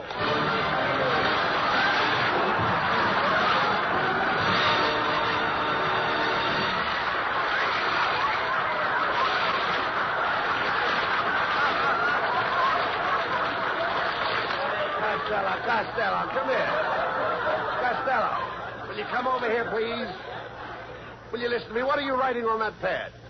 Hey, Abbott. What are you writing on that pad? I'm just making out a list of girls I'm going to kiss next week. Here's who I got picked out. Lizzie Schwartz, Maggie Mugglemeyer, Tessie Tinfoil, Lana Turner. Now, wait a minute. Lana Turner wouldn't kiss you. Oh, no? Oh, no. Then I'll scratch her off my list. I love you. You dummy, always thinking of girls. Girls, girls, girls. Great men don't waste their time on girls. Where do you suppose Benjamin Franklin would have been if he'd have thought of girls all of the time? In the front row at Earl Carroll's? No. Costello, I've been telling you for the past 3 weeks. You've got to quit chasing girls and get yourself a job. Look how sloppy you are. Look at your socks. I can't help my socks, Abbott. It's those new Hickok plastic garters. What's the matter with them? Your socks stay up, but your legs fall down.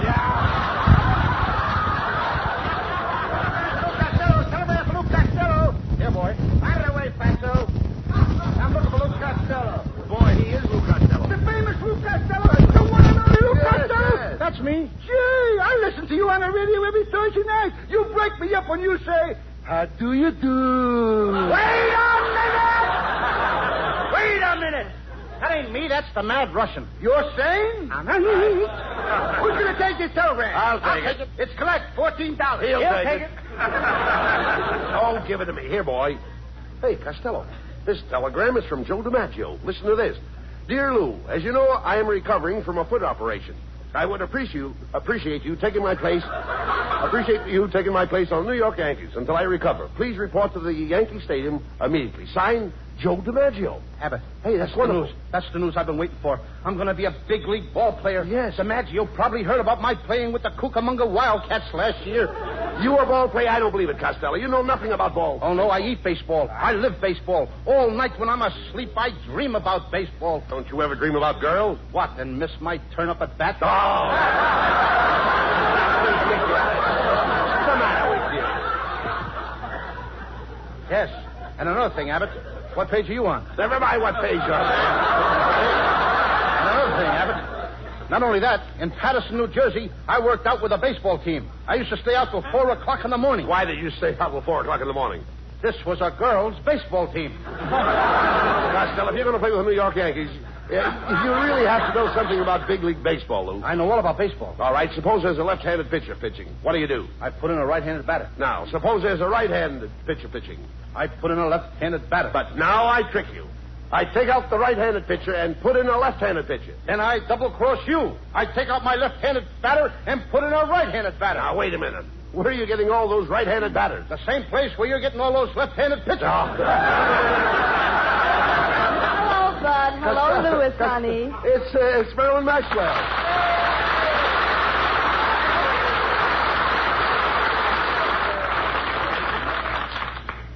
Hello, Marilyn. I've got great news. I'm going to play ball with the New York Yankees. I'm taking you along as a pitcher. Oh, now, Costello, Marilyn Maxwell can't pitch. Oh, no? You should see all the guys she struck out that were trying to get to first base.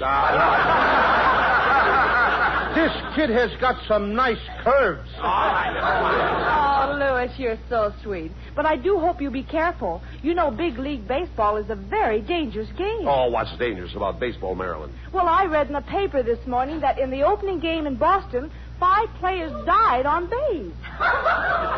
Marilyn, you don't seem to know much about baseball. Let me show you how to play indoor baseball. First, I put my left arm around your waist. Then I snuggle my head on your shoulder like this. Then I press my cheek against your cheek. Oh, wait a minute, Costello. That's not the way to play indoor baseball. How do you like that? Every season, new rules. Well, goodbye and good luck, Louis. I just know you'll become famous with those New York Yankees. Marilyn's right, Thank you, Costello. dear. This is your chance to become famous.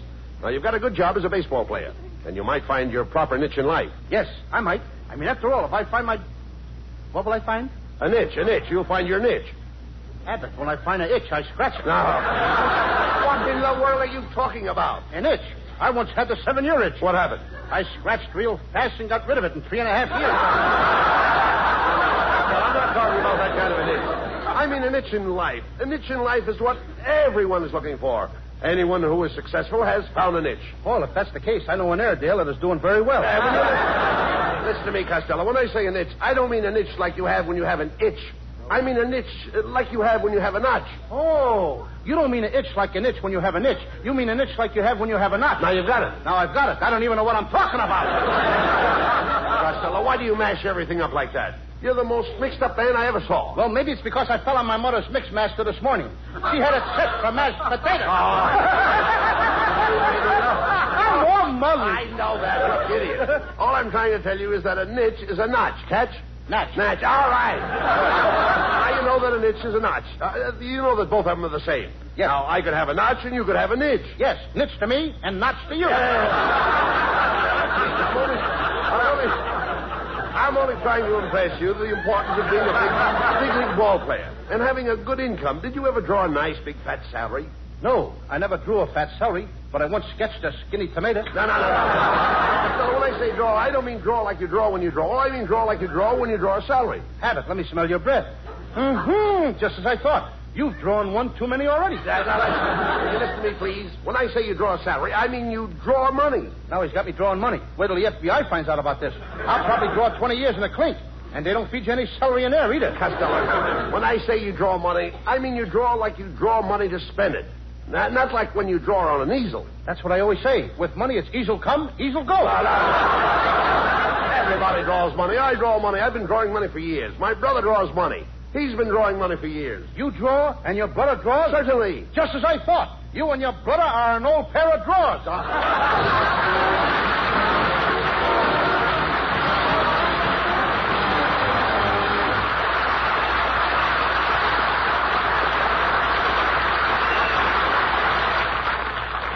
Experience is the best teacher. It happened shortly after the end of the war. 2 cigarettes glow in the dusk on the veranda of a country house as a man and woman are chatting.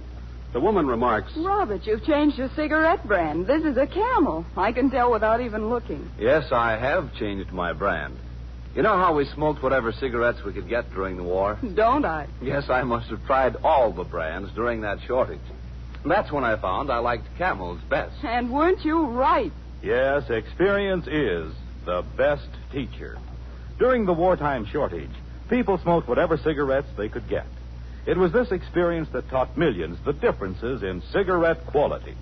As smokers tried cigarette after cigarette on their T-zones, that's T for taste and T for throat, it was Camel's rich, full flavor and cool mildness that stood out from all the others. The result? Today, more people smoke Camels than ever before. Experience is the best teacher. Try a Camel.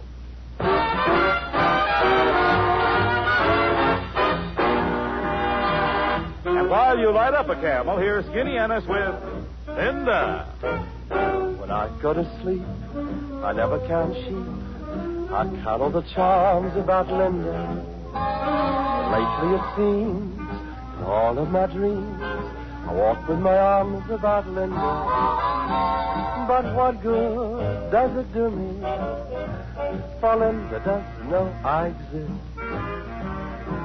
Can't help feeling gloomy. Think of all the loving I've missed. We pass on the street, my heart skips a beat. I say to myself, hello, Linda. If only she'd smile, I'd stop her a while, and then I would get to know Linda.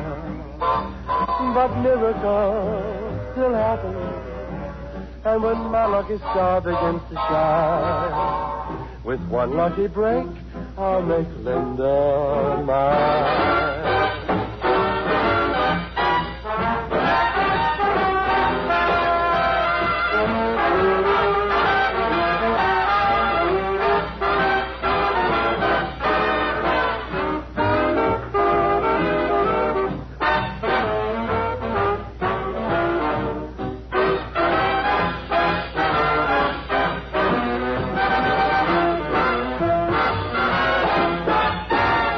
On the street, my heart skips a beat. I say to myself, hello, Linda.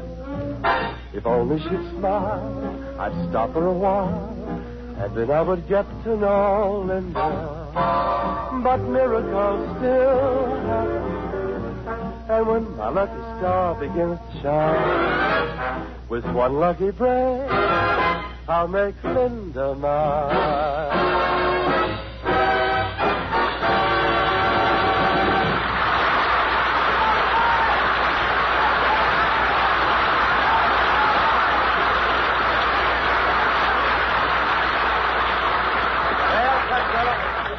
Be a big league ball player, you've got to get yourself in shape. Now, from 8 a.m. to 9 a.m., you lift weights. From 9 to 10, deep knee bends. 10 to 11, skip rope. 11 to 12, run 5 miles. 12 to 1, I'll never make it. Hey, look.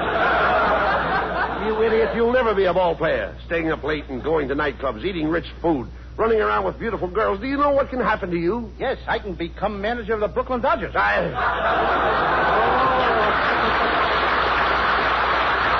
Costello, I don't even know why DiMaggio picked you. You don't even know how to swing a bat. I know all about swinging bats. When I was a kid, my father used to hit me with a baseball bat. My brother used to hit me with a baseball bat. My Uncle Artie Stebbins used to hit me with a baseball bat. And my mother used to hit me with a tennis racket. With a tennis racket? Yes, she didn't like baseball. Well, it's Gillianis. Hey, Costello, I heard about you taking Joe DiMaggio's place for the New York Yankees. That's right. You know, I used to pitch for the Hollywood Stars. And, boy, I'll never forget my last game. There were 5 men on base. No, wait. 5 men on base. Now, that's impossible. Did you ever see the Hollywood Stars play? Ennis, I've seen the Hollywood Stars, and I don't remember you. Oh, I've changed a lot since then. I had the biggest buck teeth you ever saw. I was the only man on the team that could slide into second base and spike you from either end. Well, so long, Fatso. So long, Skinny. So long. Hey, you know that Skinny would make an ugly skeleton? All right. Well, don't waste time with him. Now, you've got to get ready for the opening game. Yes, I think we're going to play the Cleveland Indians. Cleveland Indians, eh? Uh-huh. Feller pitching? Certainly there's a feller pitching. Who do you think they'd use, a girl? Oh, I know they don't use a girl. I said feller pitching. What feller? Feller with the Cleveland Indians. Look, Abbott, there's 9 guys on the Cleveland team. Now, which feller are you talking about? Feller that pitches. There is only one feller with Cleveland. You mean 9 Yankees are going to play against one feller? That's right. You mean there's no fellers in the outfield? No. And there's no fellers in the infield? No, Cleveland only has one feller. Well, this feller must be pretty good if he don't need any other players but himself. Look, all the players will be out there helping him. You just said there was only one feller on the team. That's right. Then where did all them other fellers come from? Ah, you idiot. When I say there's only one feller on the team, I mean there is only one feller that pitches. Well, Abbott, when the manager of the team wants this pitcher, what does he call him? Feller. You mean he just hollers, "Hey, feller!" And this guy knows that they mean him? That's right. His name is Feller, Bob Feller. And when I say there is only one feller on the team that pitches, that's it. And the feller that pitches is Feller. There's only the other fellers on the team, but there's only one feller. Boy, are you mixed up. Oh, you mean the feller that pitches is feller. And there's other fellers on the team, but they're not fellers. Now you grasp it. Yes, I grasp it, but it keeps slipping out of my hand. Let's go into this sporting goods store and get your baseball equipment. I want you to look right for the opening game. Now, go ahead and ask that lady there where they keep the baseball uniforms. Pardon me, miss. Well, if it isn't Mr. Abbott. Hello. And Mr. Costello. Hello. You fought, little mon, you. What are you doing in the sporting goods store, miss? Oh, I just stopped in to get a gift for my nephew. I'm buying him a ball. Ball? Abbott, you know what a bar's ball is. That's what the poocher throws to the coocher. And the booter tries to boot a home run.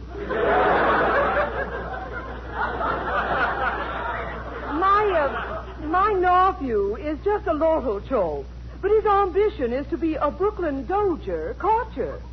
Well, if he's only a little guy, why don't he join the Detroit Tougers and be a short stoop?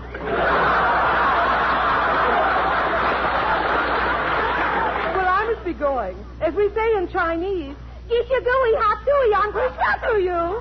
And a dish of gooey chop suey and a push for you, too. Hey, look, that fella. This comes for sales for now.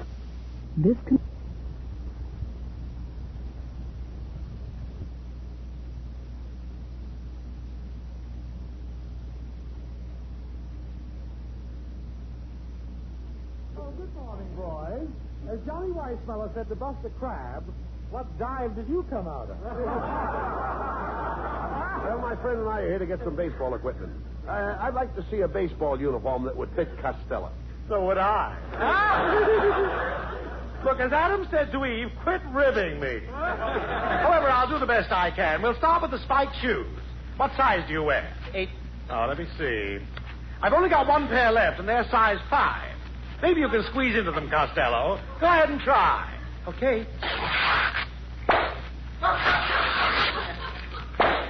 What do you know? Open-toed baseball shoes. Now for the uniform. My, you're certainly a pudgy little rascal, aren't you? Mm-hmm. Aren't you overweight? I'm about 120 pounds overweight, but I'm going back to my normal weight. Yes, what's normal? 60 pounds overweight. Costello, you should really go on a diet. Yeah, of course you know what a diet is, don't you? Oh, sure. That's where you can eat all you want of everything you don't like. Young man, if you really want to reduce, why don't you exercise with a couple of dumbbells? Okay, I'm ready whenever you and Abbott are. All right.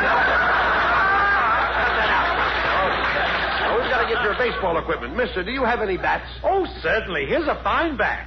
Autographed by Slaughter of the Cardinals. This bat was made for Slaughter. Ain't you got one that was made for baseball? When he says Slaughter, he means Slaughter, the baseball player. Slaughter, the baseball player? With that bat, you could slaughter anybody. No, Costello. I'm talking about Slaughter. Everybody knows Slaughter. He knows Slaughter. Well, maybe he knows Slaughter, but I don't know him. You idiot. Everybody knows Slaughter, the baseball player. Slaughter is the man's last name. What's his first name? He knows.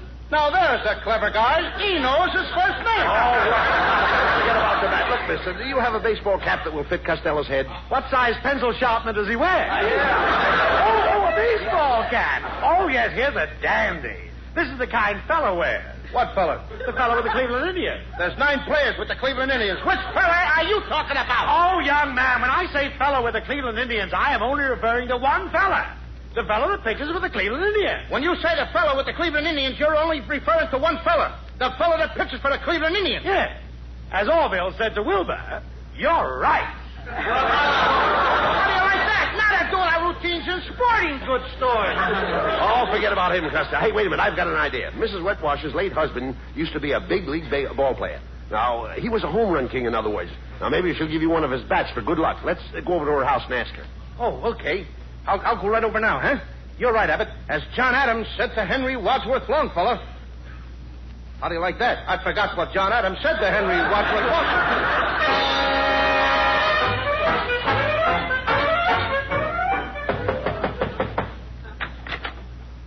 Well, good morning, Mrs. Wetwash. Oh, hello, Mr. Abbott. Oh, my, you know you ought to muzzle that St. Bernard dog. Oh, pardon me, it's Costello. Tell me, Mrs. Whitwash, I wish you hadn't have said that. I was just telling Abbott your face reminds me of a rose. Oh, really? An American Beauty rose? No, a rhinoceros. Costello. Mrs. Whitwash, Costello's leaving for New York to join Joe DiMaggio's place. Take Joe's place. Isn't that wonderful? He's going to play with the Yanks. Oh, I can't believe it. Yes. What do those big Yanks want with a little jerk like him? Mrs. Whitwash, that was an insult. I'll have you know that beautiful women find me irresistible. I don't find you irresistible. And I don't find you beautiful. Quiet, Costello. Ask her for those baseball bats her husband left her. Okay, Mrs. Whitwash, I understand when your husband was alive, he had a lot of old bats. That's a lie. He never went out with anybody but me. Mrs. Whitwash.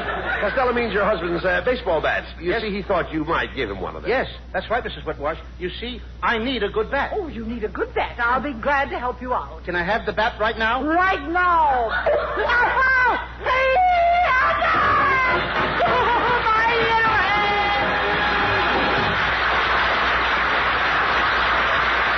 Presents lovely Marilyn Maxwell for Metro-Goldwyn-Mayer, producers of The Sea of Grass. For Camel fans everywhere and in honor of New Orleans Jazz Week, Marilyn sings for the first time on the air the title song of the picture, New Orleans. Do you know what it means to miss New Orleans and miss it each night and day? I know I'm not wrong, the feeling's getting stronger the longer I stay away. It's the moss-covered vines, the tall sugar pines, where mockingbirds used to sing. And I'd like to see the lazy Mississippi hurrying into spring. The moonlight on the bayou, a Creole tune that fills the air. I dream about magnolias in June, and soon I'm wishing that I were there. Do you know what it means to miss New Orleans when that's where you left your heart? And there's something more. I miss the one I care for more than I miss New Orleans. More than I miss New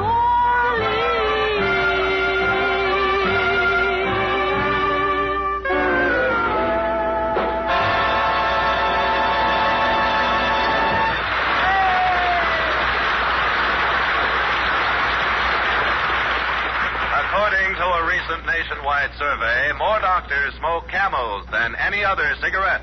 3 leading independent research organizations asked this question of 113,597 doctors. What cigarette do you smoke, doctor? The brand named most was Camel.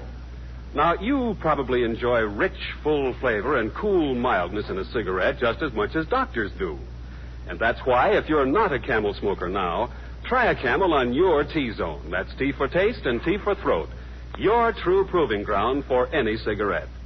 See if Camel's rich flavor of superbly blended choice tobaccos isn't extra delightful to your taste. See if Camel's cool mildness isn't in harmony with your throat. See if you, too, don't say, Camels suit my T-zone to a T.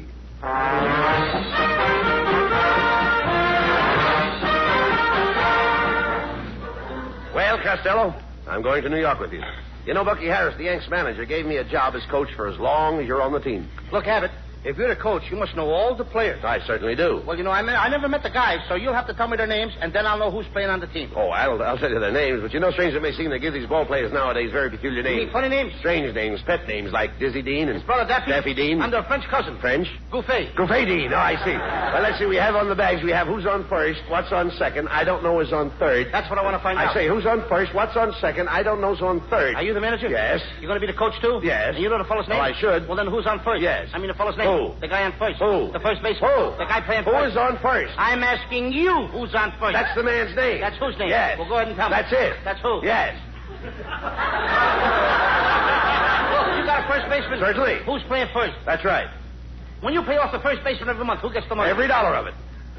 All I'm trying to find out is the fellow's name on first base. Who? The guy that gets the money. That's it. Who gets the money on He first does, base? every dollar. Sometimes his wife comes down and collects it. Whose wife? Yes. What's wrong with that? Look, all I want to know is when you sign up the first baseman, how does he sign his name to the contract? The guy. Who? How does he sign his That's name? how he signs it. Who? Yes. All I'm trying to find out is what's the guy's name on first base? No, what is on second base? I'm not asking you who's on second. Who's on first? One base at a time. Well, don't change the players. I'm not changing nobody. Take it easy, buddy. I'm only asking you, who's the guy on first base? That's right. Okay. All right. What's the guy's name on first base? No, what is on second? I'm not asking you who's on second. Who's on first? I don't know. Oh, he's on third. We're not talking about him. Now, let's How did I get on third base? Why, you mentioned his name. If I mention a third baseman's name, who did I say is playing third? No, who's playing first? What's on first? What's on second? I don't know. He's on third. There I go, back on third again. When you play on third base, you don't go off it. All right, don't even know. Now, who's playing third base? Why do you insist on putting who on third base? What am I putting on third? What is on second? You don't want who on second? Who is on first? I don't know. Third base! Look, you got outfield? Sure. The left fielder's name. Why? I just thought I'd ask. Well, I just thought I'd tell you. Then tell me who's playing left field. Who is playing first? I'm not stay out of the infield. I want to know what's the guy's name in left field. No, what is on second? I'm not asking you who's on second. Who's on first? I don't know. Third base. And the left fielder's name? Why? Because. Oh, he's center field. Look. You got a pitcher on the team? Sure. The pitcher's name? Tomorrow? You don't want to tell me today? I'm telling you, Then man. Go ahead. Tomorrow. What time? What time what? What time tomorrow? You're going to tell me who's pitching. Now, listen, who is not pitching? I'll break your arm, you say. Who's on first? I want to know what's the pitcher's name. What's on second? I don't know. Third base. Got a catcher? Certainly. The catcher's name. Today.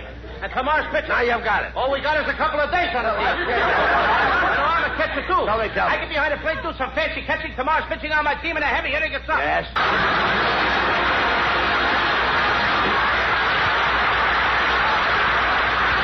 Abbott and Costello will be back in just a moment for Camel cigarettes. During the war, the makers of Camel cigarettes sent a total of more than 150 million free Camels to our fighting men overseas. Now free Camels are sent to servicemen's hospitals instead. This week, the Camels go to Veterans Hospital, Fort Lyon, Colorado, USAF Station Hospital, Davis Mountain Field, Tucson, Arizona, U.S. Naval Hospital, Quantico, Virginia, U.S. Marine Hospital, Baltimore, Maryland, and Veterans Hospital, Palo Alto, California. Camel broadcasts go out to the United States 3 times a week. Are rebroadcast to practically every area in the world where men are still stationed, and to our good neighbors in Central and South America. And now back to Bud Abbott and Lou Costello. What is that, Lou? You've got in your hand there. Another telegram? Hey, Abbott, look, I just got a telegram from Joe DiMaggio. Well, go ahead and read it. Okay. Dear Lou, just heard your show. I think you have the makings of the world's greatest natural ball player.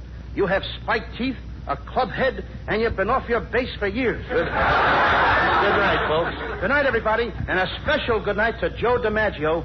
Get well quick, Joe.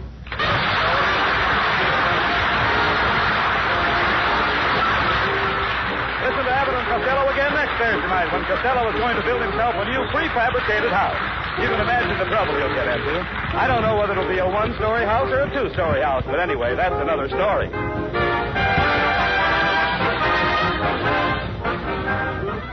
Prince Albert Pipe Appeal. They're one and the same thing. Any tobacco burns, makes smoke, but where else can you find the tobacco that has the pipe appeal of Prince Albert? The coolness, mildness, the rich, full flavor. Prince Albert is specially treated to ensure against tongue bite. Crim cut to smoke slow and cool. So pack your pipe with mellow, rich PA. Enjoy Pipe Appeal with Prince Albert. And while we're speaking of enjoying yourself, be sure to tune in on Grand Ole Opry on NBC Saturday night. You all know and love the songs of America, but this week you have something extra special in store for you. Red Foley and his guests Ernest Tubb and Roy Acuff. Grand Ole Opry, Saturday night on NBC. Be sure to tune in next week for another great Abbott and Costello show brought to you by Camel Cigarettes. And remember, experience is the best teacher. Try a Camel. Let your own experience tell you why more people are smoking Camels than ever before. C-A-M-E-L-S. Abbott and Costello's famous baseball routine, Who's on First, is now available at Phonograph Records. This is Michael Roy in Hollywood wishing you all a pleasant good night. Thank you for tuning into Golden Age Radio. Don't turn that dial. We have more excellent entertainment coming up next. Your feedback is important to us. Let us know what you think.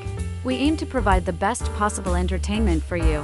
If you need access training or support, send an email to db@g3pl.net or call 615-420-2040. That's 615-420-2040.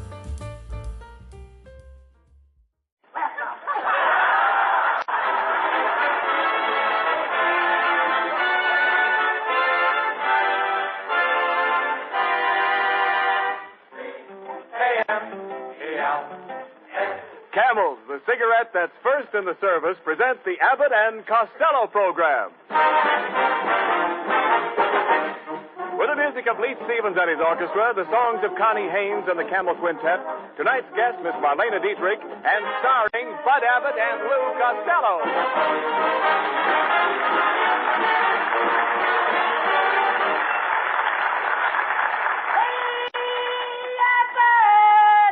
Oh, Costello. Oh, what? Will you stop that noise?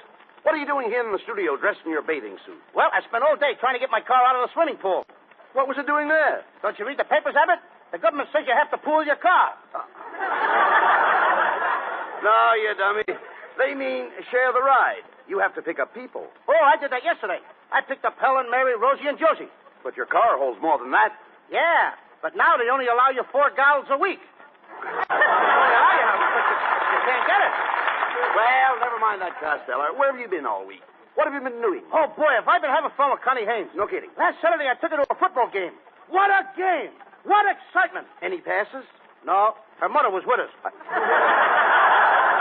And another thing, Abbott, there was a man sitting next to us with a 6-month-old baby. All afternoon, the kid was crying.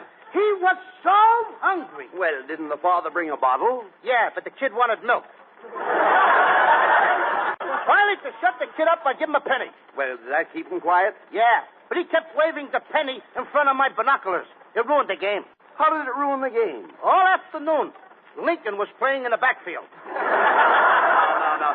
Well, forget the football game. Much better this afternoon, huh? Yes, a lot better. We've got other things to worry about. You know, our announcer, Ken Niles, is complaining because he didn't have enough to do last week. Isn't that right, Ken? Yes, it is. After all, I could give the program a lift. I'm a shot in the arm. You said it. You're a dope. Now, don't be silly, Costello. Niles is very popular. Why, sure. Right after the broadcast last week, a lot of women chased me up Hollywood Boulevard, and one of them caught me and threw her arms around my neck. I saw that. You did? Yeah. Why did you snatch her pocketbook? Now, cut it out, Costello. Now, I talked to Ken's wife, and she says he should have more lines. She says he's got talent. She says he's terrific. She says he's colossal. She says this. She says that. I don't care what his wife says. Well, I do. My wife is a wonderful person. She's as necessary to me as an umbrella in a rainstorm. I'll take the umbrella. It's easier to shut up. No. Now, why don't you be reasonable, Costello? Mrs. Niles is a very sweet girl. Yes, she is. You know, she's a great deal like Sonia Henny. You mean you have to keep her on ice? Please. Are you folks hearing us? Now, wait a minute. Just a minute. Now, that isn't fair, Costello. Now, let's get together here. Give Ken a chance to show what he can do. Okay. Well, yeah. Thanks, Bud. I'd like to read a little tidbit that I just happened to bring along. Oh, this is going to murder you. One night as I sat rocking on my chamber floor, came a knocking, gentle knocking on my chamber door. Quoth the raven, nevermore. Quoth the raven, nevermore. There, how'd you like that? Don't look now, but the raven just laid an egg. Hello, everybody, and hello, my fat little sugar man. Oh, this voice of this kid is temporaneous. Shh, quiet.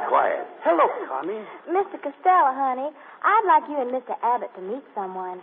This is my Aunt Ruby. Hello. Nice to meet you. Hi, Aunt Ruby. How do you like California? Connie doesn't have enough to do. Wait a minute. After all, I listened to the program last week, and there should be more music. Connie ought to sing 45 songs. There's nothing but talk on the program. And who wants to hear a lot of talk? Hold your hat. Here comes another raid. After all, Mr. Costello, I taught Connie to sing. Why, even I sang in New York, Philadelphia, Cincinnati, Cleveland, Chicago. What about St. Louis? They beat the Yanks. Ha ha, ha ha. I really struck you out that time. You struck me out, huh? Mm-hmm. And you're just the old bat that can do it. Now, wait a minute. Now, just a second, Costello. You can't talk like that to Connie's Aunt Ruby. Maybe she's right. Maybe this program needs more singing. Exactly. Everyone loves singing. Something like this. All through the night, there's a little brown bird singing. Oh, well, of course. You know I just had my tonsils taken out. Have them put back in. Costello, what right have you got to criticize? What do you know about singing? Now, look, Abbott, if I hadn't come from such a large family, I'd have been a great singer. What did the large family have to do with it? I could never get in the bathroom. Oh, no. Come on, Costello, make up your mind. Are you going to give Niles and Connie more to do or not? Why should I? If I give them more to do, the first thing you know, even the sound man will want more to do. And why shouldn't I? What did I have on last week's program? Nothing. Not even a door slam. I understand doors. I know doors inside and out. I talk to doors, and they talk to me. Well, what do you hear from the knob?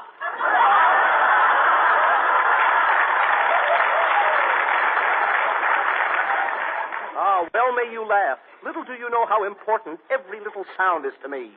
Even the sound of a moth chewing on an overcoat. Like this. What's that funny sound? That's the moth spitting out the buttons. Don't you think sounds are fascinating? Here is a sample of my day. When work is through, I walk home at night in the rain. I open the door. I go in and shut the door. Then I walk upstairs in the rain. It's raining in the house? Yes, we're waiting for a government ceiling.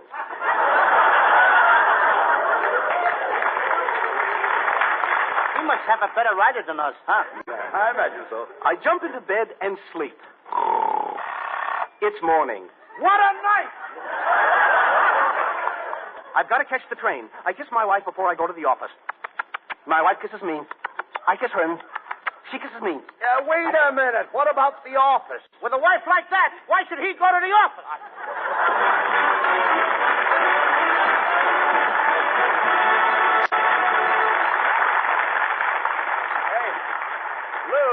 Lou Costello. Yes, sir.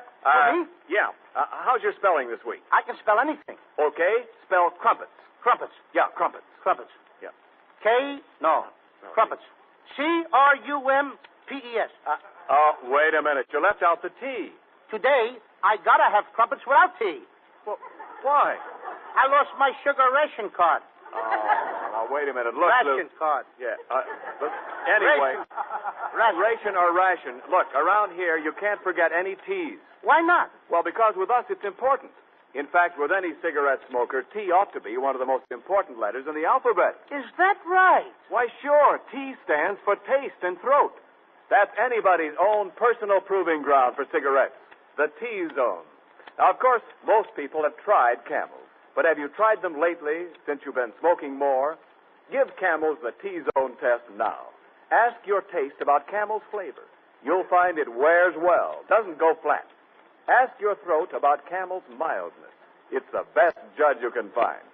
Thousands of smokers who are making their own T-zone test advise Camel suit them to a T. Just remember that you're the one who's doing your smoking. For steady pleasure, try Camels. You'll find they're slow-burning, cooler smoking, richer tasting, milder, better.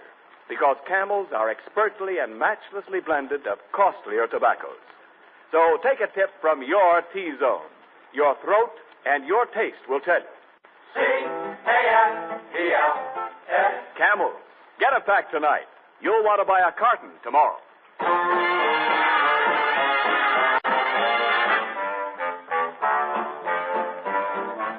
On a February morn, the tiny baby boy was born. Abraham. When he grew up, this tiny babe, folks all called him Honest Abe. Abraham.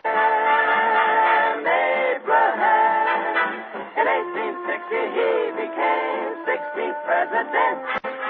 Now he's in the Hall of Fame, a most respected Jim.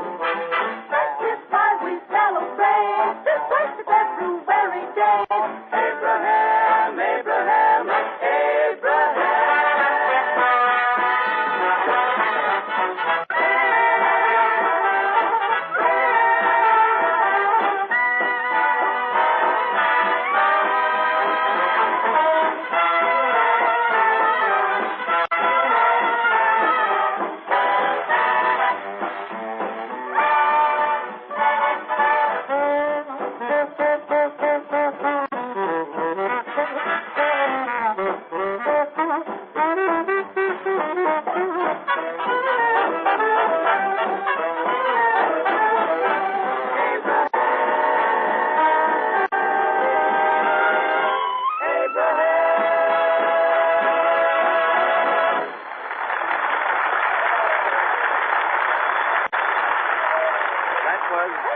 Stevens Orchestra with the Camel Quintet. Doing Abraham from the Holiday Inn. And now, Abbott. ladies and gentlemen, quiet. Abbott. What's the matter? Hey, look. Look what I got. Look at all the money. Wait a minute, Costello. Where did you get that roll of bills? I went outside for a minute. Just when I reached the corner, a guy ran out of the bank with a bag full of money. And he gave me some. He gave it to you? Mm-hmm. What did he look like? I couldn't tell. He had such a bad cold, he had a handkerchief tied across his nose. Well, you dumb cluck, that was a mask. The man was a bank robber. Oh, I don't think so, Abbott. He was the president. He offered to sell me the bank for a squawk. Sell you the bank for a squawk? Yeah, he said, one squawk out of you and I'll give you the business. Of all the dumbbells, why didn't you go into the bank and investigate? I did go in. And what a way to run a business. I walked in and a couple of clerks were playing hide and seek. That's ridiculous. Honest. One guy was hiding in the closet. The other guy was under the counter.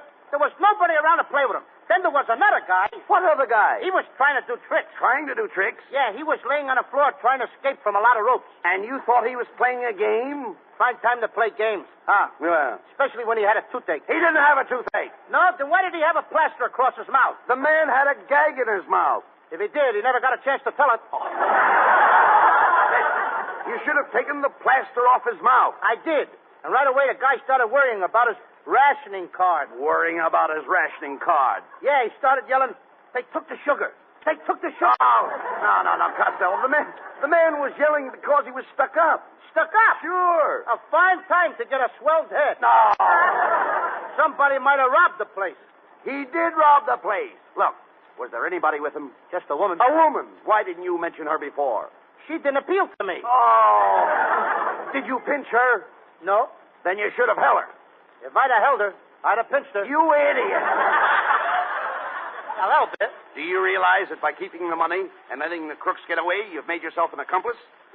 Ken Niles, turn on the radio. Maybe we'll get a police report. Hurry up. Okay, Bud. Okay. Hey, you hear that, Abbott? What's that? There's a message. Well, what does it say?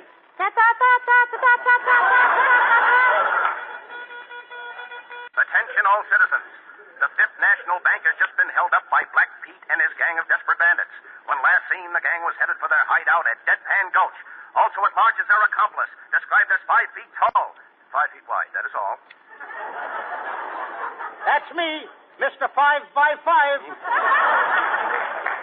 Costello, you know the police are after you. Now, you've got to capture that gang to clear yourself. Now, you can't do it alone, so call a posse. That's the thing. Okay. Here, pushy. No. Here, pushy. No, Lou, please. Deadpan Gulch is in the heart of the cattle country. It's the home of the Western bandits and cattle rustlers. Then I'm just a guy, Abbott. I became a 3-letter man chasing cattle rustlers. Oh, how could you become a 3-letter man chasing cattle rustlers? I sat on a branding iron. But does that cause you to catch the rustlers? Catch them? I passed them. But this is going to be a long trip. Now, you'll have to get an outfit. What are you going to wear? I'll wear a 10-gallon hat, a tan shirt, a leather belt, and a bloodhound. What pants? The bloodhound. No, all right. Never mind the outfit. And another thing you'll need is a horse. Have you got a horse? Have I got a horse? Yes. I got a horse, and he's my pal. Well, that's swell. I eat with my horse. That's wonderful. I drink with my horse. I even sleep with my horse. You sleep with your horse? I got it. It's his blanket. Now tell me, can you ride a horse? Sure, I can ride a horse. One time, Abbott, I rode 2 horses at once, standing up. I had my right foot on one horse, my left foot on the other horse. All of a sudden, we came to a fork in the road. Each horse went in a different direction. That was a laugh. Yeah, I thought I'd split. Well, never mind. The first thing you have to do is find the bandit's trail. When you do, you leap into the saddle and away you go. Your face is stern, your grip is sure, your clutch is firm. How's my transmission? All right, listen, please keep quiet. Then you ride. You ride out across the prairie. You ride for hours and hours on end. That sounds logical. Don't interrupt, please. You ride and you ride until your trousers are worn thin. Finally, there you are. I knew I'd come through. Yeah. Well, Costello, what are you going to do? Are you going out after the bandits? Are you going to clear your name? I'm going to clear my name, Abbott. Attaboy. I'll do it. I knew it was in you. I'm going to get it out of me right now. Come on. I'll get them bandits. But just tell me one thing. If I get killed, what's going to happen to that little fellow that depends on me? The poor little fellow won't get anything to eat anymore. That poor little fellow won't even have a roof over his head. If anything happens, Abbott, it'll kill him. The poor little fellow. Costello. Who is the poor little fellow? Me?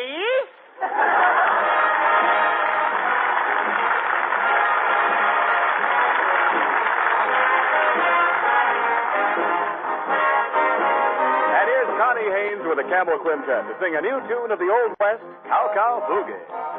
Out on the plains down near Santa Fe, I met a cowboy riding the range one day, and as he jogged along, I heard him singing a most peculiar cowboy song. It was a ditty he learned in the city.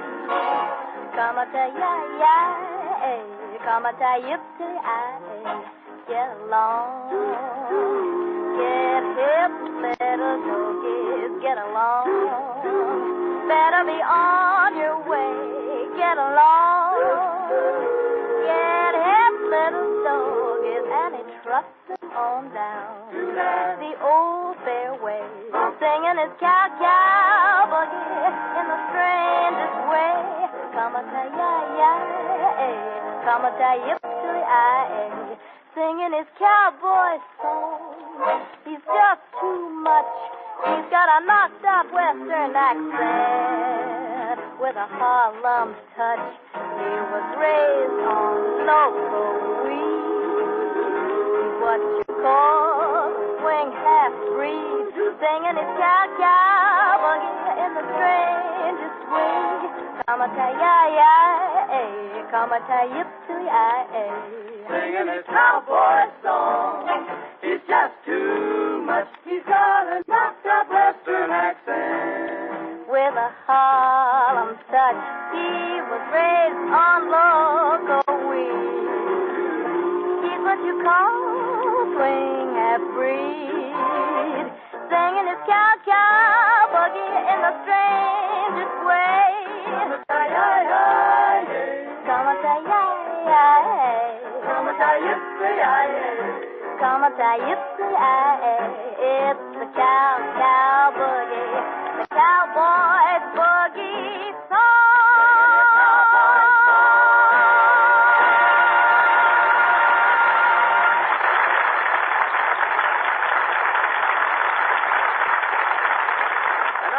To the adventures of our heroes, Abbott and Costello, as we find them hot on the trail of the bank bandit Black Pete.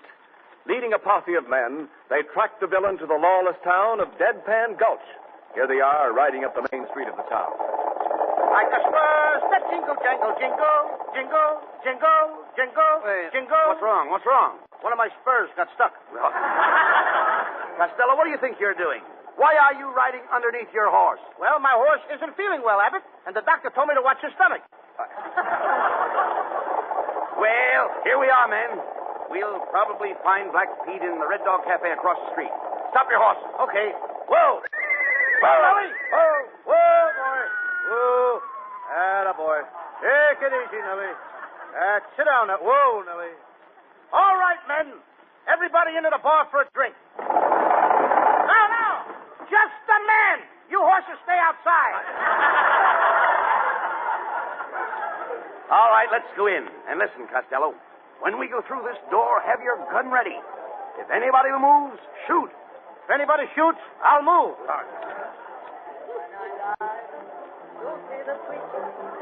So speak king of my glory and my fame. Hey, Abbott, listen to that.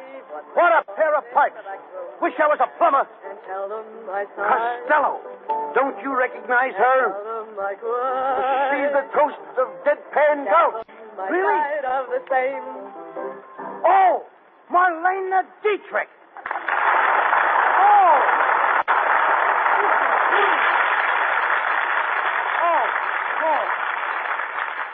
Oh, look at that lovely face. That face has made a fortune. Yeah, it runs into a nice figure. Hello, boys. Hello, boys. How big are men where you come from? Welcome to the Red Dog Cafe. Did you like my song? What do you think of my range? Your range is lovely. In fact, I like your whole kitchen. So you flatter me. You're probably tired after your long trip.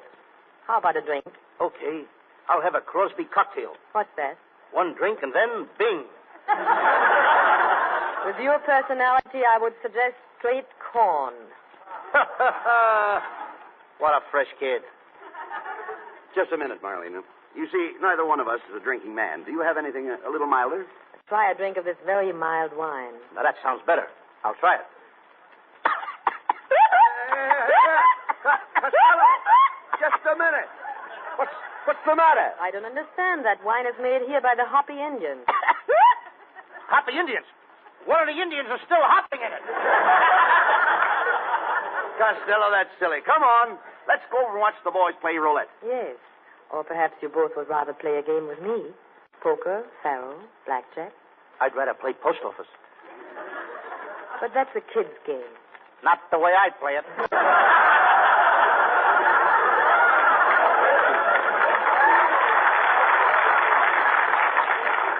You know, little fat man, I could go for someone like you. You could? Yes. Do you know someone?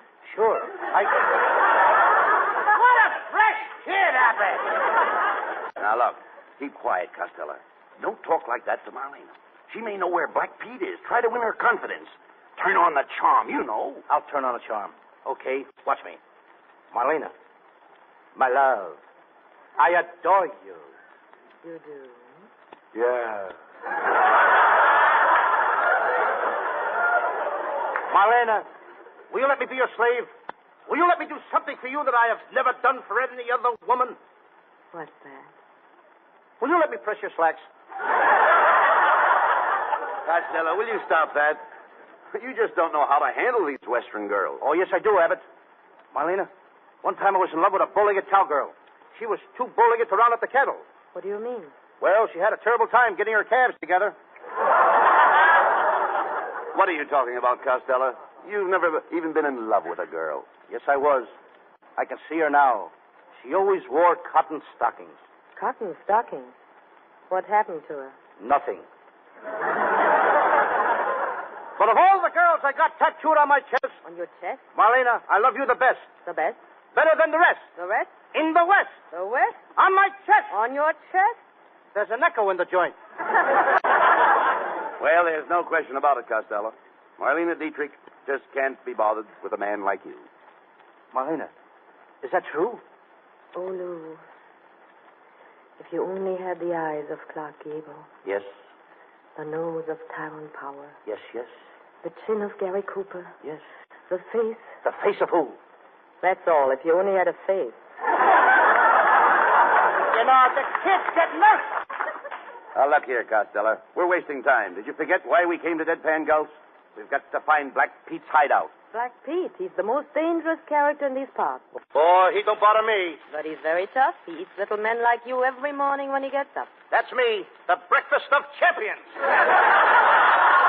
But, Lou, why don't you give up this mad search? It can only lead to your death. I think you got something there, kid. Hey, Abbott, I am scared. Ain't you scared? No, I'm not scared. Then why are you biting my nails? But no matter what happens, I'm going after Black Pete, Marlena. And if I die, I want you to take this shirt of mine as a keepsake. But suppose you don't die. Then wash it and have it back by Monday. And no starch in the collar, either. Listen, Costello, cut out the foolishness. Now we line up everybody in the room until we find our man. That's right, Abbott. Everybody line up and empty out your pockets. Why are you making them empty their pockets? I lost my yo-yo. Now, wait a minute, boys. It's not necessary to look any further. I am Black Pete. You are? What a fresh kid. What a stale plot.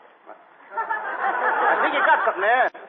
Marlena, I still don't believe all this is true. It is true. I took the money from the bank, but I did not steal it. It was my own money. It was my pin money. $100,000 pin money? I have very expensive pins. If you don't believe me, I'll show you. I have all the money right here in my stocking. Look. Abbott, what a cute bank. What a place to make a deposit.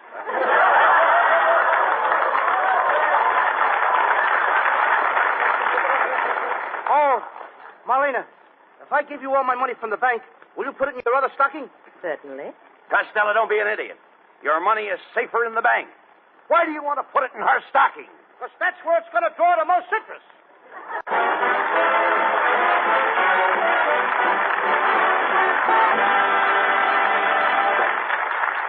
Before we hear from Abbott and Costello again, do you want to find out how hitting ground feels to a paratrooper? Well, just hop off the top of a truck going 15 miles an hour. But don't try that until you're as husky as an All-American halfback and as nimble as a circus tumbler. Even then, you'd have to learn plenty to qualify for the shoot troops, fighters as tough as any in the world.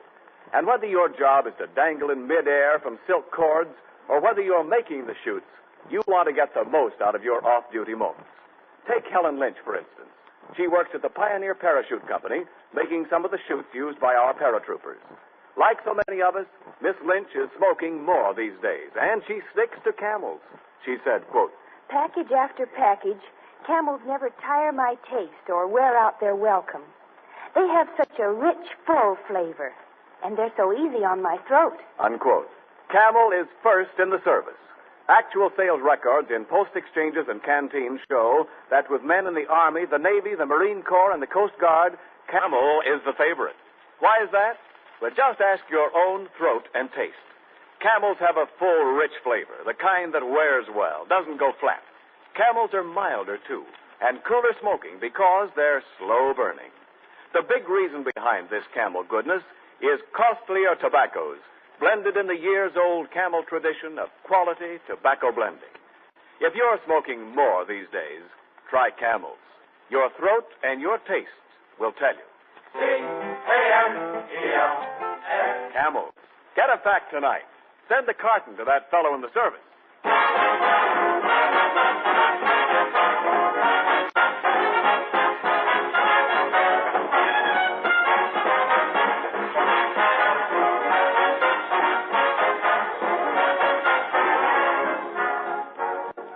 And now a word about next week's program. You'll hear more music from Leith Stevens and the orchestra, more songs by Connie Haynes and the Camel Quintet, and a gripping, dramatic story of life in the squared circle with our guest star, John Garfield. Now, here is a short preview of next week's program. Thousands of people are assembled in Madison Square Garden. All eyes are focused on the two fighters in the center of the ring, Killer Garfield and Cupid Costello. There is a terrific exchange of blows. The crowd is on its feet. Costello is on his face. Costello, get up. Get up. Get up off your knees and quit playing with those marbles. What marbles? I'm picking up my teeth.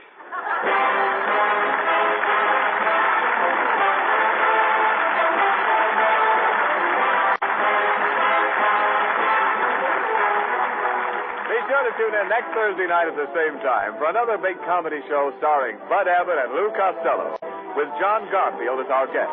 Brought to you with the compliments of Camel Cigarettes. Camel presents 3 great radio shows each week. Abbott and Costello on Thursday night. On Friday night, it's the Camel Caravan with Lanny Ross, Herb Schreiner, Xavier Cugat, and Our Town. And Monday night, Blondie. Marlena Dietrich, who appeared with us tonight, has just completed a new Universal picture, Pittsburgh, with John Wayne and Randolph Scott. And here's the latest news about the Camel Caravans, those swell traveling shows that entertain our boys in the Army camps. 15 Army and Navy training stations will be visited this week, including Camp Gordon, Georgia, Camp Pendleton, California, and Camp Croft, South Carolina. This is Ken Niles speaking for the makers of Camel Cigarettes, and wishing you all a very pleasant good night.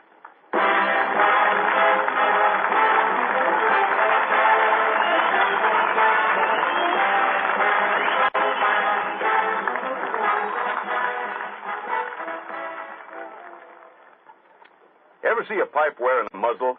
No, sir, and you never will, because that won't keep it from biting. Thing to do is get Prince Albert, the brand that's no-bite treated for real smoking comfort. Another thing, PA is crimp cut, and that means it packs firm and easy and gives you cool, one-match burning.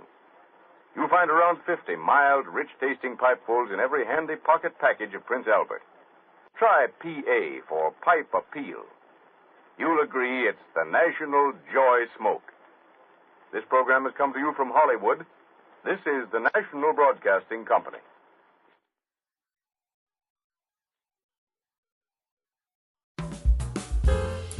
Thank you for tuning into Golden Age Radio. Don't turn that dial. We have more excellent entertainment coming up next. Your feedback is important to us. Let us know what you think. We aim to provide the best possible entertainment for you. If you need access training or support, send an email to db@g3pl.net or call 615-420-2040. That's 615-420-2040.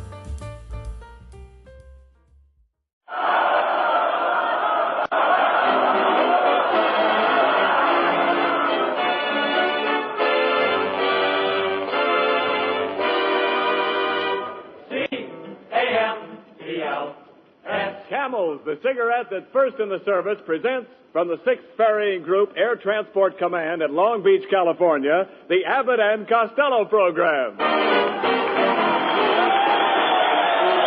music of Pete Stevens and his orchestra, the songs of Connie Haynes and the Camel Five, tonight's guest, Miss Merle Oberon, and starring Bud Abbott and Lou Costello.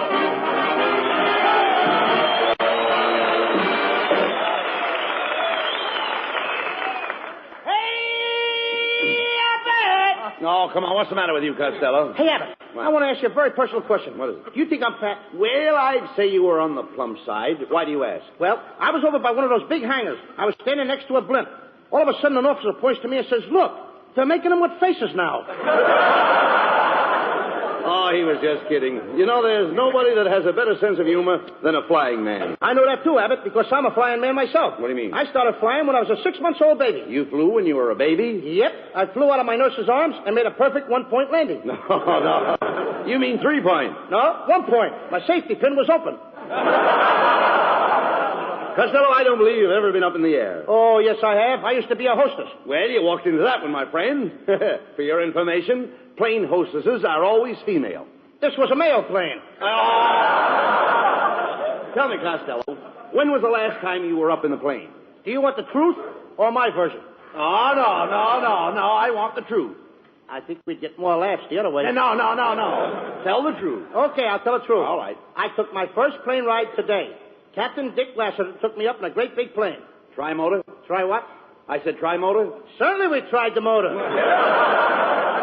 What do you think we did? Push it? No, skip it. I'm not going to get it up in the air and then try it. All right, forget about it.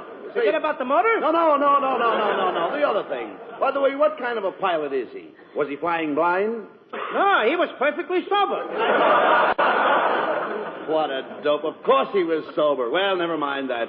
You know, Lou, I wonder what these boys down here at Long Beach do when they go on leave. Well, I saw a bunch of the boys down at the beach with their girlfriends. Did they go down there to spoon? Well, they didn't go down there to wash their socks. Well, here's Ken Niles. I've been waiting to see you, Ken. I was wondering what your wife thought of the picture we made last week. That's right, Niles. What did she think of my acting? Well, I don't mind telling you that she absolutely raved. She raved, eh? Yes. They took her away the next morning. What's so funny about that? Did you make that up yourself? Yeah, out of my head. You certainly are. I hate that guy. Well, I know you do, but quit arguing, Costello. I want to hear more about the picture. Did you read any reviews, Ken? Yeah, sure. The Druggist Weekly gave the picture 4 aspirins. See what happens, don't you? He's got the band framed up. Certainly he's got the band framed. That wasn't a funny line. There was nothing funny about that, brother. Well, can you imagine that? Listen, Ken, I read all the reviews. And even Mrs. Roosevelt mentioned our picture in her column. What did she say? She said, "My day was ruined." That's the one line I don't know why they got it in. Yeah, wait a minute, look. Lou, didn't we get any compliments at all? Oh, sure. We got one cheer that I remember. Where from? The Bronx. The Bronx? You know, in Hitler's face without music. Oh, yeah. Well, maybe we should give up the idea of producing our own pictures, Don't you be silly. Perfume Pictures Incorporated is here to stay, and I'm ready to start another picture right now. Push the button for my secretary. Okay. Hey. What's the idea of a horn for a buzzer? She used to be a waitress in a drive-in. Oh. Oh, boss, I'm sorry I was late this morning. Are you doing anything tonight? Why, no, not a thing. Then try and get here on time tomorrow morning. A fine secretary. How did you get a job here? I used to be in pictures. I played in The Way of All Flesh. What part did you play? One of the meatballs.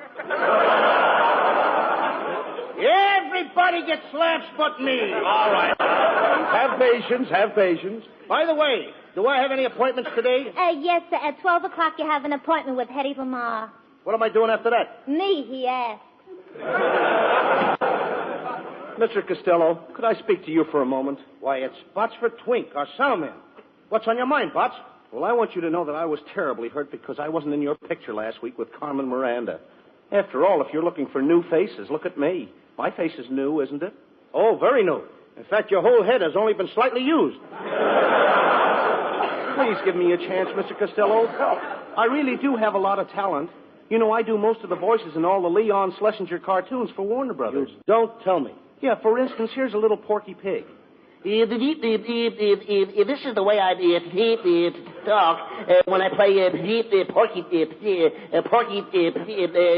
That's all, folks.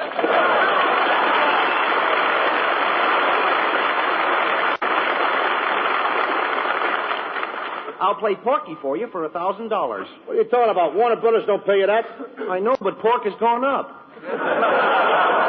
What else do you do, Botsford? Oh, did you ever hear Bugs Bunny? I have a carrot here, so I'll give you a little sample.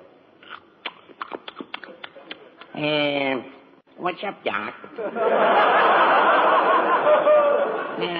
What do you say, Tubby? What's cooking, huh? Of course, if you use Bugs Bunny, you'll have to use my wife, Mrs. Bunny. But we can't use two rabbits in our picture. Well, we couldn't separate them. That would be splitting hairs. Well, if you can't use the rabbit, maybe I could furnish some of the musical background. I can imitate an electric organ. Listen. It's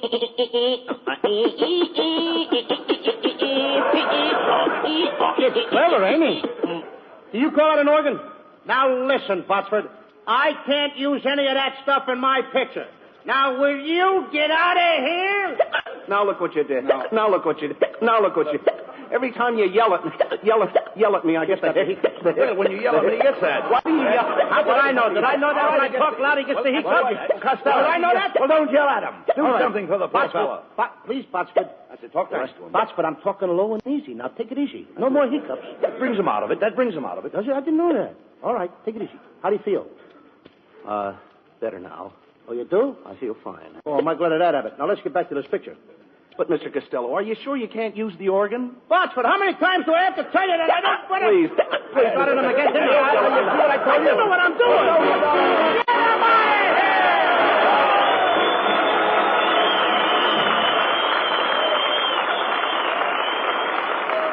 Hey, Lou Costello. Oh, yes, Niles. I want to ask you something. Do you know anything about winter sports? Are you kidding? I'm one of the best ski jumpers in the country. Really? Sure. Last winter at Lake Placid, I made my biggest jump. Yeah? I climbed up to the top of the slide.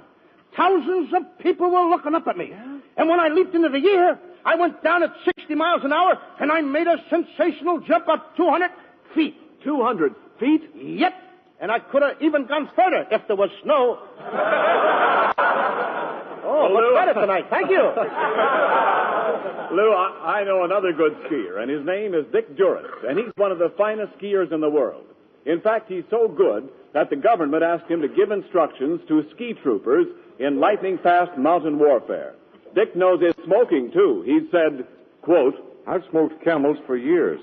They have the full, rich flavor that I want in a cigarette. No matter how often I smoke, Camels never tire my taste, never get my throat. Unquote. Yes, and with men in all the services, Camel is the favorite, too, according to actual sales records in the stores where they buy cigarettes. Try Camels yourself for steady pleasure. You'll like the way they hold up, wear well, pack after pack, no matter how many you smoke. The reason is extra flavor, and you know Camels always have more flavor. Better yet, Camels combine flavor with extra mildness. the extra mildness that goes with slow burning and cool smoking. One reason for that is costlier tobaccos, blended as only Camels know how to blend. Now remember, you're the one who's doing your smoking. Your throat and your taste will tell you. C-A-M-E-L-S. Camels. Get a pack tonight. Send a carton to that fellow in the service.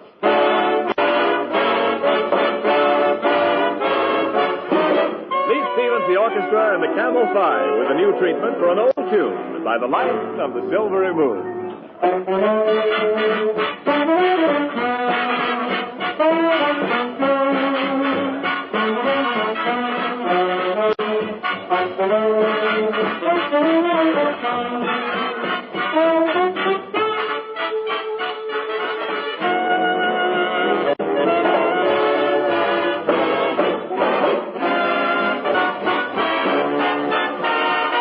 By the light of the silvery moon, do I want to spoon? To my honey I'll croon love tune. Honeymoon, keep a shining in June. Your silvery beams will bring love's dreams. We'll be cuddling soon by the silvery moon.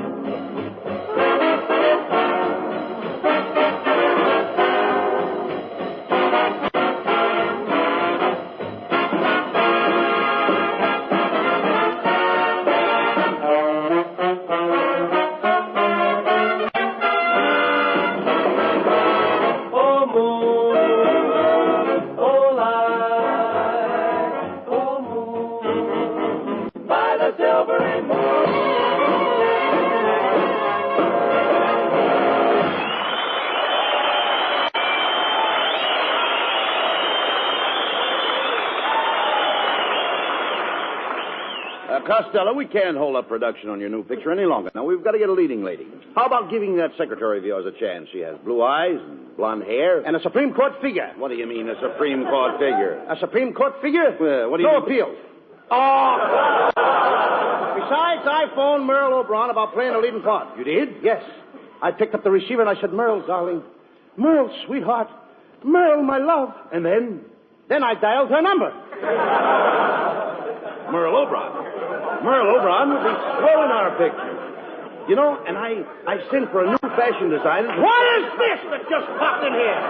What happened? Well, now, wait a minute. I sent for a new fashion designer. Is that it? Now he's in. Come in. Good evening, gentlemen. I'm your new fashion designer. Pierre, you Pierre.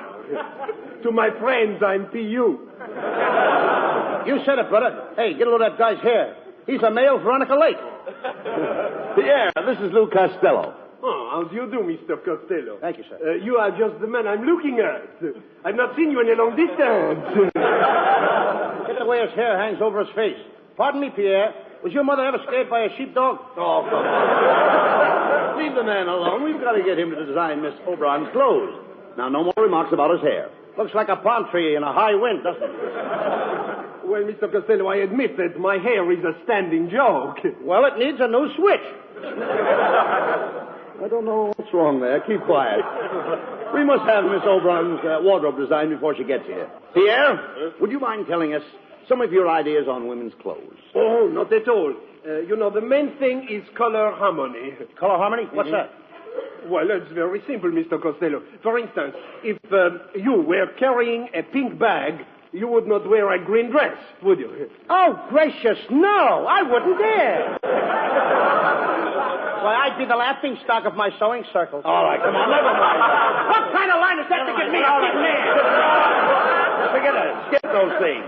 Come here, Pierre.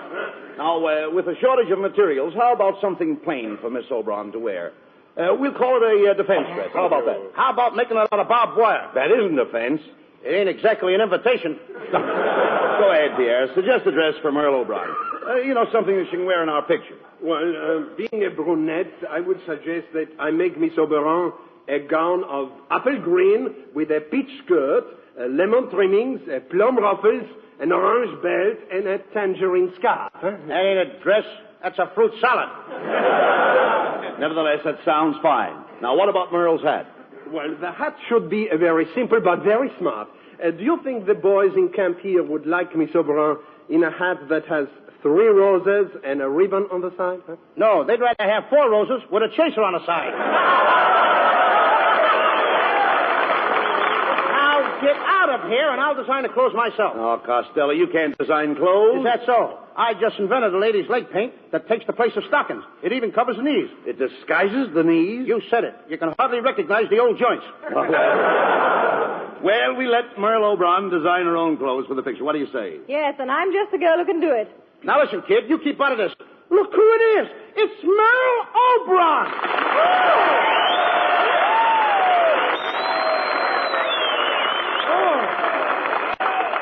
Merle, I'm overjoyed. I'm overcome. I'm overwhelmed. I'm over here. Merle, I've always been in love with you. You're so beautiful. Can I give you a kiss? Well, all right, but just one.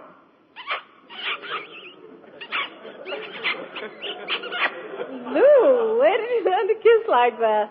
I used to be a bugler in a Boy Scout. Now, look, if you folks don't mind, we'll go over the script of the picture that you are going to play tonight. It's a story of the knights of old. Merle, you play a beautiful princess. And you wear a hoop skirt. A hoop skirt? Yeah, a hoop skirt. That's a parachute with legs. Costello plays the part of a knight. He's in love with you. I thought knights were tall. Well, kid, on account of daylight saving time, the nights are getting shorter. As the first scene opens, Merle, you're in the palace, awaiting the arrival of your lover. You are playing the organ. Organ? Like this? Botsford, didn't I tell you that you couldn't be in this picture? I started it again. Don't shout at him. Oh, I'm sorry. I'm sorry. All right, I'm sorry. I'm talking nice and easy. Relax. Take it easy. All right, Botsford. Shout at him in a moment. I'm talking nice. How easy can I talk? I'm okay. I'm sorry, Botsford. Very sorry. I'm okay now, Mr. Costello. Oh, I'm glad you are. Now, keep out of the picture. You did it again. Don't yell at me. Botsford, I'm sorry. Will you please put a gag in his mouth?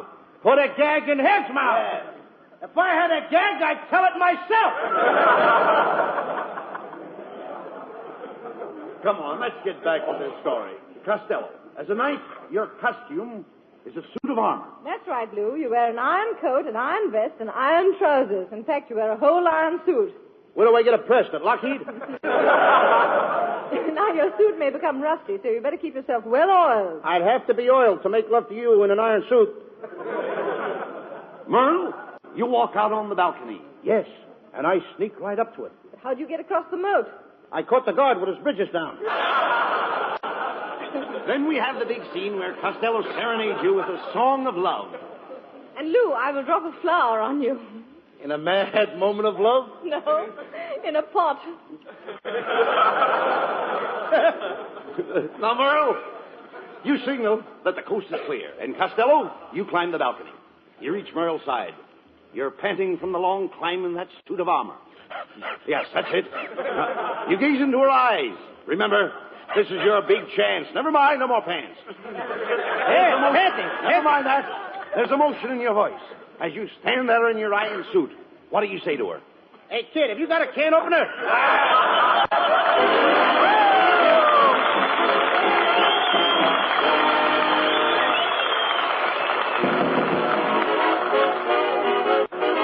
Here's Connie Haynes with the Camel 5 with a new rumba from the pen of Cole Porter. Hasta luego.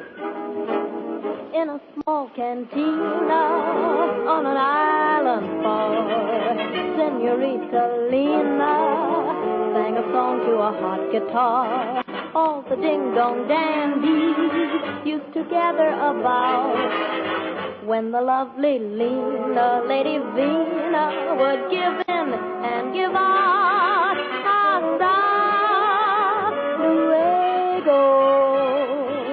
Too bad we must part. Hasta luego.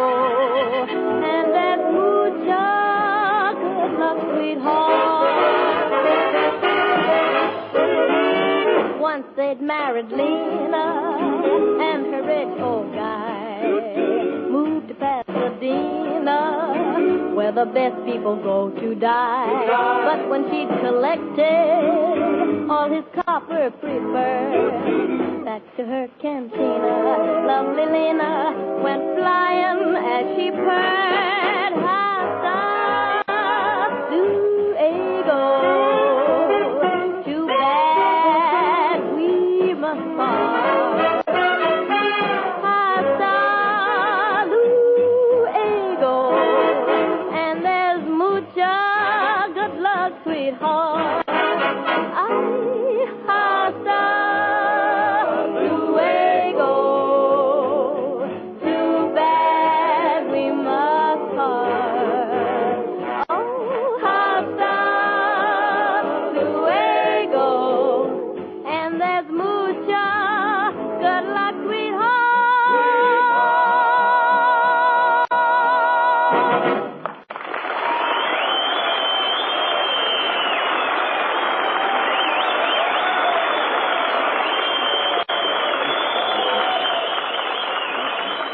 And now, ladies and gentlemen, Perfume Pictures Incorporated presents the great costume drama entitled The Brave Knight Cut Off the Dragon's Tail, or The Dragon Isn't Waggin' Anymore.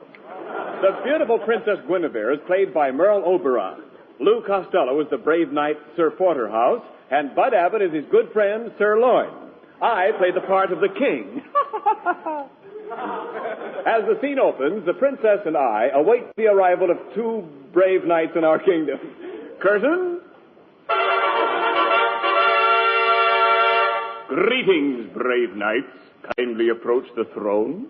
Greetings, Your Majesty. I am Sir Loin, Knight of the Bath from Saxony. And I am Sir Porterhouse, Knight of the Bath, from Constantinople. What kind of words did I give you? Constantinople? Yes, Turkish bed. Greetings, brave knights. I am the Princess Guinevere. And who are those beautiful dames with you? They are my ladies in waiting. Well, what are we waiting for? Quiet, Costello. Oh, Sir Porterhouse, you must save our kingdom. The people are angry. They're clamoring outside the gates of the palace. Just listen to them clamor. Clamor, clamor, clamor. Clamor. Did you hear that? The people are revolting. They certainly are. No, the people are starving. They've not eaten in 5 days. Oh, they should try and force themselves. They gotta eat. But, my dear princess, have we no food? Alas, no. The dragon has destroyed our crops. You mean all our corn is gone? Yes, there's only enough left for this program. What's so funny about that? What a fresh princess. Listen to the people shouting. They have been shouting for 5 days, but I dare not speak to them. I will speak to the people, Your Majesty. Open the door. I'll make a speech. People of Saxony! That got him. Now, my dear princess, just what do you desire us to do? My dear knight, for several years now, my father has been bothered by a terrible dragon. Why doesn't he pick up his feet? You don't understand. You don't understand. Nobody understood that. Today, the dragon is coming to carry off the Princess Guinevere. You must save me from this mean monster, Sir Porterhouse. He's a very mean beast. Okay, kid. He has 2 heads, one at each end. How does he sit down? He can't. That's what makes him so mean. Well, don't be mean. Don't worry, princess. All right, I'm allowed one mistake, ain't I? I am not afraid of nothing. One time I climbed up a tree and I bagged a ferocious tiger. You went up a tree after a tiger? No! He came up after me! But you said you bagged him. I did bag him. I begged him to go away, but he wouldn't. What happened? Well, I snapped at the tiger snapped at me, and suddenly something whizzed past me. What was it? Pomona. Pomona? Talk sense, will you? Then my uncle came to my rescue, and I finally brought that tiger home stuffed. What was he stuffed with? My uncle. Oh, Your Majesty, the dragon is almost upon us. He's coming to get the princess. Quick, princess. Button up my iron suit. Wait a minute. Just a minute. I thought you were a princess. I work the swing shift on the side. Costello, look at that thing belching smoke and fire. Is that the dragon? It ain't a smudge pot. I'm getting out of here. It's too late. He's got us trapped. Here he comes. Now do what he does. Do exactly what he does. Right. He's staring at you. Stare back at him. I can't. I'm cockeyed. I can't do it. Quiet. He's roaring at you. Roar back at him. That'll scare him. Wait a minute. Now he's wagging his tail. That lets me out. Look out! Look out, he's going to charge! He's going to charge? How much? Oh. Quick, grab him, grab him. I've a gun. Here's a fancy line. Grab him by the gullet. Grab him by the gullet. By the what? The gullet. The dragon's neck. Let him neck. What do I care about their love life? Give me my sword. Give me my sword, somebody. I'll cut his nose off. But how will he smell? That is something that should only interest another dragon. Look out, he's coming at you. Be careful, Costello. Your back is turned to him. He's coming up behind you. I know it. He got me. Where did he get you? Well, if I was wearing a license plate, he would have got off the last 3 numbers. Hey, he ruined my suit. My good iron suit he ruined. You nasty dragon. Get out of here! Oh, don't do that. Don't yell at me. What is with this? How can I do the... How can I do the dress? Watch me, wait. Now, stop. Stop. What can I do to keep you quiet, Butcher? Will you cut it out? I'm sorry. And it's your own fault for hollering at him. There's only one thing that'll cure my hiccups. If you let me kiss Miss Oberon. Oh, very well. I'll kiss you. If only you'll stop those awful hiccups. Go ahead, Botsford. Kiss her. Okay.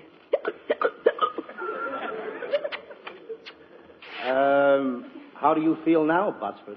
Oh, I feel fine. But, what?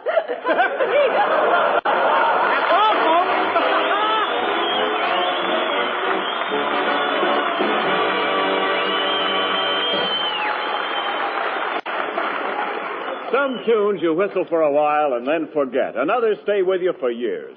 I think the ones you remember are the ones that have character. I believe that goes for cigarettes, too. We say that Camels have character, and we back that up with the thousands of smokers who have stood by Camels for 20 years and more. We think it's true that more people have smoked Camels longer than any other cigarette. Try Camels and see for yourself. Try them in your T-zone. That's T for taste and T for throat. Your own proving ground for cigarettes. Your taste will tell you that Camels have more flavor, and it's extra flavor that helps make Camels hold up day in and day out. Makes the second pack better than the first, and the third better than the second. Your throat will tell you about mildness, too.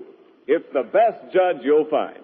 Yes, Camels are mild, cool smoking, slow burning, because they're expertly blended of costlier tobaccos. Your throat and your taste will tell you. C-A-M-E-L-S. Camels, get a pack tonight. You'll want to buy a carton tomorrow. Here's more news about the Camel Caravans, those traveling shows which entertain the men in the Army camps. 32 performances of the Camel Caravan units will be given to men in the training stations throughout the coming week.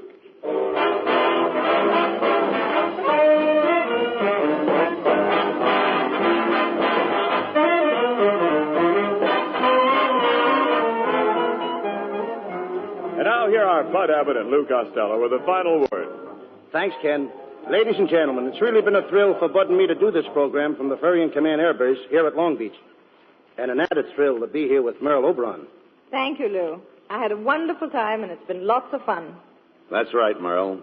And we'd like to extend our sincere thanks to Colonel Ralph Eastbake, Lieutenant Colonel John P. Frame, Jr., and their splendid staff of officers for the opportunity to make this visit. Next week, we'll be back in Hollywood on Thanksgiving Day.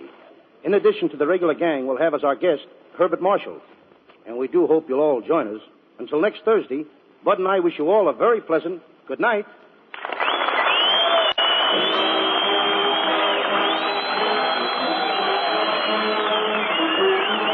Remember, Camels present 4 great shows each week. Tomorrow night, the Camel Caravan with Lanny Ross, Xavier Cugat, Herb Schreiner, Lou Lair, and their guest star, Bob Hope. Saturday night, Thanks to the Yanks with Bob Hawke. Monday night, Blondie, and next Thursday at the same time, Abbott and Costello with their guest, Herbert Marshall. Our broadcast this evening was from the 6th Ferrying Group, Air Transport Command at Long Beach, and does not constitute an endorsement of our product by the War Department, as they do not endorse any product. The Army has also requested us to make this announcement to all men of 18 and 19. There is a serious need for young men, so serious that the Army is willing to let men of 18 and 19 choose whatever branch of service they desire. Go to your nearest Army recruiting office or induction station tomorrow. Learn about the jobs the Army has open in 13 different branches, all explained by men who know these jobs inside and out. Listen to the Camel Caravan tomorrow night with Manny Ross, Xavier Cugat, Herb Schreiner, Lou Lair, and their guest star, Bob Hope. And now this is Ken Niles wishing you all good night.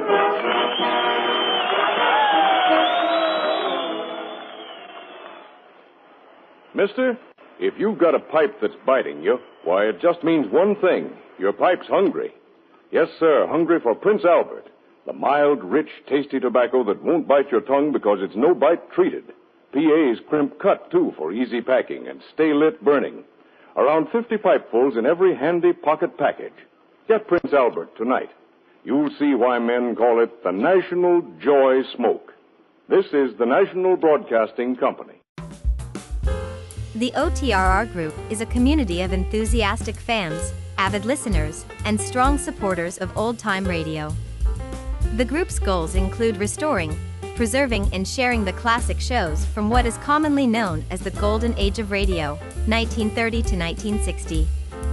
The OTRR Group, comprised of a diverse worldwide group of volunteers, has undertaken many ongoing projects and continues to work hard to preserve our wonderful radio heritage. Visit www.otrr.org for more information. Attention all business owners and aspiring database wizards. If you want to take your data management to the next level, G3PL.com is your ultimate destination for expert Microsoft Access support and training. That's right. G3PL.com believes that every successful database journey starts with a dedicated individual guiding you to success. That's why we're proud to introduce G3PL.com, a Microsoft Access expert. Whether you're just starting or looking to enhance your Access skills, G3PL.com's personalized training will set you on the path to mastery. G3PL will be with you every step of the way, providing hands-on guidance and real-world examples. But don't just take our word for it. Hear what a satisfied client has to say. Thanks to G3PL.com, I've become a Microsoft Access Pro. The personalized training was exactly what I needed. I learned to create and optimize databases, run powerful queries, and automate tasks with VBA. Now, I'm confidently handling complex projects with ease. It doesn't stop there. G3PL.com is your go-to for top-notch support and solutions. Exactly. If you're struggling with your existing database, G3PL will troubleshoot, optimize, and fine-tune it to perfection. G3PL.com designed a custom database that transformed our business operations. We needed a streamlined system to manage our services and customer data. Their expertise delivered a tailor-made solution that exceeded our expectations. I can't thank them enough. G3PL.com understands that every project is unique, and we're here to offer individualized attention to your specific needs. So, why wait? Take the leap into the world of Microsoft Access Excellence with G3PL.com. Contact G3PL today and embark on your database journey with an Access expert. Send an email to db@g3pl.net or call 615-420-2040 and ask for Mark to learn more and get started.